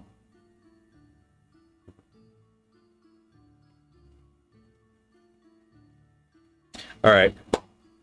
Any final thoughts before we wrap up on here? Maybe a take notes button that allows you to look back at the order, but at a cost of less money earned. Yeah, that could be an option. like an assist mode. I really appreciate you making the game. You'll have to let me know how it goes. It's like 6 months down the line. Alright. Who's next? Schnapney, you were next, as I recall. So we have Tenebris Coliseum.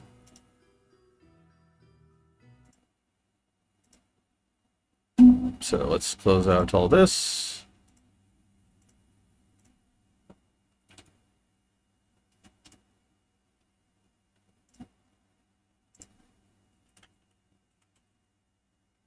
Tenebris Coliseum. Okay, we got screenshots here. Okay, it's kind of like a,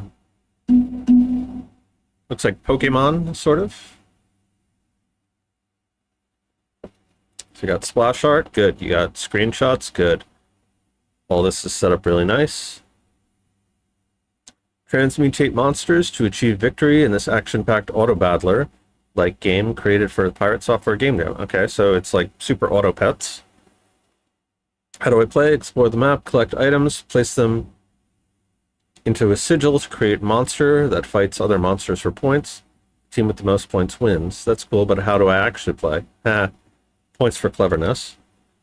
ASWD to move, F to pick up, G to drop.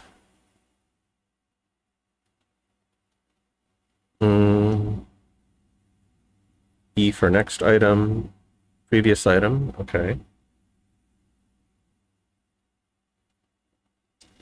Adding items to sigil with V. So no mouse at all. Spectating the battleground. Clear items. Okay. Summoning about space. Alright, so movement I got. Next and previous I got. So pick up, drop. Add, clear. Pick up, drop, add, clear. Alright. It's a little bit tight, but I think we can do it. Oh wait, we have controller support, even better. So left stick move, X to pick up, Y to drop, D-pad to cycle, left stick to push to spectate monster, B to clear, and A to activate. So pick up, drop, activate, clear. All right. We technically support any controllers, but our team only had X. Okay. All right, that's a lot more intuitive, I think. So pick up, drop, add, clear. Okay.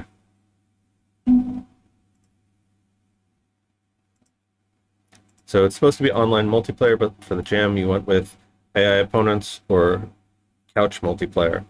I mean, I prefer single player myself. I'm not big into multiplayer, so that's fine. You don't have a controller to test it, so you hope it works? I hope it works too. Alright, so let's see what we got here. So how many people worked on it, and what engine did you use? And the menu is slowly floating away. Okay. 5 members and Godot, okay. And is this your guys' first game jam, or have you made projects before? What's your experience level?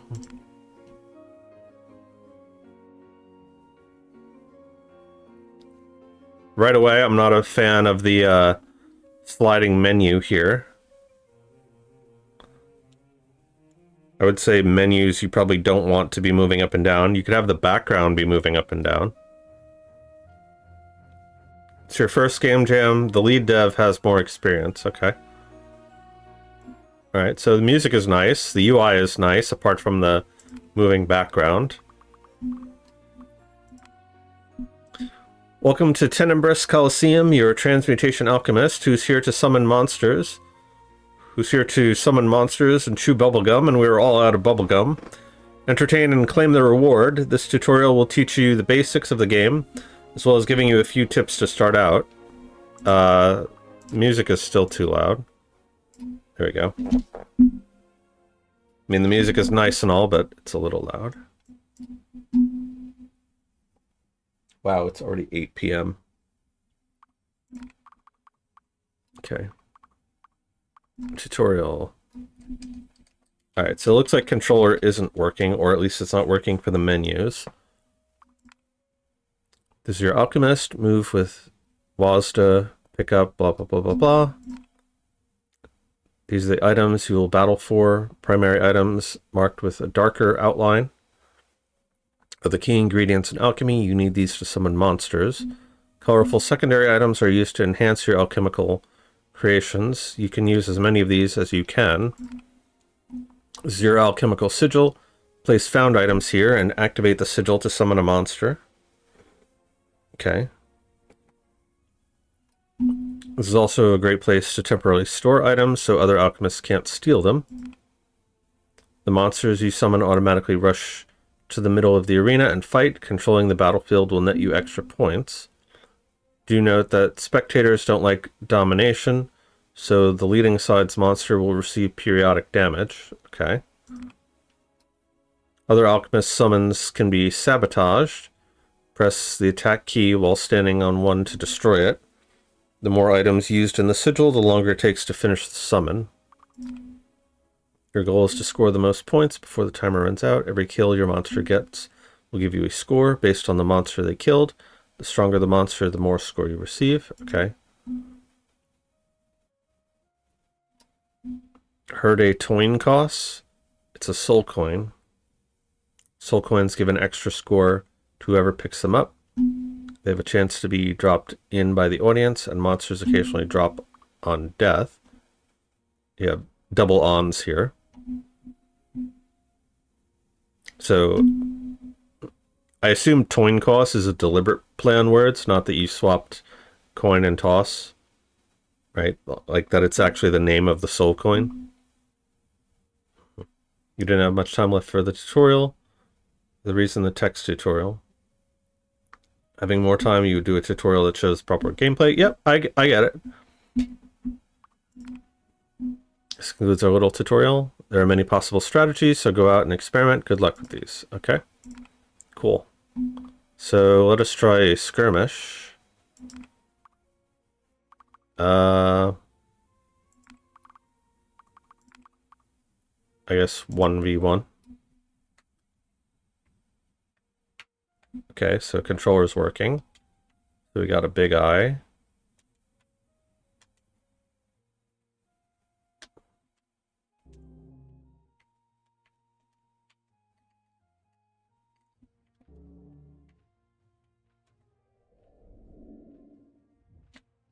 Nice. Go, little guy. Go.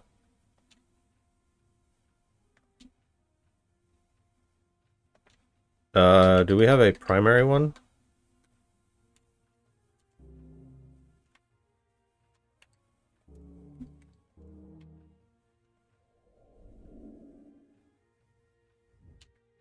Doesn't look like we're winning.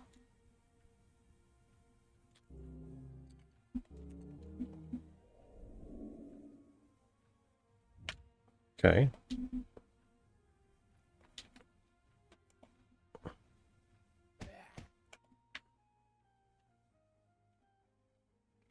Okay. So we need more things.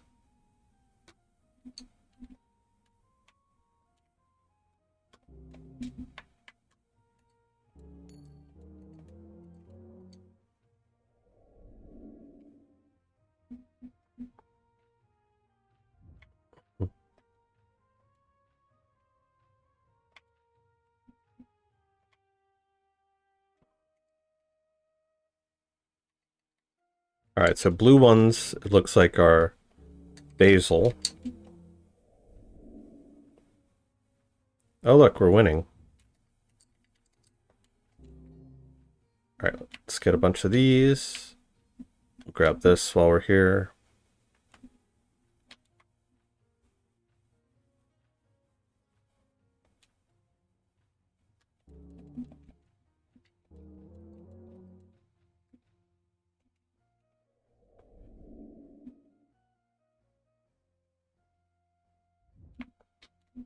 Go, little guy. It's kind of unfortunate I don't really have a lot of time to sit here and, you know, think about the characters and min-max.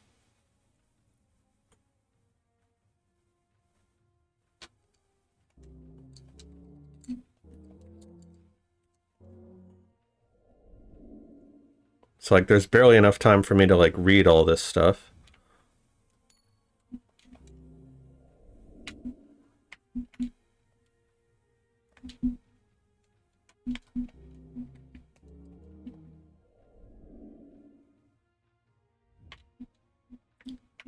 Like, so far, it's basically just go get the things, make the points go up. I don't really have time to appreciate my monsters and plan out and min-max. It's just like, go, go, go, make whatever.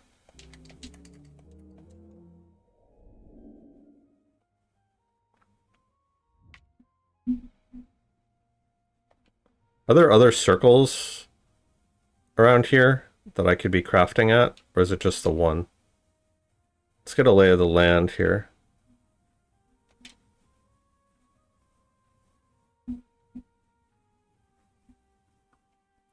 Just seeing what we have around. Oh, right, we can sabotage their things too. Maybe we want to do that. Oh, they're completely overwhelmed. Where'd our guy go? Apparently I can go here too. Why are you coming over here? I guess for the same reason I'm going over there.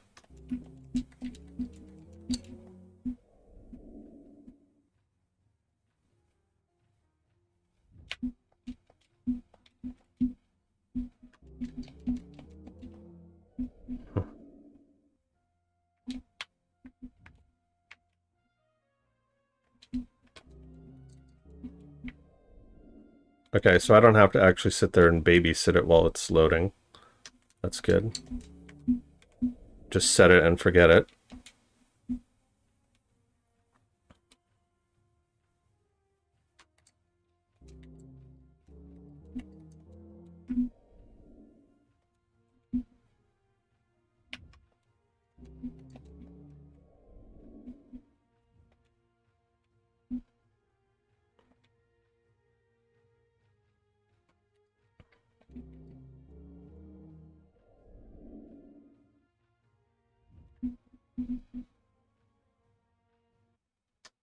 All right. And screen freezes. Yay. Oh, okay, there it goes. It takes us back to the title screen. All right. Let's see what you have to say here. Nice Duke Nukem reference. Pretty sure it was from something else besides that. Didn't have much time left for the tutorial. Yep. There are 31 unique monsters with different stats and abilities. Fortunately, we didn't have much time for proper testing, so right now it's mostly about the monsters' amount rather than more in-depth strategy. Yeah, so one thing I would say is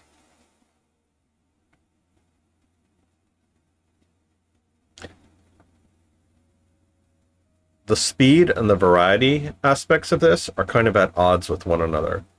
So if you wanted to just crank out speed, then it's just about, you know, go collect the things, make sure you have at least one of each type, and it doesn't really matter what the monsters are at that point. You're just basically doing like what you do in Vampire Survivor. You just move around and make sure that you click on things periodically. Whereas if you really wanted it to be something like closer to Pokemon, where the stats and the character types actually matter, I would say slow the game down a lot. Maybe even consider making it a turn-based thing.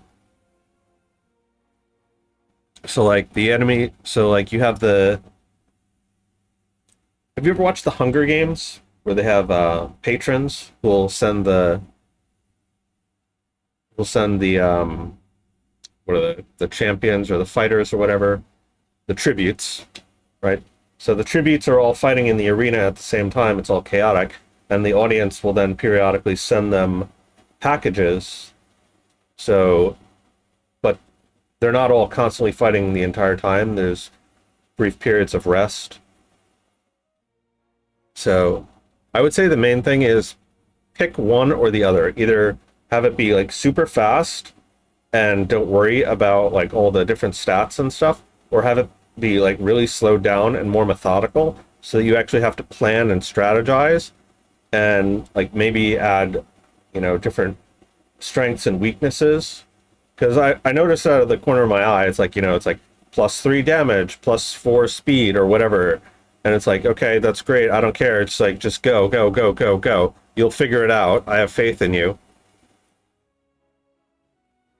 And then also the fact that like the items are so far away and then they all kind of really do the same thing. It makes it really difficult to actually strategize, you know, what should I be prioritizing here?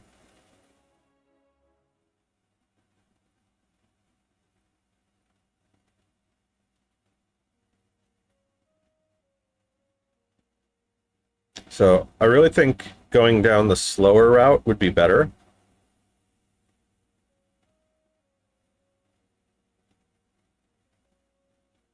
I'm trying to think of how you could implement that practically.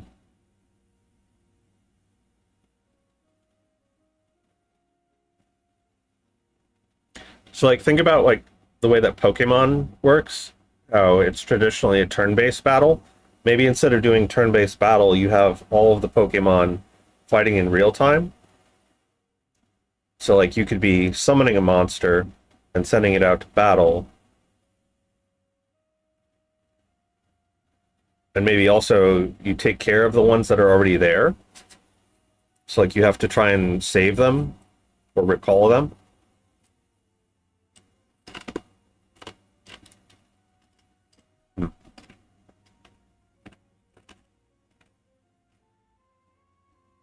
Because right now it feels too chaotic. Maybe also something you could do.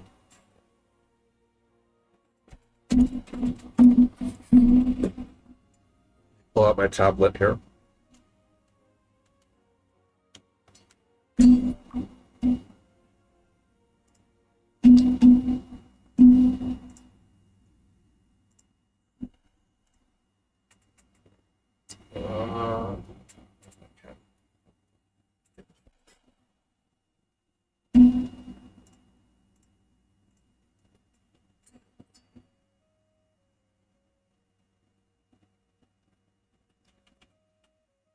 So let's say the canvas is your current arena size.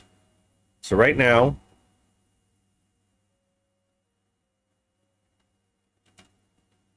your arena looks like that, right? And so you got the monsters in here. Instead of that, really tighten it up. So like maybe something more like that size, and put the people in the corners here. All right, so you got your monsters battling.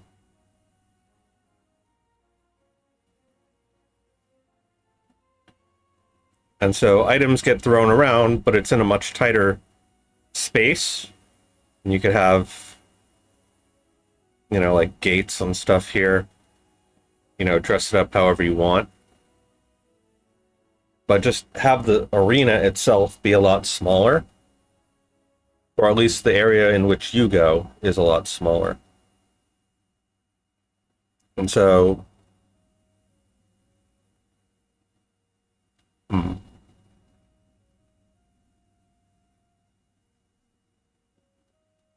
also don't necessarily like the idea that of them like sabotaging each other. Because, like, try and picture, like, Pokemon, but sabotaging. It's like, ugh. In the spirit of it, it goes against, like, what you should be doing. Like, you know, are you playing Team Rocket?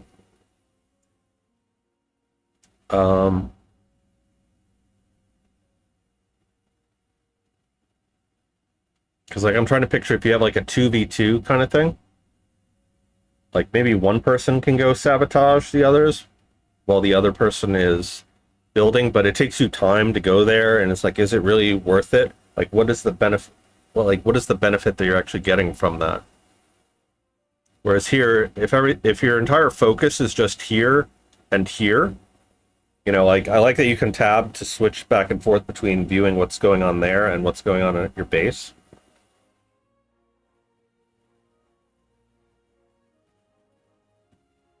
I think it just needs to be tightened up a lot and slowed down a lot so that I can stop and have time to be like, oh, okay, what is this element? What is this element?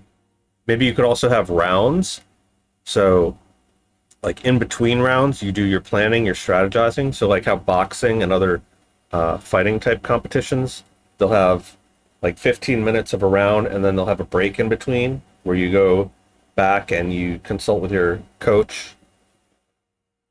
So like the in-between rounds, like when you're not fighting, you could be checking your inventory and things like that.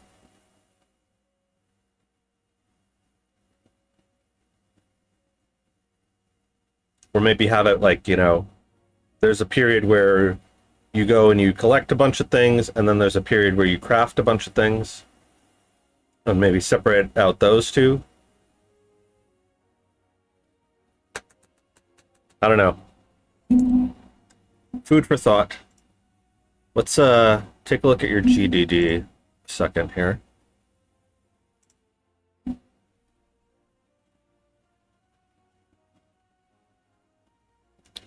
Action auto battler. The goal of the game is to get more points. Inspirations, Full Metal Alchemist anime.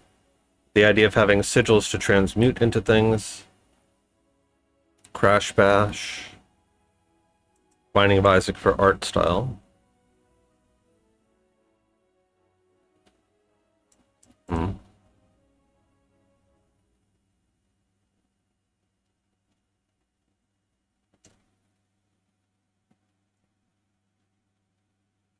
Yeah, I also didn't really get much of a sense of the shadows theme in this.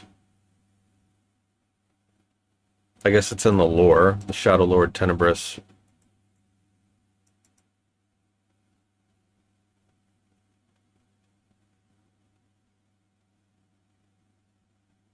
Seeing all the joys the shadows were having, decided to then welcome them all to Alchemist.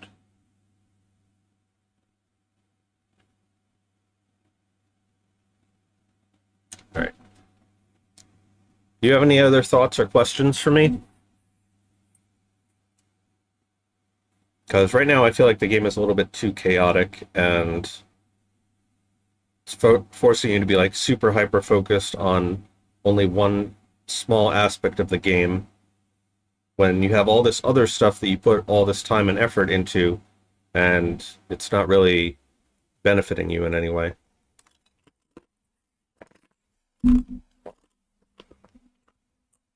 All right. Moving on.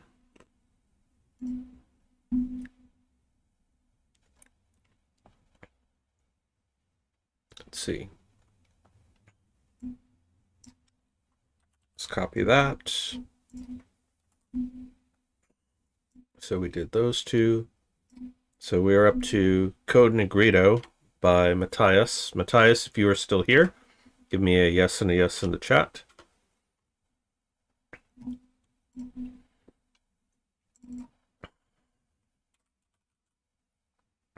Let's see.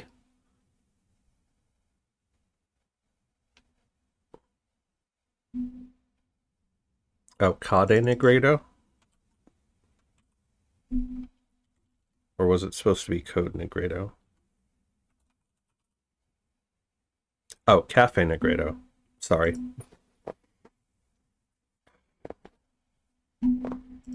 Alright, so we got some nice concept art here. Let's go to your homepage.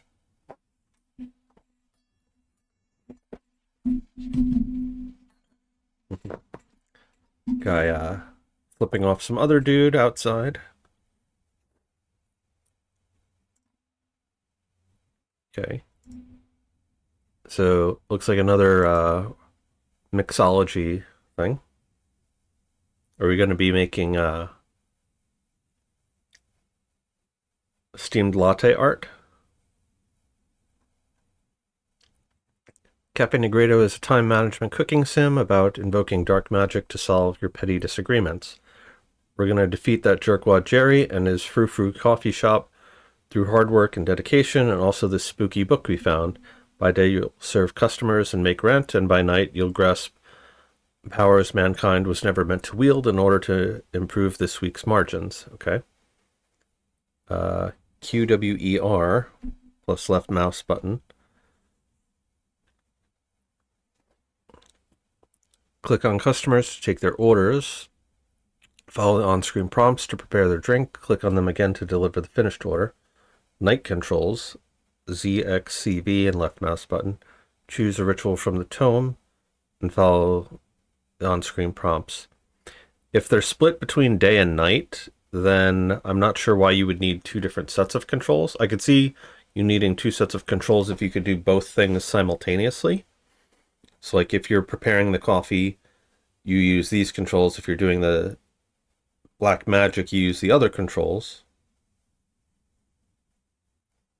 But otherwise, it just doesn't make sense that you would have two different sets of controls for that. Intuitively, you should just use the same buttons, I would think. This game is built for window size and does not currently have the ability to be resized if the browser either forces full screen or expands manually. Just adjust your browser back. Okay, let's take a look at your game design document. Okay, including art in your design document. That's a good sign. Excuse me. Cook, serve, delicious. Inspired the first-person perspective and the use of rapid button combinations. Okay, so I kind of remember Cook, Serve, Delicious a little bit. You love the art of this game? Yeah. Looks good so far. Potion Craft, Alchemist Simulator. Inspired the intricacy of the rituals, as well as the use of mouse for tactile experiences. Player will run a coffee shop for 5 days where they receive orders from up to 4 customers at a time. Players need to navigate the 4 screens and fill a specific preset of mouse movements and button presses. Okay. It's made using Godot and Ace Sprite.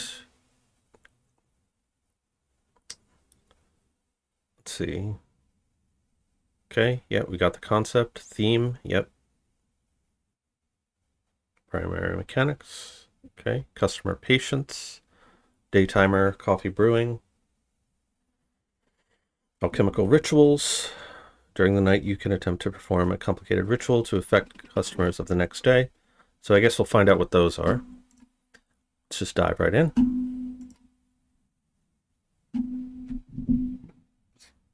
I also like the use of the alchemical symbols in the logo here. So you got the Z turned sideways there. Okay. Not having a full screen mode kind of is a downer, especially if we're going to be expected to do a lot of little micro tasks.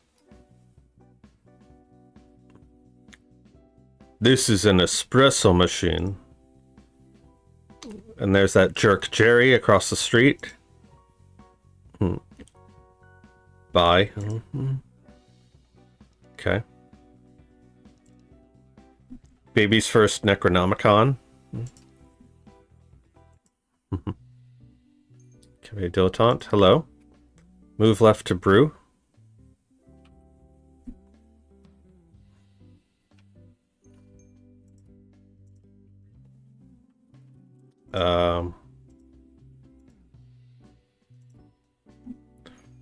Q to brew.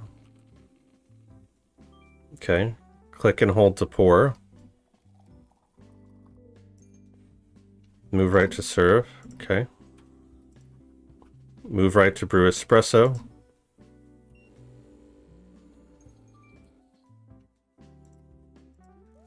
Okay. Espresso.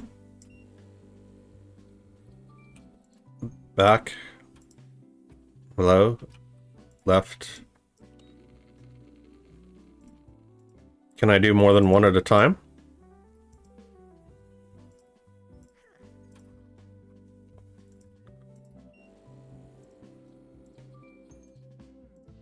Okay, so I can only do one at a time. It looks like. Who's next? Move left.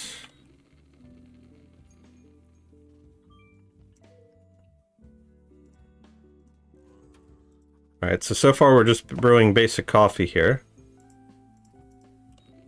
Not really much variety. Maybe that comes on day 2. Forgot to pour. Brew espresso. Alright, so far nothing too terribly complicated.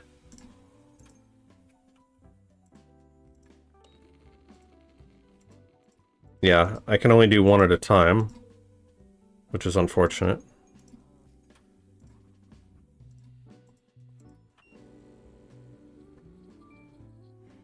Yeah, it's a shame that this is on such a small screen here.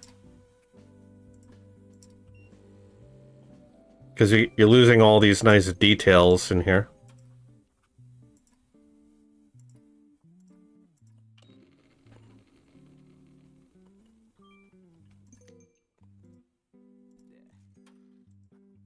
Alright, how much time is left? 40 seconds. Right to brew.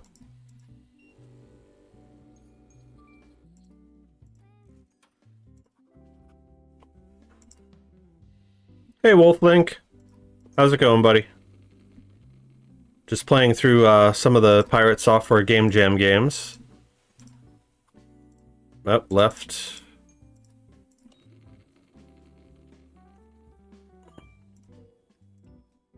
Pretty much all of them just want black coffee, it seems. So there's no, like, complicated adding milk or cream or sugar or anything like that. Alright, day completed. Bills 200, sales 200. So we made exactly enough, it looks like. Proceed. Again, here, having it be in a full screen would be nice. That way we can get a full sense of all this text that's going on. So you have spiraling obsessions, fixation, impatience, clothes, thorn perfection, higher tips. So we get to pick one of these. So I guess these are like our upgrades. Cast no sorceries and rest. Interesting. So there's actually a cost to performing the spells. Epicurean at several. Finest dining, like it or not. More customers, less patience. Higher tips, higher penalties. Press the key while holding over. Z, X, Z, E.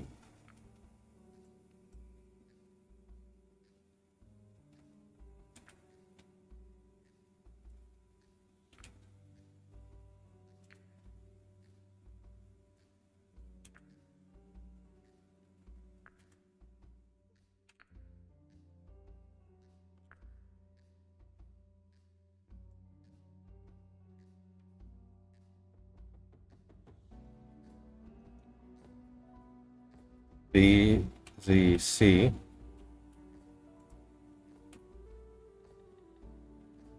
B, Z, C. Okay. So a little mini game to play. Alright. So this should give us higher tips.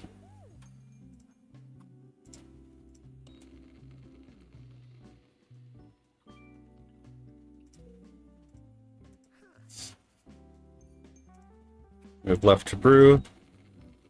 Alright, this should be pretty quick and easy now that we know what we're doing.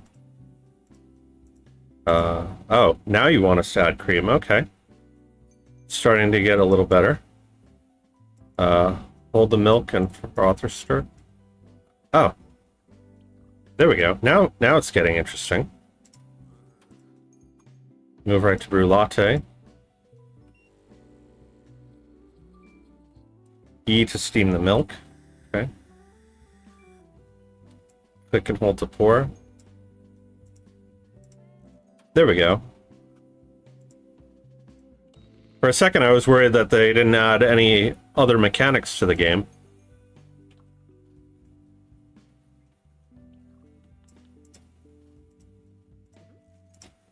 get you. Alright, this is more challenging now.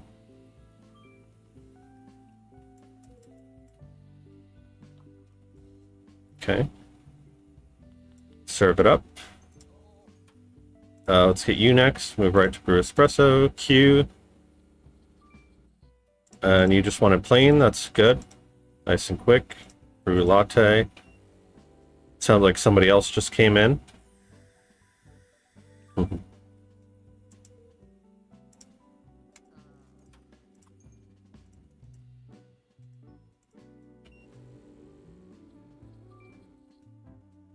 Okay, she just wanted a plain espresso. So I guess maybe the first round was just to get you used to moving back and forth. Okay.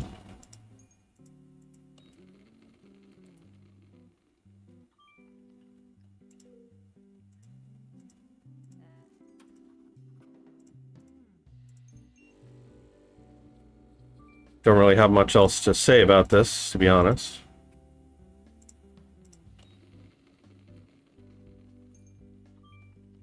So far, I don't think we've failed anyone.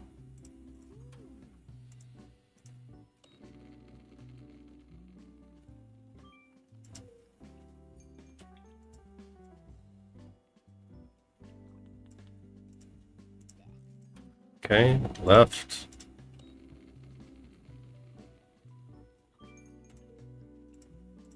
Move right. Okay.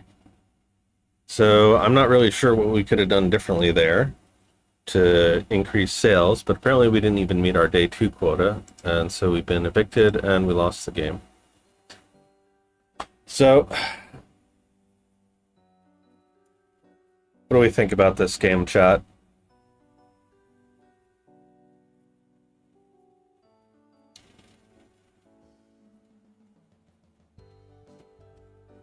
What can we say? Like I said, I do wish it was a little bit bigger. I think it would have been nice to have maybe some of those other options be there available on day 1 so that you get the sense that, you know, it isn't just doing the same task over and over and over again. It does get kind of repetitive after a while. It does have potential. It definitely lacks polish. I don't know if they're still in chat or not.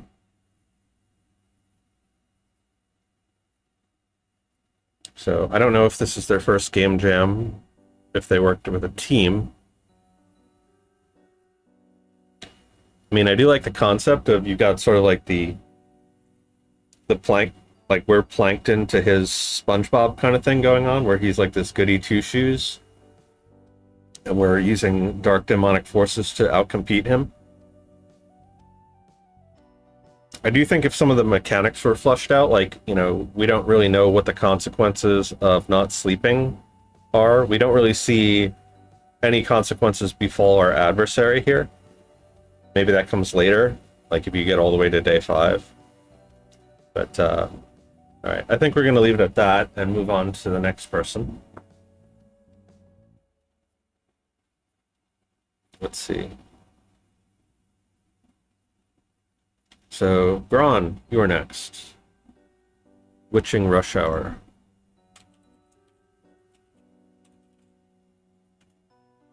Do you understand the words that are coming out of my mouth? Maybe not that rush hour.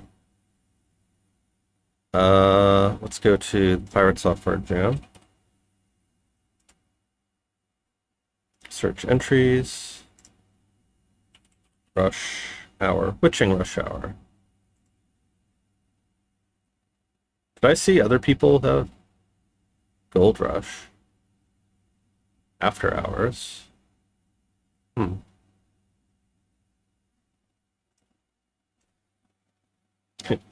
It's always scary to be reviewed. You're unindexed, so you gotta look in the jam. Okay.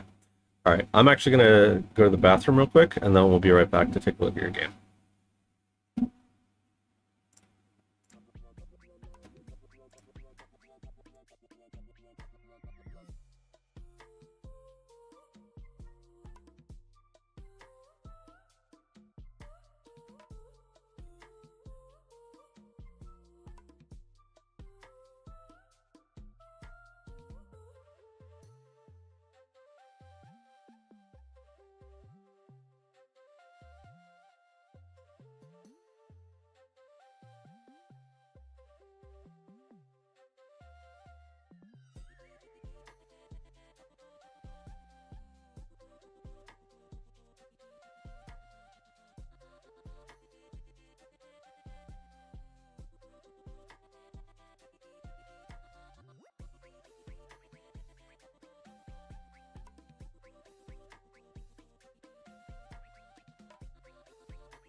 He just did a UI review of the coffee game.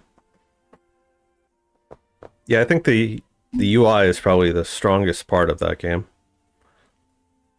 All right, so we're looking at Witching Rush Hour by Gron. So we got screenshots here. Looks like another Vampire Survivor type game. Like the logo, very cute. You even managed to use complementary colors in a way that isn't actually jarring and offensive by adding this subtle little outline around it, so you're not butting the two of them up against each other. Very nice. Love to see it. Okay. We got little pixel art here. Did you make these, or are these like pre-made sprites? Because some of these look a little bit familiar. If you were from the randomizer page for the Game Jam and are getting an issue, try playing from the main page. Okay. It's almost the witching hour. Soon the land will become enveloped in shadow and be dangerous to traverse. All witches have ascended into the sky with their brooms, all witches except you, who still hasn't been able to fly. The other witches decided to aid you by dropping wood for your cauldron from the sky. All that's left for you is use what ingredients you come by and try to survive the witching hour. Can you find all 25 potions? Created for the 15th Pirate Software Game Jam. WASD to move, pick up items, or throw towards the mouse cursor. Space to attack, shift to dash, escape and pause. Okay. So let's turn that off right now. All art by you? Okay. So is this your first Game Jam? I assume you were doing everything alone.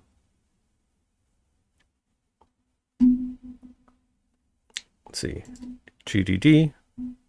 Ooh, very nice. I like the background on this. That's a very fancy GDD. Yep, Inspiration Vampire Survivors. Don't Starve. Yep, we've seen those before. First Game Jam? Okay. So far, you're doing very well. Your GDD looks very professional. Windows PC using Godot, a sprite. Okay.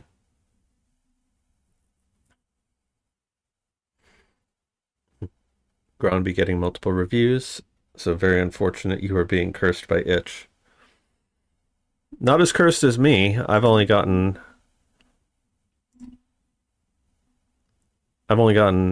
65 people to play my game so far. Here I am going out of my way to do nice things for you people. I'm kidding, of course. All right, theme, walking, attacking, picking up, dashing, mechanics, art. Game will use a variety of colors that mix well with dark lighting. For theme interpretation, design, shadow enemies, projectiles will be drawn using exclusively dark and purple colors. Okay. Audio, retro. Excuse me. Development timeline, excellent. All right. I have high hopes for this.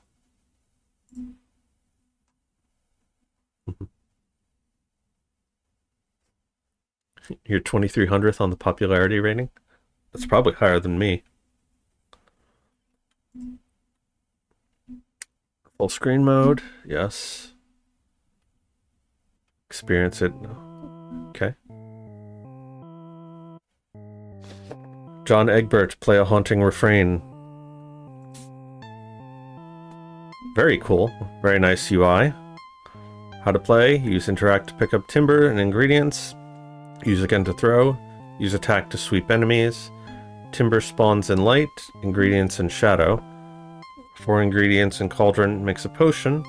Light or HP runs out equals death. Okay. So just make lots of things. Ooh, very nice. Options. We have key rebinding. We have music toggles. Nice, that all works. Okay. So far, this is very strong. Nice, clean buttons.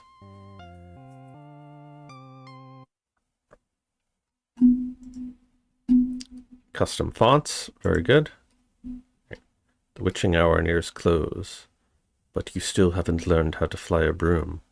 The other witches will aid you from their brooms, throwing you timber from the air, but the shadows you will have to fend off alone. Nice. Very nice intro cutscene. Aw, we're so cute.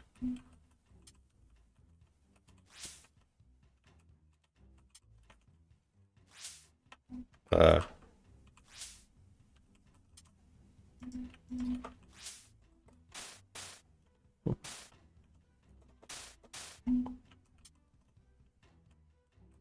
I think it was saying like 4 ingredients makes a potion, right? A potion. Potion of, I didn't see what it was.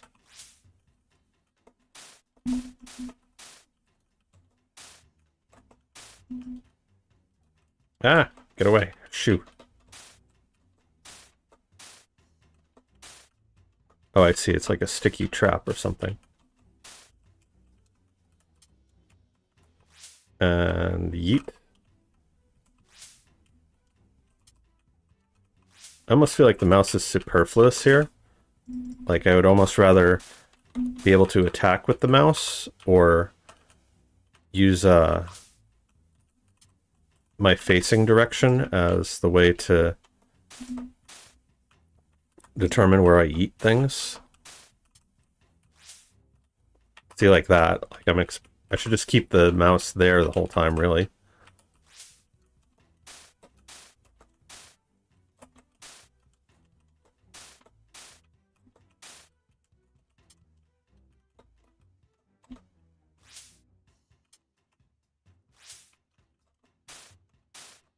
Oh, they're getting more swarming.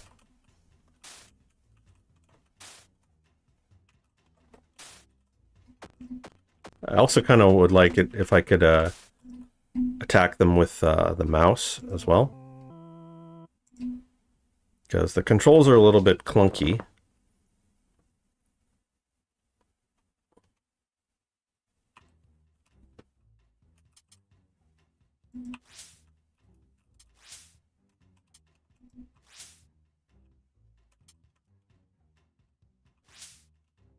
Okay, there was something over here. Oh, I lose health if I go in there. Poison of Sweeping Blast.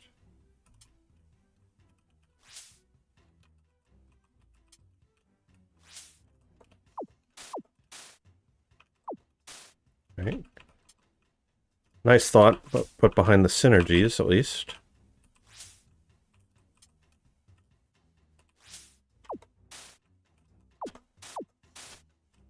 But yeah, there's like literally no reason for me to take the mouse off of the cauldron.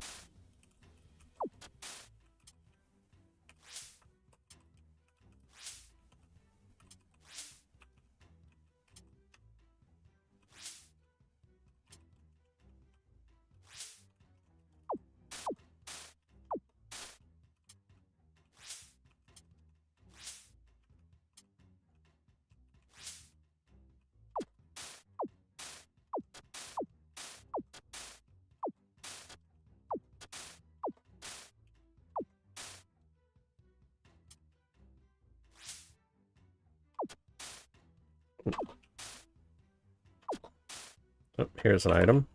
Okay.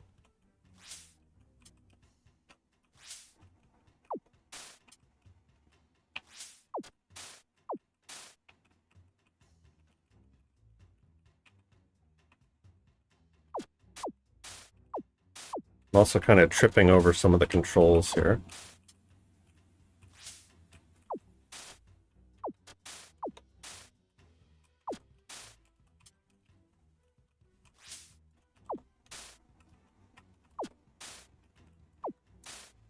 Something else that's kind of subtle is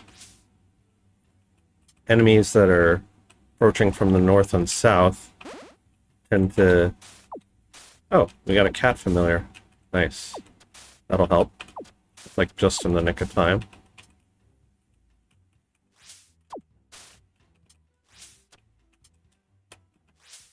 I was going to say, enemies that come from the north and south tend to approach a lot faster than ones that come from the east and west.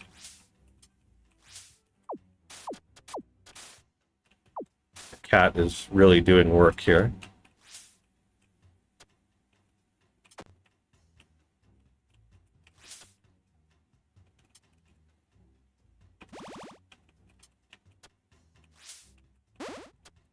Powerful something or other.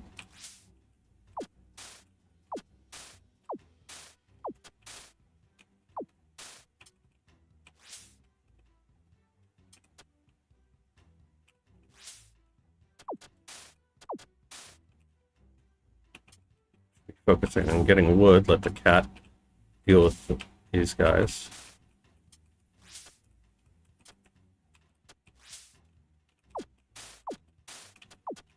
Looks like the enemies are swarming in greater waves. Should I just throw cheese in there? Okay, potion of speed. That'll help.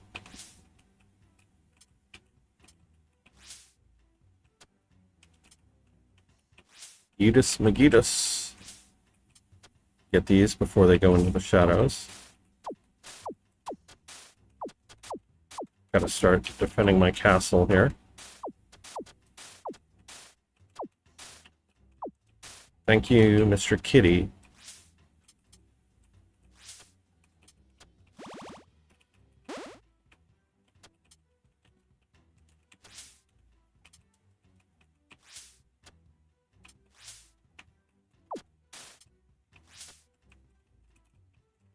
Ah.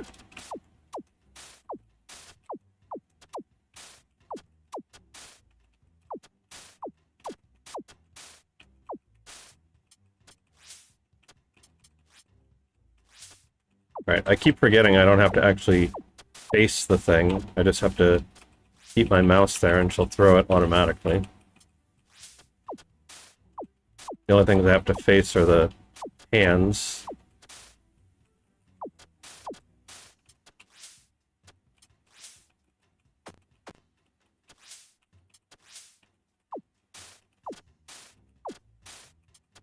So far, this is really engaging.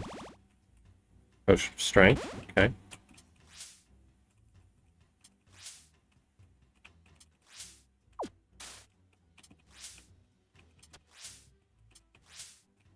Oh, we have other enemies now.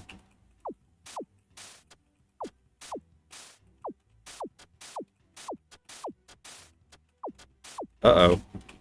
Things are getting difficult.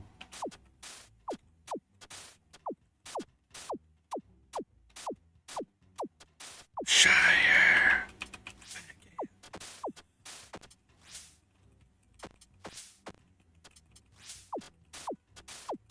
Get away!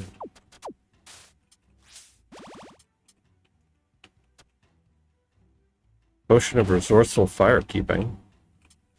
Okay.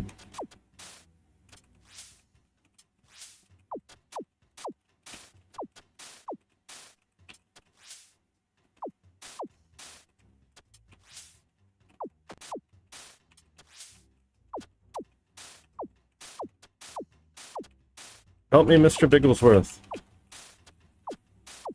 Uh-oh, we're done for. Alright.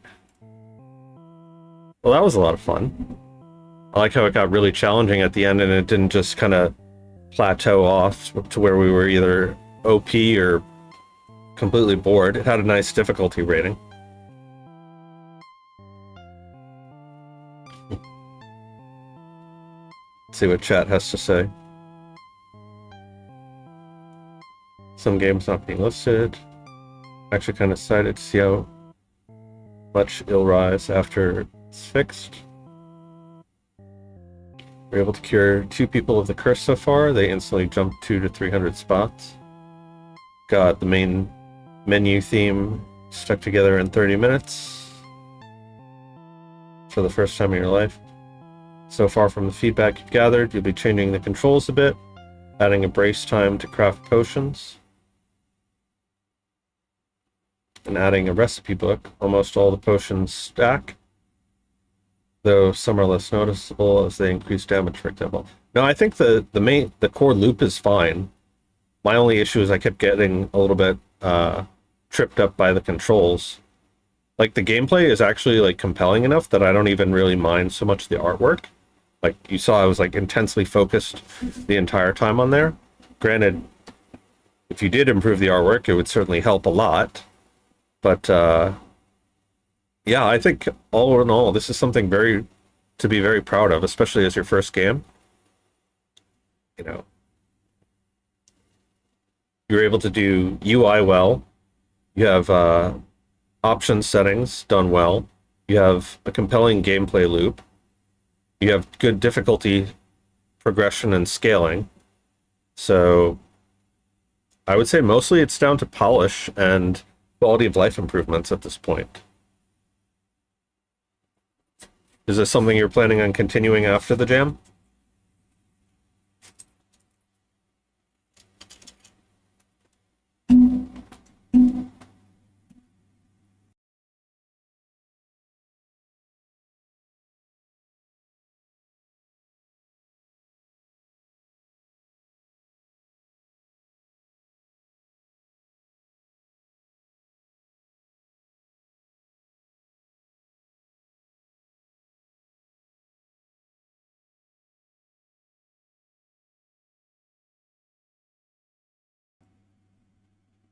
Yes, you will. Okay.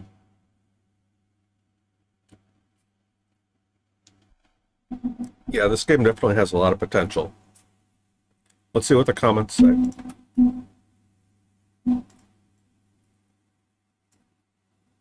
Simple yet clean game. Love that you also added bindable keys. Yep, many Europeans will thank you.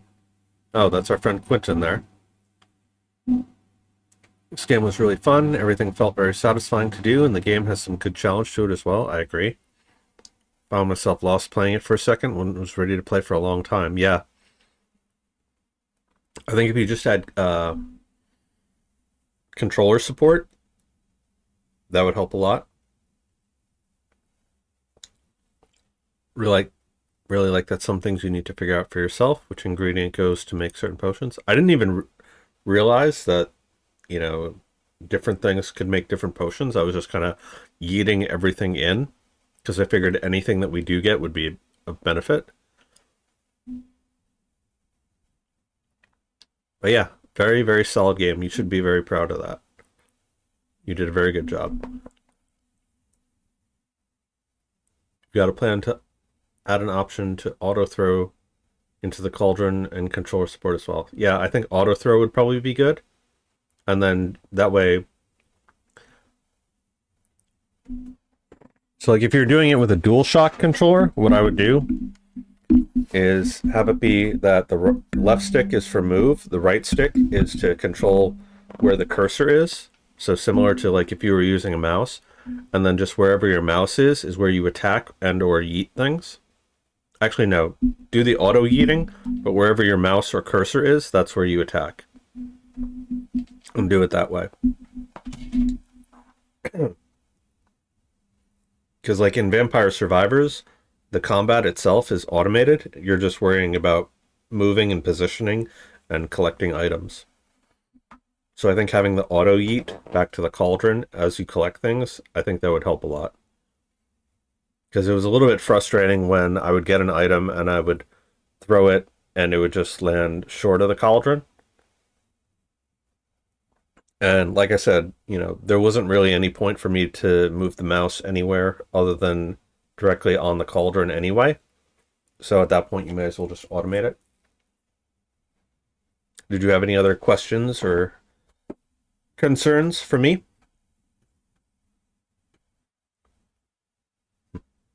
So glad you gave it a chance.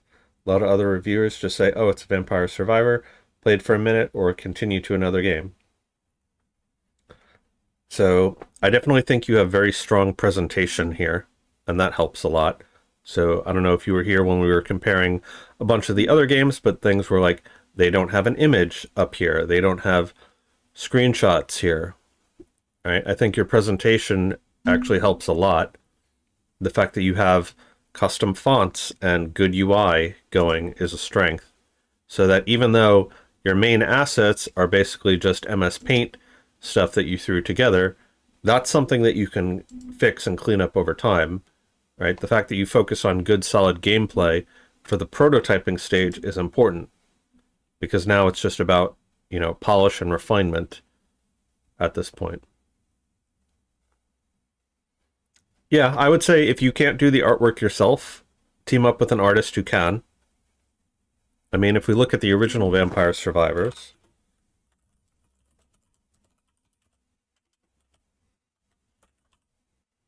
Survivors, right? The actual art isn't much to write home about, but it's clean and it's consistent within the same style.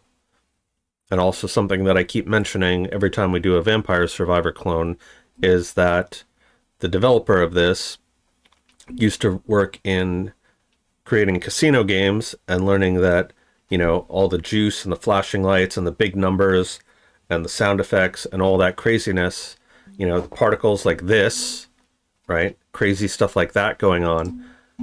All these moving particles, all the items going and creating fancy trails, the attack effects.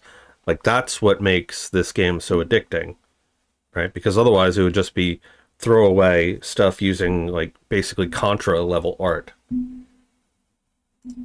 Right, but what makes it compelling is all of the effects and the experience and the feeling of the game. So if you can add that, that would make it really solid, I think.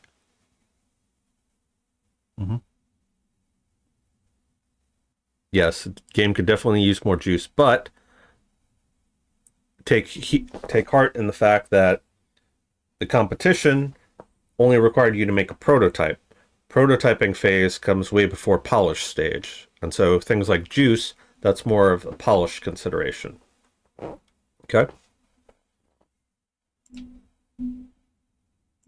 But yeah, like, look at all this stuff going on screen here at once, right? Information overload, visual and sensory overload. Right? That's why he's got 50 million characters on screen. And then when you get the upgrades,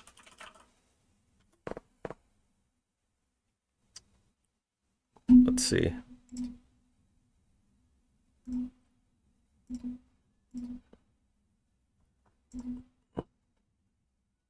All right, look at all that stuff going on.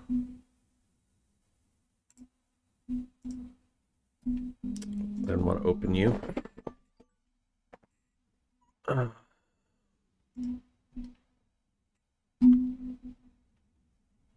Where is it? Here. Right, so when you get the level ups, you know, you got flashing lights, you got cards popping up, you got confetti and gems raining down. So like everything is a celebration. Right, so when you get your potions, okay, you want to do something similar. Make it a big deal. Make it a celebration that you got a potion. Okay. Hopefully that helps, and good luck to you on your game going forward.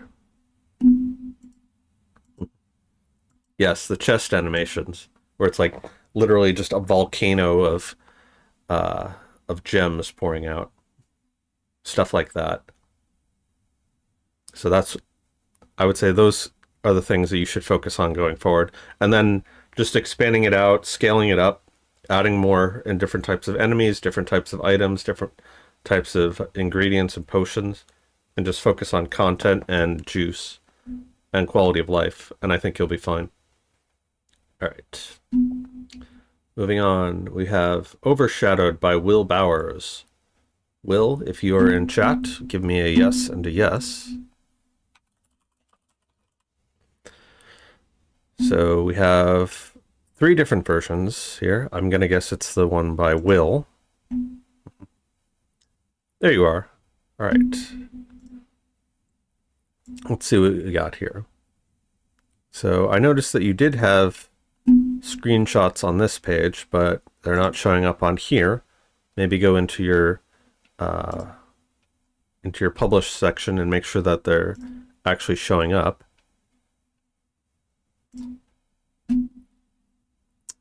No banner as well. Very Desert Wasteland Gray, from the looks of it.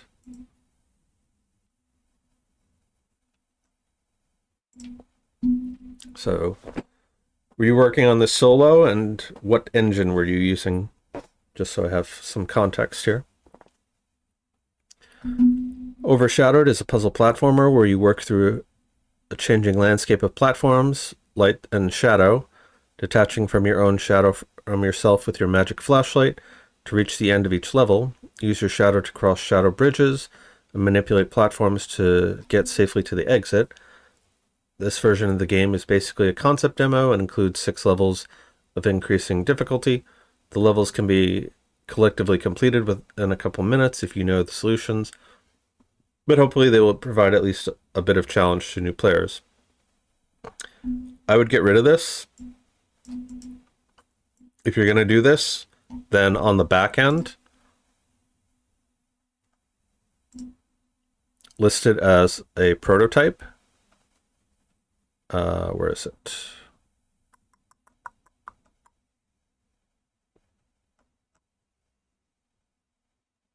Yeah, if you're going to do that, list it as a prototype or in development. And otherwise, just let your work stand for itself.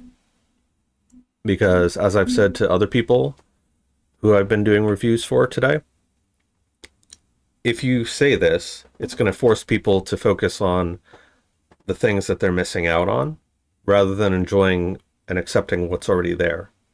So like as we just saw with Gron's game, he didn't do that. He just let the game speak for itself. And even though it was clearly in an unfinished state, it was still very enjoyable, right? And I didn't really miss for any of that stuff.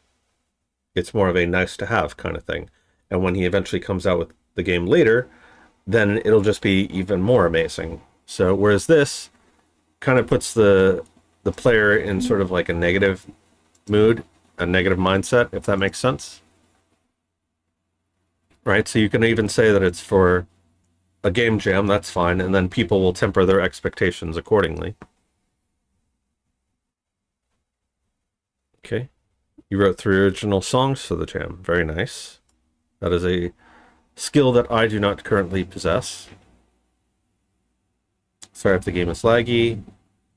If testing to the last second, yeah, I would get rid of that stuff in your description, because this is basically just supposed to tell the player what kind of game it is. Okay. So WASD swap characters for your Q and S. Okay. UI accept. Cancel. Okay. We do have gamepad support. Okay. So X to swap. A to accept. B for back. And navigate. Okay. We'll see if game controller works. Let's take a look at your GDD real quick.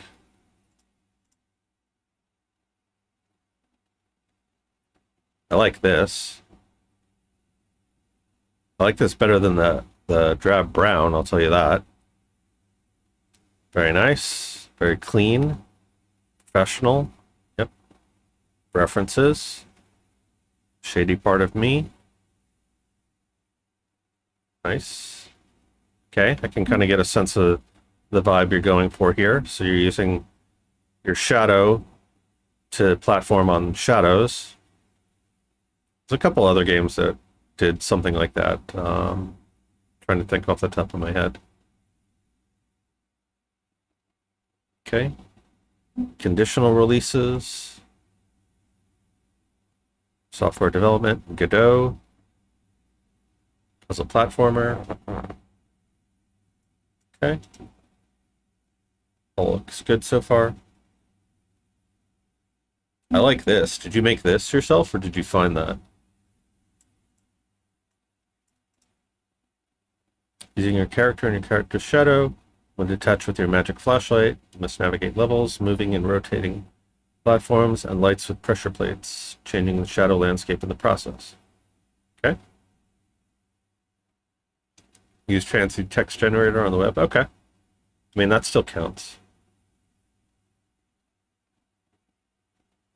Each level has a single entrance. This is where the player enters. Exit. So this is our character here.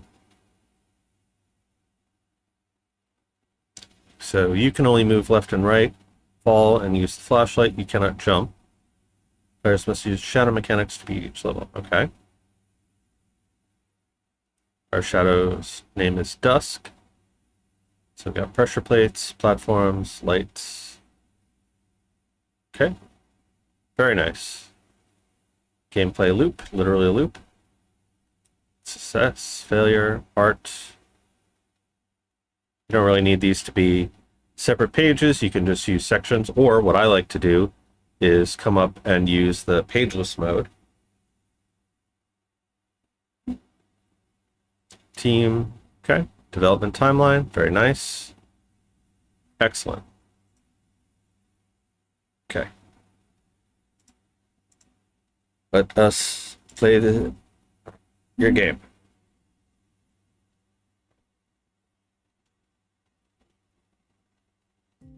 Okay. It's now full screen mode.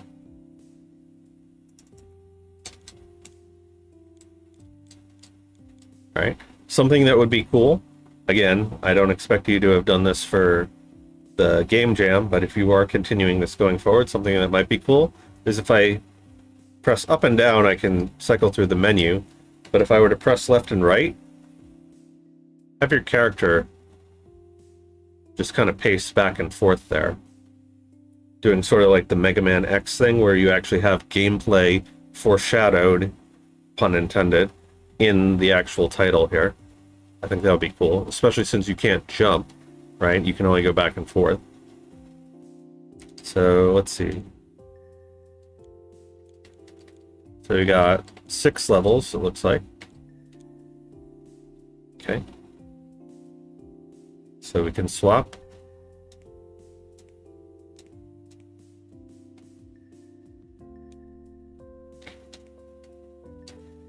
All right. Oh, I see. And the light is up there, so it's casting a shadow down here. Got it. Okay. Very nice. First level, easy enough.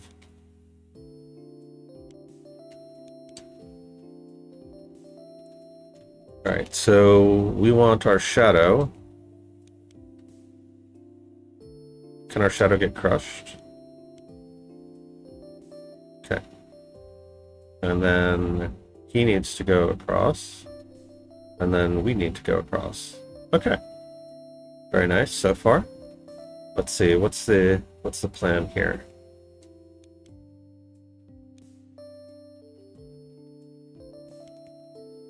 Alright, so we should be standing on this. And our shadow goes across. And then our shadow comes down. And then we come down. Okay. So far, so good.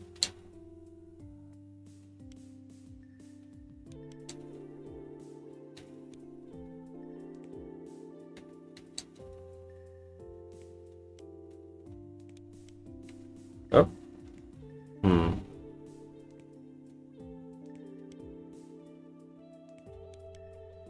There we go.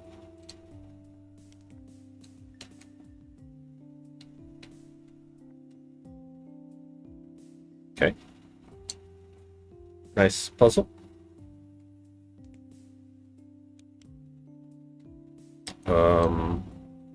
Is that going to squash us?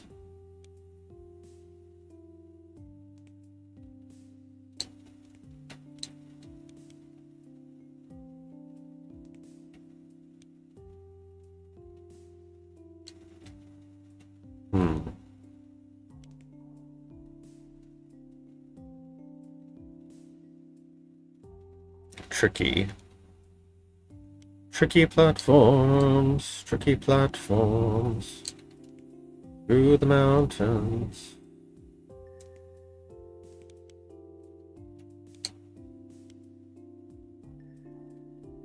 So we obviously have to raise our shadow up there somehow. Ah, there we go.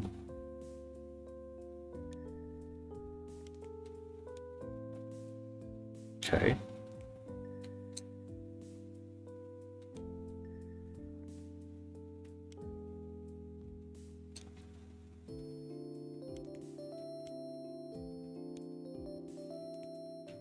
And then you go there. And we make it out.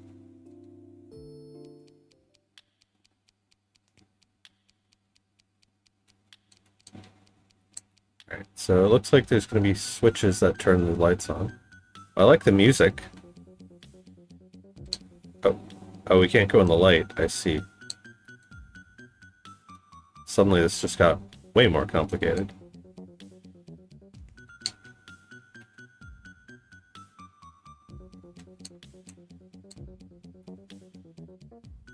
Alright, so we probably want to be standing where? So we need our guy to be on the right there. Oop.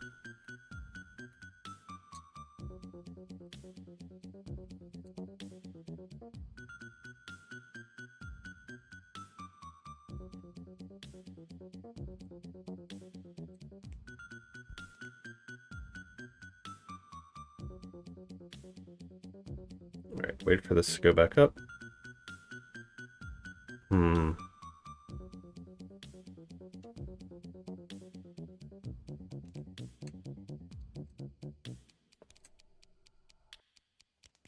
I don't know if I was supposed to cheese that like that, but it works.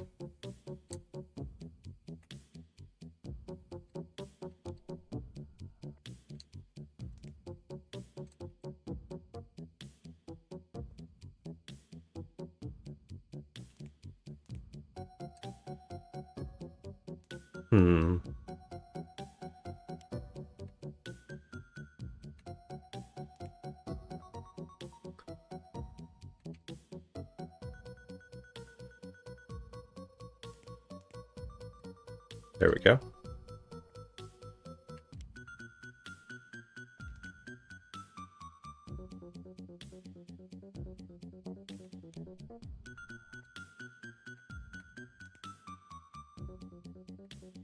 So we need to wait for the light to turn back for our shadow to be here. Okay.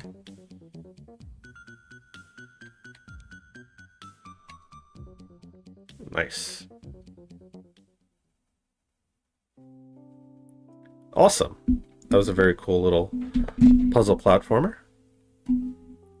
So it actually kind of reminds me of my first game jam, which was this game, which we had made for the Lost Relic game jam, where the theme was connection. And so the idea was similar, where you had certain puzzle elements and you had to swap between your human self and your ghost self. So just to show off what that looks like.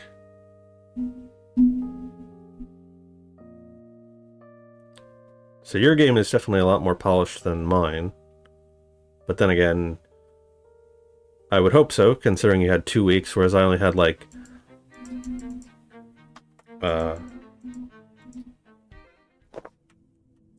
here, switch, so you can't go through there.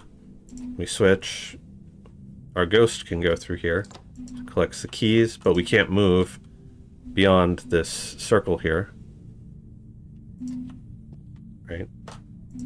So you can use him to go through things, collect stuff, and just kind of having to switch back and forth like that.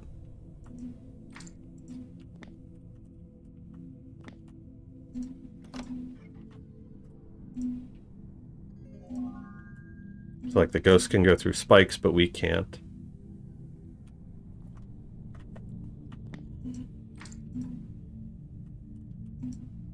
And I'm not gonna bother collecting all the things, you get the idea. And then here we get to the other mechanic. So similar to how like your character can't go through solid objects and the shadow can't go through light, well here our character can't go through solid objects, but the ghost can't go through these talisman things. So you gotta kind of manipulate your way around, and then you can go through these.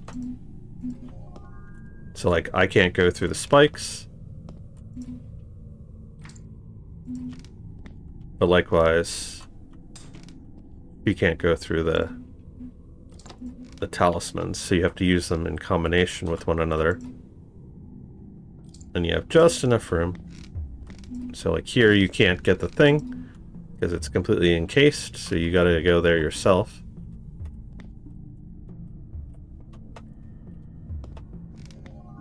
So yeah, very similar, reminds me a lot of that. And then again, even more talismans.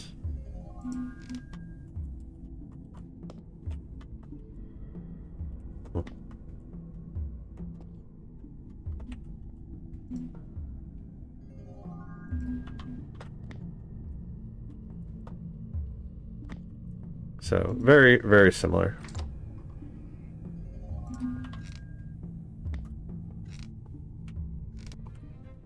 But yeah. All right. So did you have any questions or feedback for me? I think you have an overall solid concept here. Basically just keep making more of it. This also seems a bit excessive if you're the only one that's working on it. You could probably just give a single credit to yourself.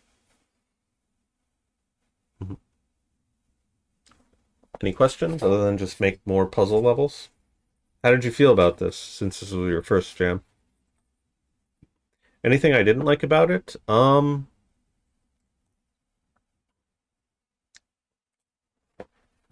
go back to your GDD a second.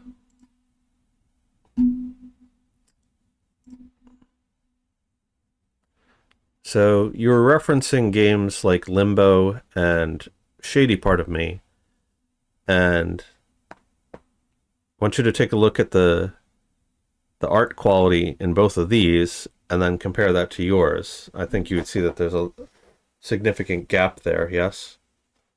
So that would be the only criticism that I really have. I'm not too terribly worried about it because for the game jam purposes, it's just a prototype. And if you look at something like Ori and the Blind Forest's prototype,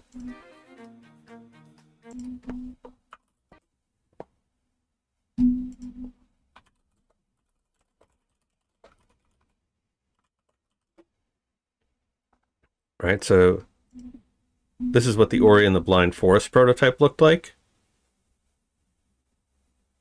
Literally using Golbats and basic shapes versus what the actual game looks like.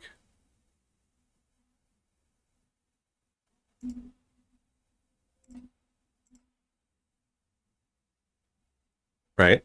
So for a prototype, what you have works well, and I would say if you want to make it a full game and have it be something compelling and interesting, definitely work on improving the art style to something much more iconic and recognizable and that has its own identity. Now, that's not to say it necessarily has to be as complicated as this. For instance, if we look up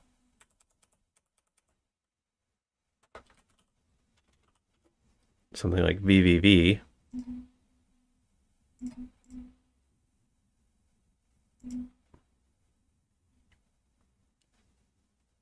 right? Still a very simple style, but it's got a lot going for it here. It's got, you know, flashing colors and juice, a very recognizable character, intricate backgrounds, things like that. So I would say the weakest part of the whole thing is probably just the actual visuals, but that's something that you can work on.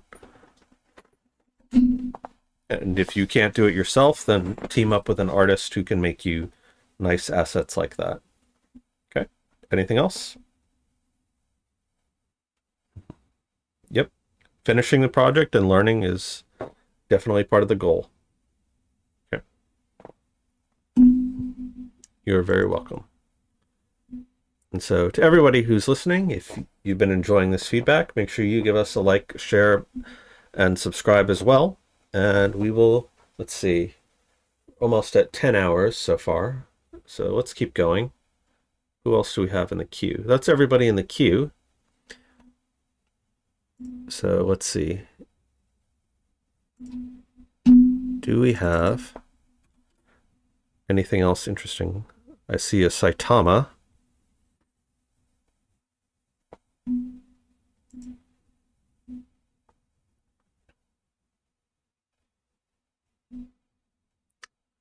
Shopkeeper. Monster Brew. This looks interesting.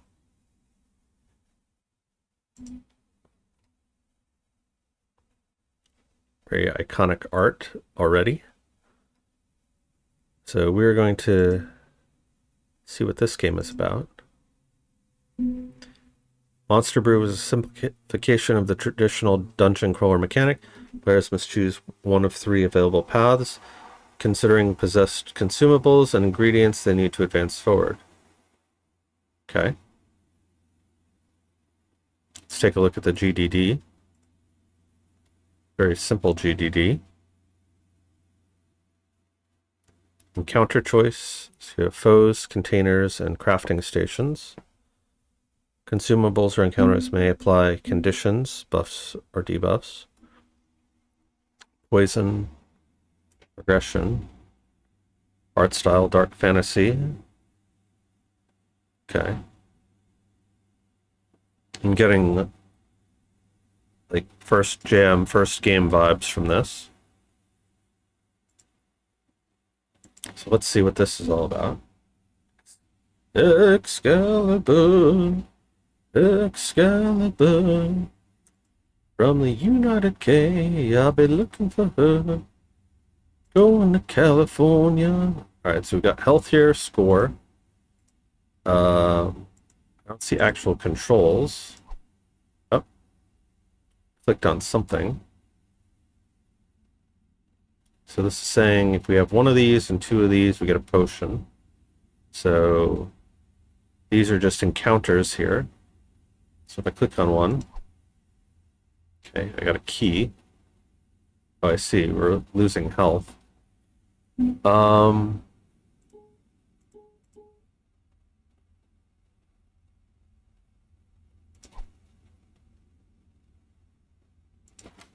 take a chest.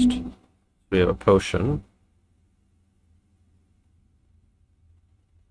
Alright, that looks like a poison potion that will attack them. No. This game is about choosing encounter to interact with, which may drop consumables or crafting resources. Consumables are used to negate damage received from specific encounters. So Nightmare drops potion and keys, countered with that kind of potion. Vile Fungus drops like, slime and keys, countered with triangle potion. Bone Gnar drops whips and keys, countered with round potion. Okay. Chests can drop any kind of potion, uses keys. Okay. And cauldron crafting. So we get healing, stone skin, mental resist, and poison resist. Okay. So it's kind of like, let's see, mobile game at points.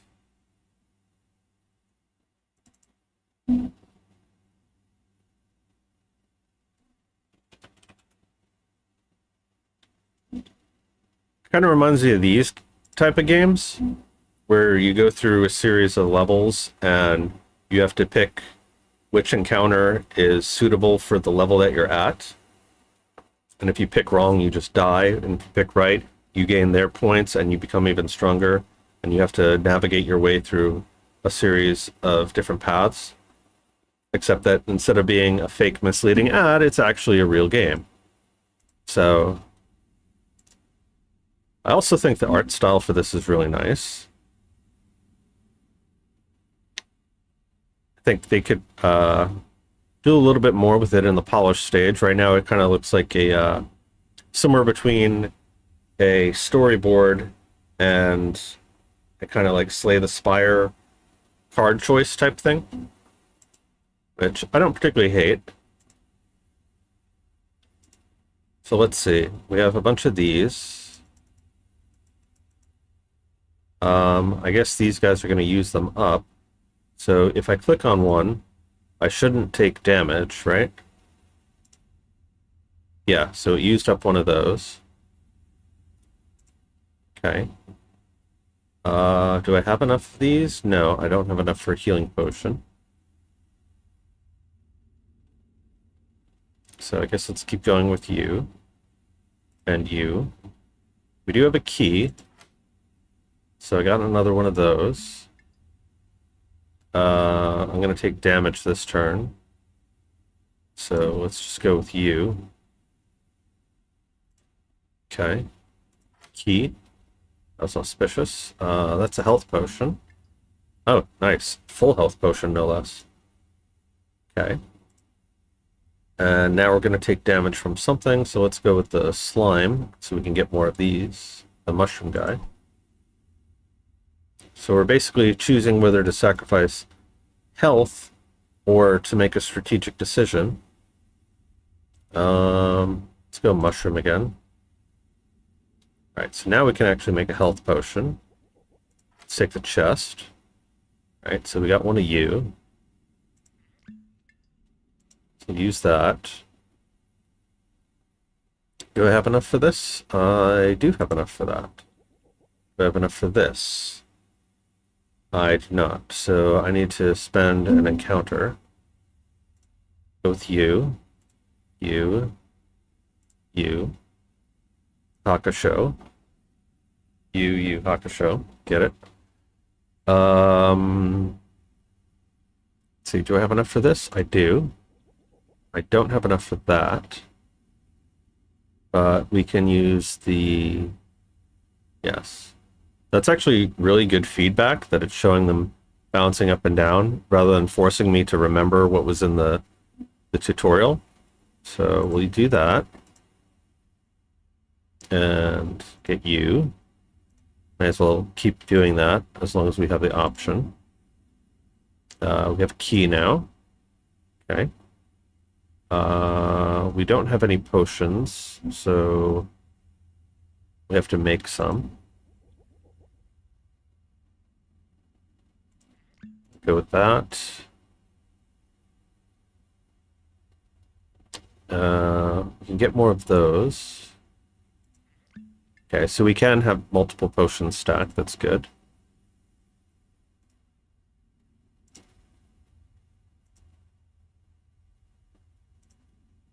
And now we got to take damage. So let's go with the mushroom guy, since we have low on slime.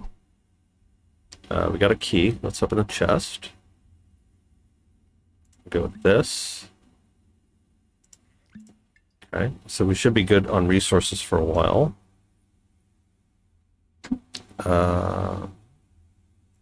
Yep, let's get another one of those. Take the rat. Take the rat again. Do that. Get one of these.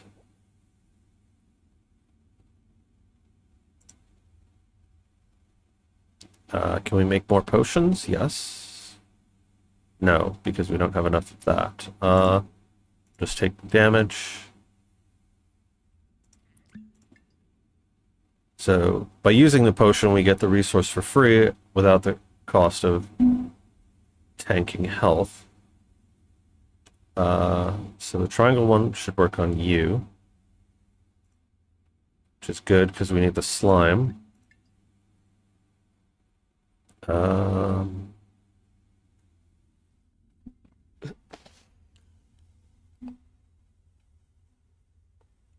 guess we'll go with that. Okay, so we can replenish them. Need more slime. We got a key. It's up in the chest. We got another one of those. Let's use that right away.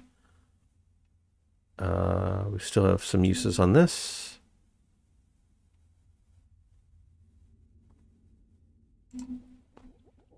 Getting more potions doesn't hurt. That, however, does. What do we need?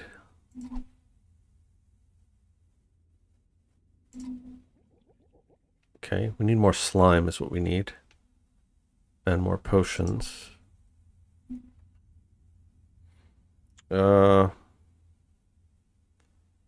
Decisions. Because I kind of want more slime. But we also have a chest. Chest is rare. Now we can get slime. Chest. And we have all the wrong potions. We can do that.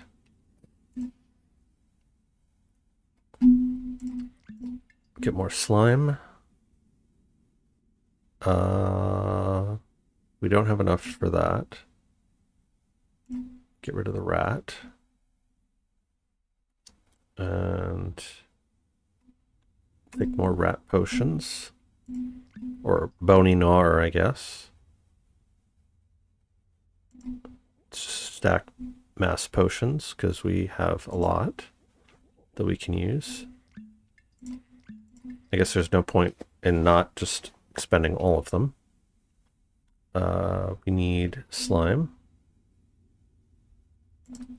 Let's just keep going down the slime route.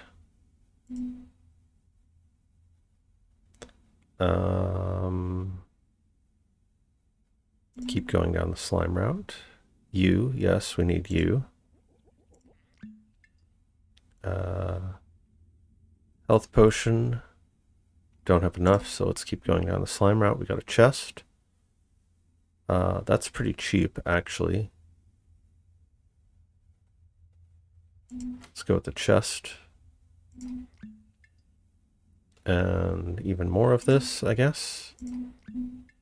So we got tons of that. So we're good against slimes for a while.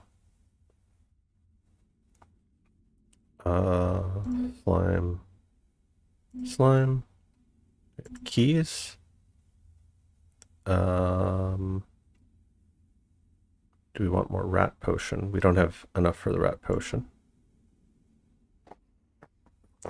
Something else this game is lacking is music. Oh. There is kind of like a little dark ambiance. And I think this is game over for us, because no matter what we do, we don't have the potion to deal with this guy. Yep. So, that was a fun little excursion. I like that. Has a really nice core loop. Very intricate strategy.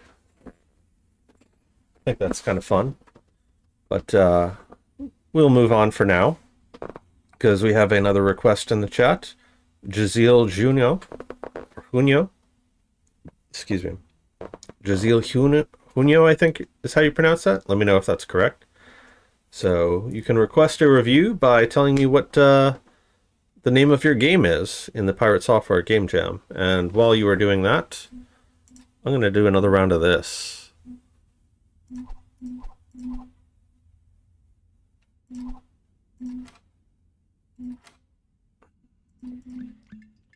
Okay. Mushrooms. Don't have enough powder.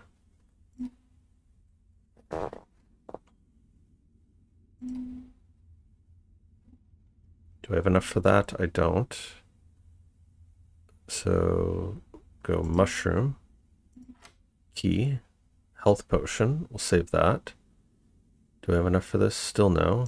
So we need a rat.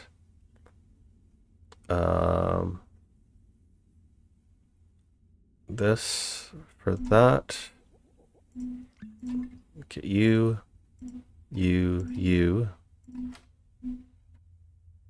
I have enough for this? I do.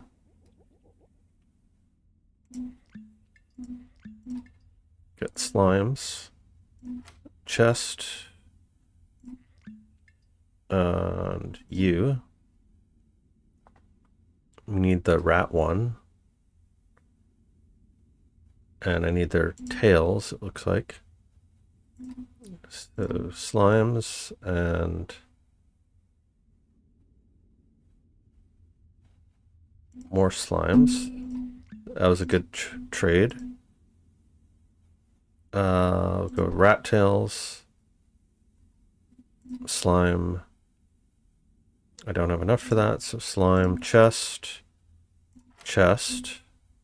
So we got another health potion. So we can do you.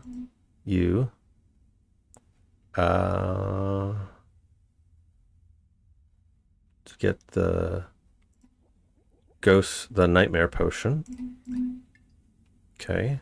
And slime. And chest. And you.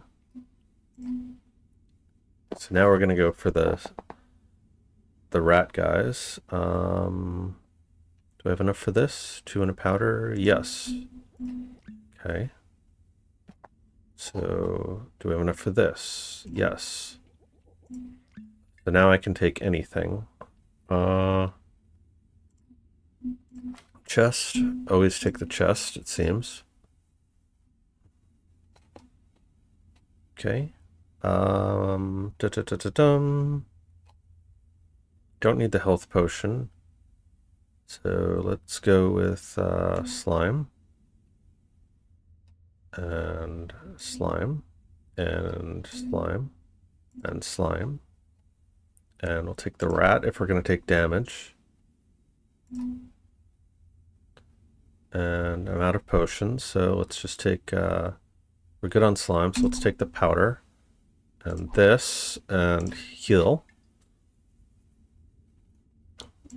Get a bunch more of those. So we have 2 powder for mushroom. Okay. And for that potion. Okay. We don't need a health potion right now. So let's get you and you. And 2 for that. Chest. Okay. Let's get you, nightmare, this, and this. Chest. Okay. More mushrooms, another chest. Good. That's exactly what I wanted. And mushroom.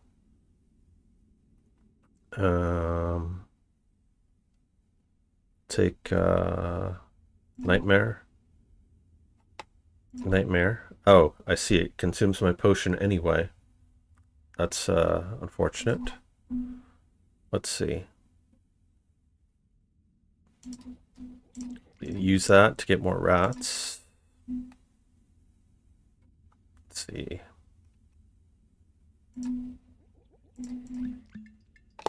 So now should take anything.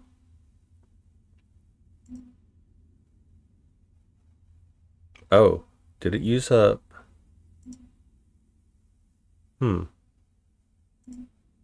Oh, it uses up one of each potion. I see. That complicates things. So we have health potion. Score is almost up to our high score. So let's take that. Yes. This is actually really fun. Very strategic game. Like a very complicated version of solitaire. Rat. Chest. Do we have enough for another health potion? We'll just take that. I could see this going on for a while. If we're strategic enough and RNG is with us.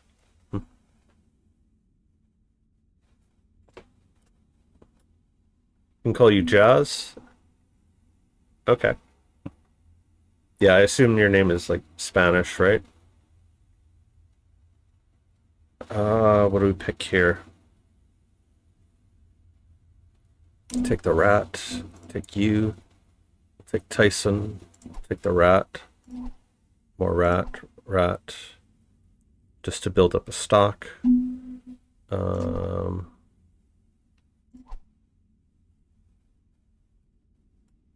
see.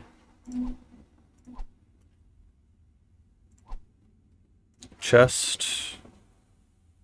Health potion. Now we'll use you. Key. came out ahead there. TQ.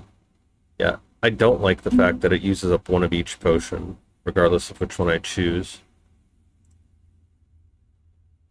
That's about the only downside, really, that I see to this game. Although I guess it forces you to be more conservative with your potions and not spend them all at once. Go with mushroom, mushroom, mushroom.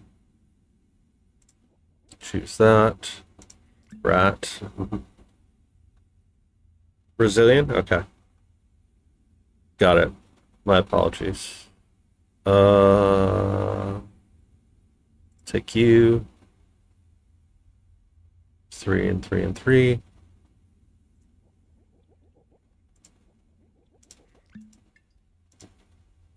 Bam, bam, bam. Take the rat again.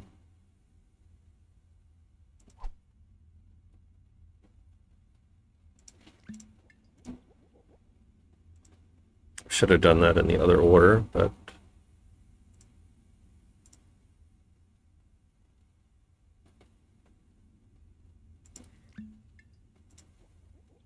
up to 99, over 100.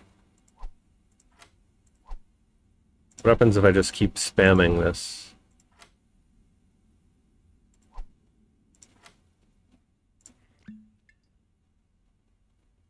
I'm sure there's a way you could like min-max it. I don't know how well this has been balanced. Let's do that, that. Just take a hit. That.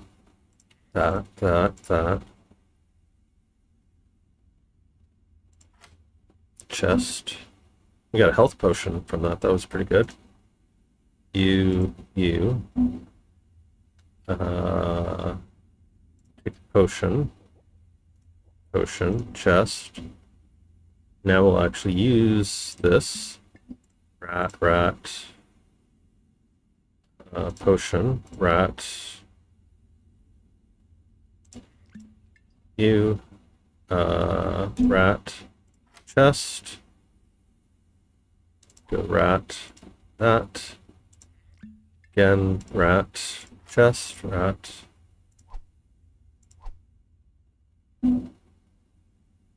Alright. Looks like we're kind of on like an upward spiral here because I got plenty of health potions, so I don't think we're in any kind of danger of losing. So I'm going to leave it at that. This is a really fun game. Kind of wish this was a little bit more polished. So to Edgar's Godjukes.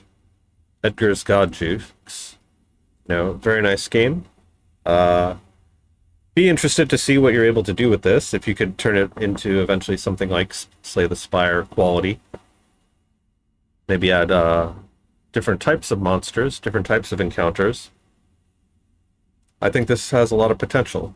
Just needs a little bit of TLC and polish, and I think you'll have something very special there. Okay. So now we're going to look at the I code by Jazz. Okay. So submitted by JazzDev, Peter, and Nathan. So I'm assuming you guys are a team of 3. So you got some UI here. Okay. Nice. You got screenshots. Okay. Very nice. I like that you added custom fonts here, making the style your own. Made for Pirate Software Game Jam. Decipher the alchemic recipes intercepted by a shadow government in a potion-making puzzle game. Okay, press enter to pause. Okay. What engine did you use for this? And also, is this your first game jam?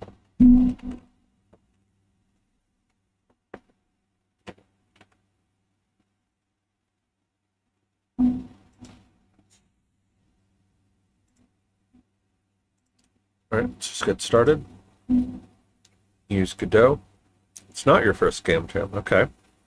So that automatically raises the bar. The fact that you have teammates raises the bar. Okay. Got some very nice animations here. I like the swirling effects. I imagine that would be pretty tricky to do in pixel art, yes? Okay. Nice little music. Nice little scene transition. So far I'm liking this. What do we got? The Eye is pleased to welcome you as our newest collaborator. As you may know, unauthorized alchemy practice is prohibited. The Eye, as a regulatory agency, has the duty to confiscate any alchemical recipes in the possession of offenders. However, this task is usually not easy. Most of the recipes we find are written in some sort of code. Your job here will be to decipher these codes and send the final recipe back through the pneumatic tube. Once you have completed this task, you must also burn the original recipe. If you make a mistake, burn the recipe to reset it.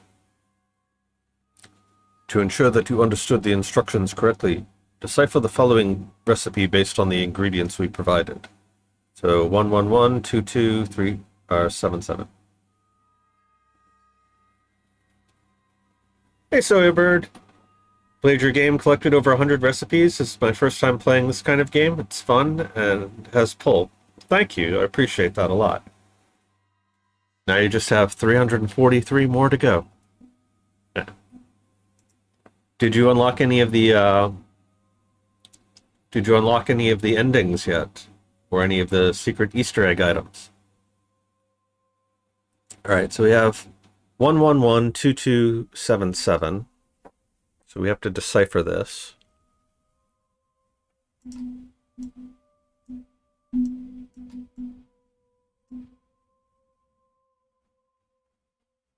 I'm wondering if the colors here have anything to do with it.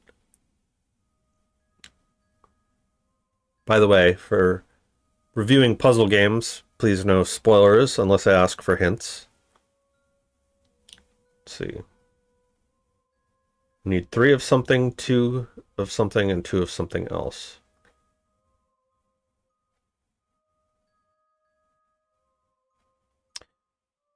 My first thought was maybe it has to do with the number of letters in the ingredient. But I don't see anything that has 3.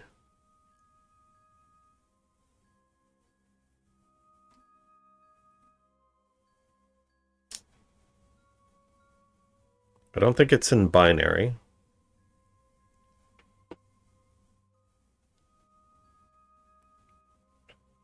Decipher the following recipe based on the ingredients we provide. So we've got blue, yellow, red, and green. So if we take blue, and they just kind of fall.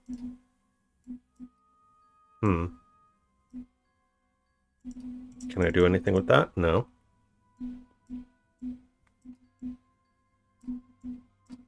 Oh, we got to drop him into the thing here. So 1 blue, 2 blue, 2 sulfur, 3 sulfur, and then 2 yellow.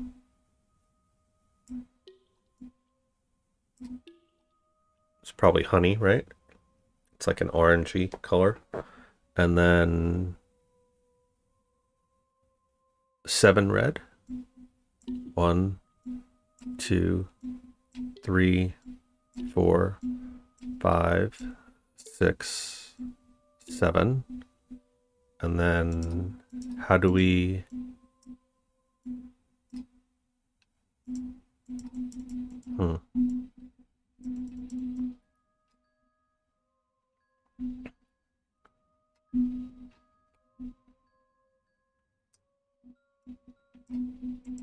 How do I produce the thing?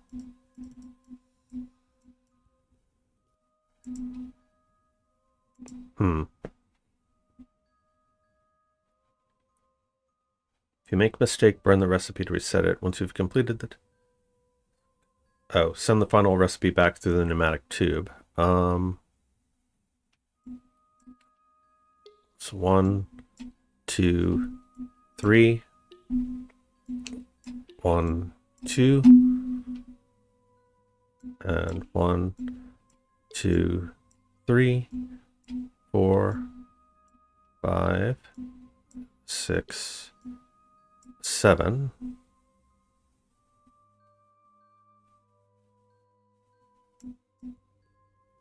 I wanted to send it through the tube, not do that.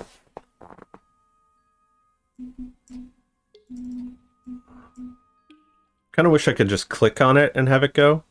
Like, the dragging it is nice for,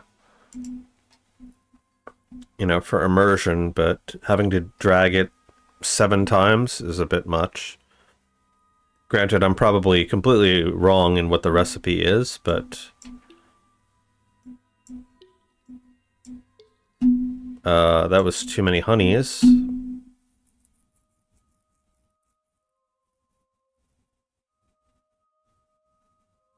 I'm really hoping it's not like 14 of the thing. Oh wait. 1, 2, 3, 4, 5, 6, 7. 2, 3, 4, 5, 6, 7.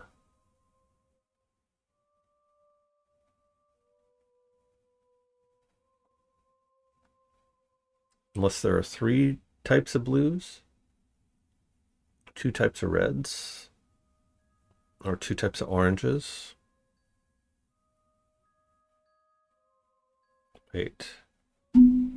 1, 2, 3, 4, 5, 6, 7.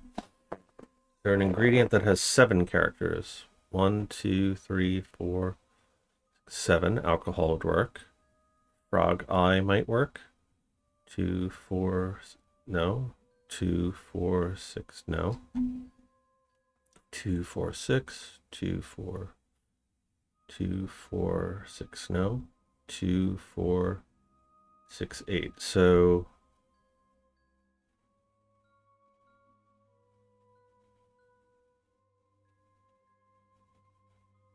I was going to say, is there like eye of something? For like a 3-letter word, a 2-letter word.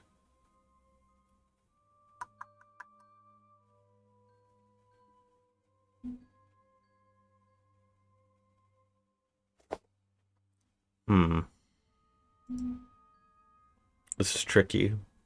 And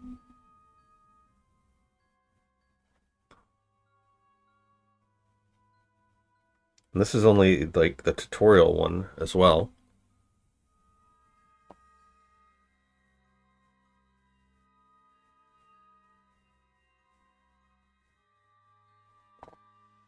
Let's just see if we add 1 alcohol.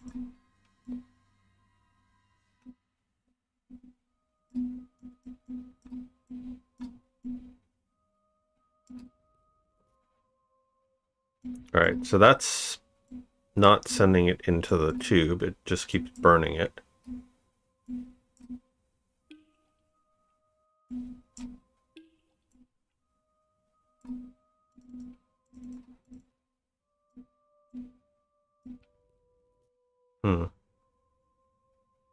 I'm concerned that it's not sending it up the tube. I assume I just click and drag it over there. Jazz, can you confirm that that's how the tube thing works? Is that a bug?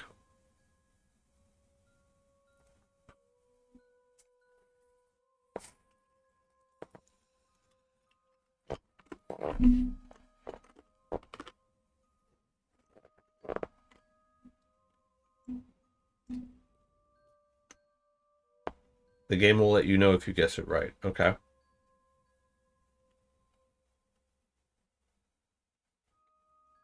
So I don't have to drag it unless I'm burning it.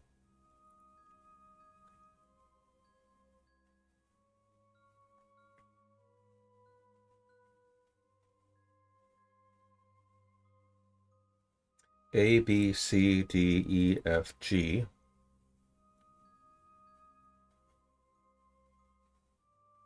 Do they all start with different letters? No. Salt, sulfur, and sugar.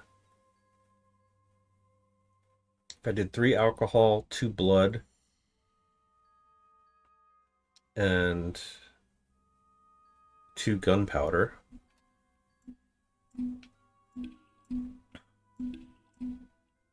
Right, there are no other bees.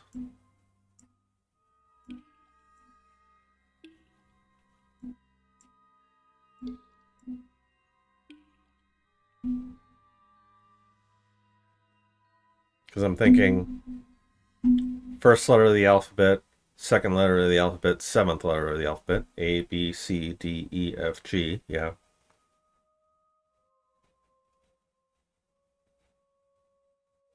So that's not it.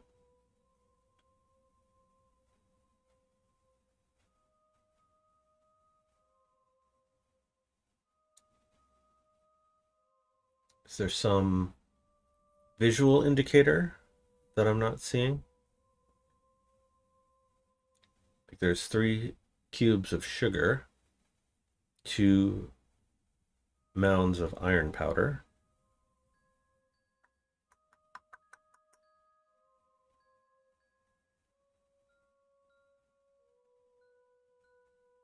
The blood vial looks like 3 ones, but then there's like, is this a 2? Is this supposed to be a 2? And then what would 7 be? I don't know.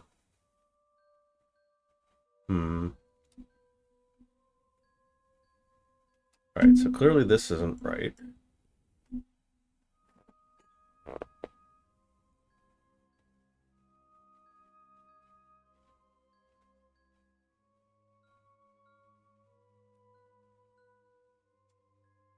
There's no other B's.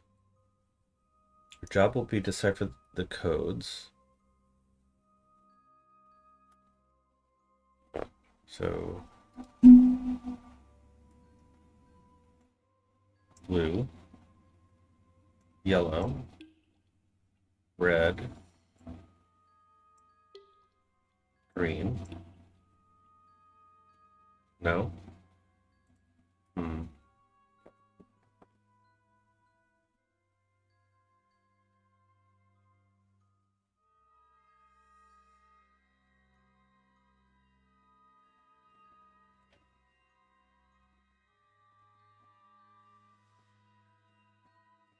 I have to say this, I'm normally very good with puzzles, and this is very tricky for the tutorial.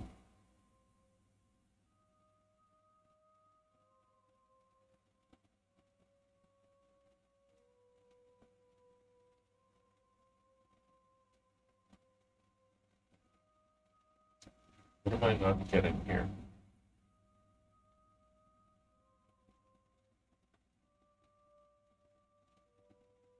See, Mark and Simon, cracking the cryptic would be very disappointed in me. I guess I can forget my application to Jane Street as well.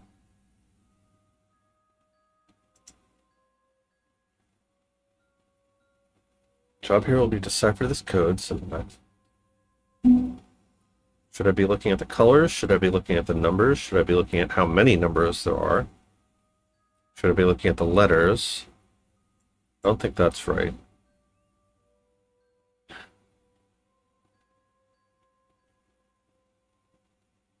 Blue.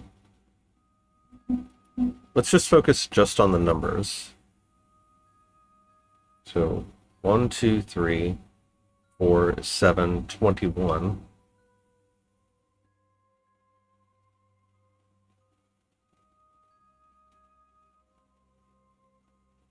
Or is that supposed to be 22? Let's see 11. A, B, C, D, E, F, G, H, I, J, K. There's no K, so 11 is not a thing. L, M, N, O, P. Wait. M is 13, N, O, O is 15.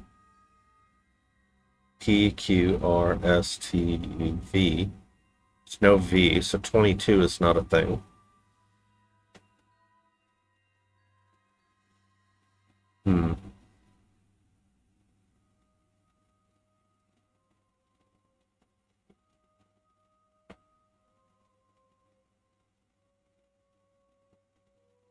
What else could it be?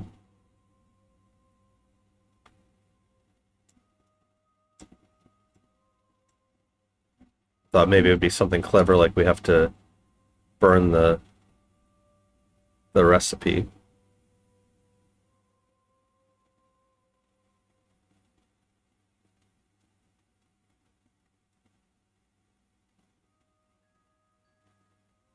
Wait, burn the original recipe. This is the original recipe. So I have to burn this after I make the thing. And it'll burn if it's correct.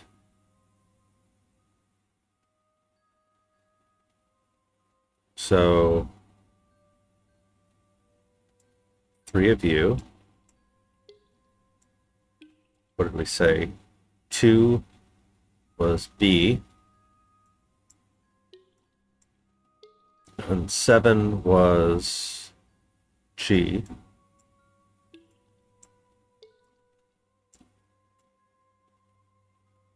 No, that's still not it.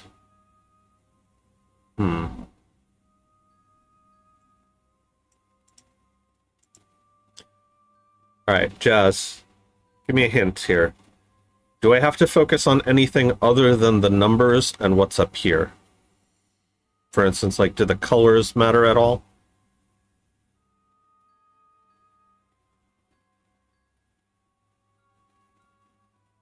No, so I just have to focus on the numbers.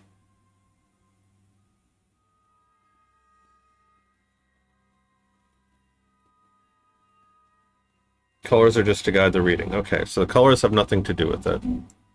So it's just the numbers. And what's up top.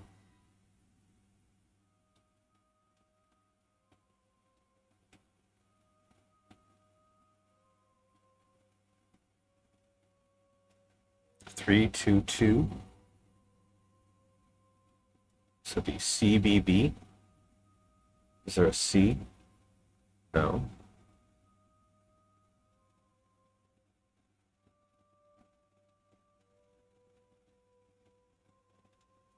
Yeah, I'm not getting this at all.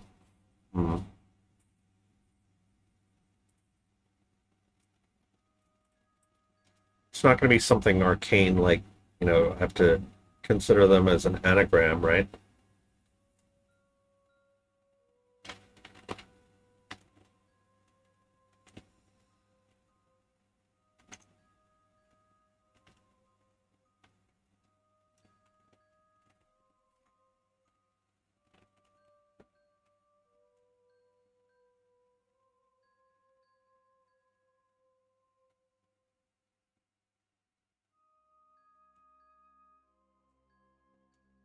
There's nothing that has 2 G's in it.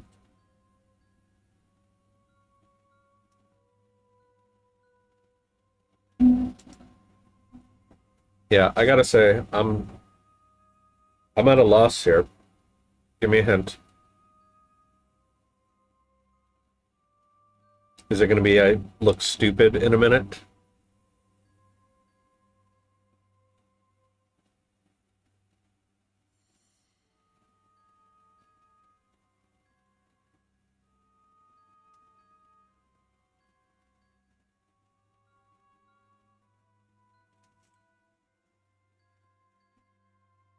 It's a lot more simple than that.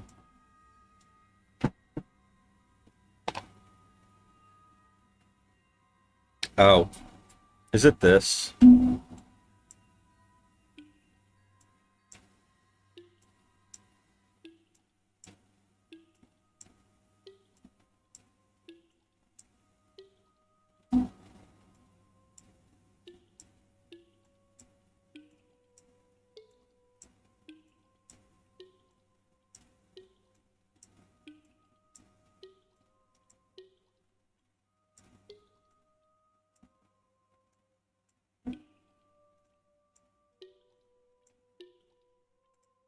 Now, do the spaces matter?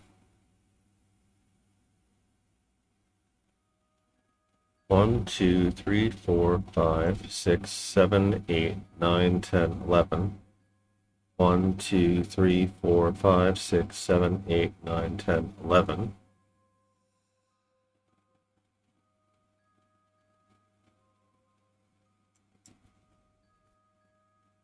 It's like, is it this one, skip, this one, skip, this one, skip 2, skip 2, or no, 2, 2, skip 7, 7, something like that. Let's try that. Skip 1, skip 2, 1, 2, skip 7 roses,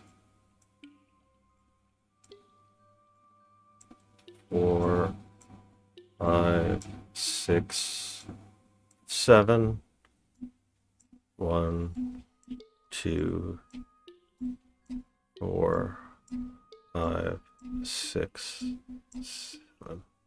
No. Maybe there's no space between the ones. So if we do 1, 1, 1, skip 2, 2, skip, wait, 1, 1, 1, skip 2, 2, skip 7, 3, 4, 5, 6, 7, 1, 2, 3, 4, 5, 6, 7. Still no. On the right path, but it's even simpler than that.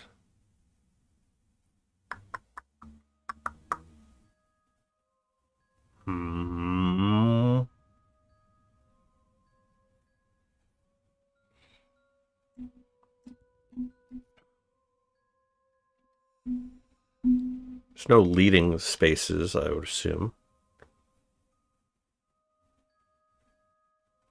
Is it just, do the spaces not matter? Do I just go 1, 1, 1, 2, 2, 2, 4, 5, 6, 7, 1, 2, 3, 4, 5, 6, 7. Still no.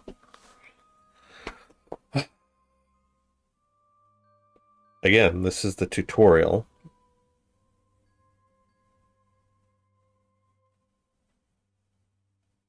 All right. I give up. 3 of 1, 2 of 2, 2 of 7.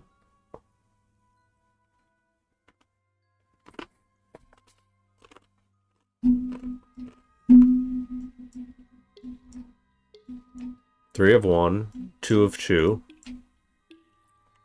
1, 2, 3, 4, 5, 6, 7.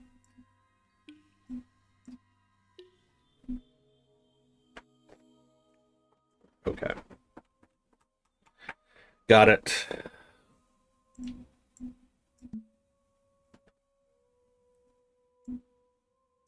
Now we burn that. I was right. We do have to burn that. Separate 2 measures of flour. Be careful with the fire. Pour 1 measure of milk. Take the same precaution as with the flour.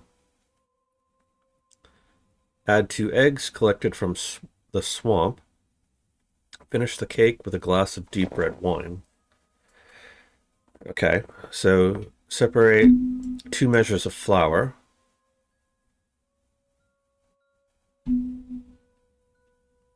This is the closest thing we have to flour.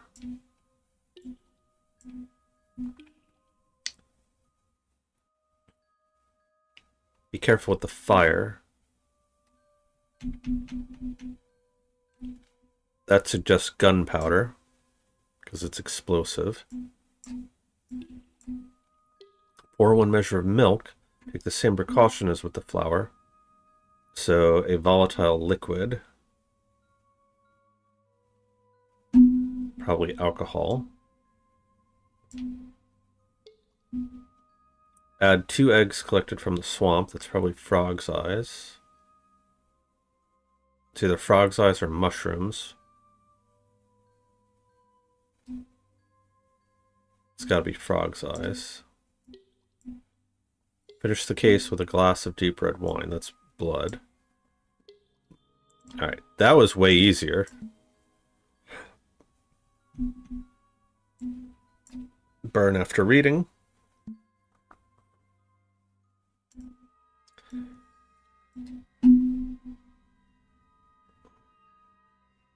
Nine, 18, 15, 14, 19, 1, 12, 20, 18, 15, 19, 5.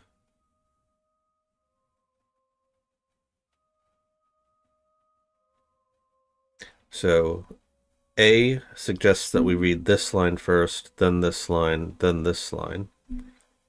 So 19, M N O P Q R S A L T, so salt. B 9, so A B C D E F G H I. R O iron. C R O rose.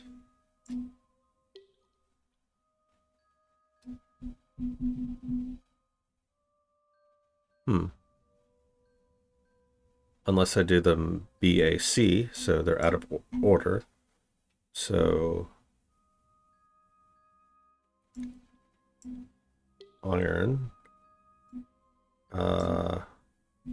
salt, rose. No. It's got to be it.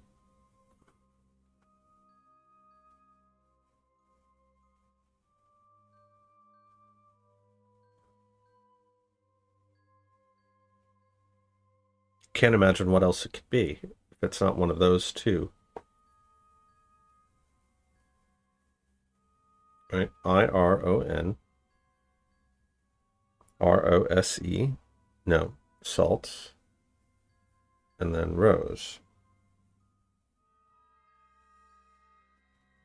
So it's not iron, salt, rose, and it's not salt, iron, rose.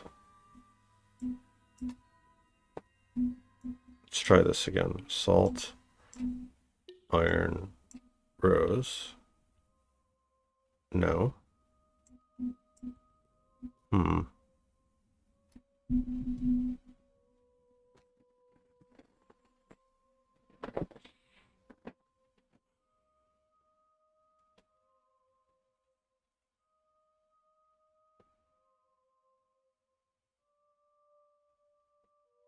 There's nothing else that has iron.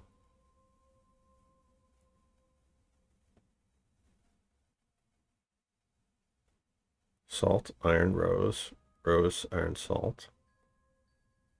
Do I just have to try all 6 permutations of this?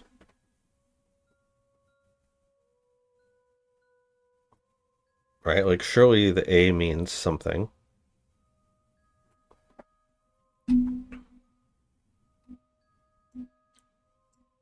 One salt. 2 iron. 3 rose. That was it. Okay. That wasn't that bad. That makes sense, at least. Quadrilateral equation.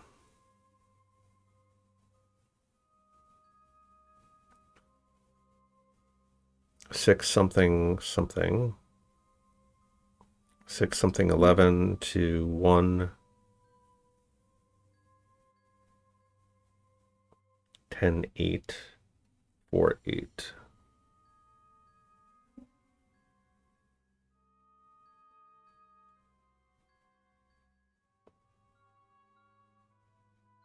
We have pluses in here. I see honey.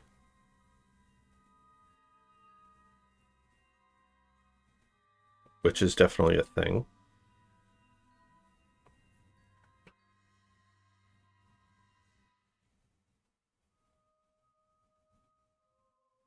A, B, C, D, E, F, G, H, 8.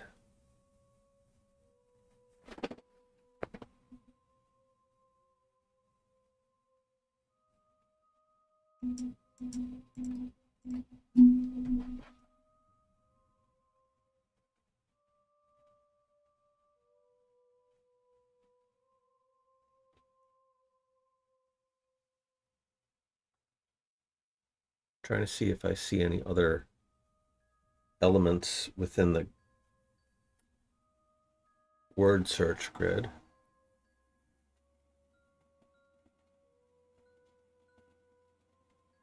I see soy, but that's not an element.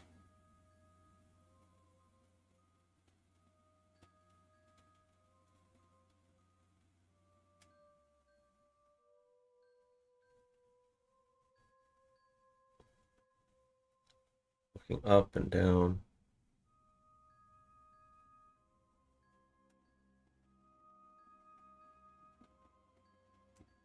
No. So I'm going to have to figure out these equations.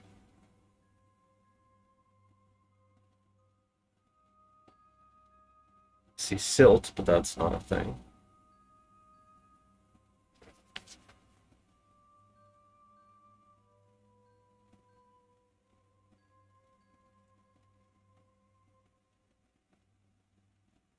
So is it going to be that I have to... All right, so 6... This probably indicates how many of them there are. It's like 6 of whatever this is, then 1 of whatever this is, then 5 of whatever this is.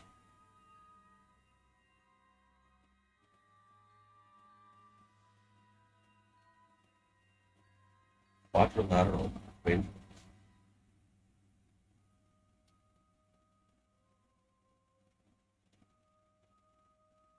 One, two, three, 4, 5, 6.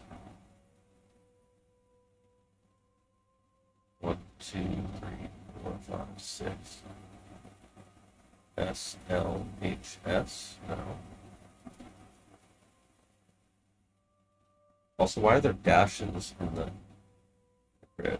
Like a plus and minus.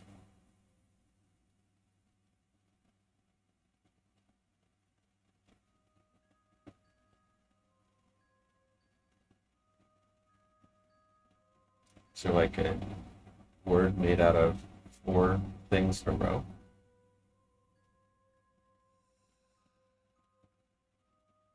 Like looking for an I next to an R, for instance. I-R-O-N. Something like that. I-R something.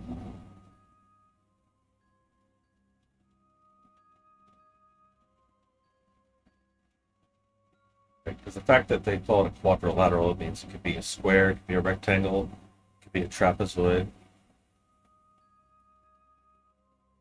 They have those squares there, which suggests it can't be that complicated.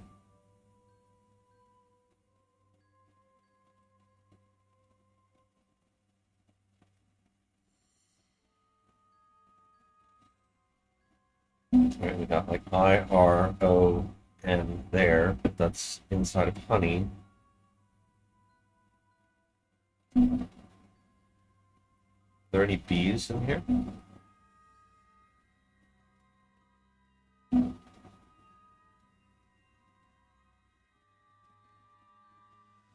I didn't see any bees.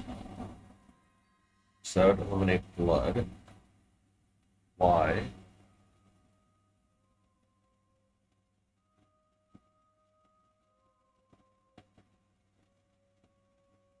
Here's I. So anywhere near frog. F-R-O. 1, 1.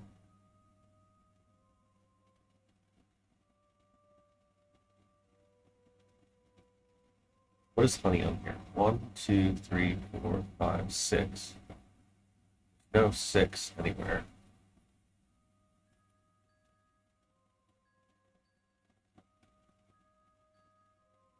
Unless this is 6. It's like honey and then figure out something.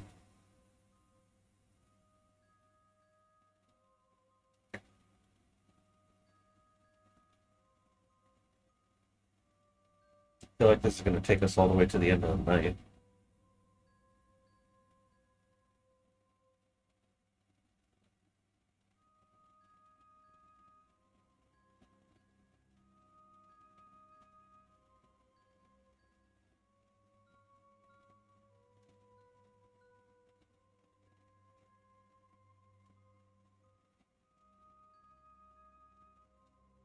This one's pretty hard, more than you expected.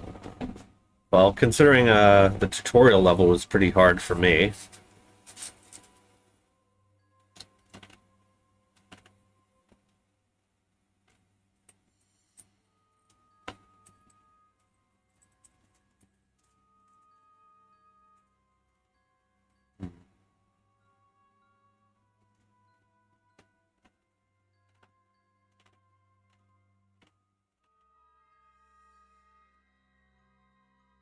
Kind of made it too hard on accident.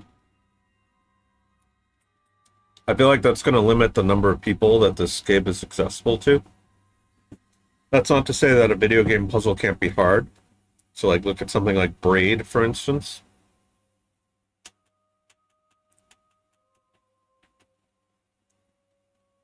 You know what I would like is the option to pass on a puzzle if it's too hard. So, like, if this is too hard, I can just burn it. Wait a second.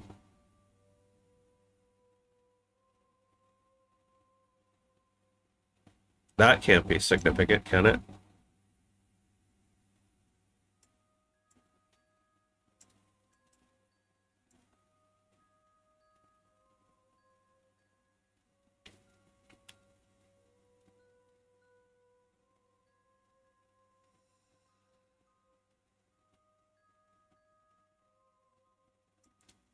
More about coordinates and find the right equation symbols.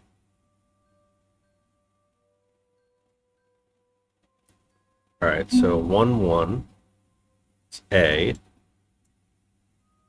1, 2, 3, 4, 5, 6, 7, 8, 9, 10, 11, 12. So 1, 1 would be A. So 6 times A. 1, 2, 3, 4, 5, 6, 7, 8, 9, 10. 1, 2, 3, 4, 5, 6, 7, 8. There's no C, so it probably, maybe it starts from here. I would assume if it were coordinates, it would either go from here and up or here and down. 10, 8, 1, 2, 3, 4, 5, 6, 7, 8, 9, 10. 2, 3, 4, 6, 7, 8. N. Nothing that starts with N. So 10, 2, 3, 4, 5, 6, 7, 8. C. It's more like rows and columns. So like row 1, column 1.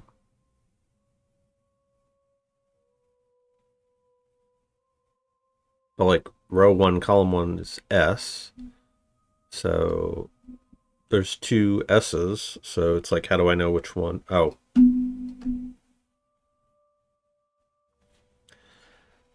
S-U-G-A-R.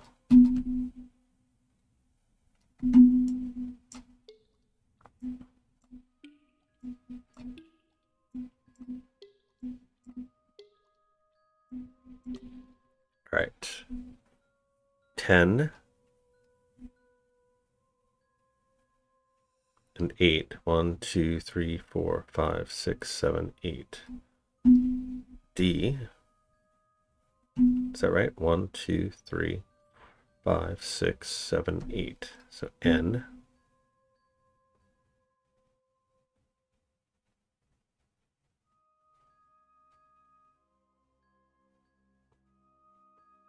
There's also honey here, so 4 and 8. 1, 2, 4. 1, 2, 3, 4, 6, 7, 8.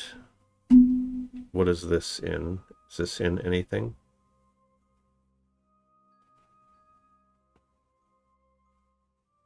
Diagonally.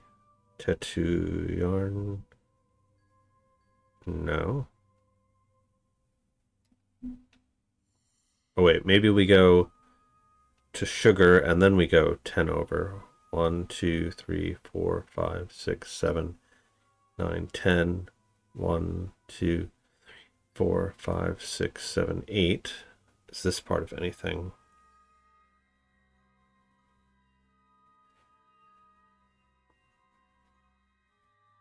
No. 1, 2. So we got sugar out of that. Are there any other diagonal ones that I'm not seeing?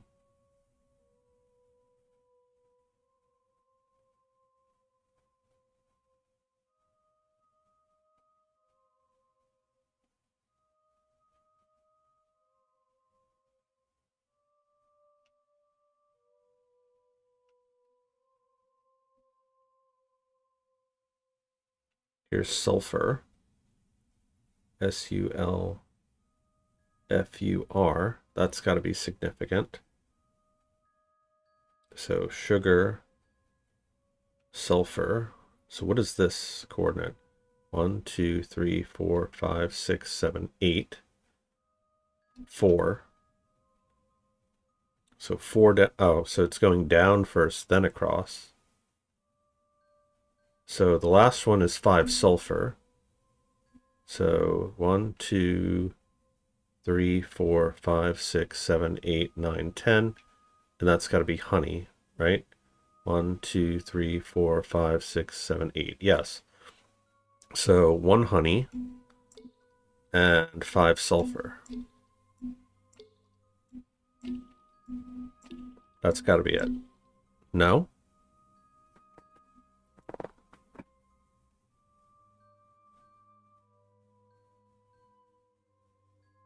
How is that not right?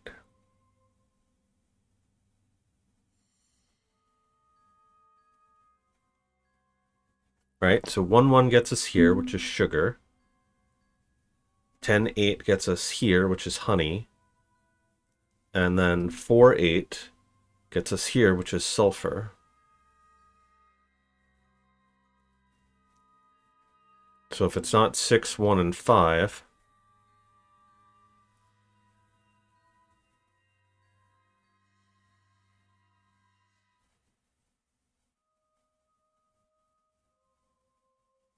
unless it's 6, 1, and 5.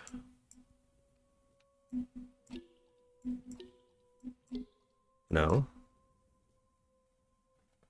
Right? It's got to be sugar, sulfur. Unless it's only one of each. Sugar, sulfur. Try getting it in the pot. No, it was sugar, honey, sulfur. No.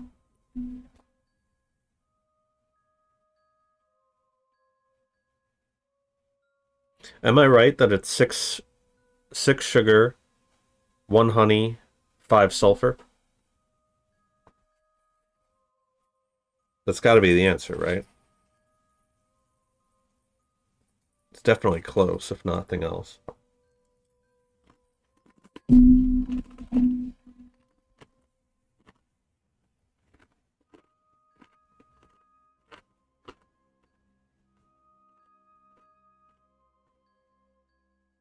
Now it is the hard part, the symbols in the equation.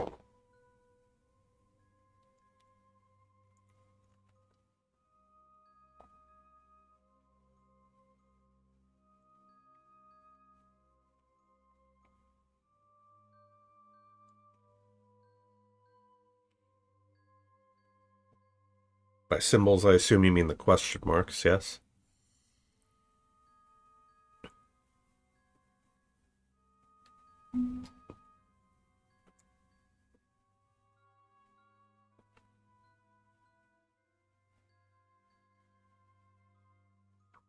Well, sugar is next to a minus, sulfur is next to a minus, honey is next to a plus.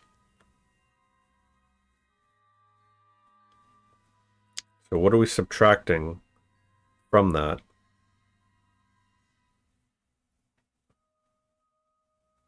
So would it be 5, 2, 4?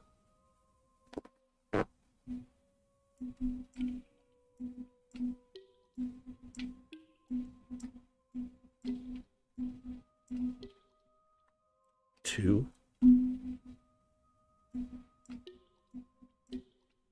and 4.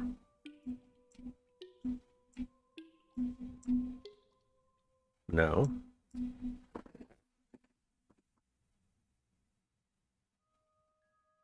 How am I supposed to know how much I'm adding or subtracting?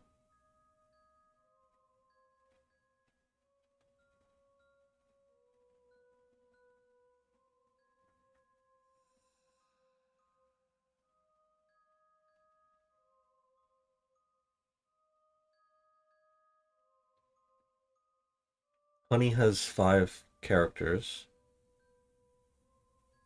Sugar has 5 characters. Sulfur has 2, 4, 6 characters.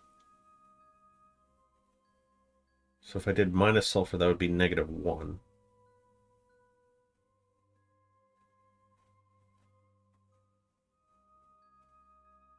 So that can't be right.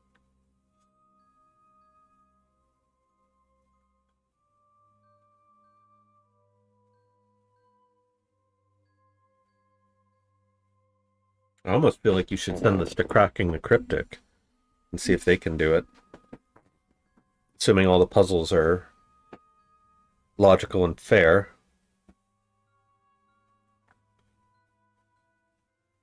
Have Mark and Simon play it on stream.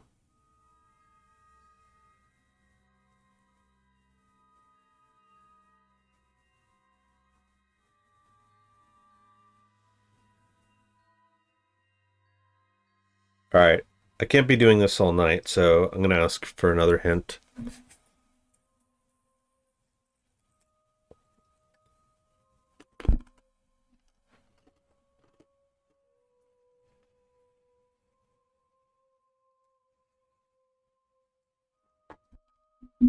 So, like, it's obviously sugar minus something, or 6 minus something sugar. The square are the answers to the equation.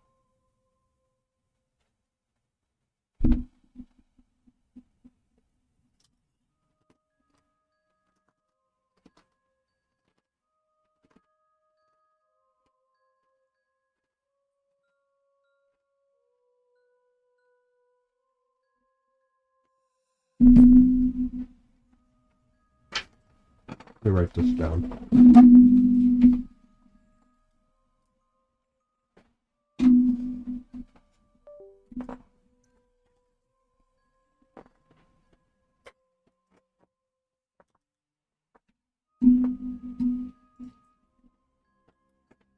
So I have 6 minus something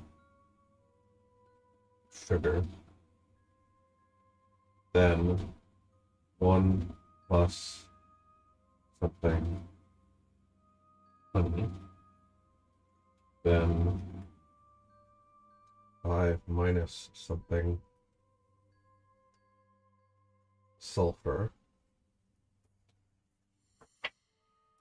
That's basically what I get. So you're telling me that the squares, those are the final result. So then I have to figure out 6 minus x equals 1 plus x.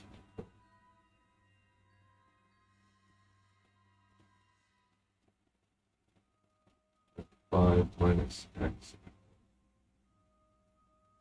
So if the square is the result, then how do I know what's in each of these spaces? That's the part I have to.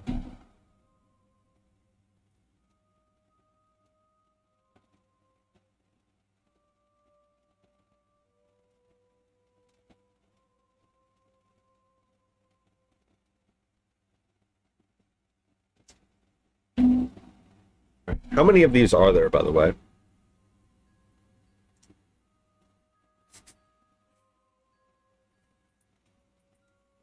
Like, is this almost the last one, or are there a lot of these?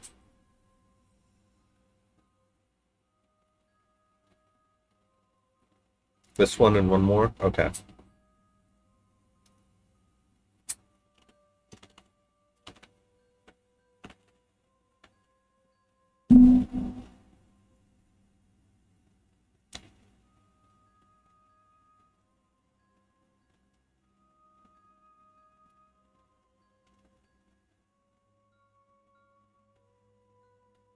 Six minus what? Oh.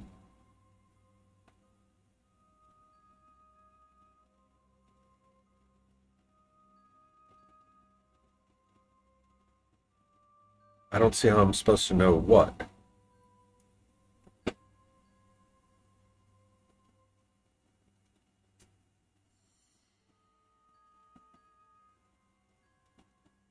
Sugar.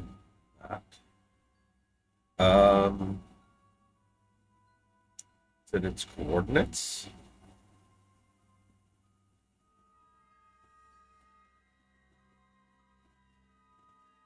Square. It's a number, simple one to all square. I thought I tried that already, so that would have been 5 sugar.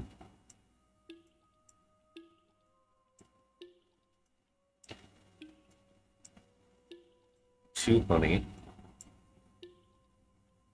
And 4 sulfur.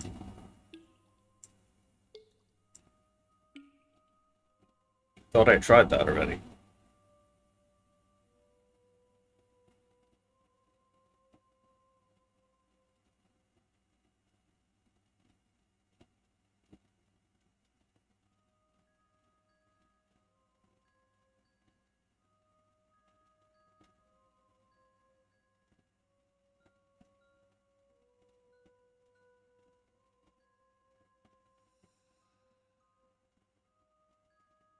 Unless it's saying 11 minus 6 to give the result. So then it would be 5, 18 minus 18 plus 1, so 19. And 12 minus 5 would be 7. Is that right? So 5 sugar.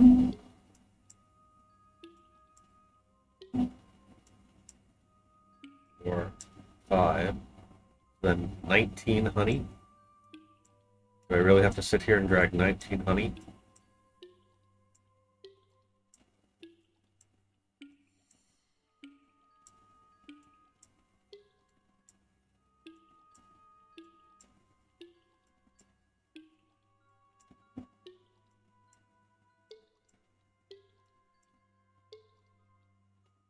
And then what did I say? 7 sulfur?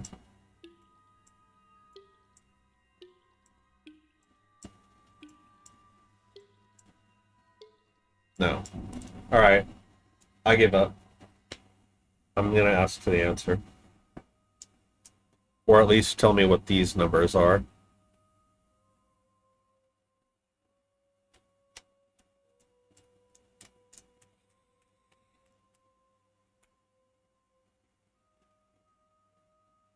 It's like squares are about the sides. So it's 4. So 6 minus 4, 1 minus, or 1 plus 4, 5 minus 4. Got it. Alright, so 6 minus 4 is 2, so 2 sugar. 1 plus 6, no, 5. And then 5 minus 4 is 1.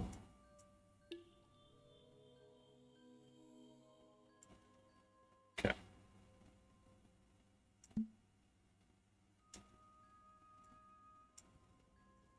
See, like, I'm pretty sure if you submitted that to the people over at Jane Street, or to Mark and Simon at Cracking the Cryptic, or people on that channel, they would probably be able to get it. Maybe it's just that I'm not at the level that this puzzle requires.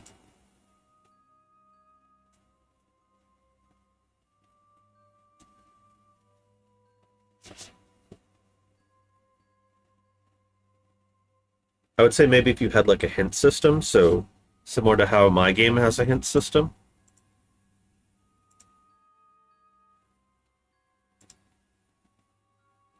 So if I run this,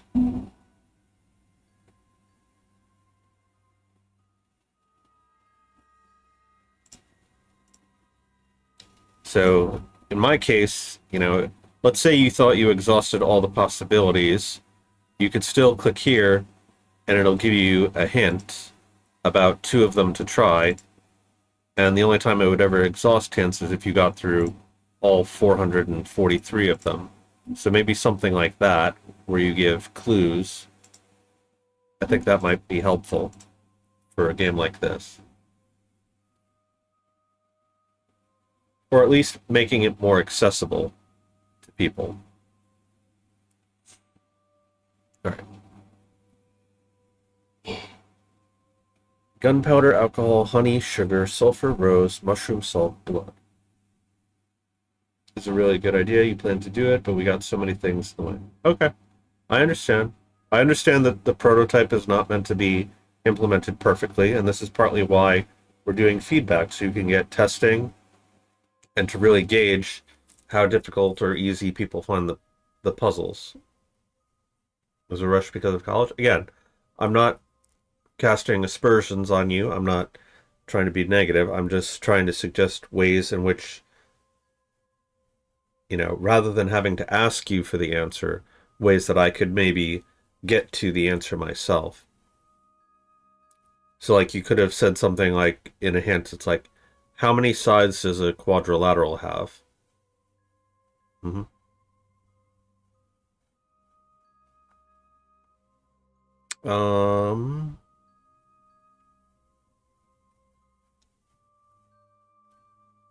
Let's see. Gunpowder, alcohol, honey, sugar, sulfur, rose, mushroom, salt, blood. The Wizard of the Four Sides exclaim, listen carefully to my instructions. Once you will be going left, up, up, right, right. Twice you will be going down, down, down, right, right. And once you will be going left, left, down, down, right. This paper will be your compass.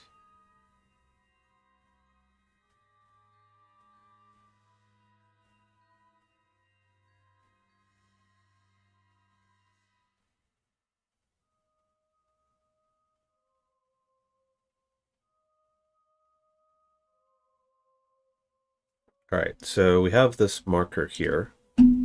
I assume this is where we start. So left, up, up, right, right. So that's 7, so mushroom. Once you will be going mushroom. Okay. And then do we continue from the start or do we continue from here? Let's say we continue from there. So left, up, up, right, right. So here, down, down, down, right, right. So 1, 2, 3, 2 blood.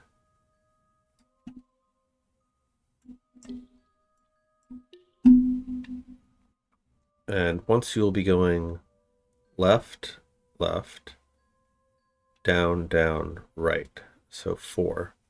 So 1 sugar. No.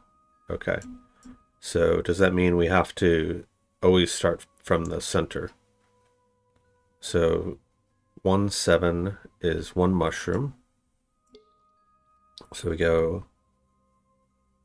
down, down, down, right, right. That's 4. So 1 twice sugar.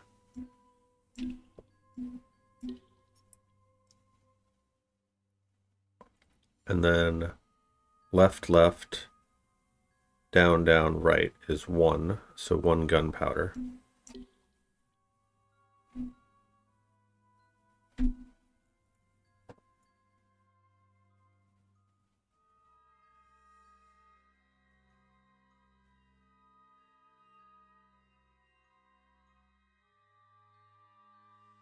Hmm.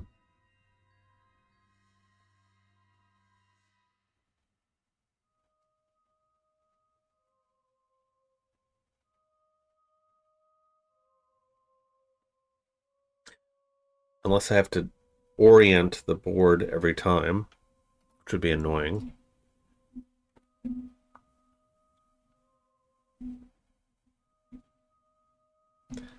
Once you'll be going left, up, up, right, right. So I feel like that's always mushroom.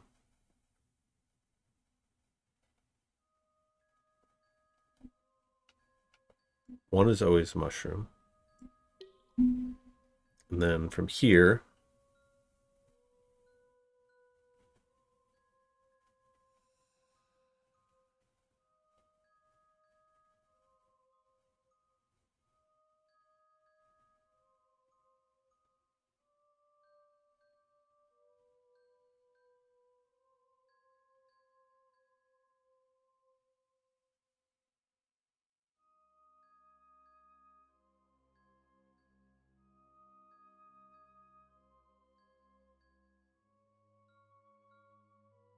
so now if we're facing that way, we go down, down, down, right, right. So that's 3.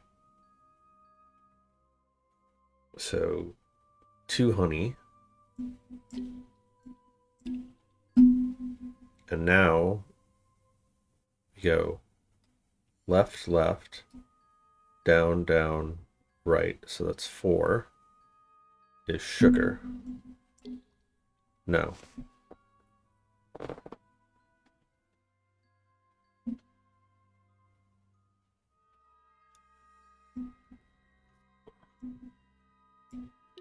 It's mushroom. So now we're facing to the right. So now we go down, down, down, right, right. So that's 2. 2 is alcohol, so twice alcohol. So now we're here, facing down. So we go left, left, down, down, right is 3, which is honey. Still no.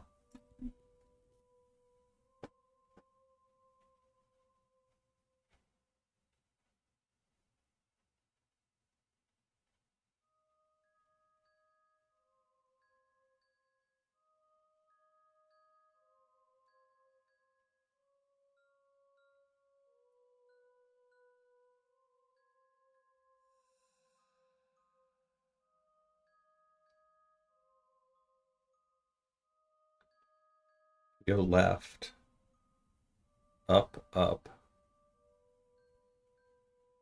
right, right is 4. 4 is sugar.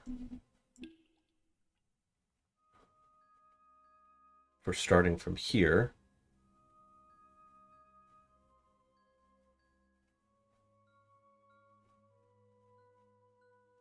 so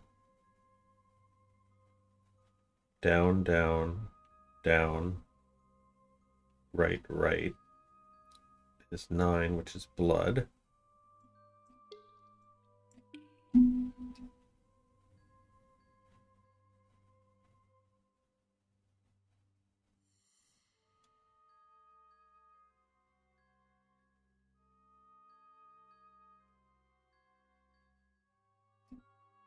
No.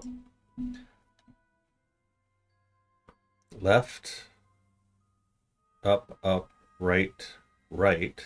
It's 5. Sulfur.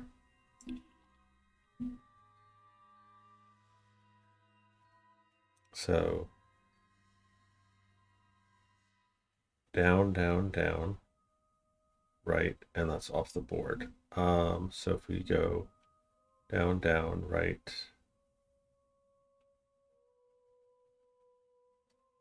Hmm.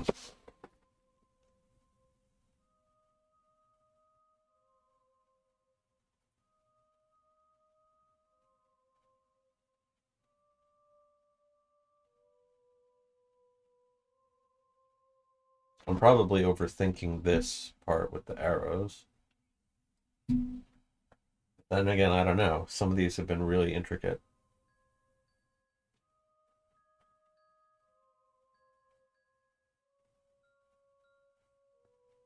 Right, so left, up, up, right, right.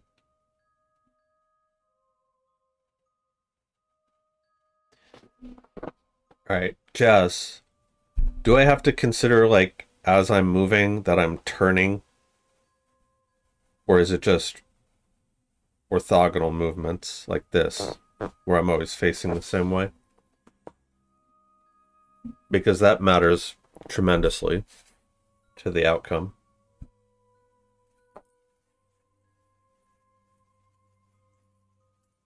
Always start in the middle, okay.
That's up, up. Right, right, stop it. Down, down, down. Right, right.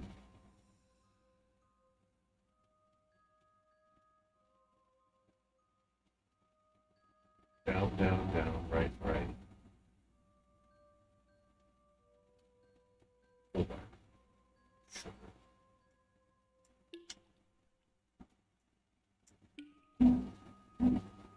Left, left.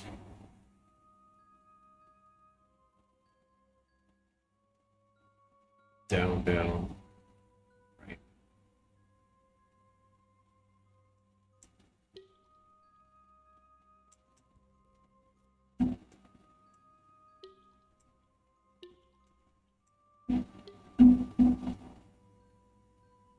Left.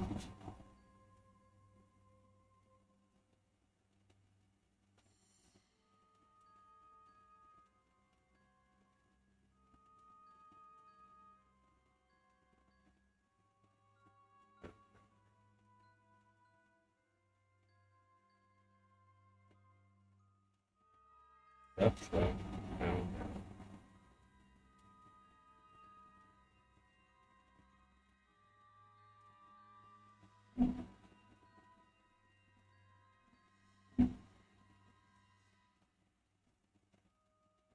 Yeah, so that still doesn't answer my question. So if I start out, I go left, right? Am I going left like this, and then up, up, or am I going left and then up, up, like that? Basically, am I turning or am I always staying? Like, if I assume that I'm facing north,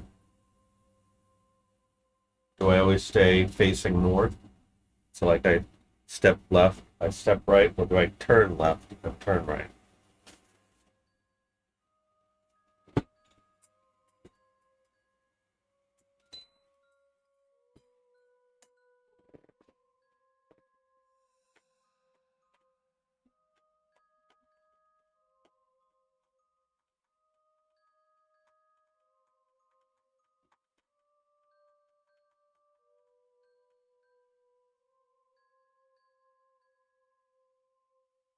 I'm always seeing from the top. Okay. So it should be left, up, up, right, right to land on 7, which is mushroom. So we get one of those. Twice you'll be going down, down, down, right, right. And we can't go down anymore, so I assume that twice here refers to the ingredient quantity.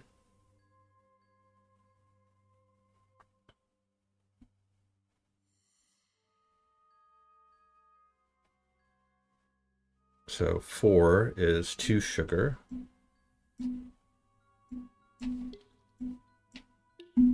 And then left, left, down, down, right is 1, which is gunpowder. But somehow that's not the answer.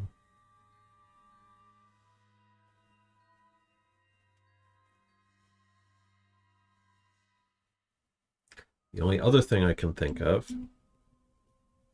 is that we take everyone along the way. So left is 3.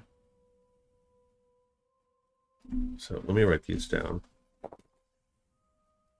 So 3, 7, 4.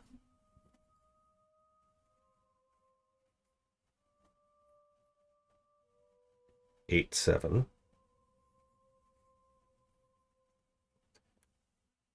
3, 8, 5, 7, 4.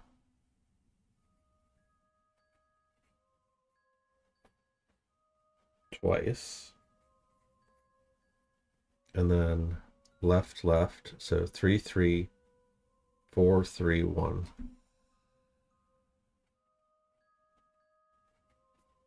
So if I add all those up, that would be 1, 2, 3, 4, 5. Well,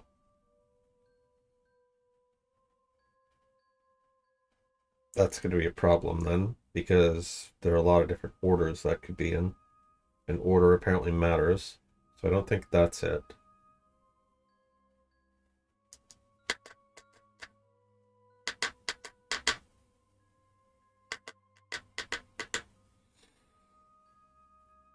Let's just see what that gets me. 1, 2, 3, 4, 5, 6 honey.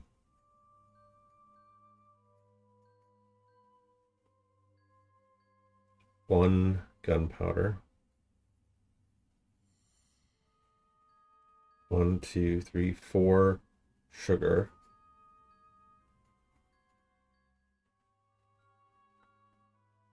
5 be 1 sulfur.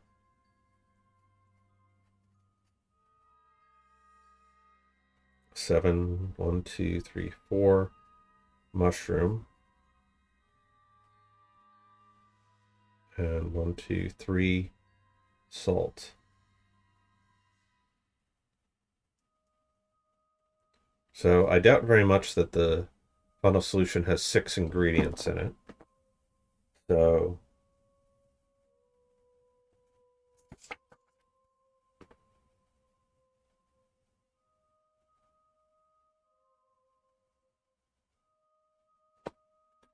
all right.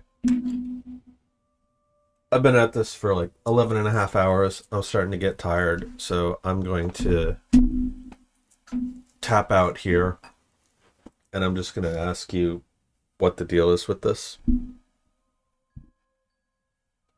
Because maybe it's me and I'm just tired and I can't figure it out, but I'm tired and I can't figure it out.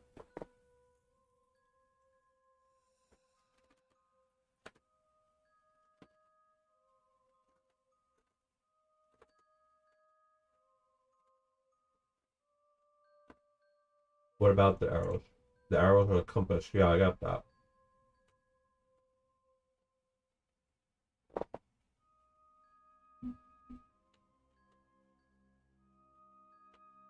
All right, so this is up, right, down, left.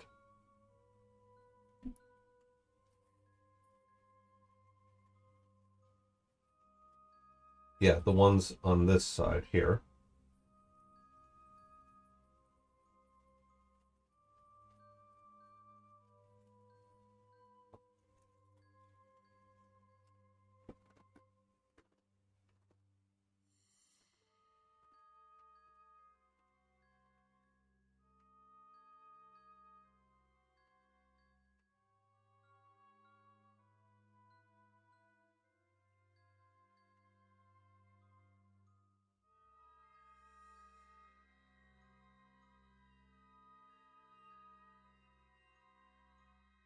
Right, so that's what I was asking you before about turning.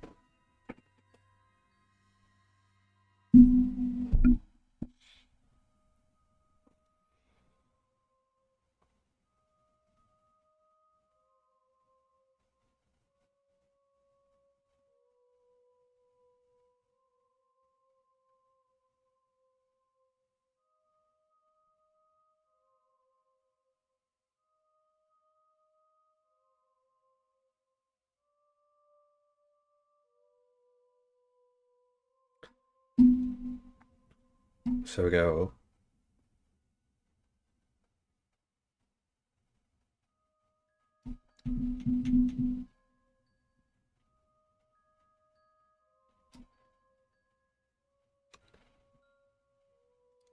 left equals up, right equals down, like the arrows on the side of the paper.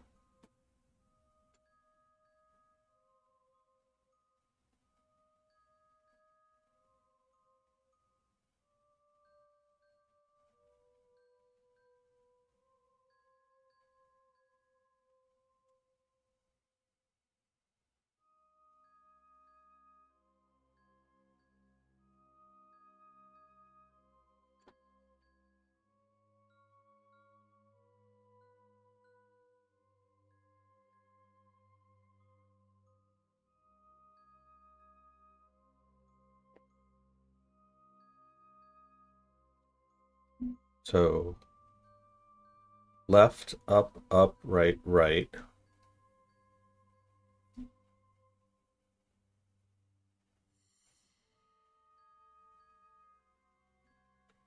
Left equals up, right equals down, down equals right. Left equals up.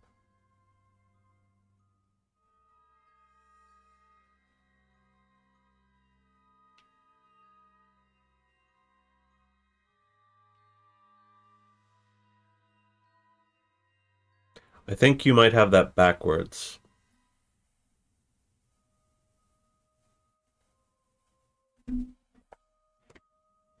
And that might be the confusion here.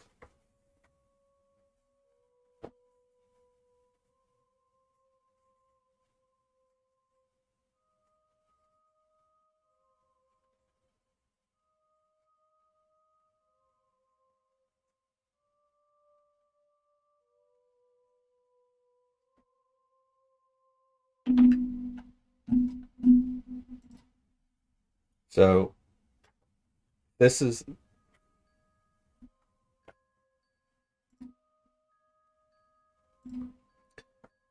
the normal order, right? So then I would turn it left.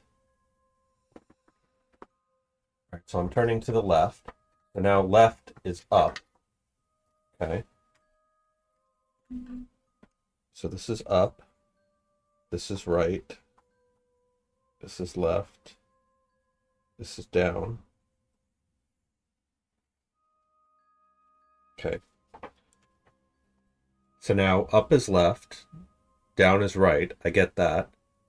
But then here, up is right and down is left. Whereas what you're telling me is that down is right and up is left, which means it suggests to me that you have it flipped the other way, which if I were to enter it according to this, I would be in the wrong spot because you mapped it out to the wrong place. The left means you follow what the arrow of the left indicates.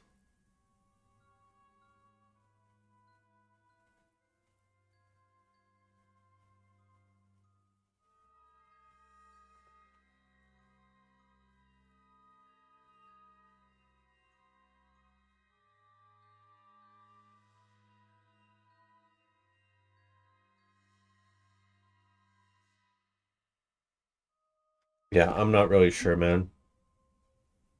Maybe there's something lost in translation here. I don't know. So at this point, I think I'm going to call it an end. So yeah, there's probably something that I'm not getting about this, and maybe there's something with the spatial directions that one of us is not getting.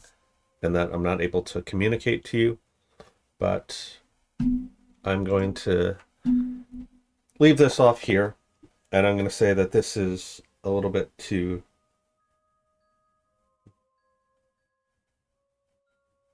You're lifting the subscribe, like, okay, well, thank you for that. I appreciate that. I mean, I did try. So I would say, like I was mentioning before, you know, to make it more accessible to people, maybe give a hint system. That way you're not completely giving the answer away, but it also makes it so that somebody who's definitely struggling and is never going to get it has a means of getting it. Again, there are plenty of people like Cracking the Cryptic, like Jane Street, who do very hard puzzles, harder than what I'm capable of doing. And maybe that's what you're trying to cater towards, but I can't figure out what you're trying to tell me here. So I'm very sorry if that's a skill issue on my part, or if it's something to do with the way that the puzzles are designed, which is a shame because I like everything else about this. Right? The UI, the animations, the pixel art, the crafting. Like, once you figure out what they are, you know, then it's not so bad. Everything else about the presentation that you've done here is very nice. I just think the issues are with the puzzles, and maybe you need to decide whether you want it to be brutally difficult, or if it's something that you want more people to have access to, in which case you would need to come up with potentially simpler puzzles, or a way to, you know, lead the player to those puzzles. So that's my advice as far as that is concerned. And it is now 11:10 p.m. We have been going for over 11 and a half hours on this stream, and I still have to go and eat because all I've had today is this bowl of chips, aside from what I had for breakfast this morning. And I'm getting tired, so we will be back again tomorrow for more playing of people's game jams, games.